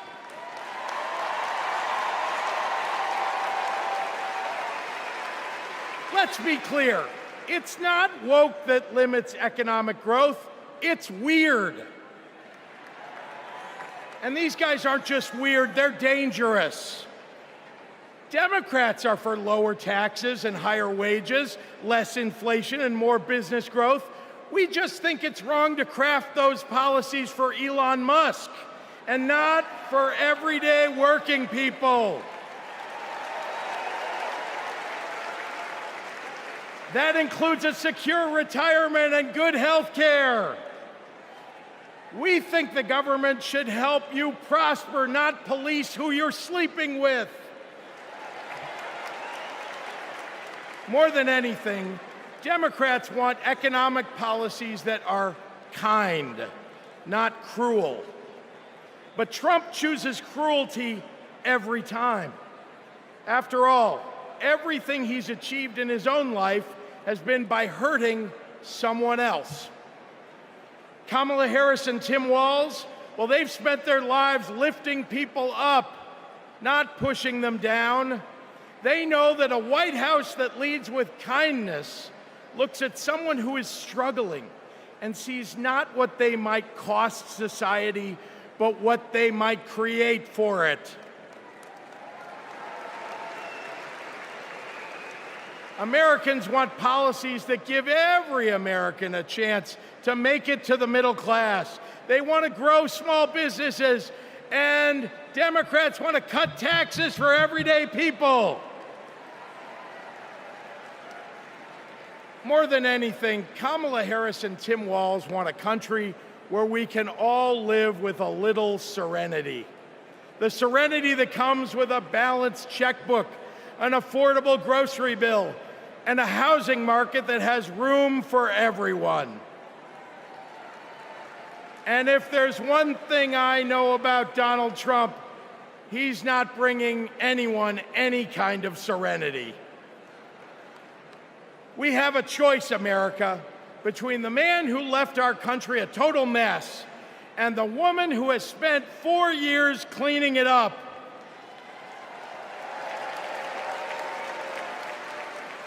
And I think it's time we stop expecting women to clean up messes without the authority and the title to match the job.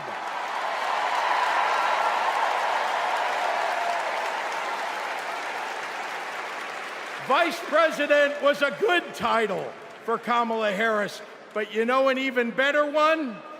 President of the United States of America. Let's go get 'em!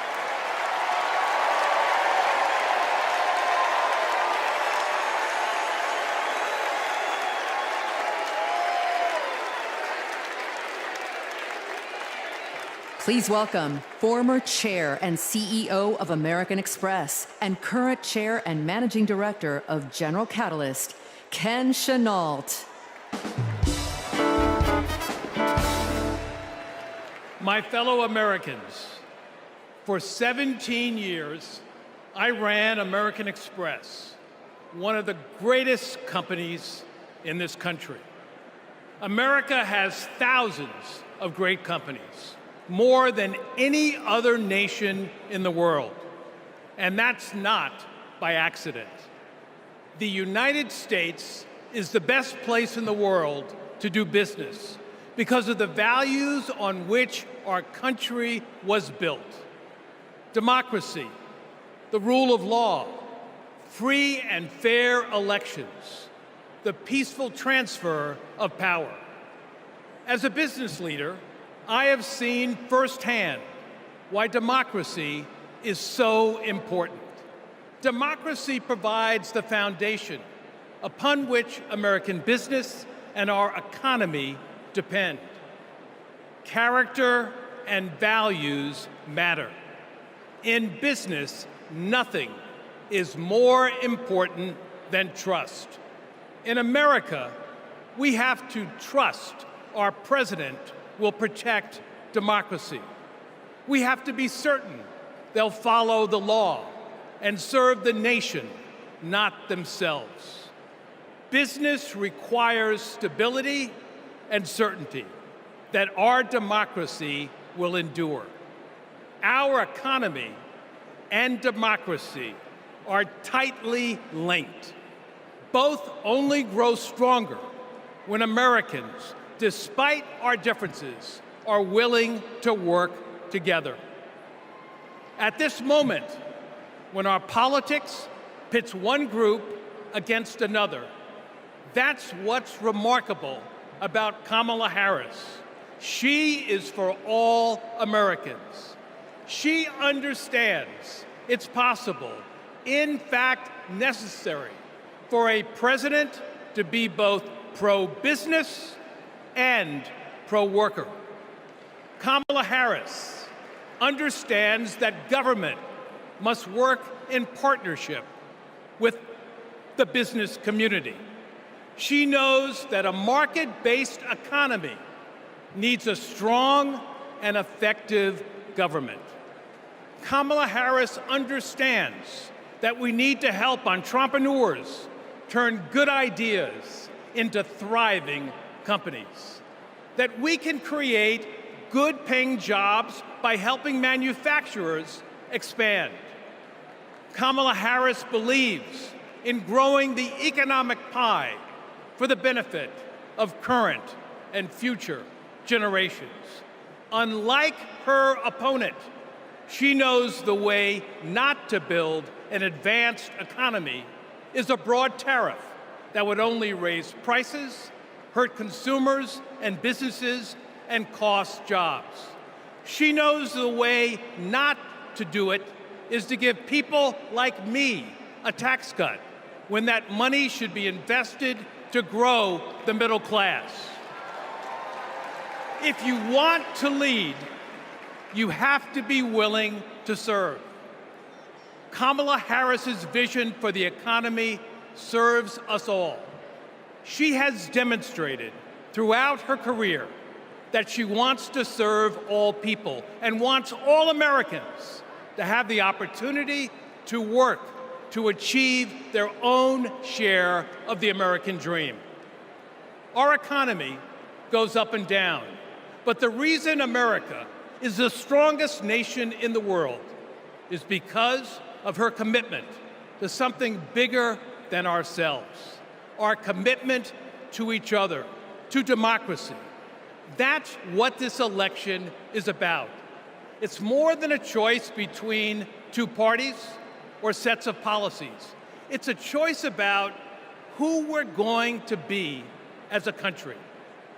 In his words and actions, Kamala Harris's opponent has shown us that he does not believe in our democratic values, and he will seek only to serve himself and his desire for vindication and vengeance. Kamala Harris will face the facts. She will navigate this country, the greatest country in the world, through the inevitable challenges, while also leading with the hope and values that America was founded on. Kamala Harris understands that the role of a leader is to instill hope, to repudiate the merchants of fear, and focus on ensuring that the best days are ahead of us. She believes in America, its principles, the hopes and dreams of our people, and the promise of our future. That is why I believe Kamala Harris should be the next president of the United States of America. God bless America.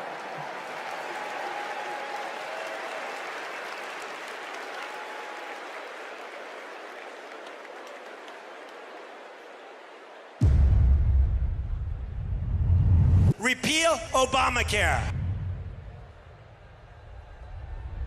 Donald Trump over the weekend again threatened to repeal Obamacare.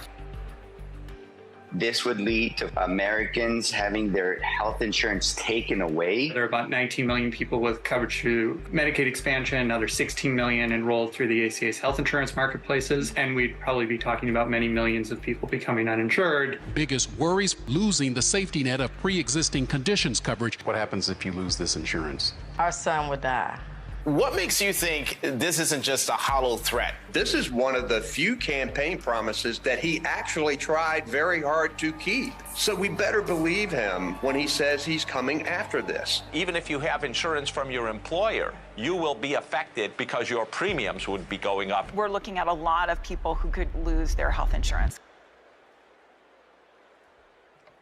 Please welcome New Mexico Governor Michelle Lujan Grisham.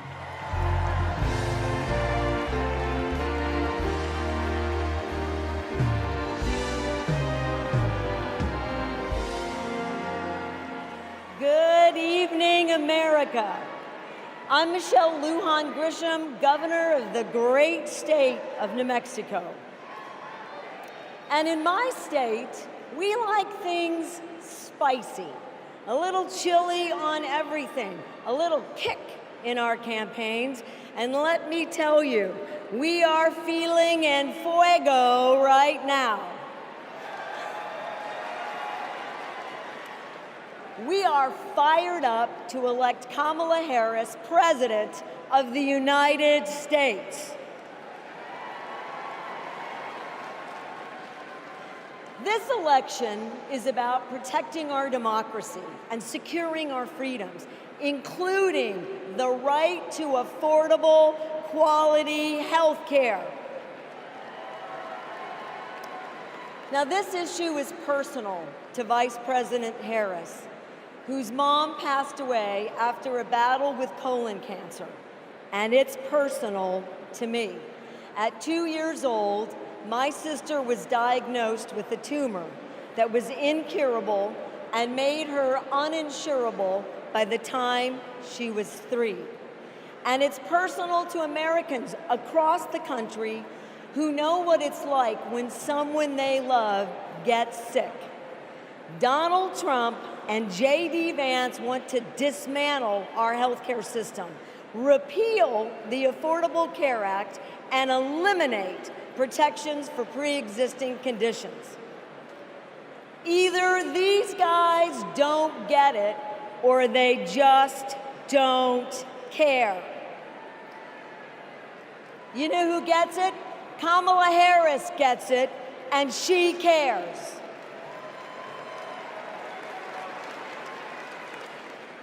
As Attorney General, she took on drug companies that jacked up prices and hospitals that overcharged patients. And when Republicans tried to kill the Affordable Care Act, she stood up in the Senate, voting not just no, but hell no.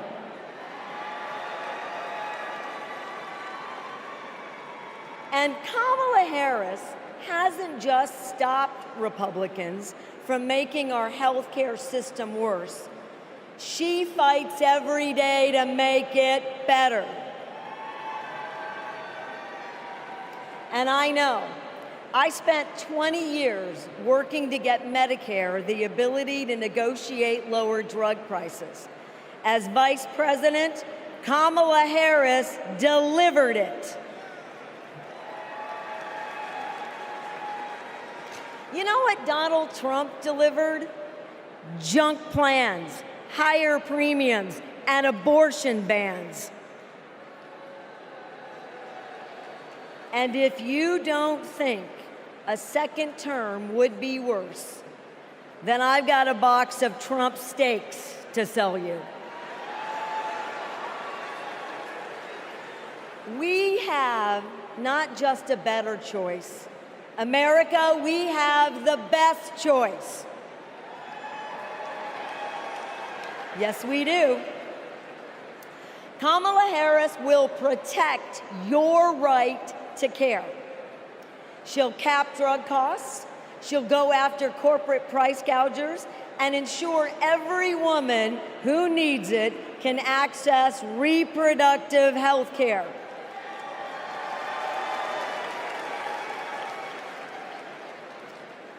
That's the president I want. And that's the president America needs. And with your help, that's the next president of the United States. President Kamala Harris.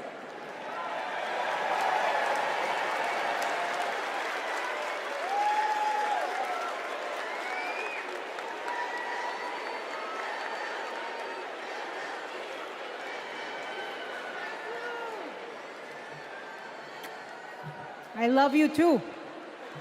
Y en español, los quiero. So, My mom, like Kamala's mom, got sick. When my mom died in 2021, Kamala called me. She had lost her mother to cancer in 2009. Kamala helped me navigate my grief. She said that heartbreak and loss are the price for having loved and having been loved. How I wish our mothers could be here to see this moment.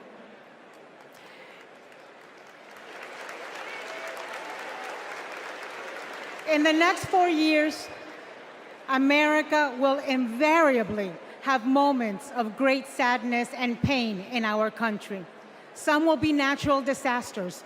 Some will be man-made disasters. We need a president who can not only be commander-in-chief, but also consoler-in-chief. We need a president with empathy, capable of lifting us up when we are down. We need a president who is capable of holding us in a big, great hug when we need it. That is Kamala Harris. Donald Trump is only capable of holding two things: a grudge and a golf club.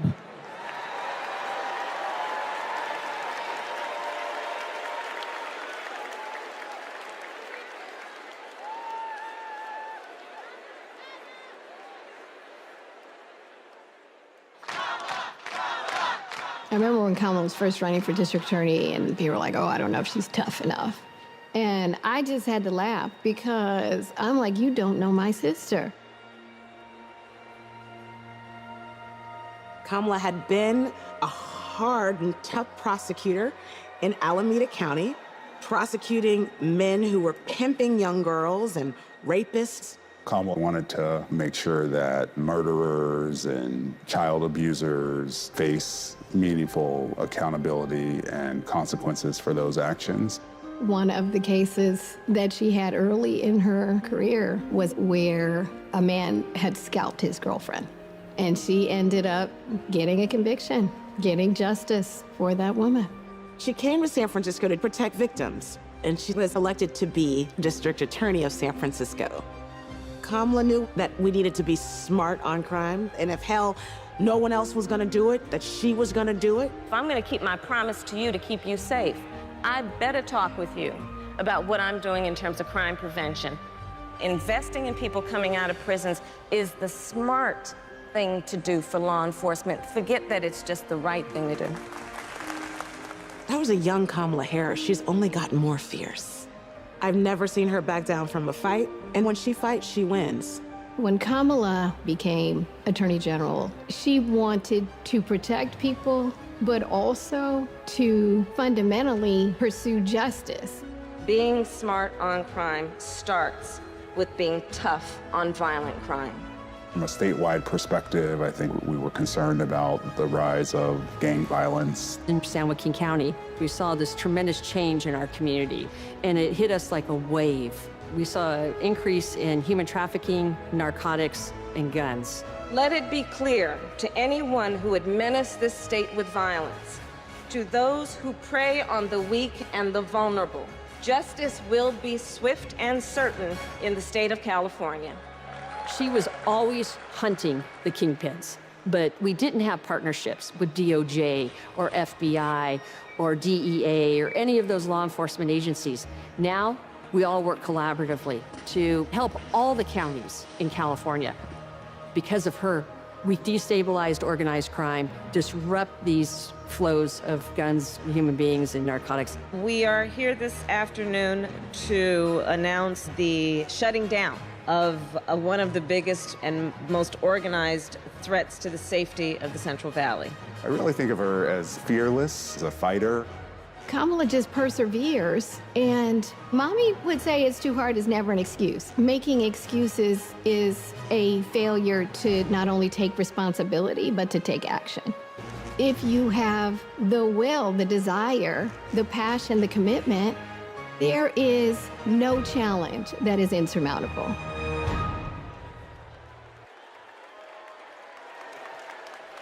Please welcome the Democratic nominee for Senate in Maryland, Angela Also-Brooks.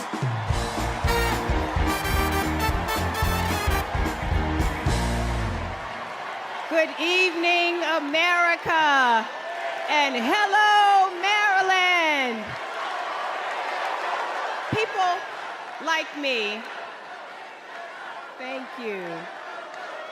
People like me, stories like mine don't usually make it to the United States Senate, but they should.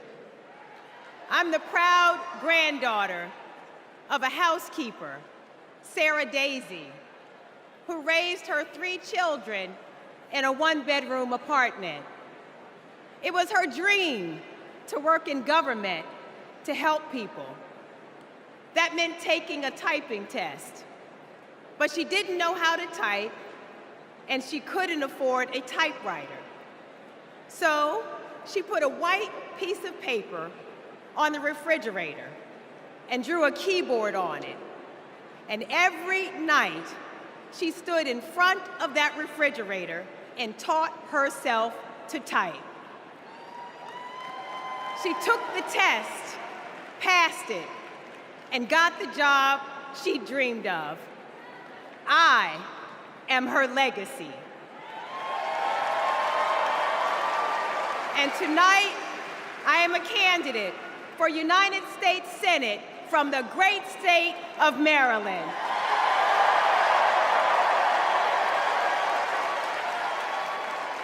I've always been inspired by women like my grandmother, women who imagine a better future and then have the grit to make it a reality. One of those women is a friend, a mentor, and a role model. That woman is Kamala Harris. Let me tell you about the Kamala I've known for 14 years. I first heard about her in 2009 when I was running for state's attorney in Prince George's County, Maryland.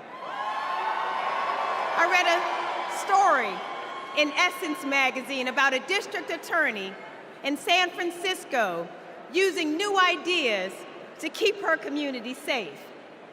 Few had a better record prosecuting violent crime.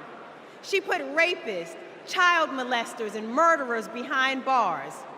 But what she knew was that violent crime accounts for about 30% of all crimes. For the 70% that are nonviolent, she created a first-of-its-kind program called Back on Track. After serving time and pleading guilty, these low-level offenders will get the job training, GED help, and apprenticeships they needed to find a job.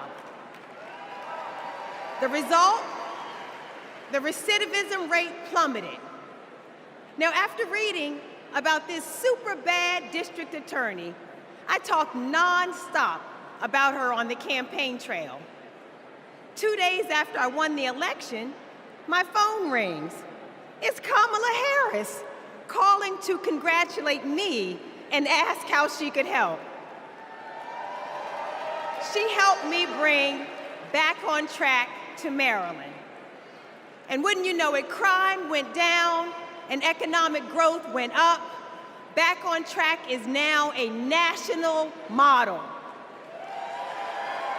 Now Donald Trump says if Kamala Harris is elected, tough guys will treat her like a play toy. Do you know who else thought that? The drug cartels she busted, the big oil companies she made pay for polluting, the big banks that she made pay $20 billion to homeowners they ripped off. Getting justice for others isn't a power trip for her. It's a sacred calling. And hear me, Kamala Harris knows how to keep criminals off the streets. And come November, with your help, she'll keep one out of the Oval Office.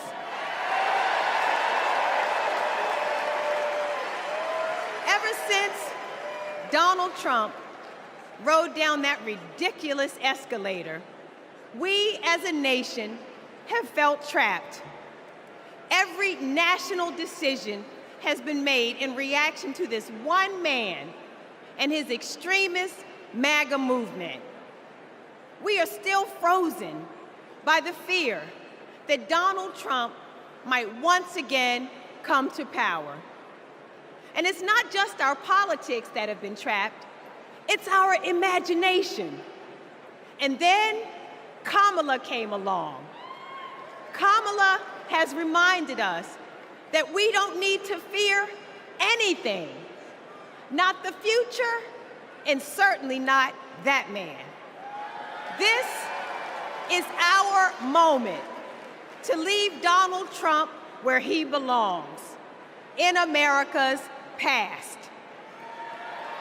We stand with Kamala Harris because we as a country are not going back. For the ancestors who sat at lunch counters and made sure that we all had the right to vote, we are not going back. For the mamas and grandmamas who marched to make sure that women could control our own bodies, we are not going back. For the parents who work from can't see in the morning until can't see at night, not so that they will have a better future, but so that their children will have a better life. We are not going back. When facing an obstacle, my father has often said to me, your faith is stronger than your fears. Tonight, our faith is stronger than our fears. Faith in the promise of America, faith in the American idea, in the American values that we share, faith that we, the people, can choose a new leader, a better future for the people. Faith that as dark as our days and challenges have sometimes felt, it's always darkest before the dawn. We know that we can endure for a night because joy cometh in the morning. Morning is coming. Morning is coming. And that joy will be led by Kamala Harris. Thank you so much.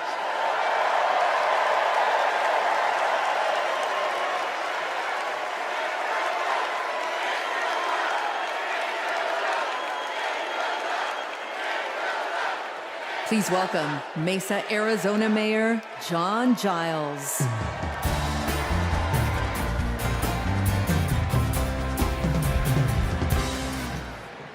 Good evening. I have a confession to make. I'm a lifelong Republican. So I feel a little out of place tonight, but I feel more at home here than in today's Republican Party.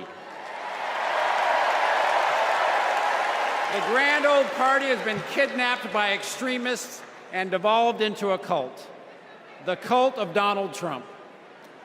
Trump doesn't know the first thing about public service. Like a child, he acts purely out of self-interest. We all need an adult in the White House, and we've seen what happens when we don't have one. Trump made a lot of lofty promises: unlimited economic growth, American manufacturing reborn, a secure border. Turns out Donald Trump was all talk. He wanted our votes, but he couldn't deliver a thing. But these days, my city of Mesa, Arizona is on the move. I'm going to ribbon cuttings every single week, all because Joe Biden and Kamala Harris reached across the aisle and they delivered for my conservative community and countless more across the country. My hero, John McCain, taught us to put country over party. And that's how Vice President Harris and Governor Walz will lead too. I have an urgent message for the majority of Americans who, like me, are in the political middle. John McCain's Republican Party is gone, and we don't owe a damn thing to what's been left behind. So let's turn the page.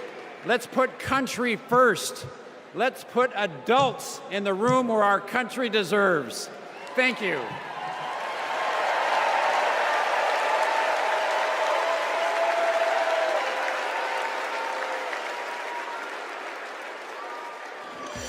It's our dream to have a large family. Being a parent, it's the most important thing in my life. For decades, Americans have turned to the miracle of IVF treatments. She felt like a dream come true. The fact that she was able to build a family, that's why I do what I do. Without IVF, I don't know how this would have been possible. IVF treatment gives many patients an opportunity to have a family. I love that I get to help people every day become parents.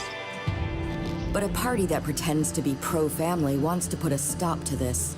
They are attacking the right to expand and start a family.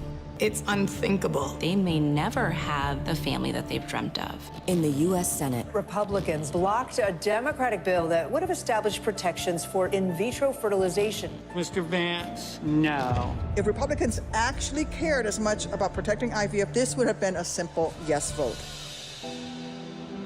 Family means support. To me, family is your whole world. It's the life that you build. IVF made my family. It made my heart whole.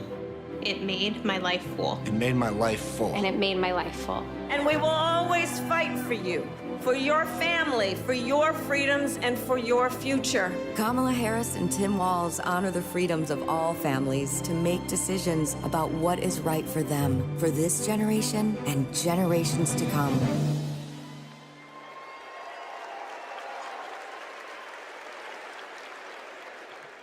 Please welcome Illinois Senator Tammy Duckworth.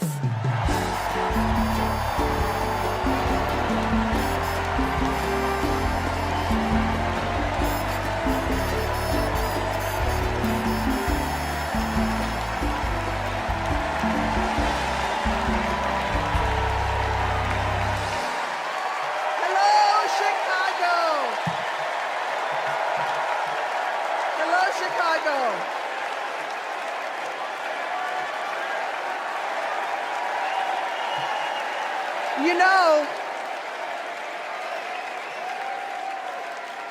You know, I went to war to protect America's rights and freedoms.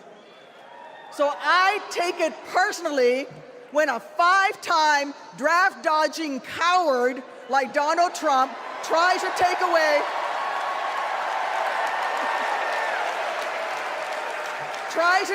my rights and freedoms in return, especially when it concerns my daughters. My girls, gamer girl Abigail and queen of the monkey bars, Miley, are everything to me. But they would never have been born without access to reproductive care. Because after 10 years of struggling with infertility, I was only able to have them through the miracle of IVF. But now, Trump's anti-woman crusade has put other Americans' right to have their own families at risk. Because if they win, Republicans will not stop at banning abortion. They will come for IVF next. They'll prosecute doctors. They will shame and spy on women. And if you think that's far-fetched, just look up what happened in Alabama last year. So let me say to every would-be parent, I see you, I'm with you. And together, in November, we'll send a message to old Cadet Bone Spurs.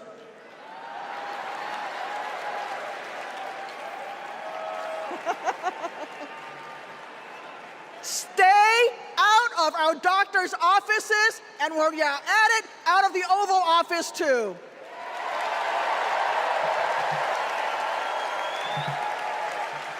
Look, my struggle with infertility was more painful than any wound I earned on the battlefield.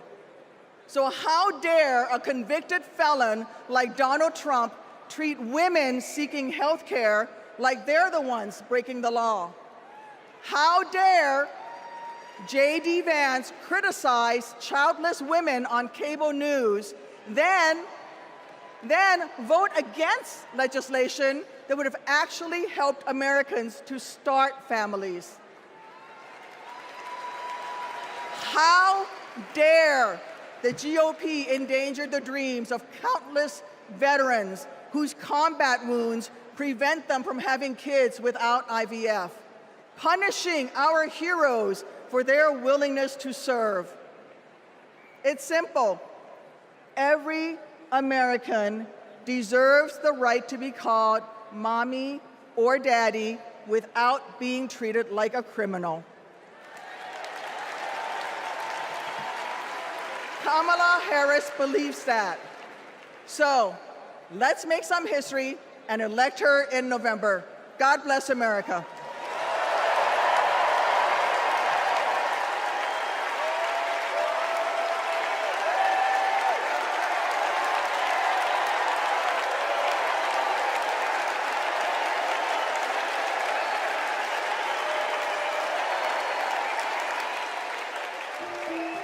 This is my dad, Doug.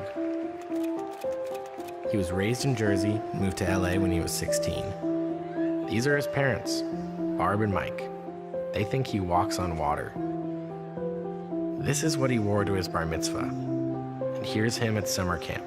They voted him most athletic, so he says. This is a photo McDonald's used when he was Employee of the Month. It hung on our wall for years. My dad is a lawyer, a really good one. My mom called him the crisis guy because he was everyone's first call. My parents split when I was in middle school, and that wasn't easy. That's not easy for any kid. But it helped that my parents stayed friends, and we all kept hanging together. We grew closer than ever.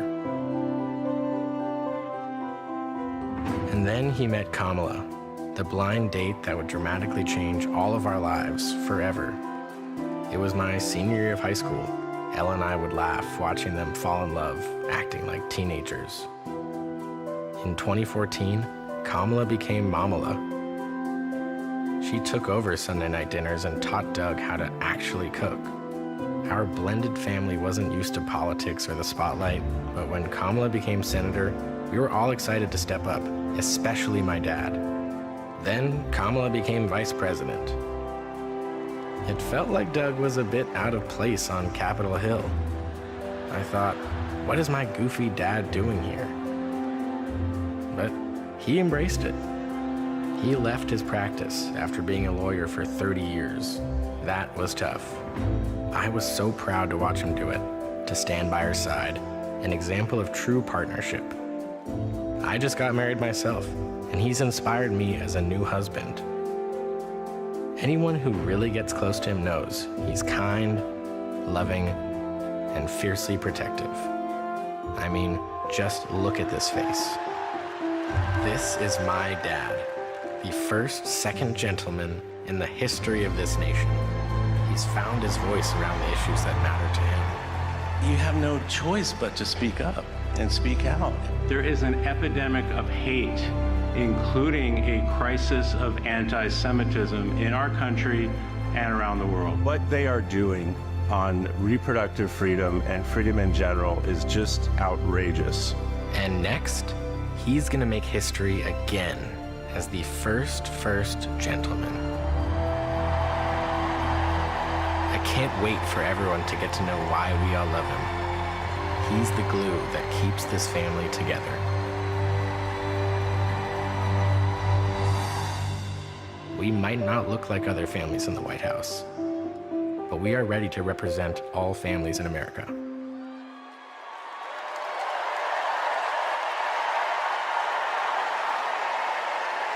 Please welcome my dad, the second gentleman of the United States, Doug Emhoff.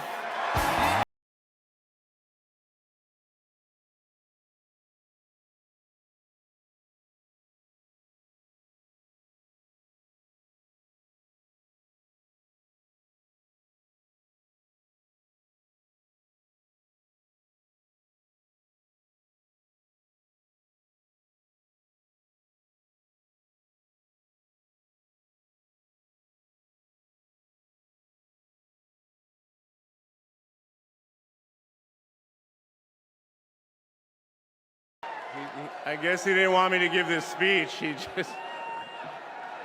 Thank you. Thank you so much. Hello. Thank you. Hello to my big, beautiful, blended family up there. I love you so much. Aren't you proud of Cole? Wow. And a special shout out to my mother. I see you. My mother is the only person in the whole world who thinks Kamala is the lucky one for marrying me. And to Kamala, who, well, we just saw where she is. She's out on the trail listening to and talking with voters. Honey, I can't wait for you to come back to Chicago because we're having a great time here.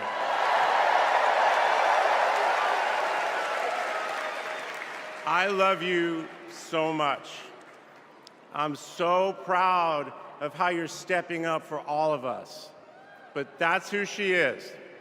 Wherever she's needed, however she's needed, Kamala rises to the occasion. And she did it for me and our family. And now that the country needs her, she's showing you what we already know. She's ready to lead. She brings both joy and toughness to this task, and she will be a great president we will all be proud of. Now, I'm the son of two Brooklynites, Mike and Barb. They've been together almost 70 years. My dad worked in the shoe business in Manhattan, and he moved our family out to New Jersey. Where's New Jersey? I see you out there. When I was a little kid. And in a lot of ways, I had a typical Jersey suburban childhood. I biked around the neighborhood. I took the bus to Hebrew school. And I rode to Little League practice in the way back of my coach's wood-paneled station wagon. And if we did well, we got to have a Slurpee after. In my neighborhood, everyone left their garage door open. Wherever you ended up at dinner time, that's the family that fed you. Everyone took care of everyone else. And the guys I grew up with are still my best friends. The group chat is active every day, and it's probably blowing up right now, guys. When my dad had to get a new job, we moved across the country to LA. Money was tight. Hey, California.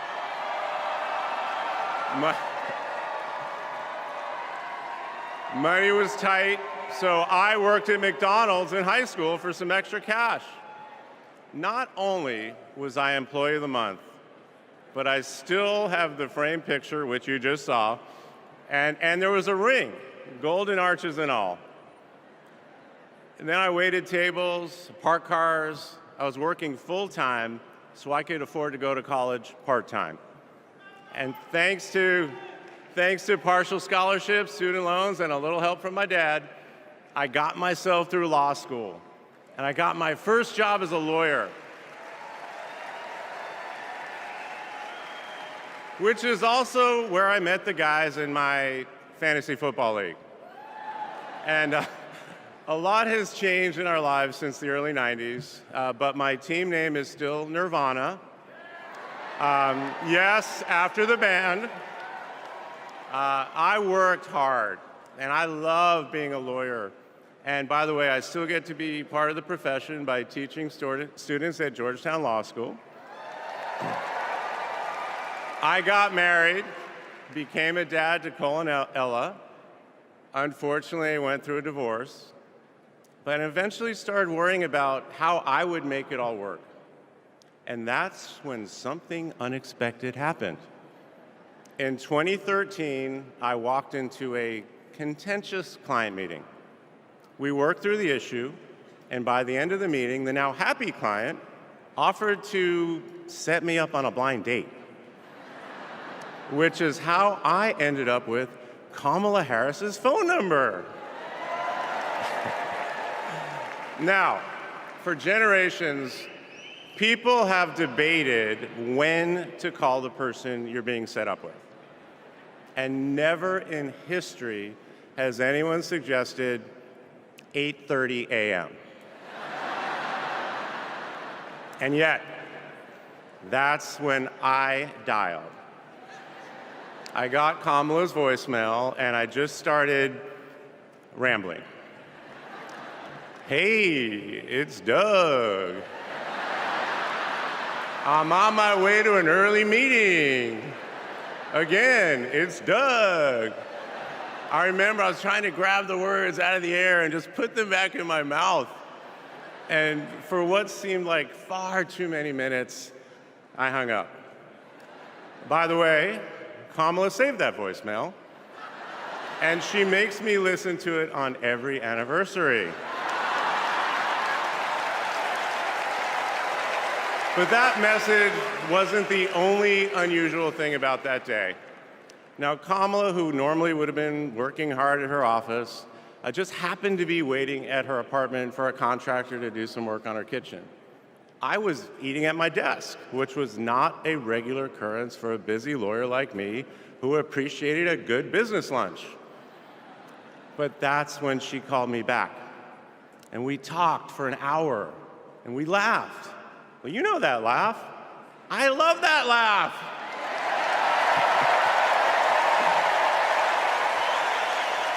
And maybe that counted as our first date. Or maybe it was that Saturday night when I picked her up and told her, buckle up, I'm a really bad driver. Because you can't hide anything from Kamala Harris, so you might as well own it. And as I got to know her better and just fell in love fast, I learned what drives Kamala. And it's what you've seen over these past 4 years, and especially these past 4 weeks. She finds joy in pursuing justice. She stands up to bullies just like my parents taught me to. And she likes to see people do well, but hates when they're treated unfairly. She believes this work requires a basic curiosity in just how people are doing. Her empathy is her strength.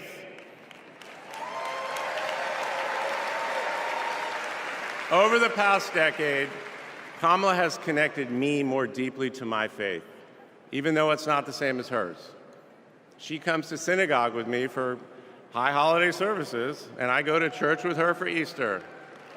I get to enjoy her mom's chili relleno recipe every Christmas, and she makes a mean brisket for Passover. It brings me right back to my grandmother's apartment in Brooklyn, you know, the one with the plastic-covered couches. But Kamala has fought against anti-Semitism and all forms of hate her whole career. She's the one who encouraged me as second gentleman to take up that fight, which is so personal to me. And those of you who belong to blended families know that they can be a little complicated. But as soon as our kids started calling her Mamala, I knew we'd be okay. Ella calls us a three-headed parenting machine. Kamala and Kirsten, thank you both. Thank you both for always putting your family and the kids first. Now, Cole and Ella's friends knew that when they'd come over for Sunday dinner with Mamala, it was going to be real talk. In between taking cooking instructions, they'd have to answer questions about what problem they wanted to solve in the world. They learned that you've always got to be prepared because Kamala is going to prosecute the case. And in the same breath that Cole and Greenlee told us that they were engaged, they asked Kamala to officiate their wedding. And in the same way that she always steps up when it matters, Kamala put so much time into those remarks, and she bound them in a book that matched her dark red dress, and then turned that into a gift for the happy couple. A few days ago, during this incredible time we're going through, there was a brief window when Kamala was back at home. And I saw her sitting on her favorite chair, and in the middle of a wild month, I just hoped that she was having a quiet moment to herself. But then I realized she was on the phone. And of course, my mind went to all the potential crises that the vice president could be dealing with. Was it domestic? Was it foreign? Was it campaign? I could see she was focused, and all I knew was that it must be something important.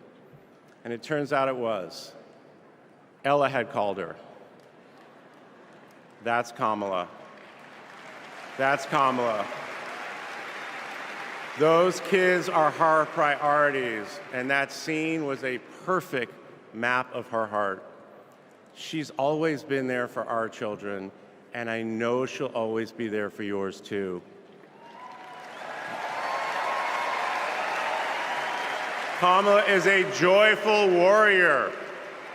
It's doing for her country what she has always done for the people that she loves. Her passion will benefit all of us when she's our president. And here's the thing about joyful warriors. They're still warriors. And Kamala is as tough as it comes. Just ask the criminals, the global gangsters, and the witnesses before the Senate Judiciary Committee. She never runs from a fight. And she knows the best way to deal with a coward is to take him head on. Because we all know cowards are weak, and Kamala Harris can smell weakness. She doesn't tolerate any BS. You've all seen that look, and you know that look I'm talking about. That look is not just a meme. It reflects her true belief in honest and direct leadership. And it's also why she will not be distracted by nonsense. Kamala knows that in order to win, we cannot lose focus. America, in this election, you have to decide who to trust with your family's future. I trusted Kamala with our family's future. It was the best decision I ever made. This Thursday will be our 10th wedding anniversary, which I know it means I'm about to hear that embarrassing voicemail again. However, that's not all I'll be hearing. That same night, I'll be hearing my wife, Kamala Harris, accept your nomination for President of the United States. And with your help, she will lead with joy and toughness, with that laugh and that look, with compassion and conviction. She'll lead from the belief that wherever we come from, whatever we look like, we're strongest when we fight for what we believe in, not just against what we fear. Kamala Harris was exactly the right person for me at an important moment in my life. And at this moment in our nation's history, she is exactly the right president. Thank you so much.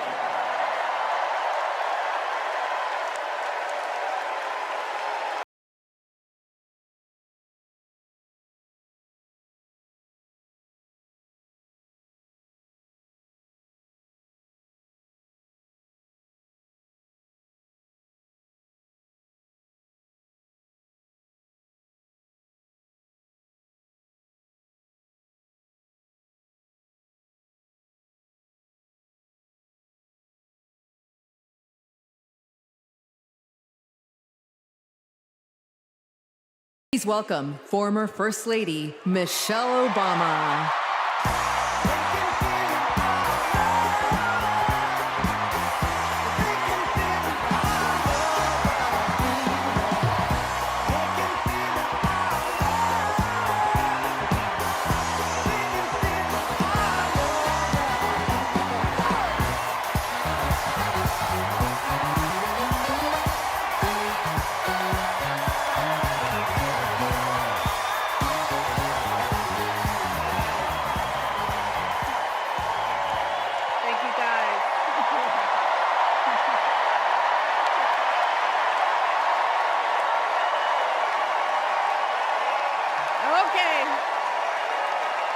big night ahead.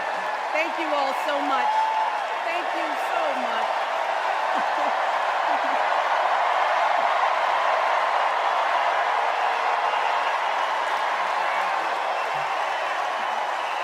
Okay.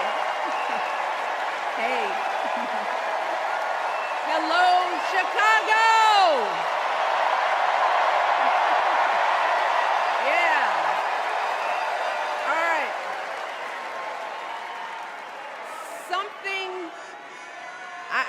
Something wonderfully magical is in the air, isn't it? Yeah. You know, we're feeling it here in this arena, but it's spreading all across this country we love. A familiar feeling that's been buried too deep for far too long.